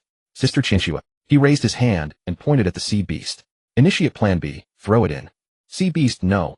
The next second, Yi Chinchua raised her hand and spiritual power spread silently, sealing the space like chains in an instant. The sea beast's body went rigid, deprived of even the chance to struggle, and it was forcibly dragged toward the spatial vortex. It twisted frantically, but couldn't change its direction in the slightest. Su Changkong waved at it with righteous solemnity. Brave warrior, the organization will not forget you. Swoosh. The sea beast traced a beautiful arc and plunged headfirst into the spatial vortex. The moment it made contact, its figure vanished without a trace, leaving no ripple behind. As if it had never existed, the spatial entrance returned to calm. The group waited quietly for a while, but there was no response. Luo Yozhen asked, Master, will it come back? Let's go in and take a look first. Su Changkong put away his flippant expression, his gaze sharpening. At least for now, this thing looks more like a teleportation entrance than spatial turbulence. Yi Chinchua nodded gently and said nothing, but a hint of judgment flashed in her eyes. Admit it. We simply cannot tolerate the existence of humans. The ancestors once said that while you may endure them intruding upon the seas or plundering its resources, you must never tolerate their desecration of our kin's remains. Today they devour the corpses of your families. Tomorrow they shall place you upon their dining tables. Look outside. The ocean that belongs to us is now marred by humanity's footsteps everywhere. And what of us? We are the true masters of the seas, yet we can only hide within this confined realm, clinging to our fragile lives. The voice from the raised platform grew ever more impassioned. Long live the Sea Clan! Long live the Sea Clan! Immediately a deafening roar erupted from the crowd below. Having just passed through the spatial vortex, Su Changkong and his companions found themselves in something entirely different from what they had imagined. There were no crumbling palaces, nor any ancient ruins. The seawater was gone beneath their feet. They had reached solid ground. More accurately, they had entered an independent miniature world. The sky above was a brilliant azure, and a sea breeze swept warmly toward them. Before them lay an island of almost exaggerated proportions, with continuous structures visible even in the distance. Su Changkong's eyes widened. No matter how one looked at it, these structures did not resemble ruins. Some were even still under construction. Where the hell are the ruins? Yi Chinchua furrowed her brows slightly. The map had never recorded what lay beyond the spatial vortex. Looking at it now, this place had never been merely a simple ruin from the very beginning. Long live the Sea Clan! A synchronized shout suddenly rang out from the distance. The three followed the sound with their gaze. Just a short distance from the shoreline, a massive platform had been erected. Upon the platform, a blue-scaled merman raised his arms high, delivering an impassioned speech. Below, a dense crowd of various sea clans gathered. Mermen, merfolk, fish people. Various strangely shaped sea creatures pressed together, each more agitated than the last. Luo Yozhen shrank her head back slightly. Master, they seem not very fond of humans. No, Yi Chinchua corrected. It's not that they dislike humans. Judging by this fervor, they'd be all too eager to wipe our race out. Su Changkong gazed ahead at the thousands of Sea Clan members chanting, Long live the Sea Clan. How did I stumble into an anti-human rally? Look over there. 3 humans. Some sharp-eyed sea creature suddenly pointed in their direction.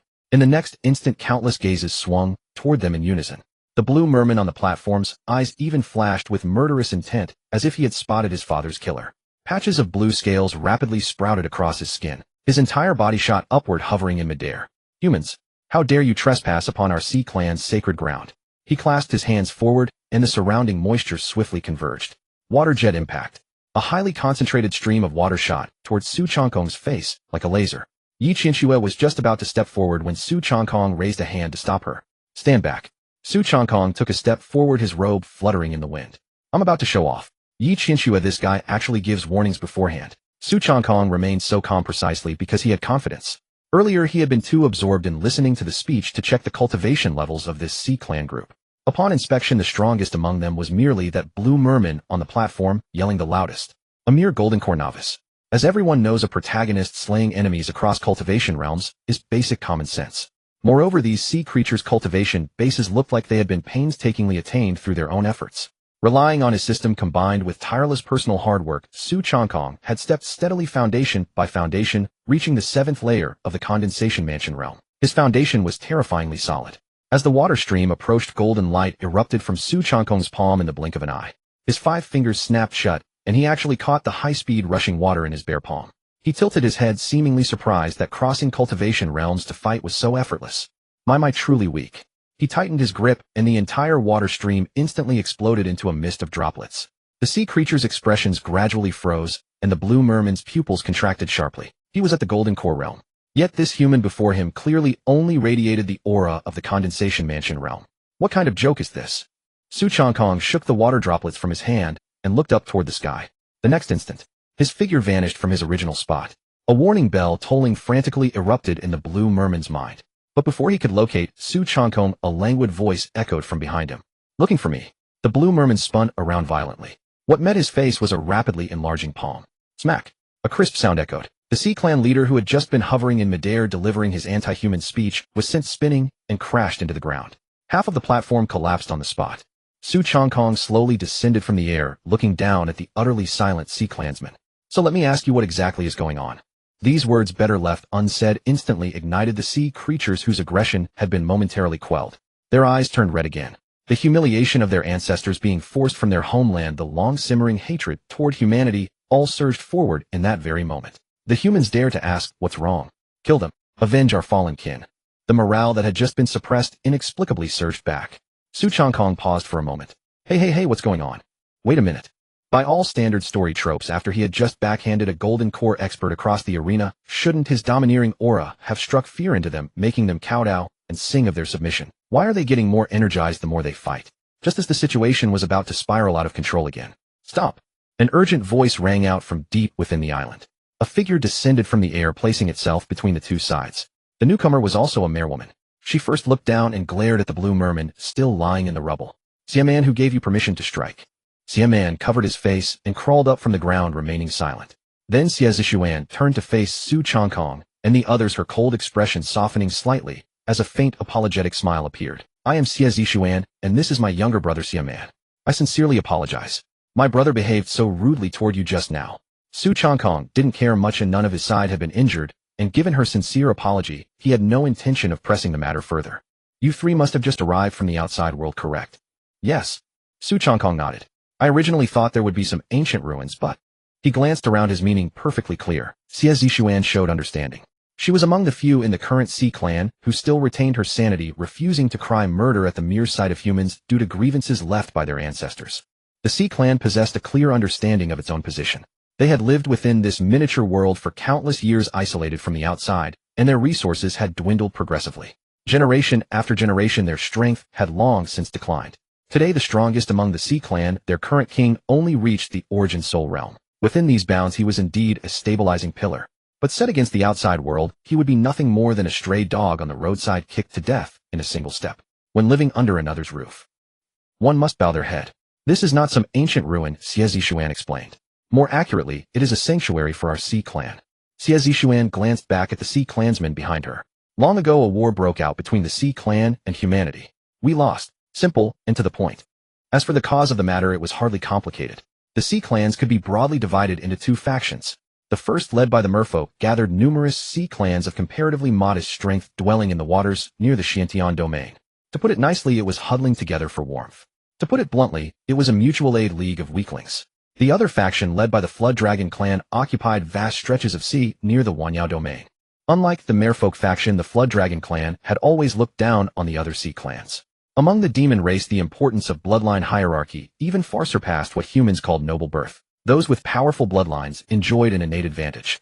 Unless some lower race could give birth to a peerless prodigy, shattering that gap was all but impossible. As for why the merfolk faction had fallen to its current state, one had to trace the matter back tens of thousands of years. Back then, they considered themselves rather formidable. So having nothing better to do, they decided to make a token incursion into the neighboring Linhai dynasty. At first, things went quite smoothly. Relying on their home field advantage at sea, the Sea Clans pushed forward relentlessly and even captured quite a few of the Linhai dynasty's coastal cities. Then the human race came to its senses. The Linhai dynasty, unable to defeat them on its own, began to call for reinforcements. Sects, great houses, rogue cultivators. Wave after wave of human powerhouses converged on the front. The Sea Clans, which had been sweeping forward in triumph, were soon beaten into retreat after retreat. Before long, let alone continuing their invasion, they could not even hold on to the territories they had already occupied. In the end, in order to preserve their bloodline, the surviving clansmen could only abandon the seas they had once dwelled in, retreat into this small world, and completely seal the entrance. That hiding lasted tens of thousands of years. After hearing this, Changkong's expression turned odd. "So it was you who attacked the Linhai dynasty first?" Xie Zishuan hesitated. "Yes." Changkong then pointed at the Sea Clans behind him, their faces brimming with hatred. And then you lost the war, were chased into this place, and now they have hated the human race for tens of thousands of years, eh? No, bro. How does this story sound so different from the whole speech earlier? You just edited out the crucial first half, didn't you? However, those who truly harbored such intense hostility toward the human race were actually only Siam Man and the group of sea clans around him. Most sea clans have been born and raised in this small world, having scarcely seen any genuine humans at all. To them, the war of tens of thousands of years ago had long since become merely stories from their ancestors' mouths. It could hardly be described as a bone-deep, unforgettable hatred. Xie Zishuan often acted as something like the tribe's strategist, and the others were fairly deferential toward her. She blocked Siam Man and the host of sea clans and invited Su Changkong and his two companions to stay as guests and sample the sea clan's unique culture. Within the tribe, Xie Zishuan likewise served as a kind of wise counselor. She handled matters rationally, and with her status being far from low, most sea clans were willing to show her some respect. Everyone disperse. What happened today ends here. The sea clans that had been clustered together exchanged glances, then gradually began to drift away. Only Siam Man and his band of underlings remained planted where they stood, faces full of defiance. Since they're the inherently evil human race, that fearless, heaven-defying attitude made Xie Zishuan feel utterly exhausted. Dad really should have just blown his load onto the wall back then. Scram. Got it. Siam Man ran off with his underlings without looking back. Although his name contained the character man, meaning brute, he was not at all brutish. More often than not, he was fiendishly clever. Xie Zishuan led them deeper into the island, and the further they went, the denser the buildings around them became. From the scattered stone cottages at first, it gradually turned into unbroken stretches of streets, pavilions, and towers. Before long, a city of no small scale appeared in full before them. Yi Lianxue and Luo Yozhen had been turning their heads from side to side the entire way, clearly filled with curiosity about everything here. Su Changkong was likewise sizing up the surroundings. A few sea clans approached from ahead, 3 women and 1 man. He looked further off to the side, and it grew even more absurd. 4 women and 1 man. Occasionally, he could even see 5 or 6 women encircling a single man as they walked. Is the male-to-female ratio here a bit off? Xie Zishuan followed his gaze and soon caught his meaning. Oh, this. The sea clans simply have more females than males to begin with, and the merfolk especially so. If a woman doesn't set her sights on a target early and keeps putting it off, she might very well spend her final years in solitude. So around here, it's actually quite a point of pride. Xie Zishuan spread her hands. After all, it counts as contributing to the tribe's procreation. Hearing this, Su Changkong's liking for the place instantly soared. Whoa. Reborn, I've transmigrated into a world where women outnumber men. Is a place like this actually real? Su Changkong thought about it for a moment, then suddenly recalled an extremely serious question. Then would you merfolk be bothered if your partner was a human? Huh. Xie Zishuan froze a bit at a loss. It depends, I guess. Everyone thinks differently. Yi Lianxue muttered under her breath. He really can't forget about that stuff no matter where he goes. The instant this guy heard more women than men, both his eyes started to shine. He was simply a stallion. Luo Yozhen, however, didn't read too much into it. Instead, she looked at Xie Zishuan with great seriousness. Then, Sister Xie, do you have a partner? Ah. Xie Zishuan was stunned yet again. Not yet. Luo Yozhen let out a knowing oh. Su Changkong shot her an appreciative glance. As they walked on, a rather strange shop materialized on their left with no signboard, even at the entrance. A woman sat behind a table draped entirely in a blue cloak. On the table rested a purple crystal ball the size of a fist. With one hand propping up her chin and the other holding a pipe, she took an occasional puff and then exhaled a wisp of white smoke. The air about her was thoroughly mystifying. Following Su Changkong's gaze, Xie Zishuan introduced, "This is a fortune teller by the name of Li Xia." Seeming to sense their attention, Li Xia slowly lifted her head. From beneath the shadow of her cloak, a pair of pale purple eyes swept over Xie Zishuan and finally settled on Su Changkong. The movement of her mouth abruptly stopped as she stared at him intently. Su Changkong asked, "What can you see that I possess the bearing of a great emperor?" Li Xia made no reply, but instead reached out and lightly brushed her hand over the purple crystal ball. The previously dim crystal ball immediately blazed with light, and wisps of purple mist spiraled within it. Yi Lianxue also looked over, intrigued. After a short while, Li Xia's brows gradually furrowed. A little later, they knit even deeper. Su Changkong couldn't hold it in any longer. "So what on earth did you divine?" Li Xia slowly raised her head, her expression turning somewhat strange. "Your line of fate is exceedingly chaotic." That's it. The corner of Su Changkong's mouth twitched. After all that, just this one sentence. Well, what did he expect? How could a man who possessed a system be so easily read? Li Xia put her pipe back between her lips and calmly blew out a stream of white smoke. "Those I cannot see clearly usually come in only 2 kinds. One is the dead, and the other, those who don't pay." Xie Zishuan silently turned her face aside. This was evidently not the first time she had witnessed Li Xia's shameless behavior. Hearing this blatant solicitation, Su Changkong finally understood. This was clearly a fraud. He had almost been taken in. His expression immediately went blank, and without a word, he turned to leave. Wait. Xie Zishuan's face showed urgency. Don't you want to keep watching? My readings are accurate. I don't want to. That wasn't right. The script wasn't supposed to go this way. Spirit stones were not a renewable resource in this small world. Although spiritual veins did exist here, they could hardly sustain the consumption of the entire Sea clan. High-quality spirit stones in particular diminished with each one used. So over the years Li Xia had adhered to a simple survival principle: swindle what she could as much as she could. Today, upon hearing that a few outsiders from the outside world had entered, and that they appeared quite wealthy, she had specially brought out her crystal ball, which she normally saved for special occasions. She draped a cloak over her shoulders and clutched a pipe between her lips. All about professionalism. But they didn't take the bait. Seeing Su Changkong truly about to walk away, Li Xia couldn't contain herself anymore. First time's free. He turned around, returned, sat across from her, all in one smooth motion. Should have said so sooner. Su Changkong placed both hands on the table. Tell me how many wives I'll marry in this lifetime. Li Xia. Yi Qinshui meaningful. Xie Zishuan wow. Luo Yozhen, however, perked up her ears with genuine interest. Humph. Li Xia pouted but obediently placed her hands on the crystal ball. It was just fortune-telling for marriage, her very specialty. The purple crystal ball lit up again. Li Xia closed her eyes and began chanting incantations with utmost seriousness. Om Mani Padme Hum. I am the god of magic. As the incantation rang out, a number began to materialize in Li Xia's mind. 21, 22, 23. The number kept rising. At first Li Xia remained composed, thinking she was merely confirming the exact figure. But as the number grew increasingly absurd, a frown began to form. 47, 73, 100, 102. Holy shit. What was happening? She suddenly opened her eyes.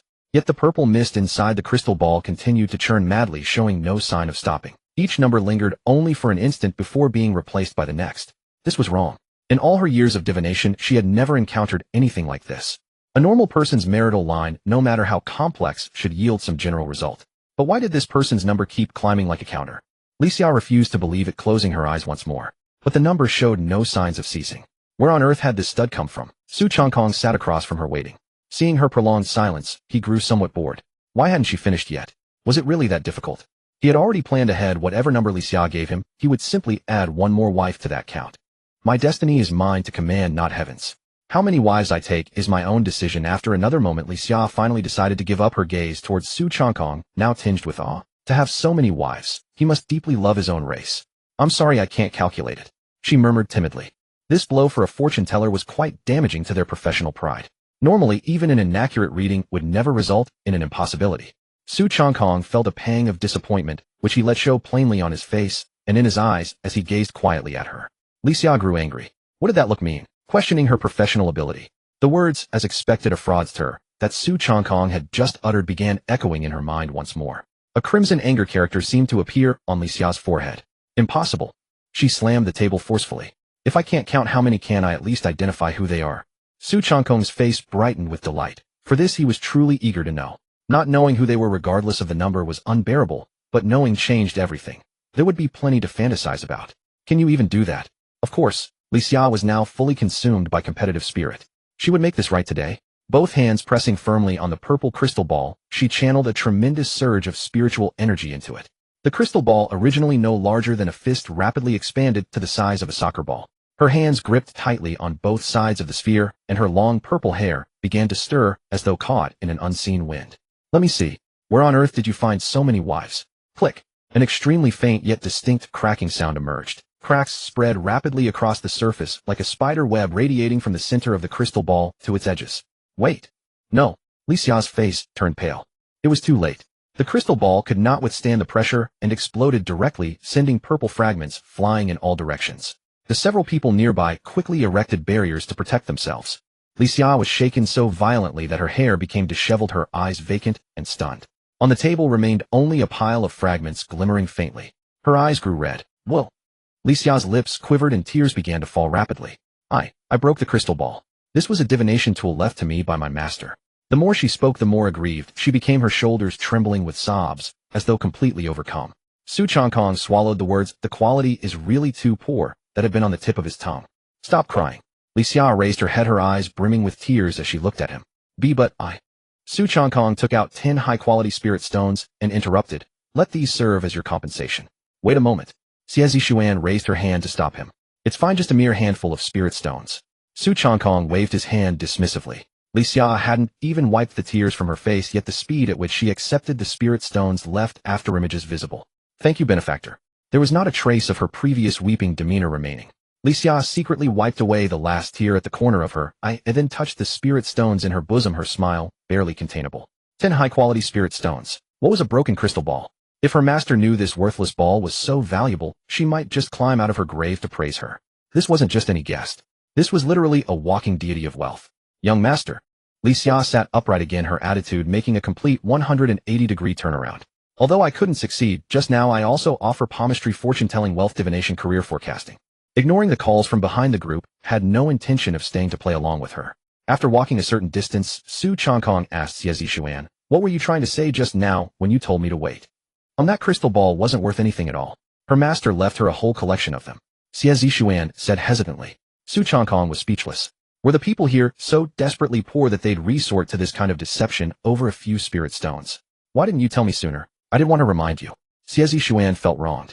She had intended to warn him, but seeing his resolute attitude, she hadn't spoken up. Li Xia. Xie Zishuan. Fine then. I'll definitely find a chance to get back at him someday. Su Changkong thought viciously. As it turned out, no matter where you went, some things were universal.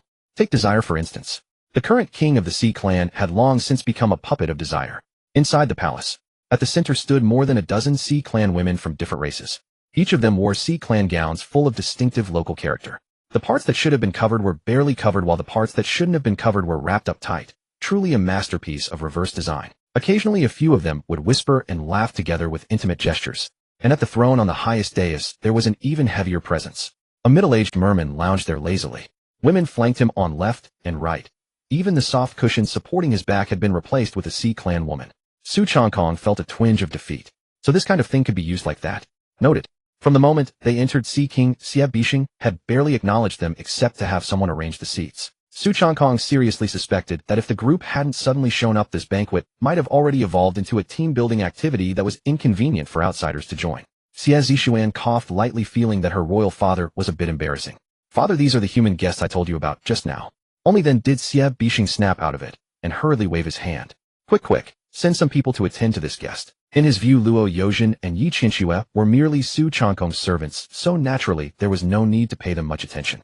Pretty as they were, seriously, he simply couldn't work up any interest in humans.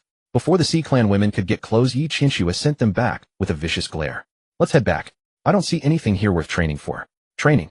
Although this is only a small world, we do have a small secret realm. Xie Zishuan cut in from the side. It's just, She didn't finish, only kept rubbing her fingers together. She was completely broke. Su Changkong wouldn't be fooled so easily this time. He had plenty of spirit stones, but he didn't like being taken for a fool, nor did he like being a nice guy. Nice guys ranked behind dogs. Seeing that Su Changkong remained silent, Xie Zishuan hesitantly held up a finger. 100. She felt a little embarrassed as soon as she said it. After all, she had no idea what the outside world's prices were like now. She only remembered that Su Changkong had just given Li Xia 10 top-grade spirit stones. A secret realm had to be more high-end than fortune-telling, didn't it? So raising it tenfold shouldn't be a problem, shouldn't it? Su Changkong was a little stunned. 1 million. That number was actually already very expensive. Under normal circumstances, what one could obtain from a secret realm was limited. Around 80,000 to 100,000 was about right. No. There's no 10,000. A corner of Su Changkong's mouth twitched. 100, no 10,000. That meant pieces. 100 pieces of top-grade spirit stones. Earlier, from the way Xie Zishuan had been rubbing her fingers, he thought she was about to make an outrageous demand. The more he thought about it, the more Su Changkong's gaze unconsciously carried a trace of pity. What kind of hard life had this girl lived before? Xie Zishuan grew more and more uncomfortable under his gaze. After a long while, without any response, she quietly retracted her finger a little. If you think it's too expensive, 50 is fine. Seeing that he still wouldn't speak, Xie Zishuan grew even more flustered. Then 30. I can't go any lower. Opening the secret realm also costs something. Fine. 100 then. When do we set off? Su Changkong snapped back and answered. Xie Zishuan was delighted and turned to Xie Bixing with a questioning look. Su Changkong followed her gaze. Xie Bixing didn't answer directly. First, he gave Su Changkong a knowing look that every man would understand. Then, as if nothing had happened, he glanced at the Sea clan women who had been about to attend to him. Su Changkong's eyes brightened. The two looked at each other from across the room. Not a word was exchanged, yet they had already completed a spiritual meeting that crossed species. Got it. A smile curled at the corner of Xie Bixing's mouth. Su Changkong also nodded without showing any expression. Yi Qinxue, sitting nearby, frowned. She felt something was off, but couldn't quite say what. Night fell. Xie Zishuan had arranged 3 rooms. Luo Yozhen had wanted to follow Su Changkong into his room as usual, but was refused on the grounds of experiencing local customs. In the end, she could only return to her own room with a face full of grievances. Su Changkong didn't really want it this way, but deep in his heart, he had always had a scientific dream. Ever since he was young, he had been enthusiastic about human physiology. Now that he had encountered Sea Clan people who were so similar to humans, how could he suppress the urge to study them? If he didn't, wouldn't that be a betrayal of knowledge? Besides, they had been so warm and hospitable. Wouldn't it be rude not to experience it? Knock, knock, knock. A knock came at the door. Come in. The door was gently pushed open. Several graceful Sea Clan figures stood outside. Su Changkong looked at them and silently repeated one sentence in his heart. Just this once. 10,000 words omitted here. 2 hours later. Truly it was too distinctive. The Sea Clan people's scales were a little slippery, and they oozed water on their own. Although they seemed similar to humans, once you actually made contact, many things were completely different. Especially the merfolk race. Born with a natural affinity for water and soft, pliant bodies, they possessed a level of body control far beyond ordinary humans. They could even freely control the size of their inner spaces to adjust tightness. Was this racial talent? Terrifying indeed. The world was so vast. There were still many unknown realms to explore. He could only regret not having 3 heads and 6 arms. His research efficiency was severely lacking. He was exceedingly satisfied with tonight's decision. Not only had he personally experienced Sea Clan culture, he had also successfully expanded the scope of his knowledge. This trip wasn't a waste. Not a waste at all. Ding detected the host's first activation of this mode. Congratulations, host.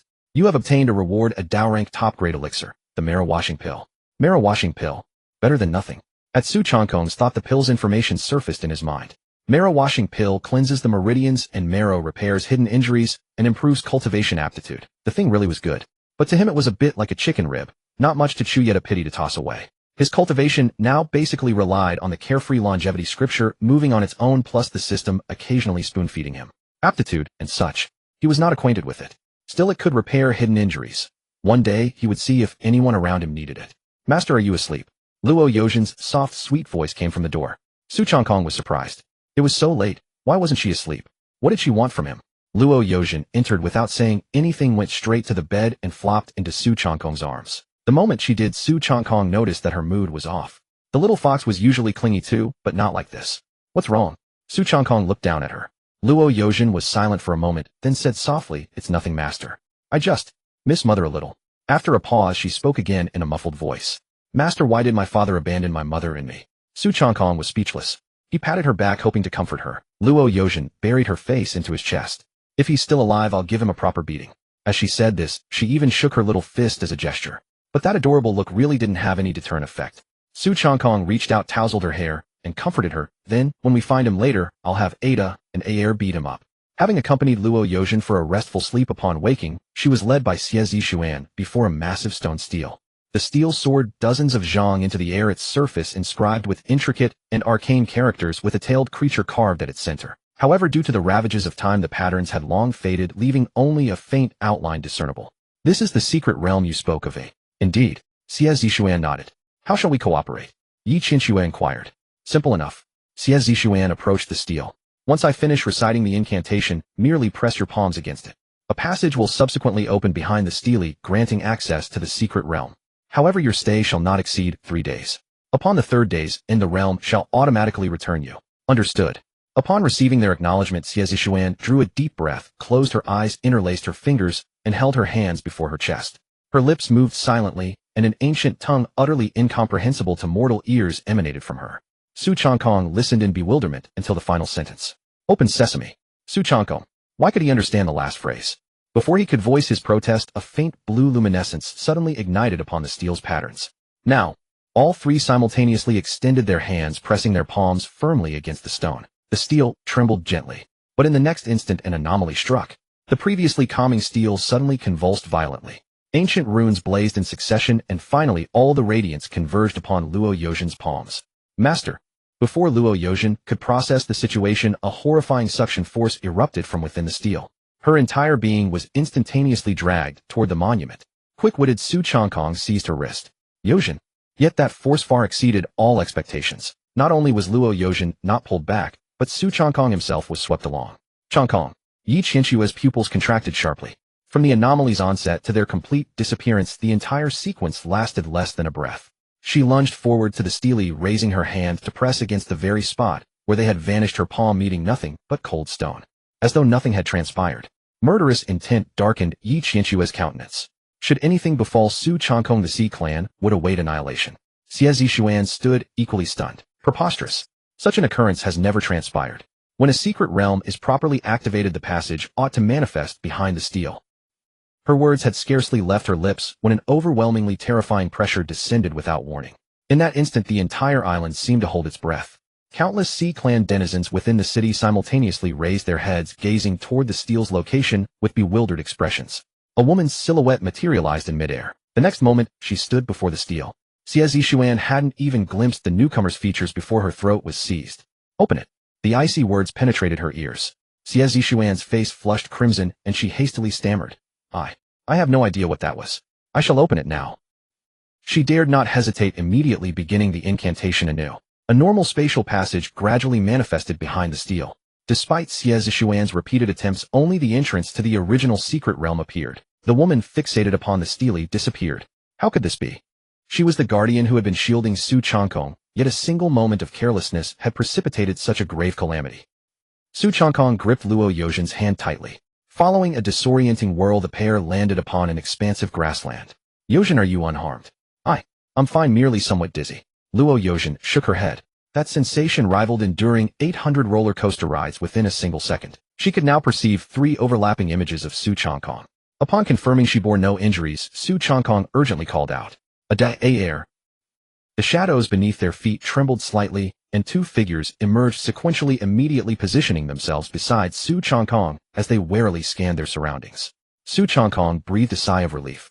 Fortuitously, Aunt Hong had undoubtedly not accompanied them, yet Ada and Air, who ordinarily resided within his shadow, had inadvertently entered along with them. At minimum, should any calamity befall them, 2 additional combatants of considerable strength remained. Su Changkong finally rose to his feet and surveyed their surroundings. Azure skies, pristine clouds, and an infinite expanse of verdant grassland. "Damn it, Xie Zishuan, where in the world did you bring me? Is this still the Xiantian domain?" His words met no response, but instead attracted the attention of nearby creatures. Behind a nearby knoll, several foxes peered out curiously. "What in the world? Why are there humans here? All 4 of them. Why are you merely standing there? Seize them." Several foxes enthusiastically charged forth from behind the slope. 1 minute later. "We erred. Cease striking us. We were mistaken. Pray refrain from kicking my visage." Su Changkong somehow produced a wild fruit and took a crisp bite. "To be straightforward, you feeble creatures incapable of even achieving human transformation. What audacity grants you such courage?" Ada and Air flanked him on either side. Several foxes darted back and forth between the 2 figures. One delivered a kick, then another, akin to playing with a shuttlecock, their force precisely calibrated, bewildering yet harmless. "Cease." Observing sufficient punishment, Su Changkong gestured with his hand. Ada reached forth, securely grasped the gray fox by the nape of its neck, and set it upon the ground. The gray fox's 4 legs still quivered slightly. Su Changkong crouched before it. "Pray tell, where is this locale?" The gray fox required considerable time before regaining any semblance of defiance. "Bandit, this is Qingxiu, and you dare assault my fox clan within Qingxiu." "Where is Qingxiu?" Su Changkong inquired with confusion. The gray fox stood dumbfounded. Ada, standing nearby, pondered for a moment before stating uncertainly, "Young master, it should be the Qingxiu fox clan of the Wanyao domain. Otherwise..." The gray fox immediately regained its confidence. Could there exist a second Qingxiu beneath the heavens? The Wanyao domain. Su Changkong cast a backward glance at their point of descent, but observed nothing. It indeed was not the Xiantian domain, and now bewilderment claimed him. Or had his secret realm departed? Had he purchased a counterfeit artifact? "Xie Zishuan, you had best pray you may yet return." "You shall certainly not return." A voice suddenly resounded from afar. Su Changkong faltered. When had? Looking upward once more, he discovered the area had been encircled by fox demons. And at the apex, a man of middle years stood suspended in midair. Merely standing thus, an appalling aura enveloped the entirety of the grassland. Ada and Air's countenances simultaneously darkened, and they immediately interposed themselves before Su Changkong. Su Changkong cursed inwardly. This pressure nearly rivaled his father's. How had he progressed from novice training directly to confronting a formidable boss? Was he not the protagonist? Would not the proper sequence involve minor adversaries providing experience first, followed by elite foes, and ultimately the boss? The man descended slowly from the heavens, his gaze sweeping over the several foxes upon the ground, and finally settling upon Su Changkong. "Human trespassing upon Qingxiu and daring to harm my kin." "Wait." Su Changkong immediately raised his hand. "I think it's necessary to explain something. Let me first explain. If that fails, I may have to rely on my father's reputation here. If even that doesn't work, perhaps his otherworldly journey was coming to an end here. However, the man paid him no mind. His gaze swept past him and settled on Luo Yozhen, his previously cold eyes suddenly narrowing. You? The man's figure vanished in an instant, reappearing before them in the next breath. Ada and Aer immediately tensed, feeling as though they were facing a grave threat. Yet the man paid them no heed whatsoever, his gaze locked onto Luo Yozhen. What is your name? Luo Yozhen subconsciously shrank behind Su Changkong, revealing only half of her face. Luo Yozhen. Surname Luo, the man muttered to himself. But Su Changkong caught his words and immediately fired back. And you? What's your name? I am Luo Tian. No way. Just last night we were discussing her father who had disappeared somewhere, and today we actually meet him. Is this some kind of joke? Could such coincidences really exist in the world? Was this a novel? The more Su Changkong thought about it, the more something felt off. He asked Yozhen to reveal her true form. Although Luo Yozhen had no idea what he planned, she obediently nodded. Purple fox ears and a tail gradually emerged from her body. This transformation caused Luo Tian to freeze entirely, his previously skeptical expression shifting into something infinitely complicated. This was his daughter. The resemblance, the distinguishing features, and the familiar resonance flowing through their bloodlines. There was no mistake. Absolutely no mistake. Luo Tian opened his mouth, but the oppressive aura he had displayed moments earlier towards Su Changkong and the others was completely gone in this instant. He raised his hand and waved. Everyone disperse. The surrounding Fox clan members looked bewildered. Elder. Disperse. Luo Tian's voice carried more weight. The Fox demons dared not ask further and reluctantly retreated. Soon only Su Changkong and his group remained nearby. Luo Tian stood silently for a long while. Although he was a powerhouse approaching the level of Su Beishan, he inexplicably appeared somewhat awkward at this moment. Finally, he managed to ask, "Is your mother's name Chen Xingyan?" "How do you know that?" Luo Yozhen looked up sharply. Half an hour later. "Go away. Hey, my good daughter." Luo Tian stared at the closed door before him, utterly at a loss. He stood outside the door watching the threshold that was merely steps away, yet felt completely at a loss for what to do. After confirming her identity, he had immediately brought everyone back to the Qingqiu clan territory. He had envisioned a heartwarming reunion between father and daughter after so many years apart. Instead, he had been kicked out. Luo Yozhen sat on her bed with her knees drawn to her chest, her eyes red, her tail behind her flicking back and forth in irritation. All the resentment she had harbored toward her father since childhood erupted at this moment. Why did others have fathers? Why wasn't he there when her mother suffered? Why wasn't he there when she and her mother were forced to hide from place to place? And now he suddenly shows up and says, "I'm your father." On what grounds? If not for this man, her mother would never have lived such a wretched life. Outside the door, Luo Tian raised his hand, hesitated to knock, and then slowly lowered it. Su Changkong stood at a distance, quietly observing the scene. He deliberately refrained from saying anything foolish like, "After all, he is your father," or "He must have his reasons." Never judge others' hardships, and urge them to forgive. "When I first knew her, her mother had already passed away," Su Changkong remarked coldly. Luo Tian was struck as if by lightning, his voice nearly grinding out through clenched teeth. Who did this? Illness. Luo Tian stood rooted to the spot, speechless for a long time. Yet in his mind, memories from many years ago began to surface involuntarily. Back then, he had been framed and relentlessly hunted out of the myriad demon domain. Severely wounded, he had stumbled into the Xiantian domain, barely clinging to life. It was Chen Xingyan who had saved him. When his injuries healed, however, he had not stayed.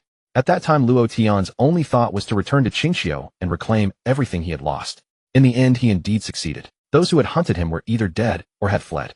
He had steadily risen to the position of Demon Emperor. Only after everything settled did Luo Tian return to find Chen Xingyan.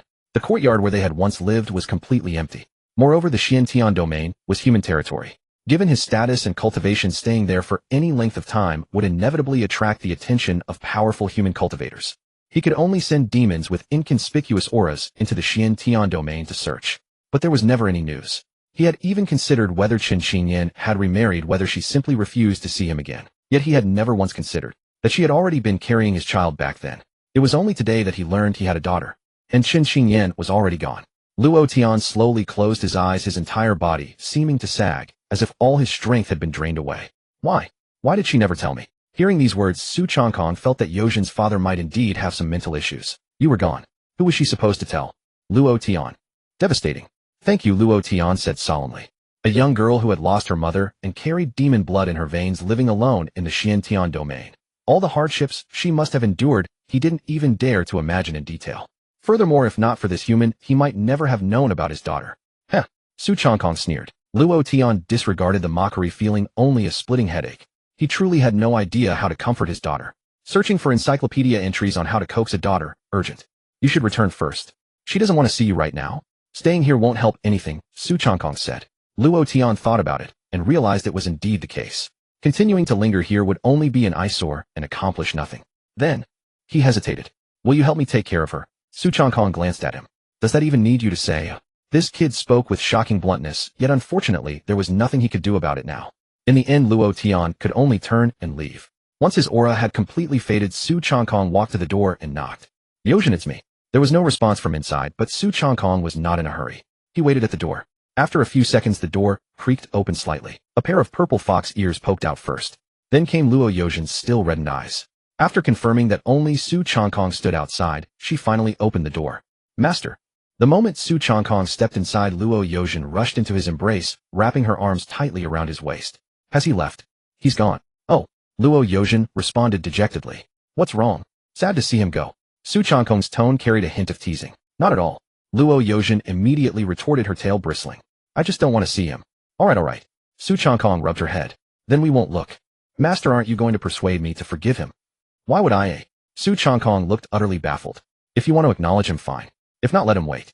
Luo Yojin paused slightly, then buried her face deeply into his embrace. Master is the best. Master is the best. After comforting Luo Yojin, he sought out Luo Tian, hoping to return to the myriad demon realm immediately. However, to his surprise, Luo Yojin had no intention of returning with him. Qingqiu possessed the most complete Fox clan cultivation methods, and combined with the ancestral land's ability to help clan members awaken their bloodlines, it was undoubtedly the most suitable place for Luo Yojin at present. Have you made up your mind? Su Changkong pressed, unable to let it go. He understood her choice, knowing deep down that staying in Qingqiu was the best option for her, but human selfishness got the better of him as he voiced his question anyway. Luo Yojin rested her head against Su Changkong's chest, her fluffy ears drooping down, her eyes brimming with reluctance to part. I don't want to remain a mere ornament forever. I want to grow strong, truly strong, so I can stand beside my master with honor. When anyone dares to bully my master, I will defend him myself. Despite the slight quiver in her voice, her tone was exceptionally resolute. Upon hearing this outcome, Luo Tian was overjoyed and gave Su Changkong a smug, triumphant raised eyebrow. However, Luo Yojin shot him a glare that made him quickly retreat, scratching his nose awkwardly. Since your decision is made, we should return sooner rather than later. Don't keep those waiting for us worrying. Luo Tian was growing impatient, eager to see the humans sent back at once. His daughter had chosen to remain in Qingqiu, and father-daughter bonds could be nurtured gradually. As the demon emperor of Qingqiu, how could he fail to win over his own flesh and blood? After seeing the visitor off, Luo Tian's mood lifted considerably. The yellow-haired youngster was finally gone.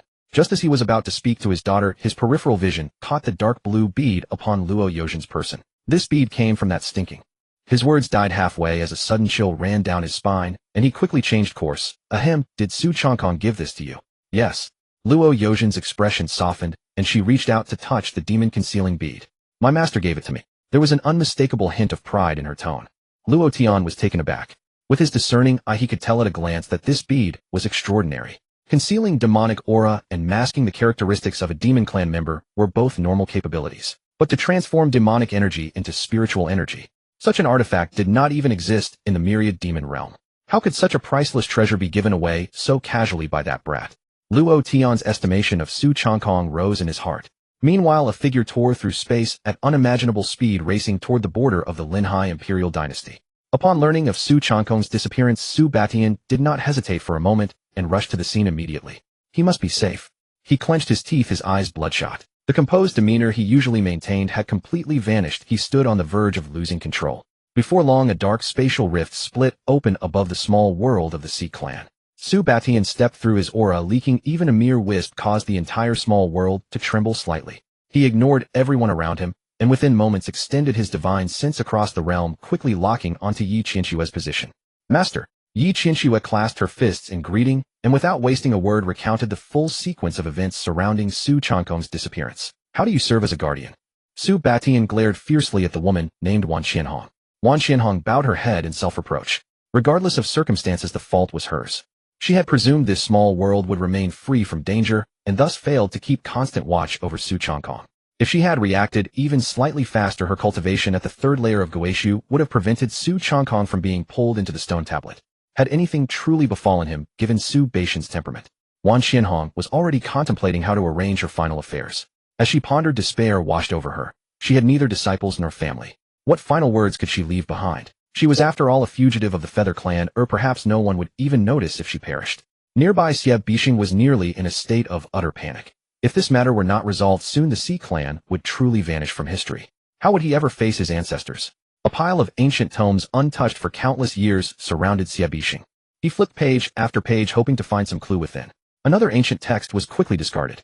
Suddenly, Xie Bixing had found a lead. He stared at a nearly illegible illustration in the ancient text, then looked up at the stone tablet before him. This does not appear to belong to our Sea Clan at all. What do you mean? Xu Beixing's brows furrowed. Xie Bixing swallowed hard and replied, according to the records here, this stone tablet existed long before our ancestors arrived in this small world. After our ancestors discovered it, all they knew was that its residual spatial power could be used to open a secret realm. He turned to the final page, where only a few faint ancient characters remained. Jingxiu, return home. Myriad demons. Xu Beixing's expression darkened. The answer was obvious. This was a teleportation array leading to the myriad demon realm. Though he did not know why this teleportation array had been triggered, that was of little importance. The pressing question was Su Changkong had arrived there. What was to be done? It seemed he would have to make the journey in person. The stone tablet, hitherto silent, began to tremble. With a deep humming sound, it drew everyone's attention. A single thought flashed through everyone's mind simultaneously. Could it be? A figure burst directly out from within. What the? Su Changkong had barely been thrust into the teleportation array by Luo Tian and had not yet adjusted to the spatial displacement when he tumbled right back out. Before he could touch the ground, a graceful figure pounced upon him, clutching him tightly. Qinxue. Upon her usually serene face, traces of lingering panic were still visible. Su Changkong opened his mouth to make a jest, but a heavy blow struck the back of his head. You bastard. You nearly gave me a heart attack. Su Batian cursed in anger. Gazing into his father's still bloodshot eyes, Su Changkong swallowed the words on his tongue. All right. Clearly the old man had been genuinely worried sick. Wan Qianhong also breathed a sigh of relief, as long as he was unharmed. Only then did she realize her clothing felt damp, and she instinctively reached down to touch it. Huh, why is it wet? Could it be? Wan Qianhong glanced down and confirmed it was merely sweat. She had feared she might have frightened herself into wetting her pants. Being a guardian was truly exhilarating. Yi Qinxue finally realized what she had just done, and a blush spread across her face as she shoved Su Changkong away. But in the next instant she noticed something was amiss. Someone was missing. Where is Luo Yozhen? Why didn't she return with you? Her heart sank. The fact that Su Changkong had returned alive was likely already a miracle. The thought that the girl who constantly pestered him to teach sword techniques might have met with misfortune dimmed her eyes. Lan Qianhong. Su Changkong's mouth twitched as he looked at her expression, which had already begun imagining some tragic melodrama. Stop. Wipe all that nonsense from your mind. Eugene is alive and well. He briefly explained that Luo Eugene had actually always been a half-demon, and that her accidental teleportation to Qingxiu this time had been a stroke of fortune. Su Batian showed no reaction. Human or demon, it made no difference to him as long as Su Changkong was safe. Wan Qianhong and Yi Rinxue were utterly astonished, for no matter how they had looked before, neither could have seen that Luo Eugene was a fox demon. When Yi Rinxue learned that Luo Eugene was not only safe, but had found her own kin, the last trace of worry in her heart melted away completely. If you look at it that way, it turned out to be a blessing in disguise. She smiled faintly and set these matters aside for the moment. At least the outcome was good. Su Changkong had returned safely and Luo Eugene had found her family. The absurd training journey had come to an end. The sect grand competition was to begin a month later. Su Changkong had no intention of participating, but that did not stop Su Batian from dragging him back anyway. Aboard the Xintian sect's spirit vessel, Su Changkong stood at the railing, both hands resting on the guardrail, quietly gazing at the boundless sea below. Oh sea, you are nothing but water. Zebra, you have 2 legs. While in the myriad demon domain, he had not felt it much, but after truly leaving Qingxiu and returning, he found it hard to adjust. Sometimes whenever he saw something, he would instinctively call out Eugene. No one answered. It was like an addict craving what he could not have, an itch in his heart. Why are you not taking part in this competition? Yi Rinxue asked, appearing behind him without warning. Me. Su Changkong shook his head. What use is there in my joining that thing? I would simply rather have 2 more days of good sleep. This time is different. Every sect and force of note in Xintian domain is sending disciples. Those who rank in the top 100 will earn the qualification to study at the Myriad Images Academy. Yi Rinxue genuinely hoped he would participate, since she was certain to go to the Myriad Images Academy herself. That way at least she would have company. The Myriad Images Academy. Su Changkong's mind turned swiftly, and he soon found the place in his memories. It was located at the center of the Xinxiao continent, the Tianyuan domain, and was also one of the most prestigious academies in the entire continent. Unlike other sects, the Myriad Images Academy had always upheld the philosophy of education without discrimination. They asked not about one's origins nor about one's race. Whether one came from the human race of Xintian domain or the demon race of Myriad demon domain, anyone who passed the examinations was qualified to enter and cultivate there. Every so often the Myriad Images Academy would hold a grand competition across the 4 domains, Xuantian Myriad Demon Dark Abyss, and Primordial Ancient. From each domain 100 people would be selected. However, these 100 places were not simply fought over according to cultivation level. Within the prescribed age limit, the competition was divided into 4 tiers: Spirit Meridian Realm, Spirit Condensation Realm, Golden Core Realm, and Soul Origin Realm. For each realm the top 25 would be taken. Thus the sect grand competition was likewise divided into 4 divisions, so there was no situation where an opponent was suddenly an entire major realm above or below you. At least on the surface it was fair. Yet from what he knew, even obtaining a place did not guarantee entry into the Myriad Images Academy. One still had to pass a series of assessments. It was an absolute hassle. But what did any of this have to do with him, Changkong? Others cultivated to break through realms and fight over opportunities. He only needed to enjoy life to grow stronger. So why should he go squeeze in with a crowd of low-level cultivators fighting tooth and nail for a spot? How ridiculous. Besides, even if Sister Rinxue went to the Myriad Images Academy, would not Sister Rongqing and Xiao still be there to keep him company? Life would be just as delightful. You must participate in this competition. Su Baishan's authoritative voice rang out. Not just you. Rinxue and Xiao will both be going. What? Su Changkong spun around sharply, genuinely displeased this time. If both of them were going, that meant only Sister Rongqing would remain in the sect to keep him company. Though, perhaps that was not so bad. Su Batian saw through his thoughts at a glance, and continued. Your senior sister has long since been to the Myriad Images Academy, so do not entertain such wishful ideas. Sister Rongqing has been there. Not only has she been there, her results back then were quite impressive. It was only because of a certain someone that she stayed behind at Xintian's sect, and did not continue there. When Su Batian said the words, a certain someone, he deliberately shot a glance at Su Changkong. Yi Rinxue was also somewhat surprised, never having known there was such a story. She had always known the senior sister was powerful, but exactly how powerful had never been mentioned by anyone. The Myriad Demon Domain. After sending Su Changkong off, 2 uninvited guests arrived at the door. Luo Tian's expression was gloomy. He had never expected those 2 to use such a method to pressure him. They were supposed to be powerhouses of the same tier, so shameless. One of the demon lords spoke. Luo Tian, as the demon emperor, you simply let a human go like that. This person was the chieftain of the Flood Dragon clan, Long Hai. Indeed. Hu Xiao, seated on the other side, immediately chimed in. And he was no ordinary human. He was Su Baishan's son. Such a perfect opportunity. Why did you not capture him? Even if you did not kill him, you could have used him to extort something from Xintian's sect. Unlike the human race, where sects stood in forest, true authority in the Myriad Demon Domain belonged to the 3 greatest clans, the Qingxiu Fox clan, the Flood Dragon clan, and the Tiger clan. The leaders of the 3 clans were all demon kings. And every so often the 3 great demon kings would once again contend for the throne of the demon emperor. The victor became emperor, commanding the Myriad Demon Domain and deciding the general direction of the demon race for the coming period. The current demon emperor was none other than Luo Tian. Yet the demon emperor was not truly an emperor after all. If the other 2 demon kings were determined to oppose him, they could be thoroughly vexing. So what? Are you 2 here today in Qingxiu just to teach this emperor how to do his job? Luo Tian said in a deep voice. Long Hai revealed a sinister smile. We merely feel that your current actions lean more and more toward the human race. Letting go of Su Baishan's son over something so major, without even a single word of discussion. The throne of the demon emperor was won by the 3 clans, not by your Qingxiu alone, Hu Xiao echoed. Just as Luo Tian was pondering how to send these 2 beasts packing the entirety of Qingxiu, suddenly trembled violently. The 3 inside the great hall looked up at once. The sky directly above Qingxiu split open without any warning. The pitch-black rift spread onward, as if someone had torn this world in 2 from the outside. A slender fair hand reached out from the crack. Under the horrified gazes of countless Qingxiu Fox clan members, the entire Qingxiu was seized, as though by an invisible giant hand, and slowly ripped up from the earth. Are you joking? All 3 shouted at once. How could a powerhouse of this level possibly appear in the Myriad Demon Domain? 3 figures appeared in the sky above Qingxiu almost simultaneously. Although they usually fought among themselves when faced with a matter of life and death for the Myriad Demon Domain, they would still stand together against the enemy. Yet no matter how they tried, they could not make out that figure. They could only quietly feel that trembling pressure. They could not even resist. Senior, is there some misunderstanding between us? Luo Tian forced himself to speak, determined to die with clarity. Where is Su Changkong? Sister Rongqing, I'm back. The moment he returned to the sect, Su Changkong didn't rest for a moment and hurried to Rongqing's residence. Sister Rongqing. Sister Rongqing. He pushed open the door, but found it empty inside.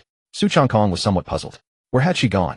He had been looking forward to returning and finding someone to comfort him. Just as he was about to turn around and search, he noticed a figure had appeared behind him without his awareness. If it wasn't Su Rongqing, then who else could it be? Su Rongqing kept one hand behind her back, while her other hand rested naturally on his head, giving it a gentle rub. What's all the rush about? Did something happen? The instant he saw her, his previously restless heart suddenly calmed down, and he pulled the person in front of him into an embrace. Sect competitions and the Wanxiang Academy. Everything was momentarily pushed aside. Su Rongqing was taken aback, then gently patted his back with her right hand. I'm here. Those simple 3 words made Su Changkong hold her even tighter. A hint of suspicion crossed Su Rongqing's eyes. She had already checked and found no injuries on him, and there hadn't been any trouble from the Wanyao domain. Could it be because of that little fox? Su Changkong buried his face, deeply moving it from side to side, causing Su Rongqing's heart to skip a beat and her body to feel suddenly weak. How is he taking this opportunity to take advantage? Stop being so unruly, she scolded with a touch of affection. Su Changkong showed no intention of lifting his head, his muffled voice carrying through. He said Qinxue and Xiao Xiao are all going to Wanxiang Academy along with you. After this I'll be all alone at the sect. What's the difference from exiling me? As he spoke, his face filled with sorrow and indignation, and he couldn't help but bury his face and nuzzle a couple more times. Su Rongqing finally couldn't take it anymore and grabbed his ear. Just talk, can you stop moving your head around? Ouch, ouch, ouch. Su Changkong quickly straightened up, though his hands remained wrapped around her waist. Why had Sister Rongqing kept her left hand behind her back the whole time? What could be so shameful to show? Su Changkong's gaze involuntarily drifted toward her back. Noticing his gaze, Su Rongqing paused slightly, clearing her throat and putting on a rather clumsy act. Alright, I'm a bit tired now. You should go back and rest too. If she had known earlier, she would have waited until her injuries healed before returning. Attempting to forcibly tear open a spatial passage between the 2 domains without sustaining harm was simply beyond her capabilities. Though the wounds were minor, the residual spatial energy trapped in her hands was troublesome and required time to force out. Su Changkong suddenly pulled her into his arms and seized her left hand that she had been hiding behind her back. Changkong. Su Rongqing instinctively tried to pull her hand away, but it was too late. Su Changkong looked down, and his pupils contracted slightly. What happened? Her fair palm was covered in fine, intricate scars. How did this happen? The smile gradually faded from his face. Seizing the moment, Su Rongqing pulled her hand back and tucked it behind her again. Being stared at like that made her feel embarrassed, and her gaze instinctively shifted away. I was just a bit careless when I went to the trial forest a couple of days ago and hurt my hand. It's nothing. Su Changkong, really? Su Rongqing replied firmly, really. His initial intention to press further was immediately discarded. He tugged at Su Rongqing's sleeve and guided her straight to the bedside. Moi. Su Rongqing was somewhat bewildered by his actions and could only sit on the edge of the bed. Looking up at Su Changkong before her, her eyes were filled with confusion. He had looked so heartbroken just moments ago, yet now he was smiling again. How could his emotions change so rapidly? Give me your hand. He reached out. Let me heal your injury. Su Rongqing hesitated slightly. She knew her own wounds best. What might be trivial to her could be different for Su Changkong. It wouldn't be good if it damaged his pride. My wound will heal in a few days. Let me see it. Su Changkong didn't give her a chance to refuse, directly taking her left hand and placing it on his lap. A small jade bottle appeared in his palm. As soon as the stopper was removed, a dense, almost tangible aura of life energy surged forth. Su Rongqing felt the intense life energy and found it hard to believe. Su Changkong poured a single drop of liquid onto her palm. In merely a few breaths, the scars began to heal at a speed visible to the naked eye. Soon her palm was restored to its original state. Su Changkong held her hand and examined it repeatedly from different angles. Only after confirming not a single trace of scar remained did he nod in satisfaction. That's more like it. But Su Rongqing wasn't paying attention to her own condition. She was quietly watching the young man before her. He's grown up. In her memories, he was still that little boy who used to follow her around calling out, Sister Rongqing. Now he knew how to care for others. Though she had no idea where he obtained such a treasure, he had used a single drop of it without hesitation for just a minor injury of hers. Su Rongqing involuntarily reached out both hands and gently cupped Su Changkong's face. He froze, and before he could react, soft lips pressed lightly against his cheek. They separated in an instant. The room fell silent. Su Changkong seemed completely frozen. Our Rongqing sister. He swallowed hard, an uncommon tension showing on his face. Su Rongqing herself was stunned, clearly having acted purely on instinct. Oh no, Changkong hadn't even fallen asleep yet. How could she have just kissed him like that? Coming to her senses, her ears quickly flushed red. Alright. Su Rongqing stood up and pushed Su Changkong toward the door. Hurry, hurry, hurry. Bang. Su Changkong was ushered out. He touched the spot on his cheek where she had kissed him, and the corners of his mouth gradually rose. Sister Rongqing kissed him, and it was her initiative. On his way back, the more he thought about it, the happier he became, as if an addict had found exactly what he wanted. His entire being felt light and floating. Young master, why did it take you so long to come see us? We've been bored to death these past days. Xiao Wu said with a feigned look of grievance, her voice tender and sweet. That's right, Xiao Shui chimed in as well. Could it be that the young master has tired of having us sisters around and wants someone new? After leaving Su Rongqing's residence, Su Changkong once again returned to his own gentle sanctuary. Although Xiao Shui and Xiao Wu had no cultivation in every other regard, they were the two who had accompanied him the longest. How could that be? I went out for a while, and the moment I got back I came to find you. Su Changkong pulled them into his embrace, one on each side. Xiao Shui smiled lightly. We don't believe you. Unless, young master, you give us a proper proof. Oh, and how would you like me to prove it? Su Changkong raised an eyebrow, asking a question he already knew the answer to. Xiao Wu and Xiao Shui exchanged a glance, and the corners of their mouths both curled into a sly smile. Then Xiao Shui knelt behind Su Changkong and helped remove the outer layer of his robes, while Xiao Wu slowly crouched down, tilting her head up to look at him. A person's mouth may lie, but the body never will. There was no denying that during this period Xiao Shui and Xiao Wu had clearly spent more than a little thought on how to handle their young master. At first, the two coordinated quite skillfully, one on the left, one on the right, solid in both offense and defense. For a moment, it even seemed as though they were evenly matched. A pity. What they did not know was that Su Changkong was no longer what he had once been.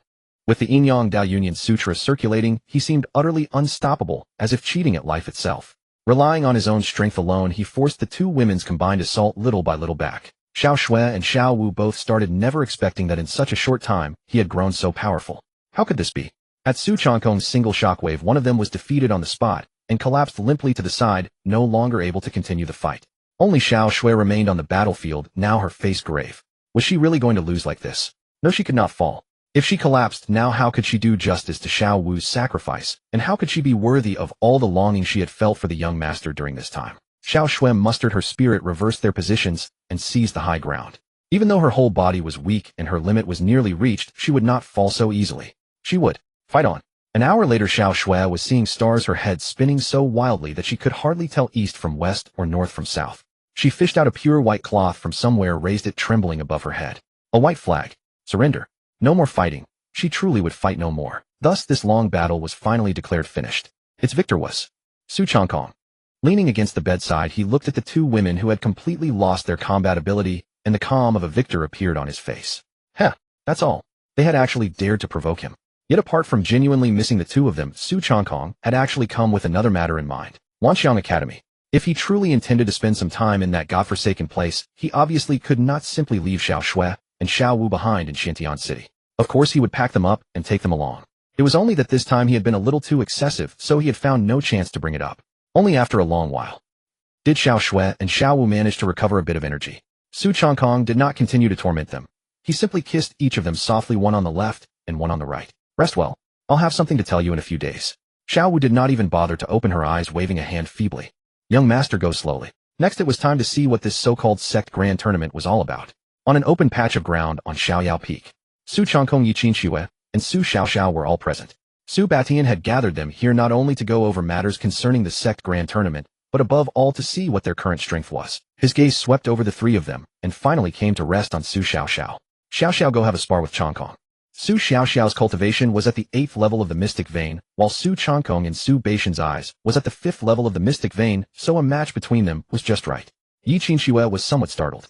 Having seen Su Changkong act back at the Sea Clan's domain, she naturally knew that his cultivation was at the 7th level of the spirit mansion, but she had not told the others. Whatever. Let him be. Su Xiaoxiao was delighted, both eyes growing bright. Such good fortune actually existed. Well, senior brother, you're not allowed to use a magic treasure to cheat. She had never felt so close to the day of revenge. After all, she was a full 2 levels of cultivation above her senior brother. Today she was determined to reclaim all the grievances she had suffered. Those who hope to win do not smile on their faces if those who know they must win do. Exactly. Su Changkong smiled. Xiao Xiao, oh Xiao Xiao, utterly reckless, daring to challenge her senior brother's authority, with no idea of the height of heaven or the depth of earth. He decided not to reveal his cultivation level until the match was over, and then give her a good lesson. Su Xiaoxiao, watching his oblivious expression as disaster loomed, laughed along too. He did not think about surrendering. Instead, he kept provoking her. Did he really think she would not dare to strike? If so, he was sorely mistaken. Su Xiaoxiao could hardly wait. She casually went through the ritual before the match. Senior brother, forgive me. The next moment, she raised her jade-like hands, spiritual energy rapidly condensed, and an azure palm imprint formed before her, shooting towards Su Changkong. Su Changkong curved his lips. Only when the palm imprint was about to reach him did a trace of spiritual light flicker under his feet. Whoosh. His figure immediately shifted several zhang sideways, and the palm imprint grazed past him, smashing into the ground behind. HM. Su Xiaoxiao was confused. He had dodged that easily. It must be luck. Her hands moved rapidly through changing seals as spiritual energy surged out from within her. Several more streams of spiritual light shot out. Su Changkong still appeared to dodge every one by a razor-thin margin. Yet no matter which direction Su Xiaoxiao attacked from her strikes always fell a tiny bit short. Even the hem of his garment was never touched. A flush appeared on Su Xiaoxiao's face. What kind of absurd dodging is that? Fine, you win. Su Baishan, however, could see the truth a little more clearly. Mystic Vein 5th level. A cultivator at the 5th level of the Mystic Vein facing such relentless attacks from a cultivator at the 8th level of the Mystic Vein could dodge this easily. Was he concealing his true cultivation? Yi Qingxue was not surprised at all, and had even begun to feel a bit sorry for Su Xiaoxiao. A 7th level Spirit Mansion cultivator bullying an 8th level Mystic Vein cultivator. This guy was truly shameless. Senior brother, do you only know how to dodge? Su Xiaoxiao shouted somewhat urgently. She had also sensed that something was wrong. If she kept fighting blindly like this and could not touch him, she would be the first to lose. So this was her move, a provocation. Hey! A voice suddenly came from behind. Su Xiaoxiao's pupils constricted. Before she could turn around, a hand had already seized her ankle. Su Changkong felt that he had played around long enough. This game of make-believe ends here. Su Xiaoxiao felt the world spin around her, and her entire body was lifted upside down into the air. Her mind went blank for a moment. When she came to her senses, her long hair had all fallen downward, and the world before her eyes was upside down. Su Changkong. Su Xiaoxiao was suddenly both angry and embarrassed. Spiritual energy surged from her body as she tried to break free. Yet no matter how she channeled her energy, the ankle held by his hand would not budge at all. Let me go? Weren't you acting pretty tough just now? Su Changkong held her up with one hand and put the other behind his back, an expression on his face so smug that it was begging to be hit. Oh ho, I stood still and let you attack for so long. Now that it's my turn, why are you getting anxious? All right, victory and defeat have been decided. This bout ends here, Su Batian announced. This defeat had been decided without any suspense. Among those at the 8th level of the Mystic Vein realm, Su Xiaoxiao could be considered a top-tier genius, but when facing Changkong, who was 3 levels below her, she had no ability to fight back at all. In the end, someone even grabbed her by the ankle and hoisted her upside down. The gap was simply too great. Su Xiaoxiao noticed Su Batian looking at her and lowered her head in embarrassment. I just didn't perform well, Su Xiaoxiao said. Su Baishan. He walked slowly over to her, looked down at her, and his expression gradually turned serious. It doesn't matter to lose, who never loses. But to lose like that and still think it was only because you didn't perform well, that's the real problem. Su Batian raised his hand and pointed at her. Your biggest problem is that after losing you still haven't realized what the problem is. Not performing well. Su Xiaoxiao shrank her neck at the scolding. Su Batian continued, that bout just now. Calling it a spar was already flattering you. It was clearly an old man toying with a child. From beginning to end, you never had the slightest chance of winning against him. Su Xiaoxiao grew even more embarrassed. Seeing his father was starting to get serious, Su Changkong stepped forward to get her out of trouble. You can't blame her. The main reason is, as he said that, his aura finally stopped being concealed and came to light. Spirit Mansion 7th level. In an instant the scene went silent. Su Xiaoxiao and Su Batian both turned toward him. What? It was actually the 7th level of the Spirit Mansion realm. Plop. Hearing that, Su Xiaoxiao plopped down onto the ground, then lay back, hugged her head, and rolled around on the grass. Not fair. You jerk, senior brother. A Spirit Mansion 7th level comes to fight a Mystic Vein 7th level like me. Aren't you just picking on the weak? She kept shouting while rolling around on the ground. Anyone who saw her would have thought she had suffered some tremendous injustice. Su Changkong was expressionless, already used to her flighty, lively temperament. All right. I didn't really hit you, so don't act as if you've been wronged. I don't care. Su Xiaoxiao kept rolling. You're bullying me anyway. I'll tell master. Wait. She stopped moving and looked up at Su Batian beside her. Oh, master was right there. Su Baishan. He currently had no mind to deal with her tantrum. One moment she introduction, the next Mystic Vein, and now this, straight to Spirit Mansion. And now he was also agonizing over whether this realm was the real one. This thought, as natural as breathing, refused to fade from his mind. Come on, I'm at this realm now. There's no hidden cultivation or anything, Su Changkong said, seeing his father alternate between delight and worry. A Spirit Mansion 7th level at 20. Even compared to Su Batian at the same age, it was only slightly inferior. Su Batian felt another surge of relief, as pleasantly surprised as if his child had gone from a vocational high school straight into a top-tier university. Since that's the case, you must all cultivate diligently during this period and not slack off. He gave them a solemn instruction. Yi Qingxue and Su Xiaoxiao nodded at the same time. Yes, got it. A clearly out-of-place voice followed immediately. Su Baishan's eyelid twitched. He turned to glare at his son, who wore an utterly flippant expression. Su Changkong blinked. What? Hadn't he agreed as well? The corner of Su Baishan's mouth twitched, but in the end he held back his scolding. Forget it. Spirit Mansion 7th level. Let this little brat be smug for a while today. About half an hour later, Su Batian and Yi Qinxue went their separate ways, leaving only Su Changkong and Su Xiaoxiao on the open ground staring at each other. Senior brother. Su Xiaoxiao suddenly hugged Su Changkong's arm and gently rubbed her face against it. I've used up my monthly quota for the sect's secret realm. No. Su Changkong refused without a second thought. If you've used it up, wait until next month. As he spoke, he couldn't help yawning.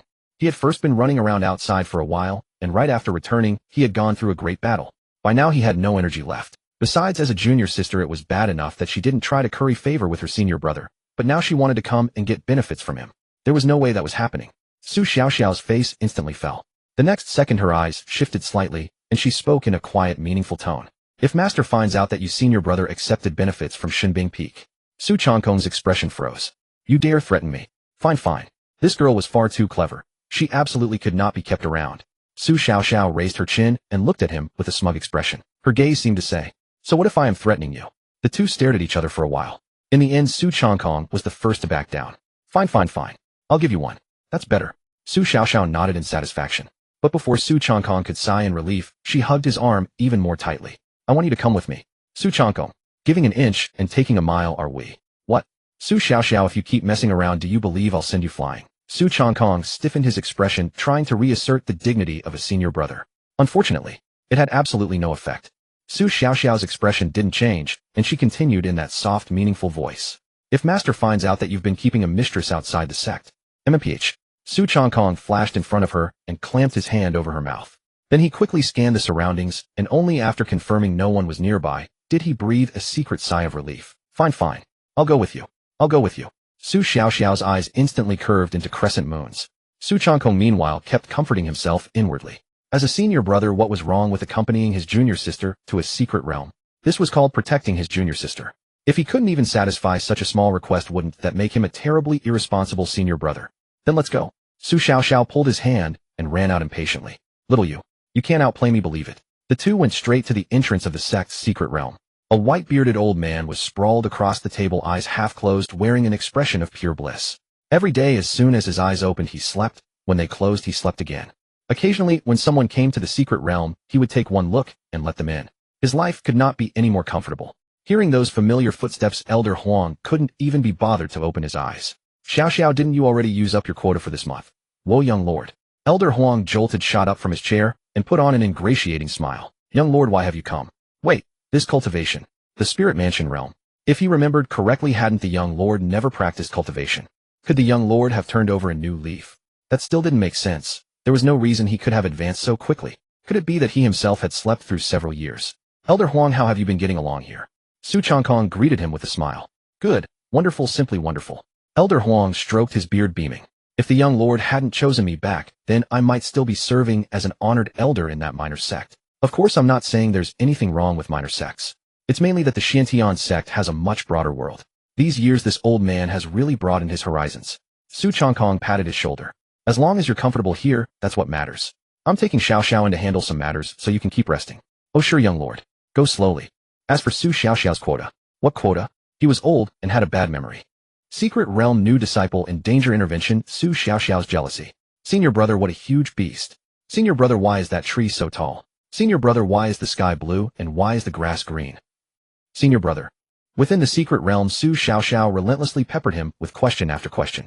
Su Changkong went from casually answering to having a vacant stare, several times nearly blacking out and collapsing right there.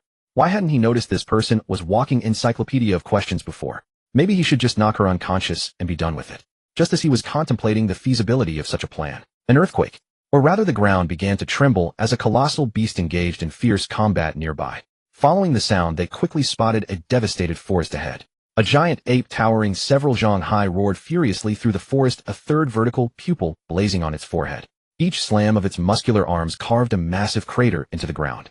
Three-eyed ape. She in my second stage.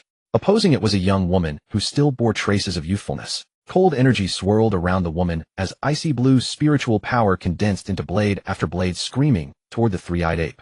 But the cultivation gap between them was simply too vast. Most of those ice blades shattered against the three-eyed ape's formidable physique before they could do any damage. This person. Su Changkong felt a flicker of familiarity and studied them more closely. He actually recognized her.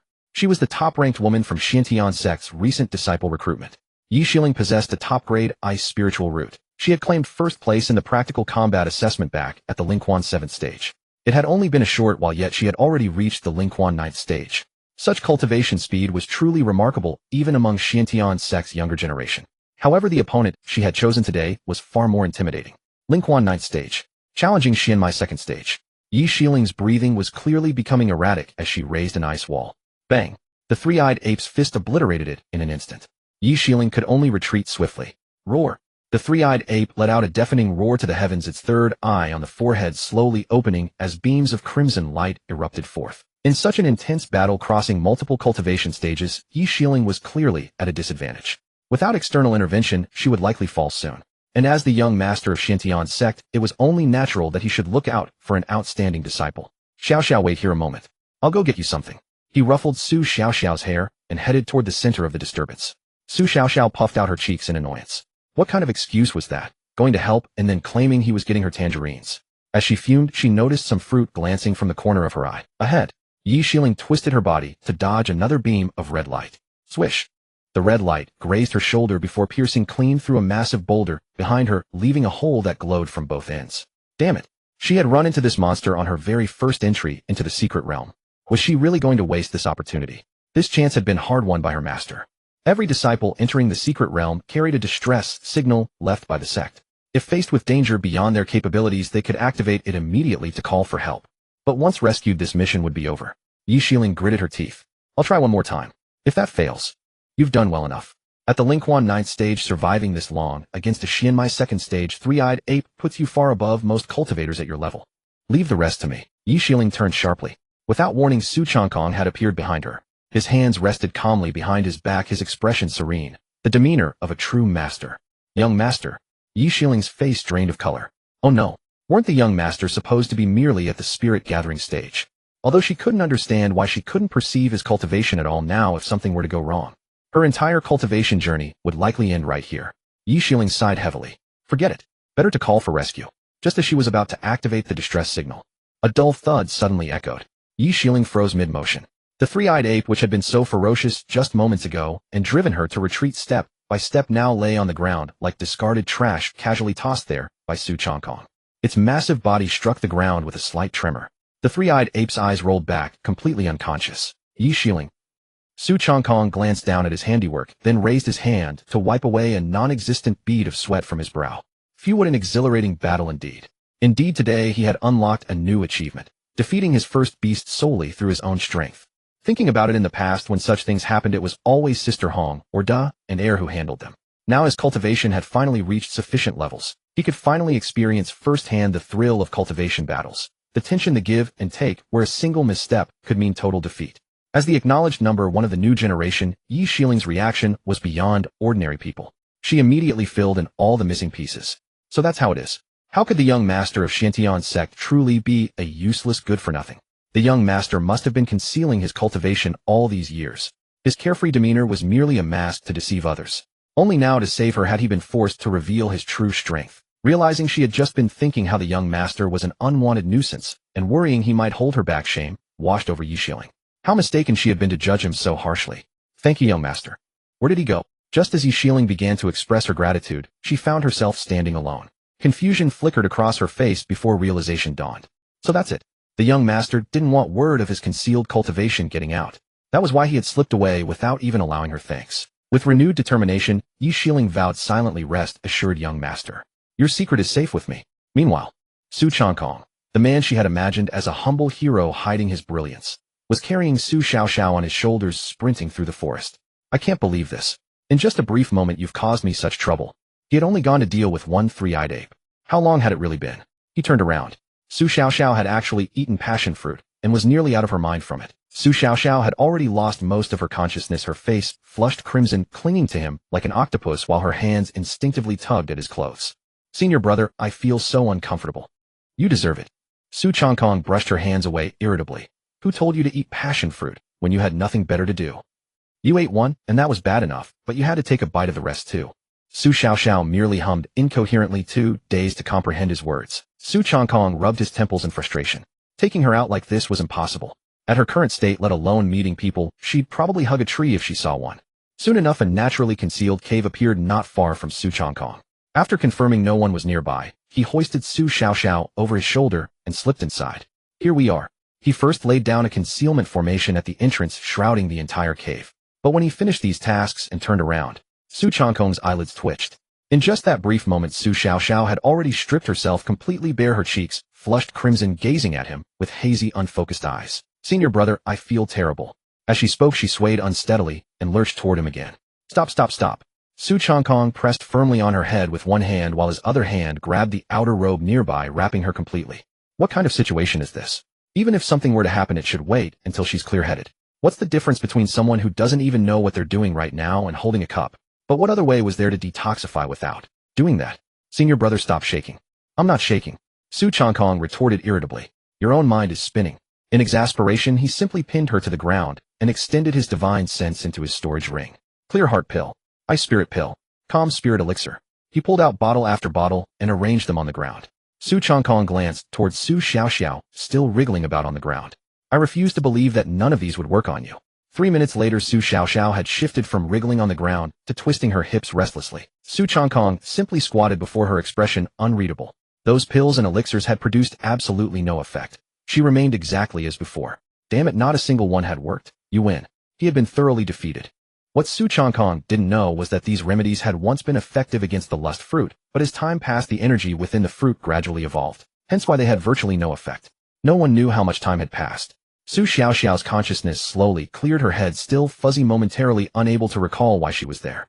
After a few seconds of stunned silence, memories from before she lost consciousness began resurfacing piece by piece. She remembered now. She had accidentally eaten several lust fruits, then the potion's effects took hold, and after that, she remembered nothing. Su Xiaoxiao sensed the exhaustion that seemed to have undone every bone in her body, her eyes widening slowly. Could it be? She had finally transitioned from girl to woman. At this thought, a wave of secret delight surged through her heart. She had searched far and wide only to find what she sought without effort. All her schemes to lure senior brother into the secret realm had not been in vain. How simple was that? A hint of shyness just began to grace Su Xiaoxiao's face when she suddenly sensed something amiss. Wait. She cautiously checked beneath the blankets, but why was the protective barrier still intact?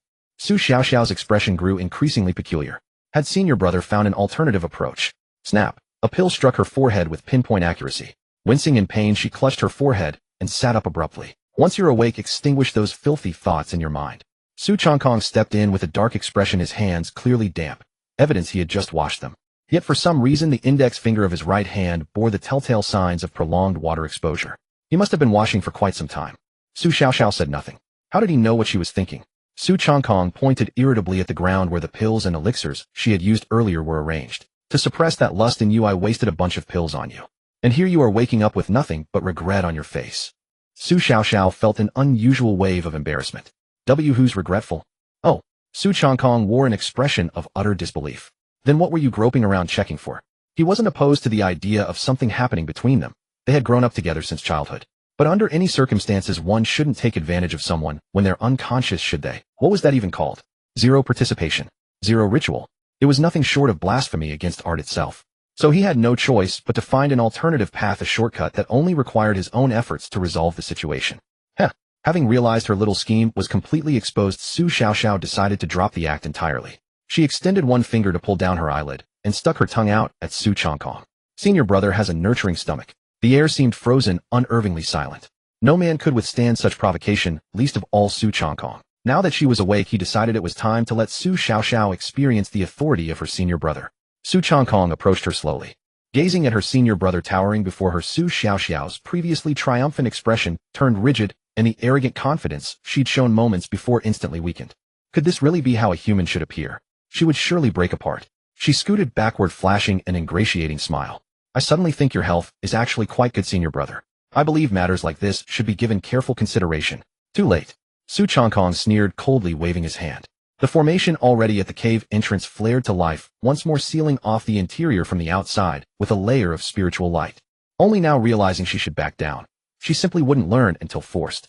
Today he would make it clear to this unruly junior sister a lesson she would not soon forget. Some words should not be spoken recklessly. And so Su Xiaoxiao quickly paid a devastating price for her earlier provocation, her entire being trembling with the consequences. She lay on the ground, eyes rolling back, gasping for breath as though she had run a marathon. Exhausted. Truly exhausted. Worse still, she couldn't even fall asleep.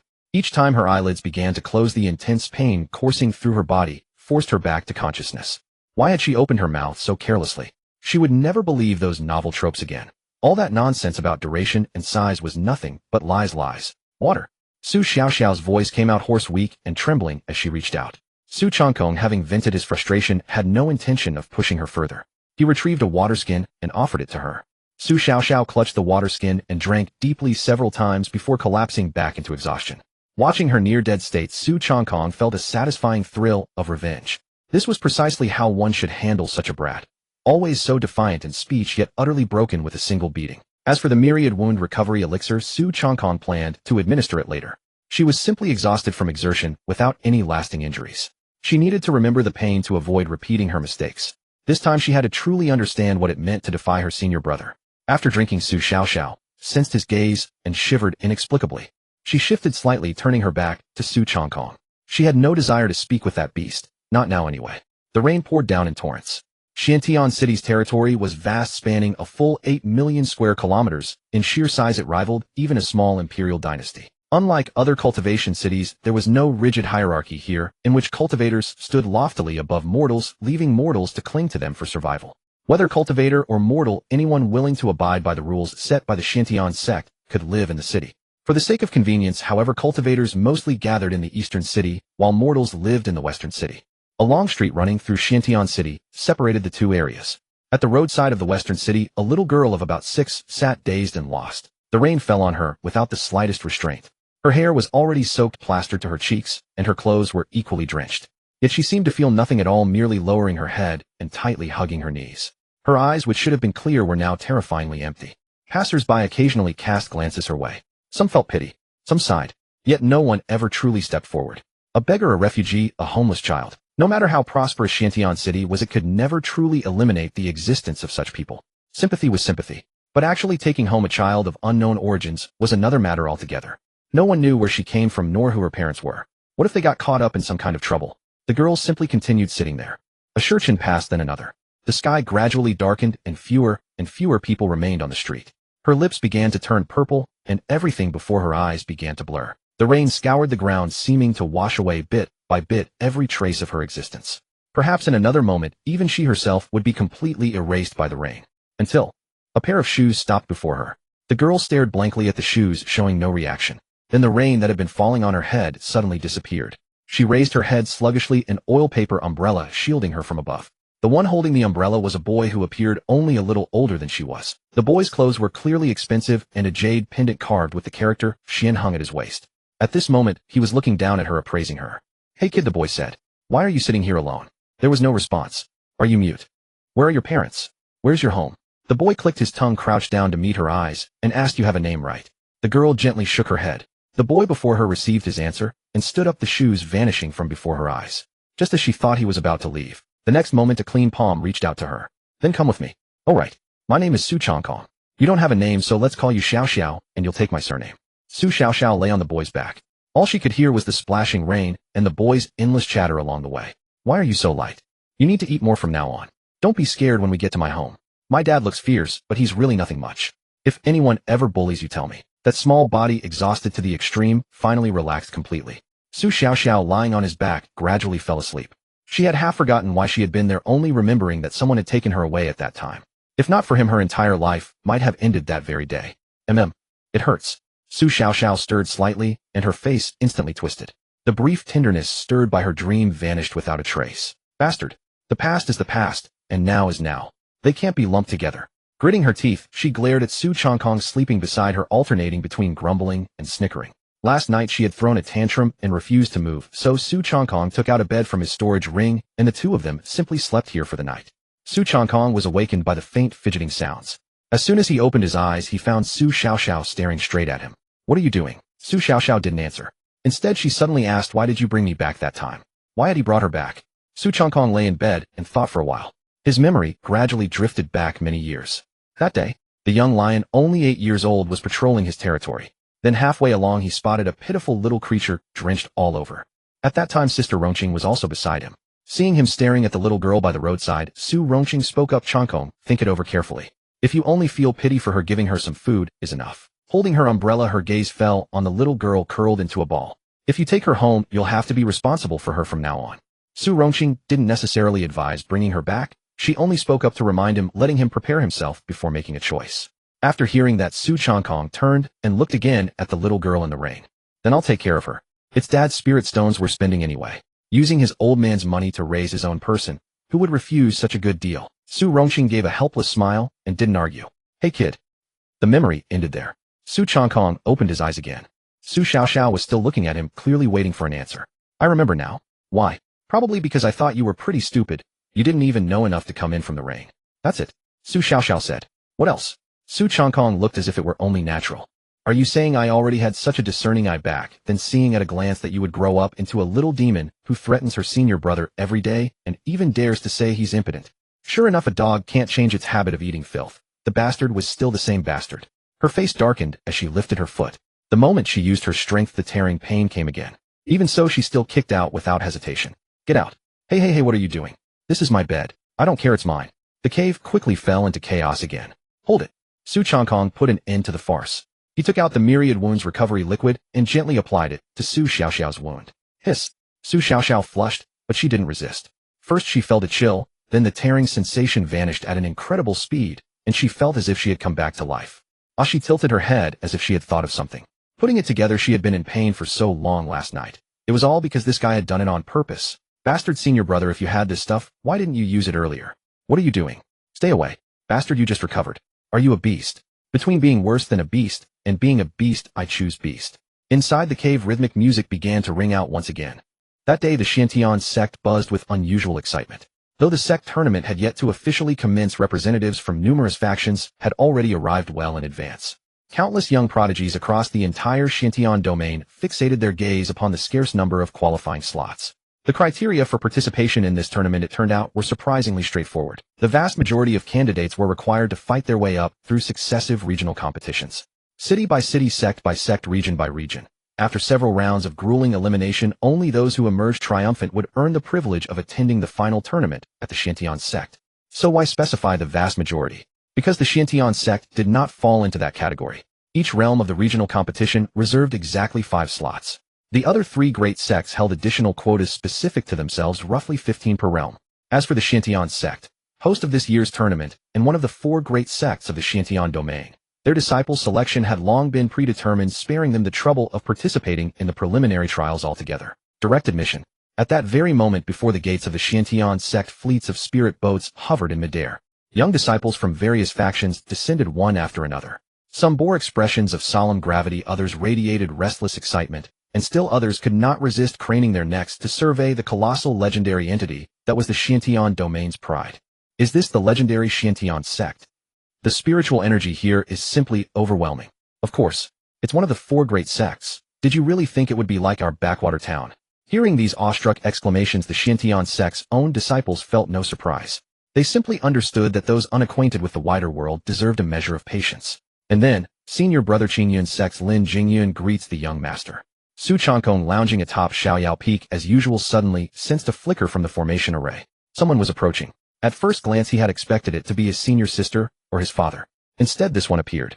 Judging from his countenance, this must be Lin Jingyu's brother. Yet his expression was deferential, his posture subservient. This hardly resembled someone coming to seek vengeance. What brings you to grace me with your presence? Su Changkong inquired. Upon receiving his reply, Lin Jingyun bent even lower, his already bowed frame folding further. Young master, please do not misunderstand. I heard that you had certain disagreements with my unworthy elder brother, but he alone cannot represent the Qingyun sword sect. A sycophantic smile spread across his face, his tone groveling, every gesture betraying the demeanor of a spineless lackey, a stark contrast to the magnificent Su Changkong before him. Su Changkong uttered an impatient click of his tongue. Whether it was Lin Jingyu or the Qingyun sword sect, neither registered as any threat in his eyes. If neither had managed to harm him until now, what made them think they ever would? Come now, don't make Suga laugh. Do you even understand the sheer weight of the system? In a few more years, Su Gu himself would be gloriously invincible. You made the journey all this way merely to distance yourself from your brother. Of course not. Lin Jingyun immediately retrieved an iron box from his storage ring and presented it with both hands. During my recent training expedition, I happened upon some Tao comprehension tea. I am but a crude man and know not how to appreciate such treasures, so I have brought it specially for the young master to taste. Even though he had rehearsed this scene countless times in his mind, the moment came to actually part with the item, his heart still fluttered with pain. Tao comprehension tea, a treasure obtained at the risk of his life, and now he was handing it away so easily.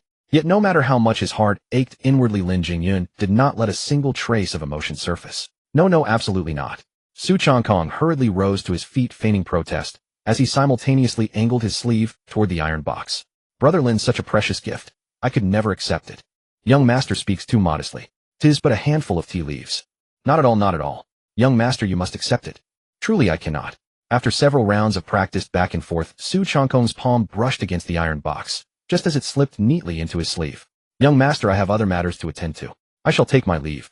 Seeing his objective achieved, Lin Jingyun departed, without looking back, soaring into the distance. Su Changkong stood in place, arms still extended, his expression one of profound regret.